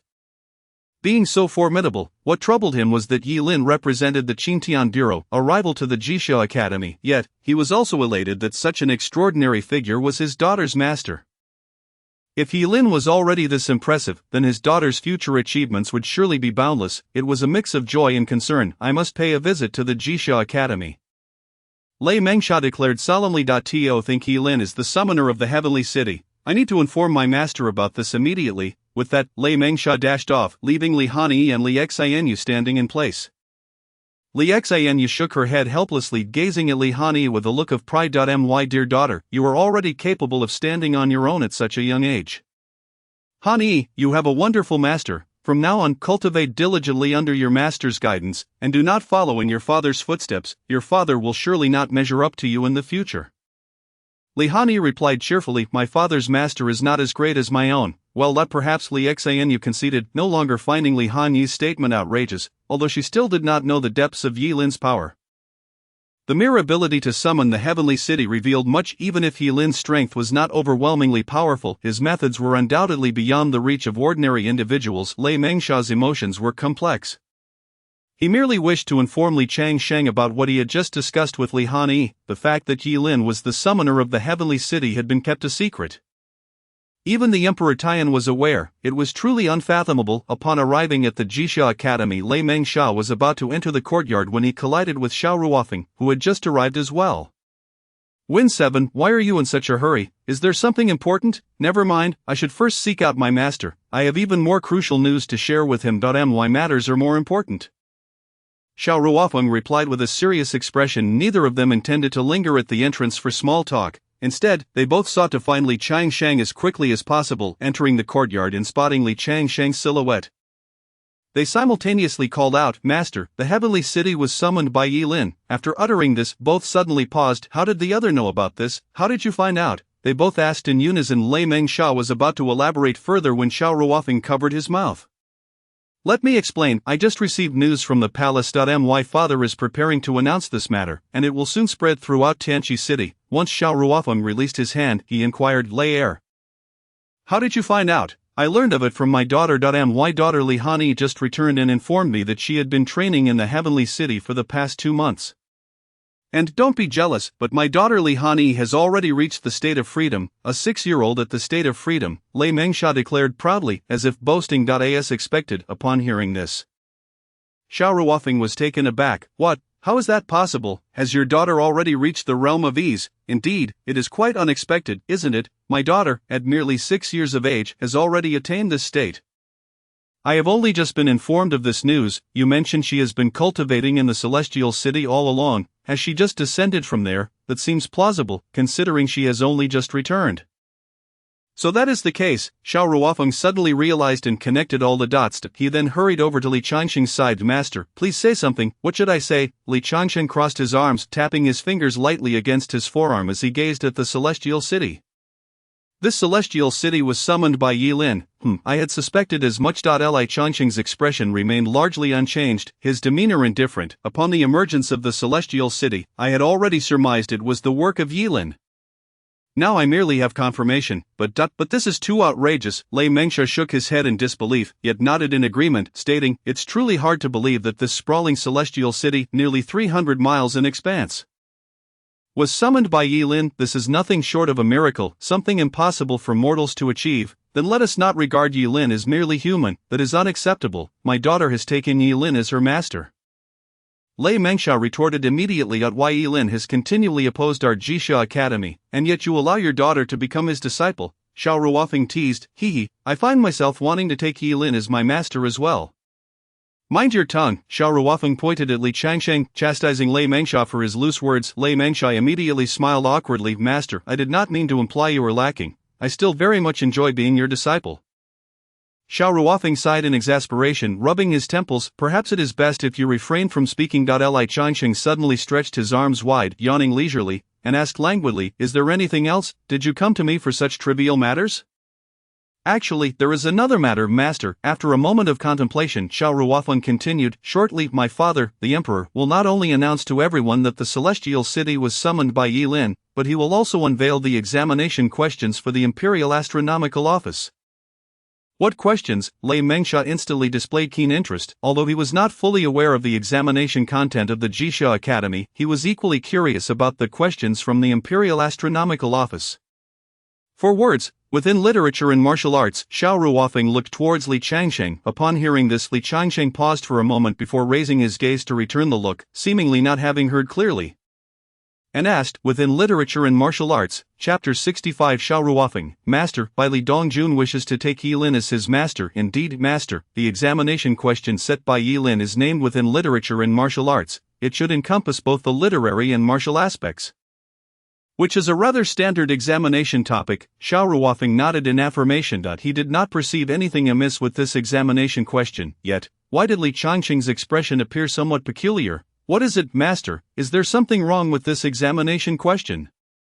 Lei Mengsha also noticed the changes in Li Changsheng's countenance and inquired with curiosity. It is not that there is anything wrong, Li Changsheng replied after a moment of contemplation. It is merely that it coincidentally bears some resemblance to my own examination question, or rather, the opposite. Your examination question, Master, what is it? Beyond literature and martial arts. Li Changsheng answered without a hint of hesitation. Upon hearing this response, both Xiao Ruofeng and Lei Mengsha's expressions grew somewhat peculiar. They exchanged glances before asking, Master, are you certain you are not jesting with us? Are you certain you did not say that after hearing me mention Yilin's examination question, beyond literature and martial arts and within literature and martial arts? To call it a coincidence would be too coincidental. It is not merely a matter of one character's difference, it is in direct opposition. If Yilin's examination question implies an examination of both literary and martial realms, does not your question suggest an exploration of all other aspects beyond these two? It is hard not to suspect that Li Changsheng made this statement arbitrarily after hearing the examination question. Seeing the reactions of his two disciples, Li Changsheng rolled his eyes and remarked, "Is this how you perceive your master, someone who would deliberately target others when challenged?" Yes, quite similar," the two nodded solemnly in agreement. "Away with you, I am speaking of serious matters. The examination question I originally prepared is indeed beyond literature and martial arts." Li Changsheng expressed with some confusion, "I have not disclosed my examination topic to anyone else."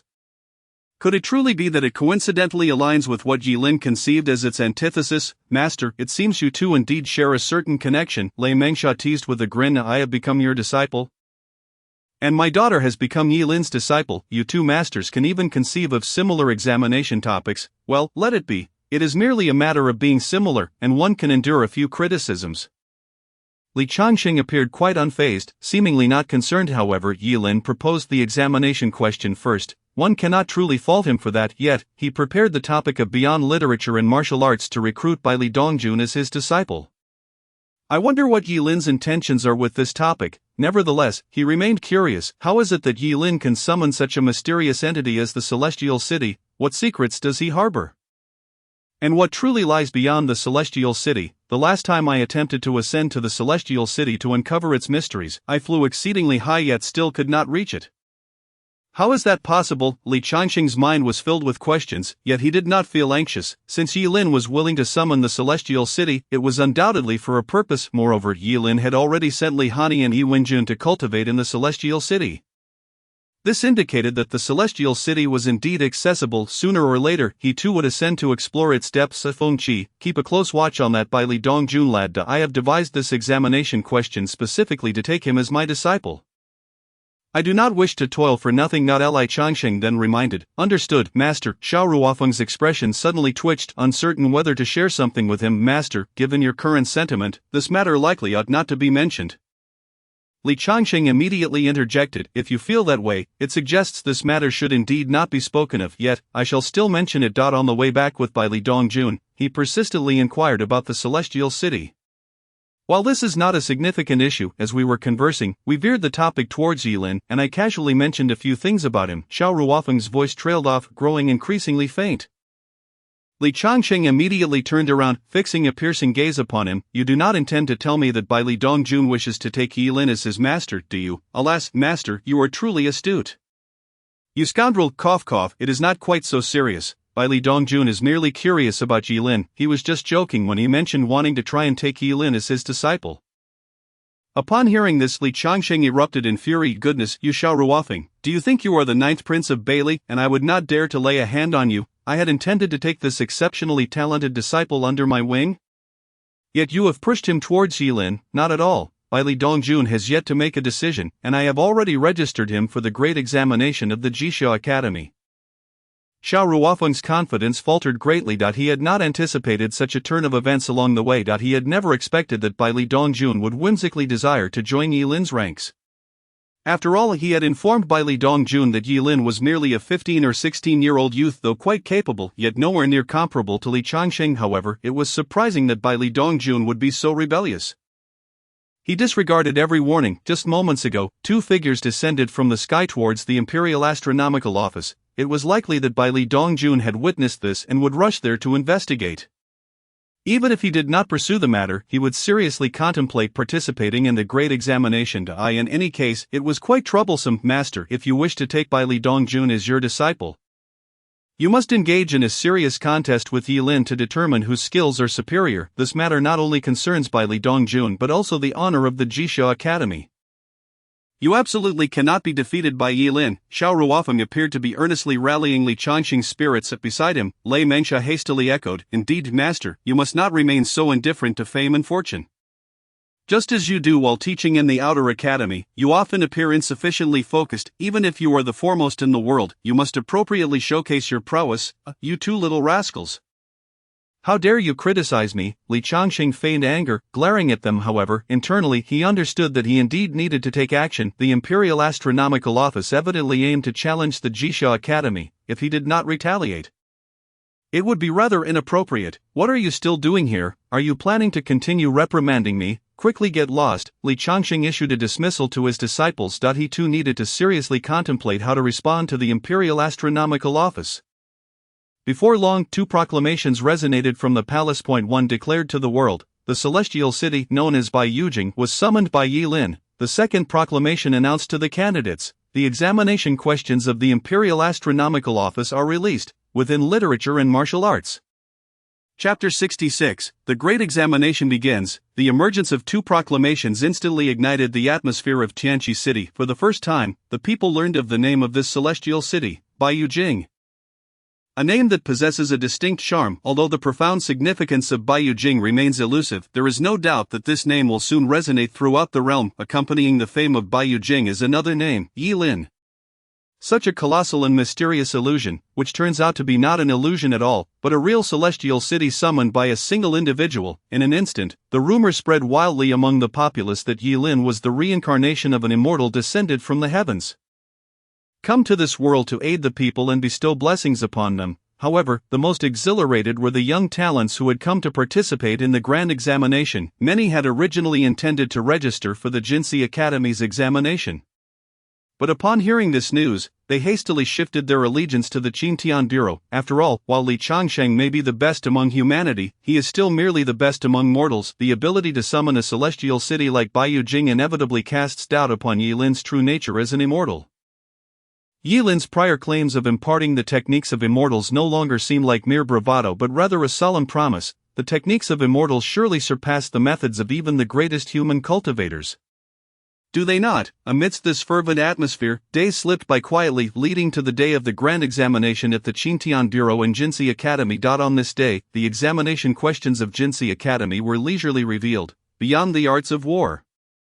Upon seeing this title, the crowd was momentarily taken aback. It easily suggested that Jinsi Academy sought to provoke the Qintian Bureau. The Qintian Bureau had posed a question regarding the arts of war, and Jinsi Academy followed suit with one concerning the arts beyond war. Was this not merely an act of mimicry? The people began to murmur among themselves. It was surprising to see the renowned Li Changsheng, with his prominent brow and striking eyes, engaging in such antics for attention. However, their critiques remained superficial. After all, the one proposing this examination was none other than the illustrious Li Changsheng. The opposition between Jinsi Academy and the Qintian Bureau was already well established, and such a pointed contest of questions was hardly out of the ordinary. At the Tianjin gambling house, a long queue had formed outside. Many young aspirants were ardent fans of Li Changsheng, eager to become his disciples. Most of them hailed from the Bailey dynasty, having grown up hearing tales of Li Changsheng's renown. Thus it was no wonder they harbored such unwavering convictions. However, compared to the crowd outside the Tianjin gambling house, the throng gathered before the Qintian Bureau was more than tenfold. Many among them had witnessed the descent of figures from Bai Yujing at the Qintian Bureau and were already aware that it had been summoned by Yi Lin. Many were from other dynasties who only knew of Li Changsheng by name and would merely express their admiration, but if given the choice, they would undoubtedly opt for Yi Lin. Within the Qintian Bureau, Yi Lin had completed his preparations. After exchanging greetings with Qi Tianchen, he soared into the sky on a sword, drifting above the courtyard entrance. A glance revealed that the once empty space was now thronged with people, packed tightly together like a dense cluster of golden needle mushrooms, a description not at all exaggerated. Upon seeing Yi Lin's figure, the crowd erupted in astonished cheers. Yi Lin, he is Yi Lin, such a young lad, appearing no older than 15 or 16. Is he truly the immortal who summoned Bai Yujing? How can he be so youthful? He is but a mere child. Do not judge by appearances. I have heard tales of his prowess. He once summoned 10,000 swords in the royal palace square. My sword was summoned from the walls of Tianqi City by him. It turns out it was he. His swordsmanship is terrifying. To control 10,000 swords simultaneously is far more impressive than the sword techniques of Wushuang City. Now I am increasingly convinced that he is indeed an immortal. How else can one explain his remarkable youth and extraordinary abilities? The crowd buzzed with discussions and speculations regarding Yi Lin's identity. Though the voices were not loud individually, together they formed a resounding wave, filling the entire space. Yi Lin surveyed the crowd and noticed that most were between their teenage years and 30. The prime age for cultivation. Many donned peculiar garments, markedly different from those of the local Bailey citizens. It was evident they were young talents from various dynasties, elite geniuses. Perhaps they had come to uncover the truth of Bai Yujing. However, upon learning that he was its summoner, they all wished to become his disciples. With this in mind, Yi Lin refrained from further delay. He softly commanded silence. His voice was not loud, yet it curiously suppressed the clamor of the crowd. Allowing everyone to hear him clearly, the crowd fell silent, the tumult subsiding in an instant as they gazed at Yilin with earnest astonishment. This maneuver was already a display of his formidable prowess. Few could replicate such an ability. It required profound inner strength to convey one's voice amidst such overwhelming noise. A single leaf can reveal the arrival of autumn, a mere hint can unveil the entirety. Yilin's subtle demonstration had already captivated the audience. They began to believe in his capabilities, convinced that Yilin was indeed the master of Baiyu Jing, as his gaze swept over the crowd once more. Yilin felt a sense of satisfaction with their response. However, when his eyes fell upon a familiar figure, he suddenly noticed Lin Xiaoying. Lin Xiaoying had also spotted him, her face lighting up with a joyful smile. She raised her hand in a gesture of greeting, standing still in place. Yilin instantly understood her intent. Lin Xiaoying wished to formally become his disciple, yet, beside her were two other striking figures. They appeared somewhat familiar, but Yilin could not be entirely certain. They resembled Li Macho and Xiaolong from his memories, but logically, as Lin Xiaoying's disciples, they could not be of the same age. Could they be other friends of Lin Xiaoying? The two women also noticed his gaze and responded with excited smiles, even tugging at Lin Xiaoying's arm in exhilaration, though puzzled Yilin chose to refrain from dwelling on it. Redirecting his attention, he addressed the crowd once more. Greetings to all from the vast seas and various dynasties, and welcome to the grand examination at the Qingtian Bureau. If fortune permits, I shall accept a few disciples among you. But who shall ultimately be chosen depends on fate and your abilities. Chapter 67, Shimen Shui Shui, I choose the arts. The crowd erupted in another wave of cheers, responding to Yilin's words. Mr. Yi, please begin. I can hardly wait to join your ranks. I have practiced martial arts since childhood, achieving the 3rd rank at 4, the 9th rank by 15, and now at 20, I have reached the golden body realm.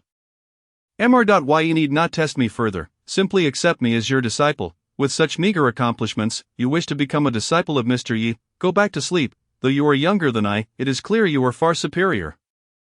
As evidenced by your ability to soar on a sword, I am willing to accept you as my master. My cultivation level may be low, but that is only because I have not trained diligently. If I were to become your disciple, I would surely advance by leaps and bounds. The crowd was ablaze with enthusiasm, each person eager to promote themselves and secure a place as Yilin's disciple. However, Yilin showed no interest in their self-promotions. To join him, they must undergo trials of both literary and martial prowess. Let the grand examination commence, Yilin declared with finality, then soared into the sky on his sword. Vanishing from the crowd's sight in the blink of an eye, the onlookers stood in stunned silence. It was only after a moment that someone exclaimed, "He has gone to Baiyu Jing." He has gone to Baiyu Jing. Did he not say the examination was starting? Why has he suddenly gone to Baiyu Jing? Is he conducting the examination there? But how can we follow him? The crowd was bewildered, unsure of what to do. Just as they prepared for the examination, the invigilator had departed. Who could they turn to for answers? At that moment, several individuals from the Qingtian Bureau stepped forward. Holding lists in hand, one proclaimed, "Those who hear their names, please step forward for the examination." The first examinee, Shimen Shui Shui. Upon hearing his name, Shimen Shui Shui quickly stepped forward. In his 20s, clad in immaculate white attire. His expression was devoid of emotion, a uniquely crafted black scabbard slung across his back, an unmistakable sign of a formidable swordsman. Yet, despite stepping forward, Shimen Shui Shui wore a look of confusion. Wasn't there supposed to be an examination? What was he to do? How would the examination proceed? And what exactly were the criteria for the literary and martial tests? Just then, a beam of light suddenly descended from Baiyu Jing. The light was not particularly bright. Yet it was clearly visible even in the daylight. Moreover, the area illuminated was not extensive, merely a radius of 10 feet, landing directly before the Qingtian Bureau. At this moment, Li Hanyi and Yi Wenjun also stepped forward. Familiar with the proceedings, thus Yi Wenjun softly spoke, "Those sitting for the examination shall enter the beam of light with us, and we will first present a demonstration for you." Though termed a demonstration, it was devoid of substance. The two women merely stepped into the realm illuminated by the white light. Subsequently, their forms automatically ascended, vanishing into the clouds in the blink of an eye. The spectacle left the onlookers utterly astounded. They were immediately reminded of the two figures from a couple of days prior. Consequently, someone exclaimed, "Those two are indeed the ones who descended from Baiyu Jing to Qingtianguan a few days ago. If they can enter Baiyu Jing, can we not as well?" It is evident that Yilin is the master of Baiyu Jing. The crowd's anticipation and excitement grew. They all wished to glimpse the magnificent celestial city and behold what lay atop this grand heavenly realm. Among the most exhilarated was Shimen Choi Shuet, the first person called forth, fortunate enough to be the inaugural outsider to enter Baiyujing, gazing at the beam of light that pierced the clouds. He hesitated no longer and stepped boldly into its embrace. The scenery before him flickered momentarily, and he found himself atop Baiyujing. As he surveyed his surroundings, he noted the vast expanse, the ground paved with blue stone bricks. Yet standing upon this surface, he felt an unusual sensation, as if his true energy surged with greater velocity, unconsciously engaging in self-cultivation. What a wondrous place! He beheld a towering edifice that soared into the heavens.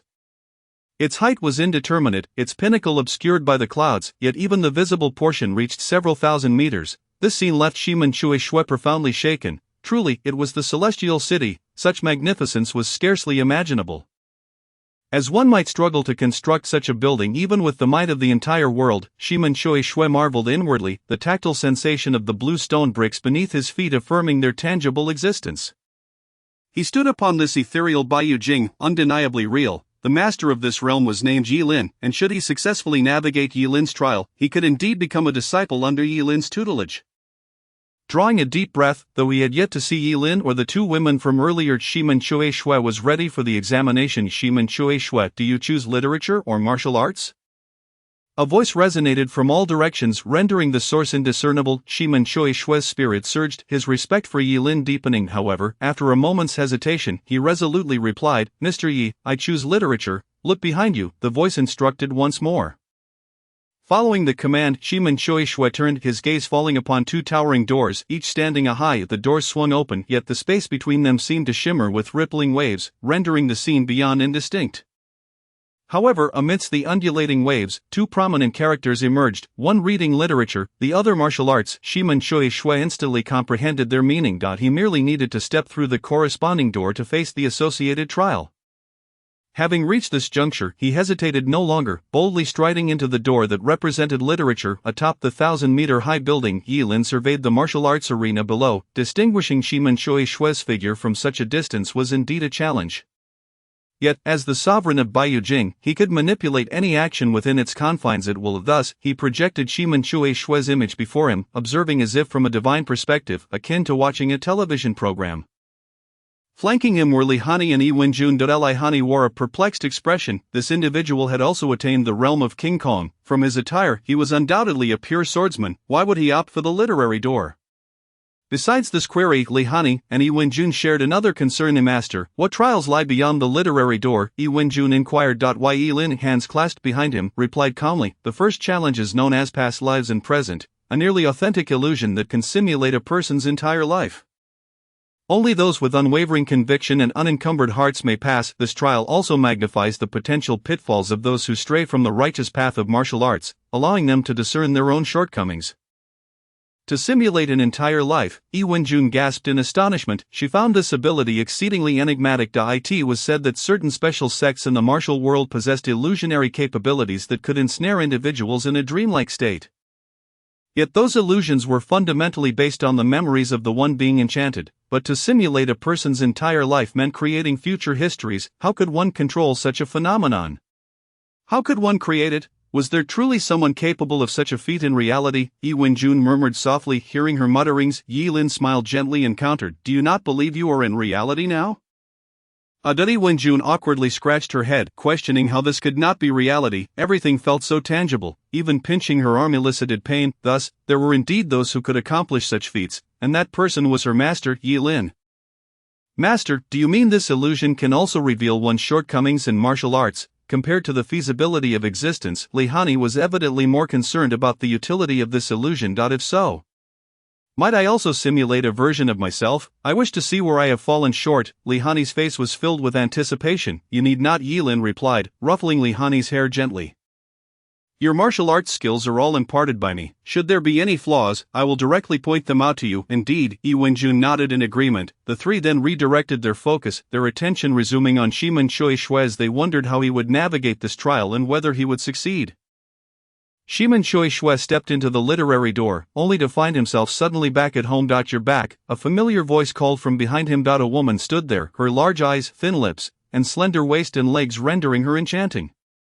In the wild there are creeping grasses, and the dew is heavy with abundance. A beautiful woman stands, as graceful as a gentle breeze. The words of a poem echoed in Shimin Choi Shue's mind.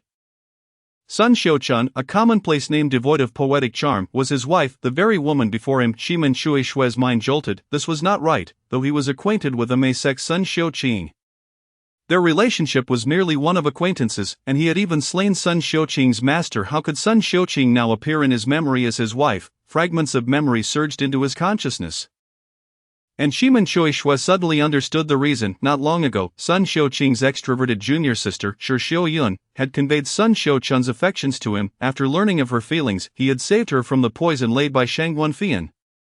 And as time passed, they fell in love, ultimately uniting in matrimony, leading to a life resembling that of celestial companions. Just as Shimin Choi Shue began to process this, time accelerated once more. After regaining his composure, he found himself seated at a table, upon which lay a letter, an invitation to duel from Yi Gu Chang. Upon seeing this letter, his heart stirred with the urge to accept the challenge. He yearned to confront Yi Gu Chang, however, his emotionless path had been shattered by Sun Xiuqing. Their marriage was the greatest impediment to his quest for the ultimate martial arts. What's wrong? Sun Xiuqing, having just returned from gathering vegetables, stood at the door. I'm sorry, I seek to attain the pinnacle of martial arts, to be the best in the world. Shimin Choi Shue unsheathed his treasured sword. Striking down Sun Xiuqing at the scene left Li Hanyi and Yi Wenjun in shock. Li Hanyi, confused and terrified, asked, Master. Why did he slay his own wife? This man is simply too wicked, he is a veritable demon. Yi Wenjun furrowed her brow. If this were a simulation of Shimin Choi Shue's life, did it imply that he was capable of committing such an act? Would Yi Lin truly accept such a person as a disciple?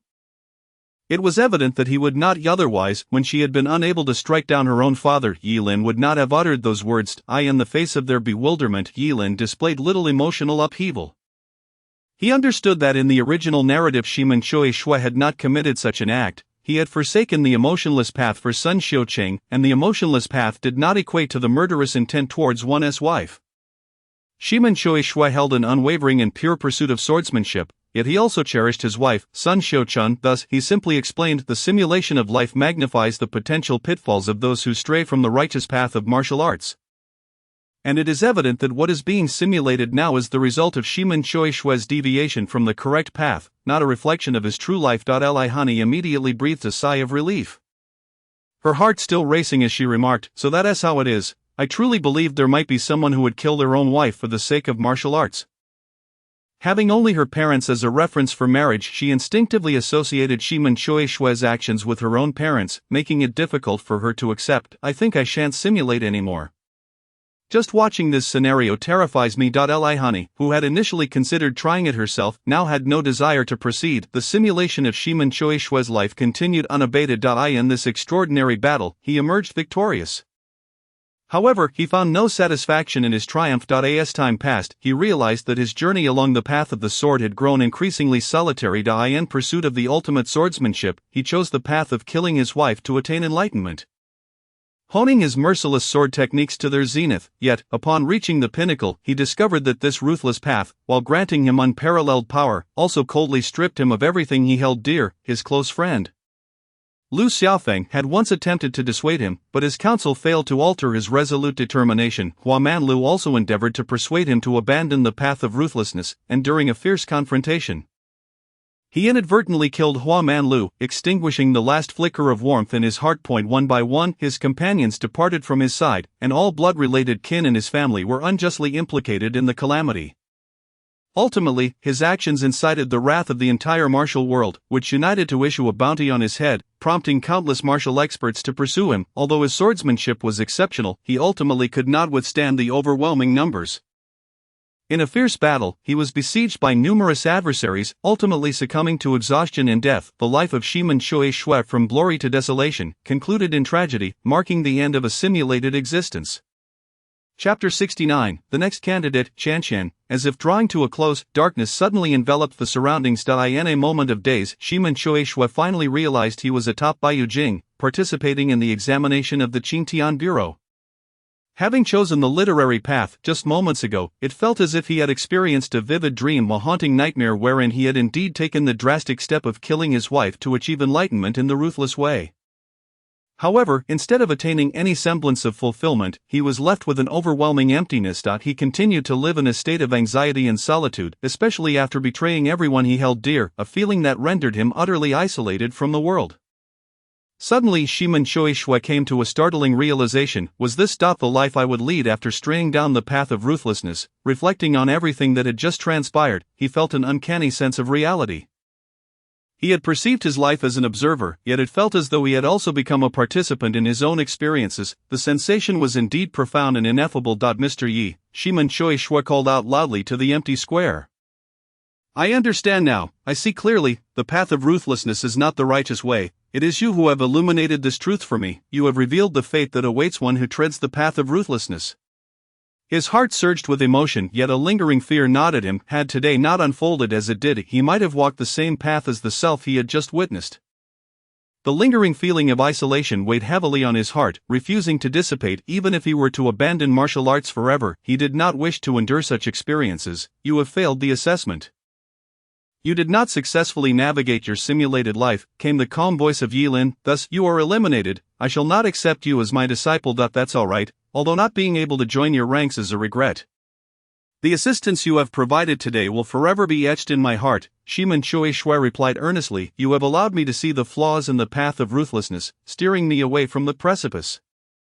For that alone, you are my great benefactor. To know and to amend is the greatest virtue. Very well, you may depart. Yes, Shimen Shui responded solemnly, but hesitated before quietly inquiring, I have one small question. Does Sun Xiuqing truly care for me? Will she genuinely become my wife? Li Hanyi Iwenjun. Matters of love must be pondered by oneself. Destiny is decreed by heaven, yet pursued by man. The choice is yours to make. As Yilin's words echoed, a beam of light enveloped Shimen Shui Xui. In the next moment, he suddenly felt the scenery around him shift once more. He had returned to the ground, back at the entrance of the Qingtian Bureau. Precisely where he had ascended to Baiyu Jing, his sudden reappearance caused an uproar among those present. Some eagerly inquired, how was it? Did you pass the assessment? What exactly transpired during the examination? What is the distinction between the literary and martial paths? What awaits atop Baiyu Jing? Are there many immortals there? Elixirs, celestial palaces, divine halls, celestial beasts? The crowd clamored around Shimen Shui Xui. Liu Xiaofeng approached him, patting his shoulder with a puzzled expression. What's wrong? Why do you still seem dazed? What did you experience up there? Upon seeing Liu Xiaofeng, Shimen Shui abruptly embraced him, shedding the aloof demeanor he usually wore. Liu Xiaofeng appeared bewildered, completely at a loss for what had transpired. While he and Shimen Shui enjoyed a good friendship, it had never reached the point of such intimate displays. Furthermore, Shimen Shui was not the type to express emotions in such a manner. He was typically as cold as a stone that could not be warmed. Had Yilin perhaps altered his mindset? Sensing the awkwardness, Shimen Shui quickly released Liu Xiaofeng, cleared his throat, and said, I just chose the literary path up there and simulated my life. What simulation of life? Liu Xiaofeng asked, utterly confused. Shimen Shui recounted the events that had just unfolded, deliberately omitting the name of Liu Xiuqing when mentioning his wife. Simply stating that he did not know her name. Liu Xiaofeng nodded in understanding, realizing the profound mystery of Baiyu Jing and the enigmatic capabilities of Yilin, which seemed almost otherworldly. It was indeed astonishing that one could glimpse their own life.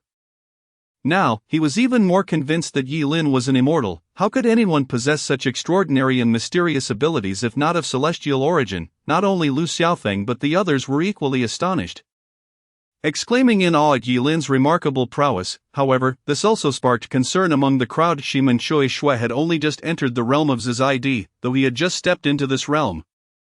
It was still a significant stage. If his flaws in martial arts could be detected at his level, who among them would remain unexamined? It seemed imperative to choose the martial path. Perhaps there was still a chance to break through in the martial examination.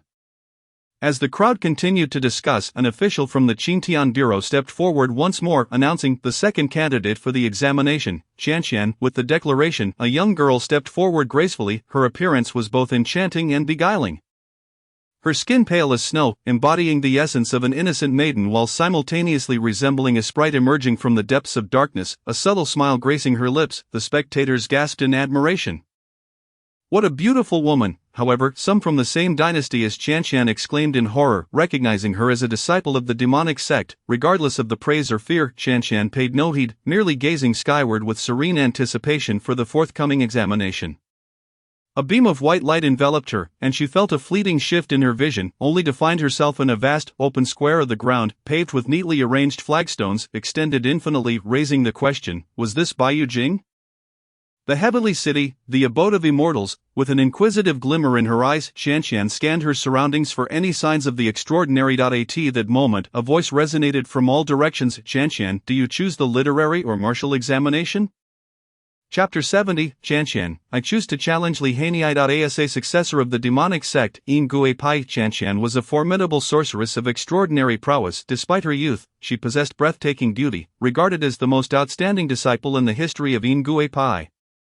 She was a fierce rival to Shi Feishuan of the Xihangjingjai, who coincidentally was also participating in this grand examination. Upon hearing Yi Lin's voice, Qianqian promptly searched for its source, only to realize that the sound emanated from all around her.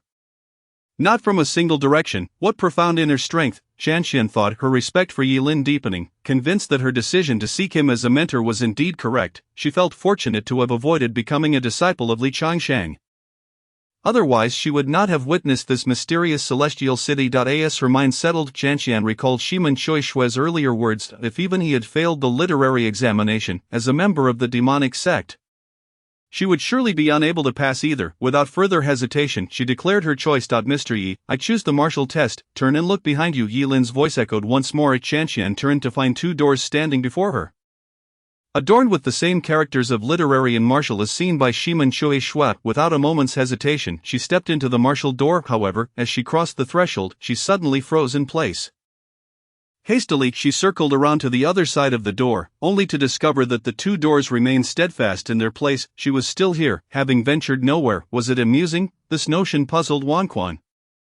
Meanwhile, high above in the towering building, Li Hanyi and Yi Wenjun gazed at Yi Lin with confusion. Yi Wenjun inquired, Master, does the martial gate possess any peculiarities? Why has she not gone anywhere? This is the martial training ground, where the martial examination takes place. As for the nature of the examination, Yi Lin regarded the two of them, his silence speaking volumes. Yi Wenjun immediately grasped the implication. They were to serve as test examiners. Yi Lin had instructed them to diligently cultivate for this very moment. What should we do now? The woman named Wanquan was merely at the pinnacle of the golden body realm. Both Li Hanyi and I far surpassed her in strength. If it came to combat, she would hardly last a few rounds. Li Hanyi nodded in agreement. You two descend first. Let her choose her opponent before we proceed. Understood. Yi Wenjun wasted no time and leaped directly from the high tower. It was not a reckless act of self-destruction. She had her own method of descent. Wait for me, senior sister. Li Hanyi, unwilling to be outdone, followed suit. After the two had descended, Yi Lin waved his hand, projecting a luminous image over the Qintian bureau below. The image displayed Wanquan standing at the center of the martial training ground. The first trial of the martial gate might touch upon the privacy of the challenger, making it unsuitable for public display, but the martial gate had no such concern. Thus, he prepared to allow everyone to witness the scene. Upon seeing this, the crowd below erupted into astonished excitement. Finally, they could glimpse the inner workings of Baiyujing. The place appeared to be an ordinary square, not overly remarkable save for its vastness, so expansive that one could not see its boundaries. Additionally, it was truly befitting of the Lord of Tianchang. Such an ability was nothing short of divine. The capacity to project scenes from one location to another was unheard of in the martial world. Who possessed such a skill? The onlookers marveled even more. Secretly vowing to become Yi Lin's disciples and learn such celestial techniques, not only were they astonished, but Qi Tianchen within the Qintian Bureau was equally amazed that he had never witnessed such an enigmatic ability. Finding it utterly fascinating. No doubt he is a remarkable junior brother, he mused. His array of techniques is astonishing, and it's no wonder he can send people to Baiyujing for trials. He is truly formidable. At the martial training ground, the descent of Li Hanyi and Yi Wenjun quickened, but soon swords appeared beneath their feet. They plunged downward, and just a few hundred meters from the ground, they gracefully arced as if gliding down a slide, landing steadily before Wanquan. With a swift motion, they sheathed their swords and stood before her. Upon seeing them, Wanquan exhibited little surprise, merely stroking her chin in contemplation. You are those two little followers of Mr. Yi. Little followers? We are disciples of the Master, Li Hanyi retorted, indignant. Even if you manage to become a disciple of the Master, you are still my junior sister. What is that so? Wanquan responded, showing no signs of displeasure. Instead, she playfully suggested, in that case, I wouldn't mind calling you senior sister. This left Li Hanyi momentarily speechless, as the abrupt shift in attitude left her at a loss for words. Yi Wenjun, on the other hand, remained remarkably composed, calmly stating, "We are disciples of the master, you need to choose one of us as your opponent, and the subsequent rules will be announced by the master." "I choose this senior sister," Wan Quan declared without hesitation, pointing directly at Li Hanyi. After all, the opportunity to become a disciple under Yi Lin was of utmost importance. At this moment, preserving face seemed trivial. Choosing the seemingly enigmatic Yi Wenjun out of a desire for pride would be a foolish decision, not in line with her true nature. The only sensible choice was to become Yi Lin's disciple. As everything else was mere empty talk, thus selecting this seemingly harmless girl was a wise decision. No matter how gifted this girl may be, what level of power could she truly attain, even if she had been cultivating since birth? She would at most reach the 8th or 9th tier of cultivation. Of course, considering she was Yi Lin's disciple, her strength might be somewhat greater. After all, Wan Quan had witnessed this girl descend from the sky, soaring on her sword, a testament to her formidable prowess. "Heh, just right, I see you're not so pleased, so I shall teach you a lesson." Li Hanyi was eager for action. At that moment Yi Lin's voice resonated once more. "In the first trial of the martial gate, the challenger's realm will be suppressed or elevated to match the chosen opponent's realm. The challenger must select one of my 2 disciples and endure without defeat for the duration of an incense stick." Chapter 71, A 6-year-old in the Free Realm. The crowd was in a frenzy. The martial gate could actually suppress realms. Not only could it suppress realms, but it could even elevate them. While I could understand the concept of realm suppression, many powerful individuals could achieve that. How could one elevate a realm? The crowd gazed at Wan Quan on the enormous screen, their minds brimming with questions. Wan Xuan's power was at the peak of the golden body realm, and it was within his capability to suppress realms. Yet Yi Lin had just stated that elevation was possible. How could that be? Would they forcibly elevate Wan Xuan's strength to the free realm? Doubt lingered in everyone's hearts. Meanwhile, within a nearby wooden house, Emperor Tian observed the grand scene on the screen. Beside him stood 2 high officials, Zhuo Qing and Zhuo Xian. Why Yi Lin truly possesses remarkable skills, Emperor Tian remarked, unable to contain his admiration. This ability to display scenes from one place in another is surely beyond even celestial capabilities. "What do you think, Zhuo Qing?" Zhuo Qing promptly bowed his head, replying, "Your Majesty speaks rightly. I have lived many years and have never heard of such abilities, nor have I encountered anything like it. Yi Lin's prowess is indeed akin to that of a celestial being." Emperor Tian nodded, softly murmuring, "I have never set foot in Bai Yujing myself. I am quite curious about it. If your Majesty desires to go, simply inform Yi Lin after this matter concludes." Zhuo Qing suggested gravely. "I believe Yi Lin would not refuse your Majesty's request. Indeed, however, I have previously mentioned my interest to Yi Lin, but he dismissed me, citing Bai Yujing as a place for martial cultivation, which seemed a rather flimsy excuse." Rubbing his forehead, Emperor Tian reflected, "I wonder what Yi Lin is thinking, or perhaps he has never regarded me with the veneration due an emperor. Such a person is truly rare." A faint smile graced Emperor Tian's lips. As an emperor, it was common to desire to curry favor with him. Whenever he made a request, all his ministers would strive to fulfill it. Who would dare refuse him? Yet Yi Lin had turned down his request, offering no substantial reason. His excuse felt rather dismissive. Meanwhile, those ordinary individuals selected by him were now able to ascend to Bai Yujing for evaluation, while he, the emperor, was left unable to do so. It was truly vexing. Yet, this also revealed Yi Lin's character. He possessed his own principles and convictions, refusing to change simply because of the emperor's status. This aspect endeared him to Emperor Tian. "Very well, I shall let it be. Surely, there will be opportunities in the future." Emperor Tian was quite at ease, believing he would eventually have the chance to visit Bai Yujing. "Zhuo Xian, have there been any developments regarding the Jixia Academy at Qianjintai?" "Reporting to your Majesty, the assessment there has just begun." And Zhuo Xian replied respectfully, "How do the participants compare to those here under Yi Lin?" "In terms of strength, they are far inferior," he stated. "Who is inferior to whom?" "The Jixia Academy is not on par with the Qintian Bureau." "That is good." A satisfied smile spread across Emperor Tian's face. At this stage, he no longer felt as apprehensive towards Li Changsheng. The intimidating tactics originally prepared for Li Changsheng seemed to be yielding excellent results, with the Qintian Bureau overshadowing the Jixia Academy. Undoubtedly, the Jixia Academy would face utter defeat in this year's grand examination. Furthermore, from an observational standpoint, the Qintian Bureau had rendered the Jixia Academy virtually inconsequential. The sheer magnitude of the towering projection screen alone was beyond what the Jixia Academy could compare to. Now all that remained was to see who would cultivate better disciples, Yi Lin or Li Changsheng. Emperor Tian was filled with anticipation. Upon hearing the rules, Wan Quan felt a surge of delight, initially unperturbed. She now felt a tinge of bashfulness. She had been worried that Yi Wenjun's strength far surpassed her own, which is why she had chosen to target Li Hanyi. However, she had not anticipated that the competition would require equal realms.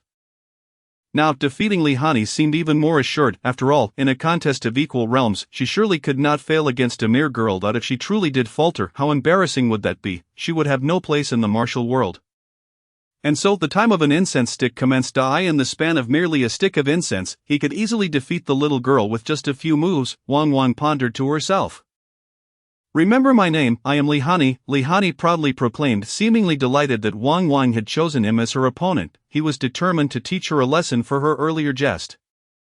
Hello, senior sister Li, Wang Wang greeted with a light laugh. My name is Wang Wang, and I stand at the pinnacle of the Vajra ordinary realm. What realm do you currently possess? Speak so that I may suppress my realm and compete with you.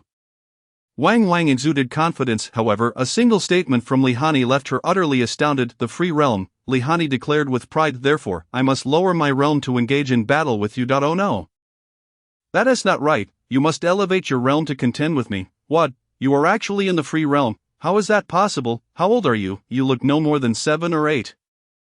Wang Wang exclaimed, her expression one of disbelief as she stared intently at Li Hanyi. Or perhaps you are an ageless creature trapped in this youthful guise, or maybe you're a small body with the wisdom of an ancient being? Who is the ancient being? I am merely 6 years old, Li Hanyi retorted, visibly indignant as Wang Wang's words seemed to provoke him. Impossible, a 6-year-old in the free realm is absolutely inconceivable. Wang Wang could hardly believe it. Not only she but everyone present before the Qingtian Bureau was equally incredulous upon hearing Li Hanyi's age. A 6-year-old in the free realm, such a phenomenon had never been witnessed before. Many individuals at 60 had yet to reach the free realm. Yet Li Hanyi had achieved it at 6. Who could believe it? Who would dare to believe it? Most of those present were prodigies in their own right. Before gathering here, they had been the center of attention. Yet their levels of power were predominantly confined to the Vajra ordinary realm, with only a select few reaching the free realm. Now Li Hanyi claimed to have achieved this at 6. Who wouldn't feel their heart shatter? But soon someone realized a potential explanation. Is it because Li Hanyi is a disciple of Yilin that he could reach the free realm at such a tender age? This thought sparked a chorus of admiration among the crowd. Everyone became resolutely convinced of one belief: they must become disciples of Yilin. Their eyes glimmered with fervor. Chapter 72, Li Hanyi vs. Wang Wang. Are you truly in the free realm? Wang Wang still found it hard to accept. Li Hanyi huffed, then inquired, can you sense my realm? If your realm is higher than mine, you would naturally be able to detect it. Wang Wang suddenly understood. She was unable to perceive Li Hanyi's realm, indicating that Li Hanyi's level indeed surpassed her own. Nevertheless, she held on to a sliver of confidence. After all, she was a disciple of the demon sect. Having undergone various real combat experiences since childhood, even if her realm was slightly lower than Li Hanyi's, she still had a chance to triumph. Moreover, Wang Wang's mind sparked with an idea. She asked aloud, Mr. Yi, can my realm be elevated to match Li Hanyi's? Such are the rules, came Yilin's voice. In that instant, Wang Wang felt a surge of tremendous power within her, as her realm unexpectedly broke through. Feeling the tumultuous energy coursing through her, she was utterly astonished. The free realm. I have actually reached the free realm. Wang Wang had assumed that, given her talent, it would take her 4 to 5 years of cultivation to break through to the free realm. She never anticipated achieving it in this manner, which was utterly beyond her imagination. Why Yilin was indeed extraordinary, he could manipulate realms at will. She was now completely convinced that Yilin was a celestial being. If he were not divine, how could he possess such formidable abilities? Your realm has only temporarily elevated. Once you leave Bayou capital, it will naturally revert to its original state. Yilin seemingly discerned her current thoughts.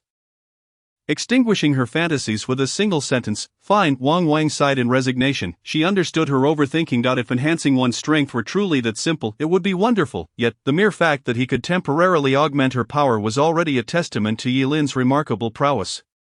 Victory was imperative. Wang Wang's determination had never been more resolute than at this moment. Gazing at Li Hanyi, she had no intention of holding back. She would fight with all her might to secure victory. Then let the battle commence, Yilin's voice announced with the authority of a judge. On the martial arts stage, the two figures, one large, one small, faced each other. Li Hanyi, clad in snowy white, held a wooden sword lightly in his grasp. Despite his diminutive stature, his eyes radiated unwavering resolve. In contrast, Wang Wang donned a fiery red dress, radiating a dazzling heat, her gaze laced with cunning. The air between them seemed to freeze, akin to the darkness before dawn. Suddenly Li Hanyi made the first move, executing the breaking void technique of the Duga 9 swords. The sword tip traced a flawless arc, aimed directly at Wang Wang's face. This move was not only astonishingly swift but also delivered at an acute angle, rendering it difficult to evade. However, in the face of such a fierce assault, Wang Wang remained unflustered. As the heir of the Yin Kuei sect, her combat experience was extraordinarily rich, having witnessed many formidable fighters in action since childhood. Much of her experience involved genuine life-and-death battles, not mere sparring. Moreover, she possessed the formidable heavenly demon art, which instilled fear throughout the martial world. Consequently, as she shifted her form, she left a fleeting afterimage in her original position. While her true self had quietly appeared behind Li Hanyi, this was the heavenly demon clone technique from the heavenly demon art, capable of creating brief illusions to confound her opponent. Do not underestimate me simply because of my size. Li Hanyi, undaunted, lightly tapped the ground with the tip of his sword, executing an astonishing turn to confront the impending attack from behind. Yet, as he adjusted his stance, a faint melody began to resonate in his ears. The sound, though soft and melodious, concealed a deadly intent, capable of infiltrating the depths of the listener's consciousness and ensnaring them in an illusion. What a peculiar ability! Sound disruption. Li Hanyi's resolve remained steadfast as he swiftly circulated his inner energy to seal his ears. Simultaneously, he pointed his sword skyward, and in an instant, the sword energy transformed into invisible waves, dispelling the disorienting sounds that sought to invade his mind. Observing this, Wang Wang, who had already encroached within Li Hanyi's range, couldn't help but admire his profound cultivation, and she promptly distanced herself. With a gentle flick of her hands, a red ribbon flew from her sleeve, dancing through the air as if it were alive.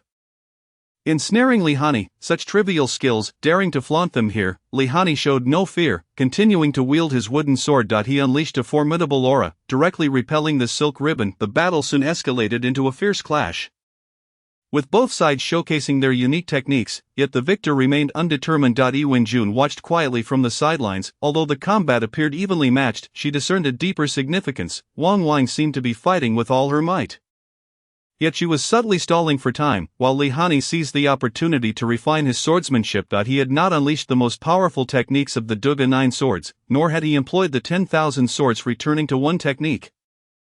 Thus, both participants appeared to have their own objectives and needs. Furthermore, their master had come to recruit disciples, not to have them defeat every contender in the assessment. Sister, a stick of incense lasts for a quarter of an hour.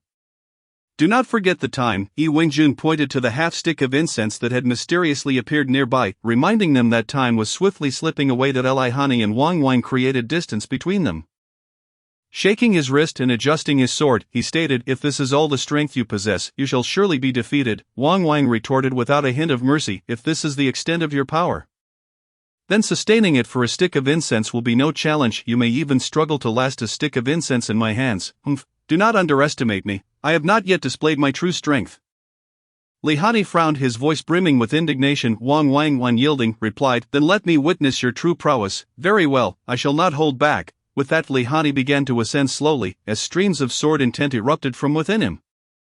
His aura seemed to resonate with the very essence of the universe, and within Tianqi City, the positions of countless swords gradually manifested in his mind. At that moment, he appeared to forge a unique connection with all swords. This was the 10,000 swords returning to one. Wang Wang's pupils contracted suddenly, for she sensed that her own sword seemed to be drawn by an unseen force, compelling it to leap from her grasp. It was not merely her sword. Many swordsmen within Tianqi City felt the anomaly, especially those gathered at the entrance of the Qingtian Bureau. Their swords at their waists or in hand began to hum, as if they had been imbued with life, responding to an unseen call. 10,000 swords returning to one. Chapter 73. Lei Mengsha, my daughter did this. What is happening? Why is my sword suddenly trembling? My sword seems to be beyond my control, as if it longs to escape. The crowd erupted in exclamations, a wave of panic sweeping through them, for they had never encountered such a phenomenon before. However, some of the locals in Tianqi City began to realize what was occurring. It is the summoning of swords. Once again, the summoning of swords. This had happened 2 months prior. That time, many arrows flew towards the imperial palace within the city of Tianqi. Could it truly be this kind of power? Was it indeed this Li Hanyi who orchestrated it? People desperately clung to their swords, striving to break free from this inexplicable control, only to discover that even formidable masters of the Zizai realm were powerless in the face of such a summons. Resistance was futile. The ability to summon swords was overwhelmingly potent. Upon witnessing this, Emperor Tian could not help but feel a surge of excitement. Wasn't it similar to the way Yilin demonstrated this ability in the Imperial Palace Square, just like Hanyi? Zhuo Qing immediately responded, reporting to His Majesty that Yilin's sword summoning ability was extraordinarily powerful, far beyond what Hanyi could compare to. If Hanyi could be compared to Yilin, that would indeed be remarkable. Emperor Tian waved his hand dismissively, stating, I am merely curious to witness such a scene for the first time. After all, I was not present when Yilin displayed this ability. Zhuo Qing gazed at Hanyi, who floated in the air before the luminous screen, and fell into a contemplative silence. When Yilin had mentioned taking disciples, Emperor Tian had jokingly suggested that he too should become Yilin's disciple. And at that time, he had firmly resolved he would never bow to Yilin. Yet now, a flicker of regret arose within him. That if a young girl could achieve such prowess, might he have also reached such heights had he chosen to follow Yilin? Was Hanyi truly this formidable? Within the Qintian Observatory, Qi Tianqian stared at the luminous screen, murmuring to himself. The guards around him had already lost grip of their treasured swords. It was reminiscent of the impact caused by Yilin in the Imperial Palace Square 2 months prior. Once again, the myriad swords returned to their origin, but this time, the master of the myriad swords was Hanyi, yet, he could still sense the formidable power of the sword summoning. At least, common masters of the Zizai realm found it challenging to contend with it. If they were further away, perhaps they could resist, and even further those of the King Kong realm might have some capacity to withstand it, although the strength did not match Yilin's display on that day. It was nonetheless impressive. Was this the sword technique of the junior disciple? Just the mere act of summoning myriad swords was powerful enough to seem like a celestial art. How had the junior disciple acquired such formidable abilities? And could she impart them to others? Qi Tianqian sighed, increasingly perplexed by the junior disciple. Moreover, Hanyi had only been studying under the junior disciple for 2 months and had already become so powerful. It was unfathomable to imagine how formidable the junior disciple's future disciples might become. On the Qianjin platform, Li Changshan lay quietly atop the roof. He had entrusted the management of the assessment to Xiao Ruofeng. Retreating here to ponder the intricacies of life, suddenly he felt a surge of powerful energy, one he was quite familiar with. 2 months prior he had experienced it once. That time, the power had summoned his sword right before his eyes. This time, the energy felt similar yet somewhat different, and it seemed considerably weaker. The myriad swords returning to their origin, it did not appear to be Yilin's doing. Li Changsheng sat upright, gazing down at the trembling swords below. Many wandering heroes nearby quickly recognized the bizarre scene, recalling that such an occurrence had transpired 2 months earlier. Those from other kingdoms, however, were utterly bewildered, clueless about what was happening, mistakenly believing their swords were coming to life. Yet some of the less powerful individuals could not suppress their treasured swords, watching helplessly as their weapons flew away. Strangely, this time, the swords flew upwards. Li Changsheng squinted, observing the swords soaring at an angle towards the skies above the Qintian Observatory. On the Qianjin platform, Lei Mengsha suddenly burst forth upon witnessing the swords soaring away. She gasped, the myriad swords returning to their origin. Indeed, the myriad swords returning to their origin. Li Changsheng responded softly from the rooftop. But it is not Yilin's manifestation of the myriad swords returning to their origin. Then who could it be? Lei Mengsha instinctively inquired, only to realize and exclaim in shock, oh my heavens! Could it be my precious daughter? She was already able to manipulate wooden swords at the 9th rank martial artist level. Now that she has ascended to the Zizai realm, she's speaking too quickly. Her tongue stumbled. Li Changsheng inquired in confusion. Lei Mengsha trembled with excitement. She was absolutely capable of such a feat of the myriad swords returning to their origin. At that moment, Xiao Ruofeng also emerged. Having overheard their conversation, he summoned a servant and spoke in a deep voice, go to the Qintian Observatory and investigate what is happening. Yes, Your Highness, the servant replied before swiftly disappearing into the alley. It must be so, it must be so. Lei Mengsha was unable to contain her excitement, her joy evident on her face. After all, who could blame her for being elated at her daughter's prowess? Xiao Ruofeng reminded her, but Yilin has another disciple, Yi Wenjun, does she not? Lei Mengsha responded dejectedly, Feng Qi, must you bring that up? Can't I enjoy being a proud father for a moment? Besides, how can you be certain it was Yi Wenjun? It could just as easily be my daughter. I understand your feelings as a father, but we must also face reality. The power of the myriad swords returning to their origin is something I have witnessed firsthand. It is difficult to execute without a high enough realm. Your daughter, while formidable and having reached the Zizai realm, could not possibly control swords over such a vast distance without achieving the Xiaoyaotian realm. Ah, forget it, Lei Mengsha waved her hand, her good mood instantly dissipating. Indeed, after such a reminder, she too felt it was improbable for Li Hanyi to have executed it. How could someone at the Zizai realm summon swords over such a wide area? Li Changsheng remained silent, gazing at the Bayou capital in the sky, seemingly lost in thought. Li Hanyi had executed the myriad swords returning to their origin, although she could not summon every sword in the city and the pulling force was not particularly strong. It was still significantly more powerful than before. Furthermore, with countless wandering heroes nearby wielding swords, the spectacle remained grand. Thousands of swords soared majestically towards the Bayou capital. Chapter 74, Myriad Swords Returning to Their Origin vs. Heavenly Demon Dance. Chen Shen prevails, as one directly involved, particularly as Li Hanyi's opponent Chen Shen felt a surge of panic, especially when she saw over 1,000 swords converging from all directions, pausing behind Li Hanyi. She even regretted not seizing the opportunity to attack when Li Hanyi was summoning the swords. Had she acted then, she might have interrupted Li Hanyi's summoning, though that would have meant she could not delay the battle. A true lose-lose situation. Chen Shen bitterly smiled to herself. Initially she had thought that with Li Hanyi floating in the air and refraining from combat, she would have some time to recuperate and prolong the fight. But unexpectedly Li Hanyi was preparing a grand move. Observing the thousands of floating swords behind Li Hanyi, Chen Shen's expression grew exceedingly grave. Casting a glance at the incense stick nearby, she noticed only a quarter remained. It seemed she was in for a tough battle. Gaining her composure, Chen Shen refused to abandon her fight. She still possessed the opportunity and capability for a desperate struggle that was to forcibly elevate her Heavenly Demon Great technique.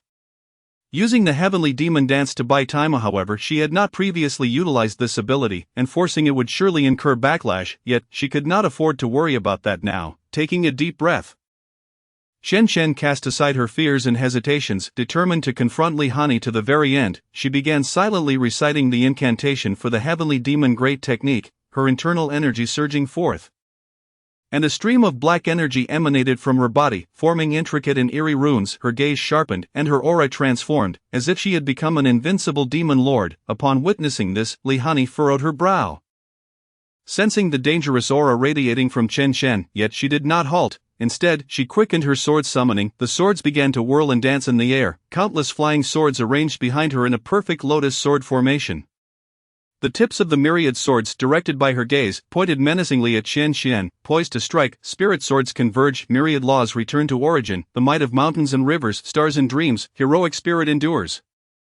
Wandering the seas, heart and sword united, heaven and earth resonate. This was the myriad swords returning to their origin. At this moment, Li Hanyi resembled Yilin during his time in the Imperial Palace Square.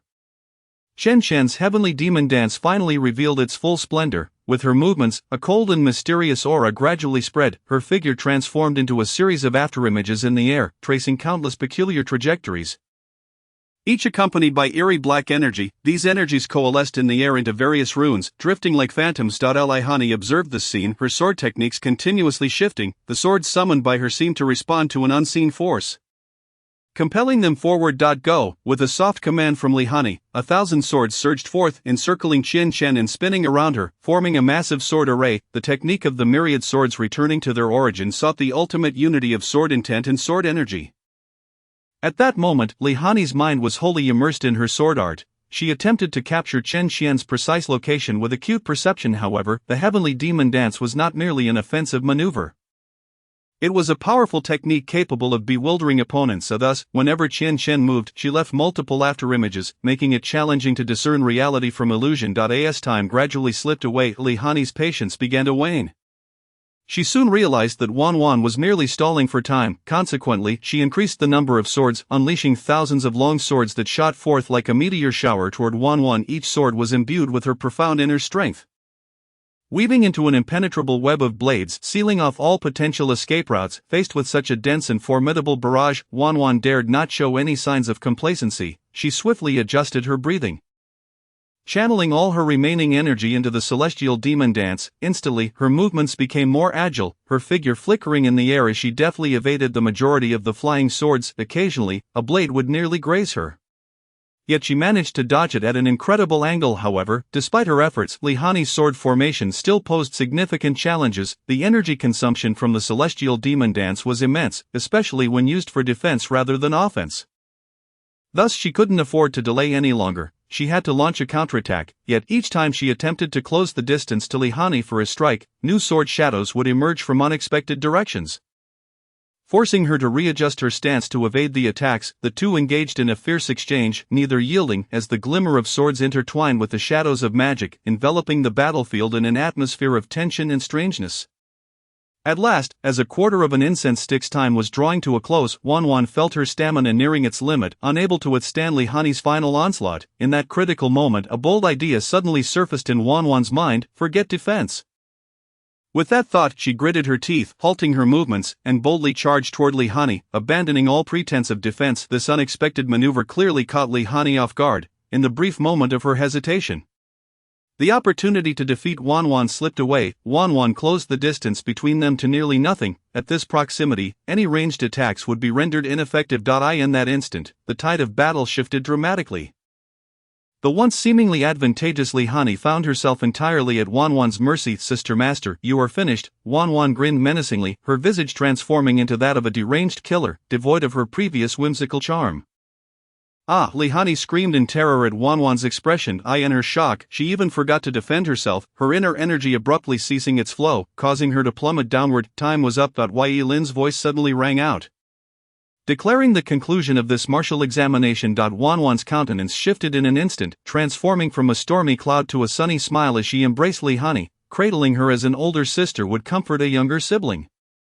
With a cheerful tone, she remarked, Sister Master, it seems I've managed to stall for an incense stick's duration. I refuse to accept this. You scared me. You cheated. Hanyi's face flushed. Had she not been startled by Wanwan's menacing expression at the last moment, she might have triumphed, yet she was still just a child, overwhelmed by that fierce glare. Not only did she miss her chance at victory, but she also risked being defeated by Wanwan. Ultimately, it was the conclusion of time that saved her. Nonetheless, Hanyi remained unconvinced. Wanwan chuckled and countered, can scaring someone be considered cheating? Chapter 75, Defeating Li Changsheng. But can Yilin produce Li Changsheng in bulk? Hanyi suddenly gasped, indeed, how could scaring someone be classified as cheating? Fear does not inflict harm, and it cannot even be deemed a scheme. What grounds are there for claiming it is cheating? But I still emerged victorious, did I not? Wanwan retorted, I simply refuse to accept it. If given another chance, I would undoubtedly defeat you. Hanyi, still merely 6 years old, exhibited the temper of a child. In contrast, Wanwan appeared much more mature. She was indifferent to Hanyi's emotional outburst, especially since she was still cradling her in her arms, just a petulant child. Of course, this was all assuming they were evenly matched in strength. Although Hanyi was only 6, she was a formidable practitioner of the free realm. If both were to engage in battle at their true capabilities, no amount of clever tricks would allow Wanwan to overcome Hanyi. The gap between the Vajramortal realm and the free realm was not something that petty tactics could bridge. The rules merely restricted them to the same realm. Setting Hanyi down, Wanwan turned her gaze skyward and declared loudly, Wanwan pays her respects to Master. You are early, and you have also addressed me prematurely. Yilin's voice resounded, causing Wanwan to momentarily lose her focus. Could it be that this assessment was merely a preliminary test? Surely there would be further evaluations. It was reasonable to assume that no major sect would conduct only a single assessment.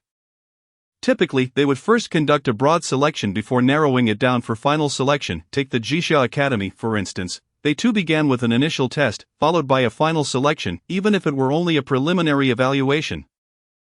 Those chosen would have already undergone careful scrutiny. Thus, it seemed that merely defeating Hanyi would not suffice to gain entry into Yilin's tutelage. Although I addressed you prematurely, I am confident that I will become your disciple. Wanwan declared proudly. Very well, I like that, came Yilin's voice laced with satisfaction. Then I shall accept you as my disciple. Upon hearing this, Wanwan's eyes sparkled with delight. She had initially thought she would need to endure further trials. The sudden turn of events caught her off guard. However, she did not hesitate to kneel once more, clasping her fists, and proclaimed loudly, Wanwan pays her respects to Master. No need for formalities. Rise, Yilin's voice echoed once more. Wanwan felt a gentle force slowly lifting her. Though this power was soft, it was utterly irresistible. Wanwan's heart soared with joy at the display of this power, left her utterly astonished. She had yet to even lay eyes on Yilin. Yet he had already exerted such distant influence over her. Truly, it was no wonder he was said to possess the ability to impart the ways of the immortals. This power was indeed worthy of such a claim. Her journey to Tianqi City had proven fortuitous indeed. Meanwhile, on the ground, everyone was astounded by the outcome. Not only were they amazed by Yi Lin's prowess, but they were also envious of Wanwan's opportunity to become his disciple. An envy tinged with jealousy. Initially, it seemed Yi Lin had no intention of accepting Wanwan as a disciple. The implication of his words suggested that there would be further evaluations or assessments. Yet, due to Wanwan's words, which pleased Yi Lin, he made an exception to take her as his apprentice. My heavens, Wanwan is incredibly fortunate, they mused. When my turn comes, I too shall do the same. The first to do so was the lucky one. The second to do so would be the fool. Anyone attempting to follow suit would only incur Yi Lin's disdain. Not to mention Yi Lin, even I would be displeased, they thought to themselves.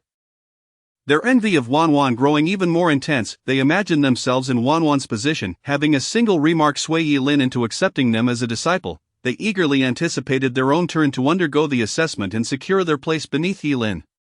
As they pondered, they noticed the scene unfolding on the luminous screen. Hanyi raised her finger and uttered a command, causing the swords that had been summoned to suddenly surge in all directions. Moments later, countless swords descended from the sky, resembling a torrential downpour of blades. The crowd instinctively braced themselves for impact, yet, just before they struck the ground, the swords abruptly slowed, gracefully returning to each swordsman's side. Akin to children returning home to their mothers, this spectacle left the onlookers even more astonished. What an impressive display! Could this truly be the work of a mere 6-year-old child? A 6-year-old child could not achieve this. But a 6-year-old disciple of Yi Lin certainly could. I too wish to swiftly become a disciple of Yi Lin. If a 6-year-old can be so formidable, what heights might I reach at 16? They mused, this must be the art of sword control. The sword control of Wushuang City likely pales in comparison, let alone the ability to command 1,000 swords to return, without a doubt. This was a technique imparted to Hanyi by Yi Lin, a 6-year-old in the free realm, commanding 1,000 swords at that age. Just the thought of it was terrifying. Undoubtedly Hanyi would one day become the foremost figure in the martial world, not merely the greatest swordsman, but the greatest of all. What a fanciful notion. Do not forget that Yi Lin is still present. Indeed, it should be said that the future martial world would undoubtedly belong to Yi Lin. His disciples would likely dominate the ranks from 1st to 10th. Such reasoning only reinforced their desire to become disciples of Yi Lin. The crowd buzzed with discussion, and even the Emperor of Tian sighed in admiration. Though Hanyi had been defeated, she was merely 6 years old. Though I am not a person of the martial world, I fear her future achievements may surpass even Li Changxing's by a considerable margin.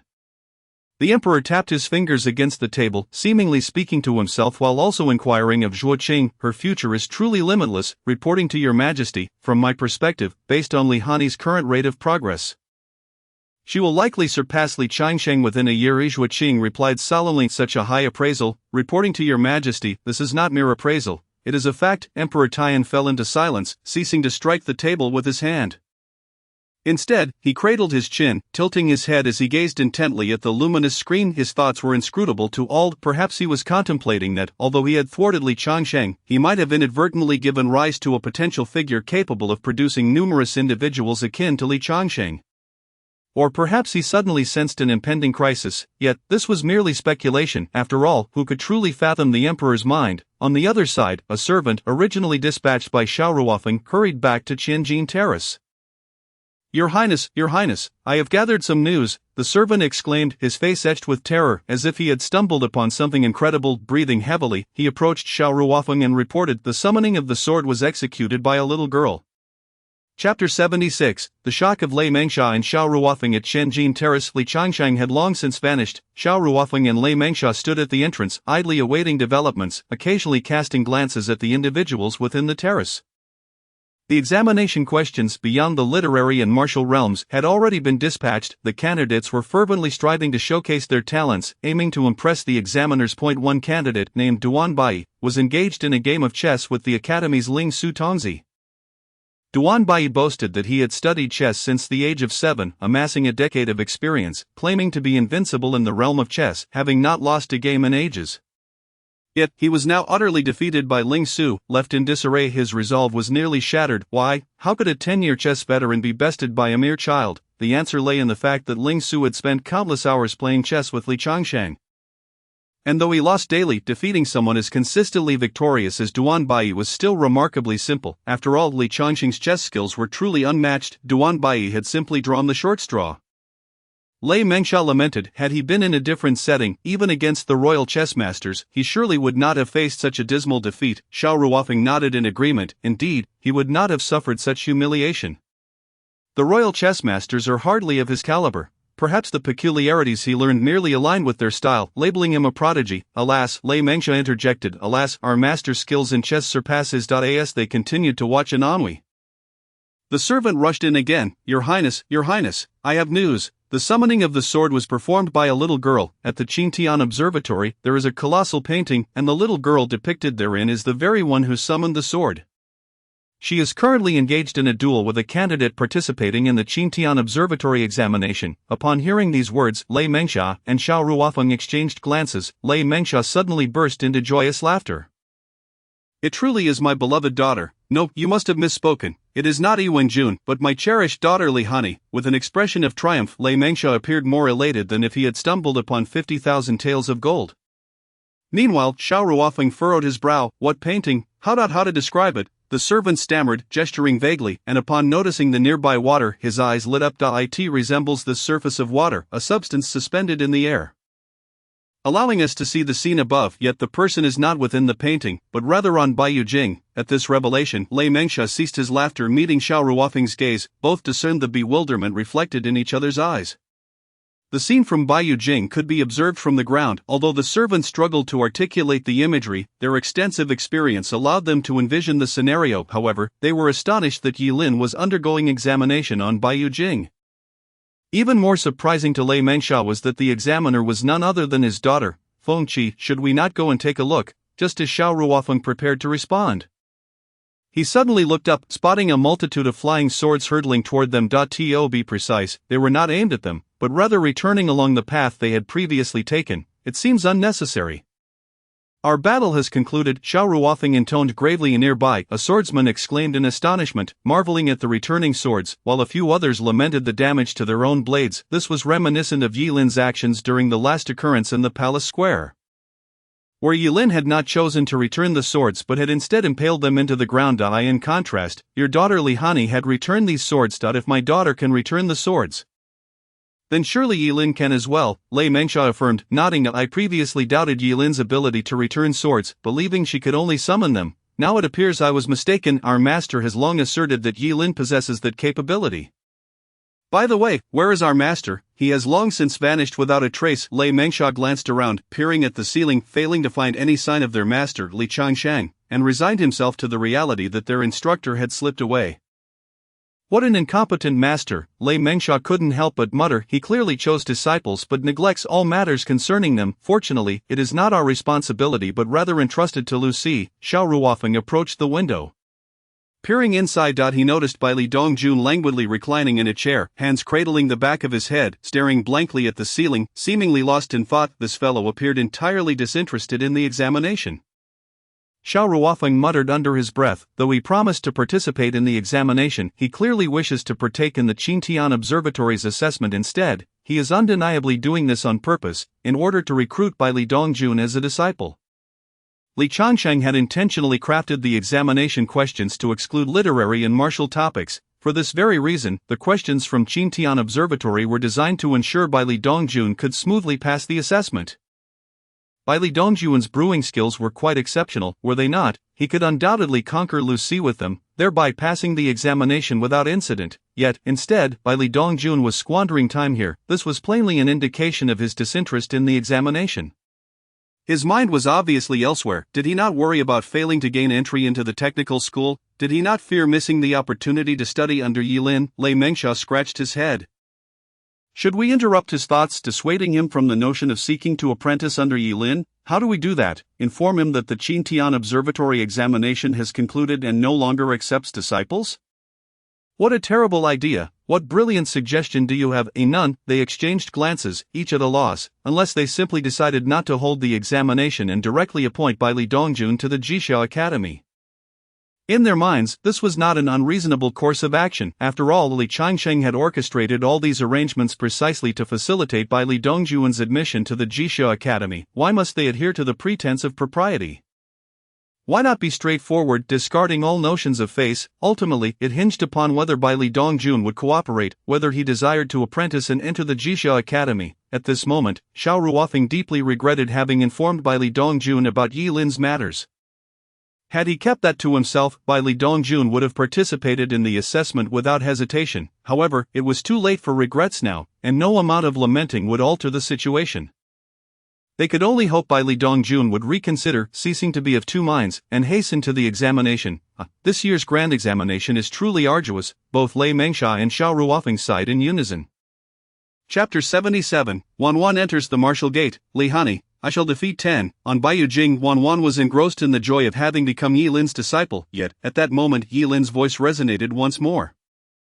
Although you have entered my tutelage, you have yet to become my true disciple. It is premature to rejoice. For now, you are merely a disciple of the Qingtian Observatory. I have not yet become your true disciple?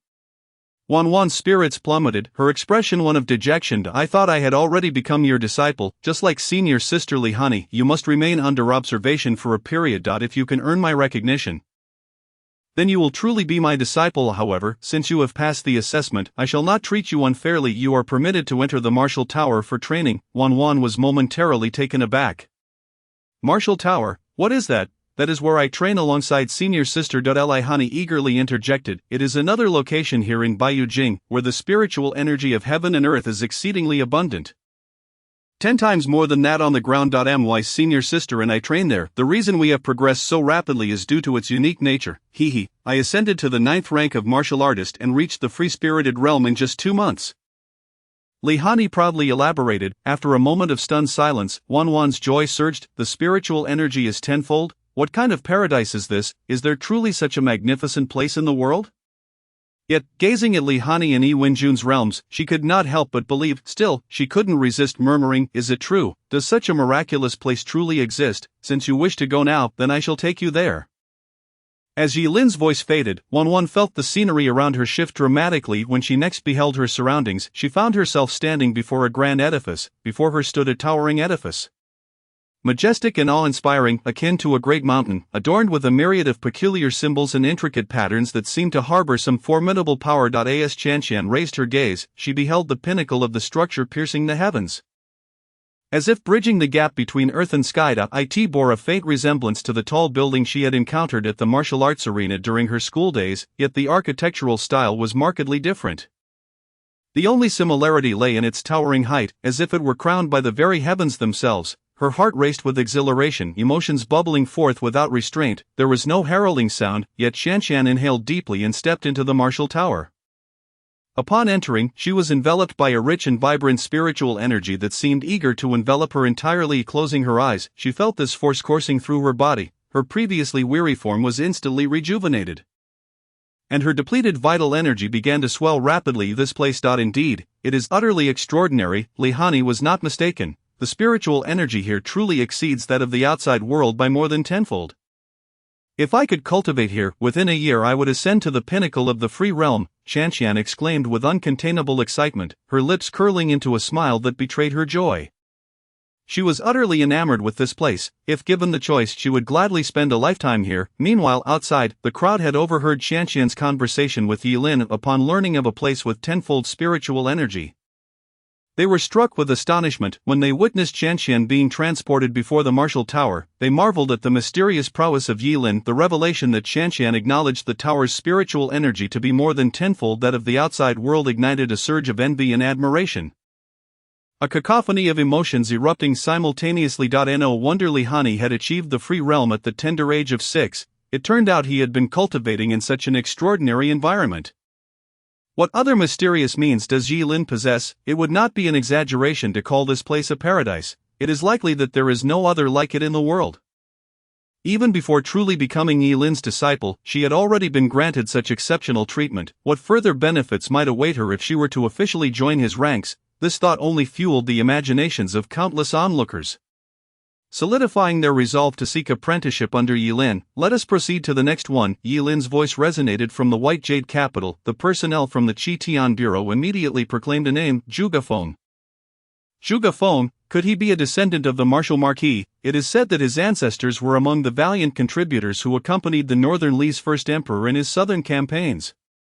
Although his strength may only be at the Vajra mortal realm, his martial talent is astonishing. I wonder if he will succeed in passing the assessment. As the crowd gasped in awe, Zhuge slowly emerged.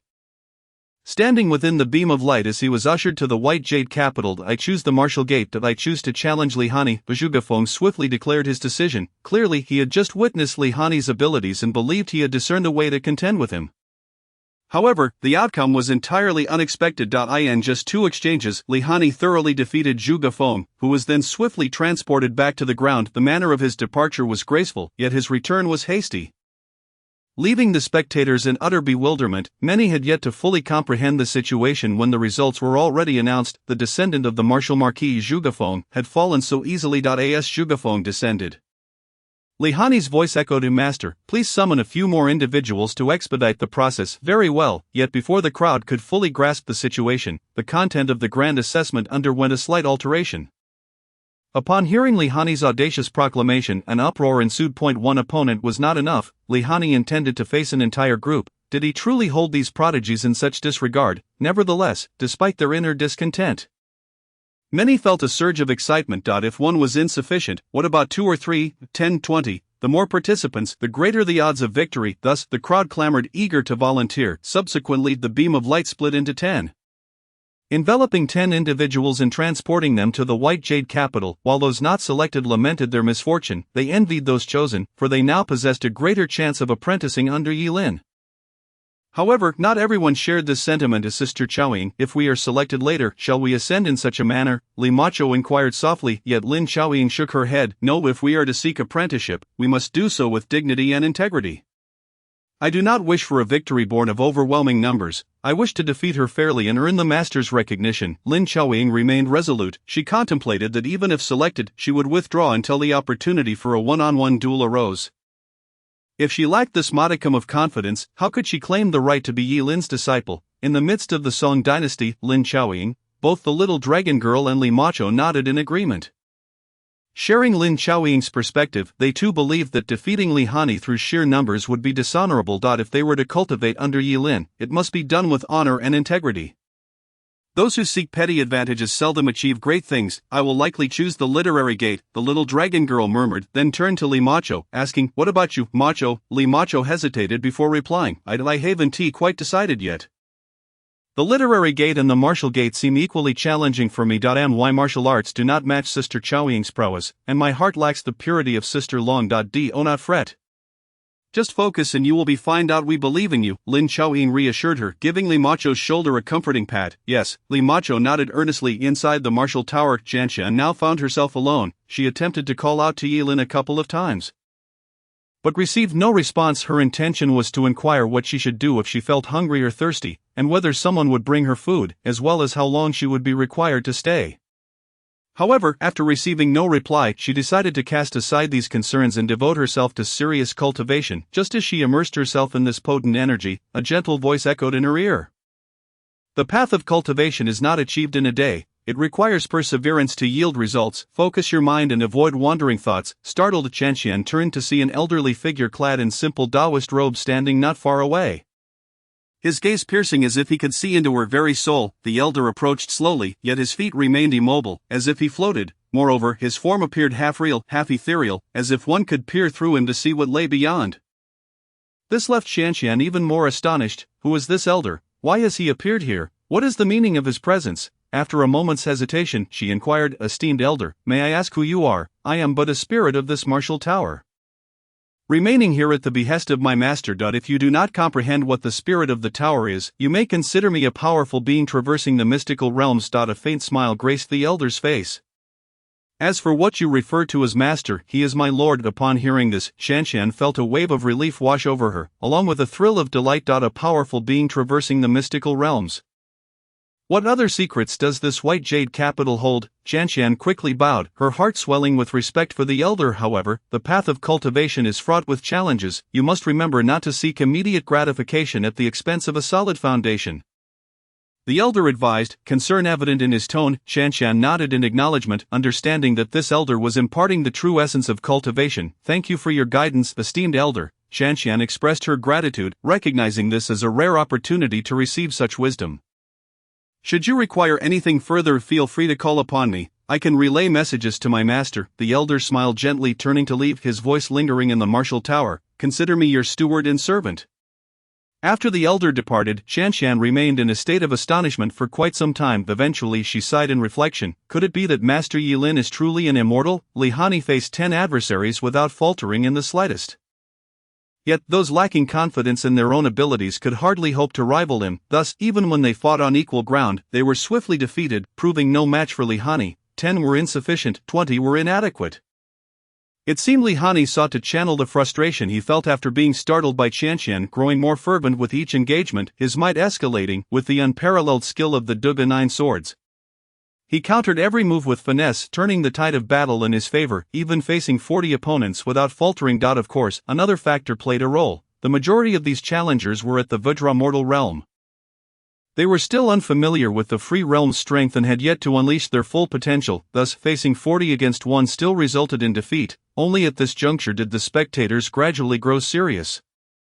Realizing something was amiss, damn it, why does this feel even more formidable than that mysterious literary gate? Such a young girl, capable of standing against a group of them and sustaining the battle, 40 individuals united against a single opponent. Yet they could not endure even the time it takes for a single incense stick to burn. Should such a result spread, it would undoubtedly bring them great shame. The crowd was filled with confusion, silently speculating how Zhuan managed to prevail. How did she defeat the exceptionally skilled girl, Li Hanyi? Thus, when another group was dispatched, no one dared to voluntarily step into the light beam. People exchanged glances, and a deadlock ensued. Would anyone step forward to face the challenge? The officials from the Xintian Bureau inquired loudly. Unfortunately, no one responded. Miss Li stated that once again, 40 could join forces. The officials from the Xintian Bureau repeated their question. Yet, only murmurs arose beneath, as if simply stating that we could band together as 40 would guarantee victory. No one dared to step forth again. Not if no one else is willing. I shall call names.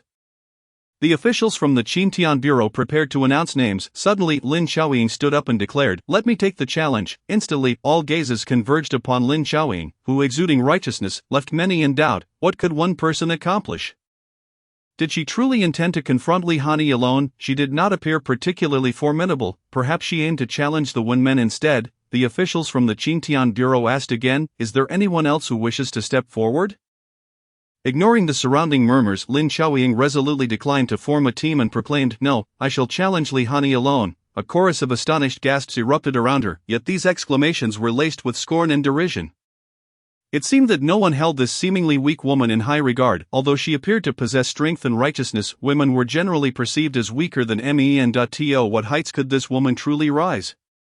"Are you certain you wish to challenge Miss Li alone?" "Absolutely, I am going solo." "And what is your name?" The officials from the Xintian Bureau took up a brush, preparing to check Lin Xiaoying's name from the roster. Lin Xiaoying of the Great Song Dynasty, Chapter 79, Li Hanyi vs. Lin Xiaoying. 40 beams of dispersed light suddenly converged into one, enveloping Lin Xiaoying. She felt a flash before her eyes and found herself in the martial arts arena. "Is this Bai Yujing? My master must be somewhere watching me." A faint smile graced Lin Xiaoying's face as she scanned her surroundings, yet she could not locate Yilin. "You are Lin Xiaoying from the Great Song Dynasty?" Li Hanyi inquired, astonishment evident in her voice. Even Yi Wenjun regarded Lin Xiaoying with surprise, as if both were familiar with her name. In truth, they not only recognized it but also knew that Lin Xiaoying was their senior disciple. Li Hanyi was quite fixated on this matter of being the senior disciple, yet Yilin had informed her that she was not the eldest. This revelation had left Li Hanyi feeling forlorn for several days. Upon inquiring further, Li Hanyi learned a name, Lin Xiaoying of the Great Song Dynasty, the very person standing before them, the first disciple of Yilin, while Li Hanyi was the second. Lin Xiaoying nodded in acknowledgement of Li Hanyi's question. "So you are also a disciple of the master?" Lin Xiaoying's face showed a hint of surprise, yet she affirmed, "Yes, I am considered a disciple of the master. But only half, as my acceptance was rather hasty and informal. Thus, I have come to participate in the assessment to formally defeat you and respectfully become a disciple under the master." Lin Xiaoying radiated righteousness. She possessed utmost confidence in her abilities, remaining true to her principles and pride. However, Hanyi was not focused on this aspect. Instead, she exclaimed with excitement, "Since you are a half-disciple of the master, does that mean I am the master's senior disciple?" Lin Xiaoying was momentarily speechless, unsure how to respond. Why was Hanyi so fixated on this? Were such titles truly significant? Was it not sufficient to simply be a disciple of Yilin? Yet upon reflection, considering that Hanyi was nearly 6 years old, her fixation was somewhat understandable. Therefore, she responded earnestly, "If you can defeat me, then I shall no longer be the master's disciple, and you will indeed be the senior disciple." Does that not sound like a splendid choice? Hanyi's eyes lit up at once, nodding in agreement. "Very well, come and defeat me." Lin Xiaoying smiled. "You are in the free-flowing realm, and so am I. There is no need for me to enhance my strength. Let us battle with our current capabilities." "Alright, then I shall not hold back." Hanyi's demeanor turned serious. She was prepared to fight for her reputation. Drawing her wooden sword, she unleashed the essence of Duga 9 swords, her presence surging like a drawn sword radiating brilliance. Lin Xiaoying matched her resolve, although her aura was less ostentatious than Hanyi's. It bore a profound depth, hidden like a sword not yet drawn. Their energies intertwined, and without moving, they engaged in a clash of wills. A stalemate ensued. Hanyi, undeterred, charged forward, executing a fierce sword strike. Lin Xiaoying, however, was not to be underestimated. She evaded Hanyi's attack with a swift movement. The two exchanged blows, their sword lights flickering, creating a fierce and evenly matched battle. Indeed, as a disciple of the master, you possess considerable skill, Lin Xiaoying remarked, her tone laced with genuine admiration. Yet Hanyi paid no heed to her words, pouring her entire focus into the fight, channeling all her strength into every swing of her sword. She yearned to reclaim her identity as the senior disciple. This was an honor she sought. However, no matter how hard she fought, she could not break through Lin Xiaoying's defenses. "Your swordplay is exquisite. Yet your true energy cultivation falls short." Lin Xiaoying chuckled lightly, her form shifting like a specter, appearing behind Hanyi, striking out with a palm. Hanyi felt a tremendous force surge toward her, causing her to stagger forward a few steps. Steadying herself, she glared back at Lin Xiaoying. "Do not get too complacent. I have not lost yet." Lin Xiaoying smiled slightly, saying, "Very well, not bad. Now it is my turn." She resembled a senior sister instructing her younger sibling. Upon hearing this, Hanyi's eyes flashed with determination. Taking a deep breath, she channeled her inner strength to its peak, preparing to meet Lin Xiaoying's next attack. Lin Xiaoying lunged forward like a soaring eagle, her sword intent howling, conjuring fierce winds that seemed to threaten to engulf Hanyi entirely. Hanyi, sensing the urgency, acted with utmost caution, brandishing her wooden sword to unleash the essence of Duga 9 swords. Their sword lights clashed in a brilliant explosion, illuminating the air. Hanyi felt a powerful force emanating from the tip of her sword, sending tremors through her arm. "Wait, your swordplay also contains the essence of Duga 9 swords." Hanyi's eyes widened in disbelief as she gazed at Lin Xiaoying, yet Lin Xiaoying merely smiled back at her. In her small mind, realization dawned. Indeed, Lin Xiaoying was also a disciple of the master. It was likely that the master had imparted the Duga 9 swords to Lin Xiaoying. This was entirely reasonable. She was the senior disciple. Hanyi felt a surge of discontent, akin to a child witnessing their parents favoring another over them. "I must defeat you using Duga 9 swords," Hanyi declared defiantly, swinging her wooden sword once more to engage Lin Xiaoying. The intensity of their battle escalated, the intertwining sword lights dazzling the onlookers.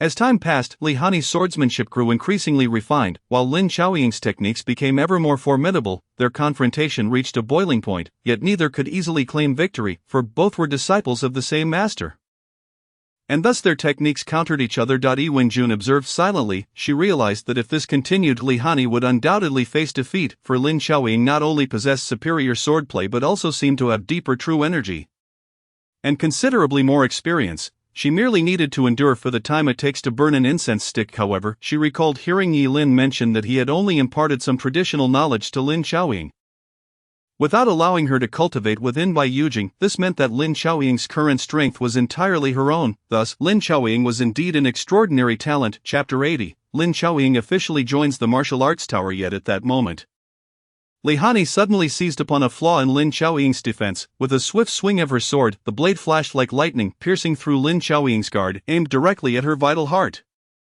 Lin Xiaoying was taken aback, astonished that Hanyi could perceive her weakness and execute such a decisive attack. However, she had long since become a formidable expert in the realm of tranquility. Possessing an extraordinarily swift reaction time, in the fleeting moment when the sword's light was about to make contact, she deftly pivoted and evaded, narrowly escaping the fatal strike. That was close, Lin Xiaoying silently exclaimed. Simultaneously deepening her understanding of Li Hanyi's prowess, she realized that if the battle continued in this manner, it would be increasingly difficult for her to gain the upper hand, although Li Hanyi was quite young. Her innate talent was undeniably exceptional, far surpassing her own. This opportunity was hard-won. Li Hanyi, momentarily pausing in place, expressed her frustration. Lin Xiaoying brushed her attire and said earnestly, "So, your previous combat was merely to lower my guard? Was it? Your battle awareness is truly commendable." The techniques Li Hanyi had employed were all taught by Yi Lin, which had inadvertently lulled Lin Xiaoying into a sense of complacency, or rather, a habitual misjudgment. Consequently, Li Hanyi's sudden change of tactics nearly caught her off guard. "That was a close call, but you still haven't managed to defeat me," Li Hanyi pouted, somewhat displeased. "If I haven't bested you, then everything is meaningless." Lin Xiaoying pointed to a nearby incense stick and reminded her, "There remains an eighth of an incense stick's time. Do you need to execute the 10,000 swords returning to the origin?" Forget it, I concede." Li Hanyi despondently tossed her sword to the ground. "Even if I attempted the 10,000 swords returning to the origin, I might still not prevail against you. Besides, Master has stated that since I haven't taught you the technique, using it would be unfair. So, does that mean I have passed?" Lin Xiaoying smiled gently. "Ask Master," she replied, turning her gaze toward the towering building, her eyes seemingly piercing through the clouds to the summit where Yi Lin stood. "Master, has your disciple passed the test?" "Yes," Yi Lin responded softly from above. He had always held a high regard for Lin Xiaoying, admiring her righteous and unwavering demeanor. She embodied the quintessential hero, regardless of gender. Naturally, he was pleased that she had become his disciple. However, he was somewhat puzzled, as he had seemingly glimpsed Li Macho and Xiaolong among the crowd. They had also accompanied Lin Xiaoying and appeared to be of similar age. Differing by only a few years, this aspect left him bewildered, for according to the original timeline, Xiaolong and Li Macho existed decades apart from Lin Xiaoying. They should not be seen as companions but rather in a master-student relationship. Nonetheless, he accepted this anomaly, perhaps due to some alterations in the timeline. There was no need to delve into the reasons further. Moreover, judging by the way Li Macho and Xiaolong stood among the crowd, it seemed they too were preparing for the assessment. During the prior review of the list, he had not noticed the three of them, suggesting they had registered quite late. He was uncertain whether Xiaolong and Li Macho would pass the evaluation. As for Xiaolong, if she chose the scholarly path, it should be relatively straightforward. Her thoughts were pure and transparent, making future simulations uncomplicated. On the other hand, Li Macho's prospects were less certain. Her martial prowess was inferior to Lin Xiaoying's, and her intellect did not match Xiaolong's refinement, leading to potential difficulties regardless of her choice. "Let's wait and see," Yi Lin mused, continuing. "Lin Xiaoying, since you have successfully passed, you may now enter the martial tower for cultivation. Focus on your training there, and I shall summon you all in due time." "Yes," Lin Xiaoying exclaimed with excitement, finally fulfilling her heart's desire to formally become Yi Lin's disciple. Now all she needed to do was await Li Macho and Xiaolong, hoping they too could pass the assessment. Though she could offer no assistance. A beam of light enveloped Lin Xiaoying, and she felt the surroundings shift. When she regained her bearings, she found herself within the martial tower.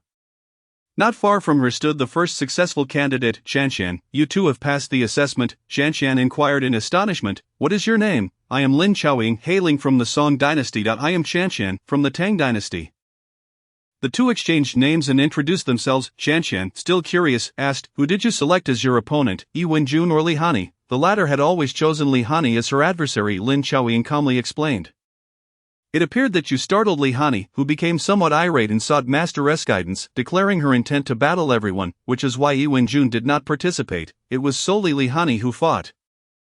Moreover, most individuals felt Li Hanyi's prowess." "You won," Shanshan expressed surprise mixed with pride. "With everyone else defeated, it underscored the significance of her victory. Of course, it could also be attributed to Li Hanyi not exerting her full strength against Lin Xiaoying, while unleashing her fury on the others. In that light, one might argue that she had inadvertently instigated the situation. Nevertheless, she felt no remorse. "Indeed, I defeated Li Hanyi outright." Shanshan's astonishment deepened. Lin Xiaoying nodded in affirmation. "Yes, as I am also a formidable expert in the realm of tranquility and have received Master's teachings, I possess some understanding of Li Hanyi's techniques, allowing me to capitalize on that advantage and fortuitously endure for the duration of an incense stick." "You are a strong practitioner in the realm of tranquility, And you have been taught by Master. Shanshan was utterly astonished. Lin Xiaoying continued to be precise. I am Master as first disciple, albeit half a disciple. Since my initial apprenticeship was rather rudimentary, which is why I have come here to formally seek his guidance, after today, I shall officially become his disciple. A sense of reverence welled up within Shanshan. Despite their brief conversation, she could discern that Lin Xiaoying was a person of remarkable integrity. Although she hailed from a nefarious sect, she held immense respect for such a chivalrous figure, especially since Lin Xiaoying was Yi Lin's first disciple. It was imperative to cultivate a good rapport. Furthermore, there was the added benefit that once she became Yi Lin's disciple, she would no longer need to address Li Hanyi as senior sister but could instead call Lin Xiaoying that.